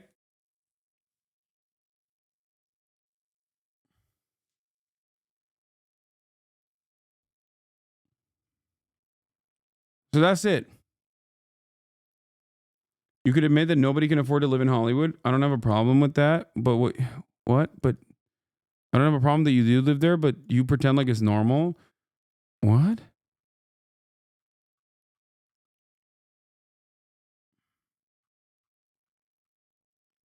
When I was nowhere near as financially successful as I was living in the same exact neighborhood. I don't know if you know that. You can still rent. You know? There's apartments everywhere. Hollywood is a fucking expensive location. Yeah, it is. Also, there's still readily available, cheaper alternatives, but it's still, of course, going to be more expensive than Birmingham. But that's not my fault. I didn't make the housing market. What do you want me to do? I don't know what's happening. I love that I just started talking about Gen Z's hyper focus on wealth, and the conversation immediately turns to you're a rich socialist. Like, I am, dude, and I'm not a socialist. How about that? Fuck socialism. I love capitalism. What changes? Nothing. My argument doesn't change, and my value set doesn't change. Okay, there you go. Who cares? You know what I mean? It's so weird. Where like 90% of my advocacy around the housing market is about clawing the housing prices down, and motherfuckers will be like, they'll act like I'm the one who signed into law that we just can never have more readily available housing supply. I'm not your enemy, okay?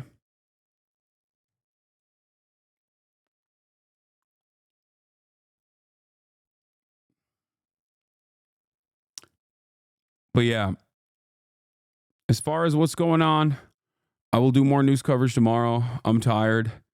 You know. So I'm going to end it here. But I'll be back tomorrow. Oh my God, Kaya immediately gets up when the song starts. You are such a little lady. Little lady. Oh, she knows the stream is over. Anyway, love you guys. You have no one to protect you but yourselves and your neighbors. Who knows what will happen tomorrow, but I will be there to cover it as always. And yeah, no matter where I am in the world, whether it's Japan or not, but I'm not going to be in Japan yet. I will be in Japan in a couple days though. Love you all and see you tomorrow. Bye-bye.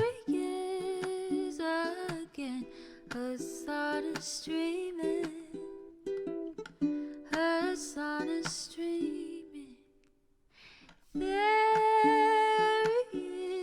is again Hasan streaming, Hasan streaming, reviewing the P.O. box, Uncle Uger's face.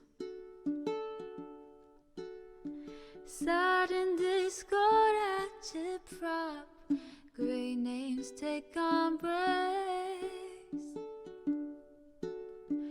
Tiny Bernie Sanders, LGBTQ Air Force. The whole left at your fingertips, Ane at your door. H3 crowded debate, the Young Turks online show. 3 full fucking years of this, plenty more to go. 90-day fiance, talks of champagne bourgeoisie. A Trump rally live reaction, a mass riot at DC. There he is again, Hasan is streaming, Hasan is streaming. There he is again, Hasan is streaming, voice on the street.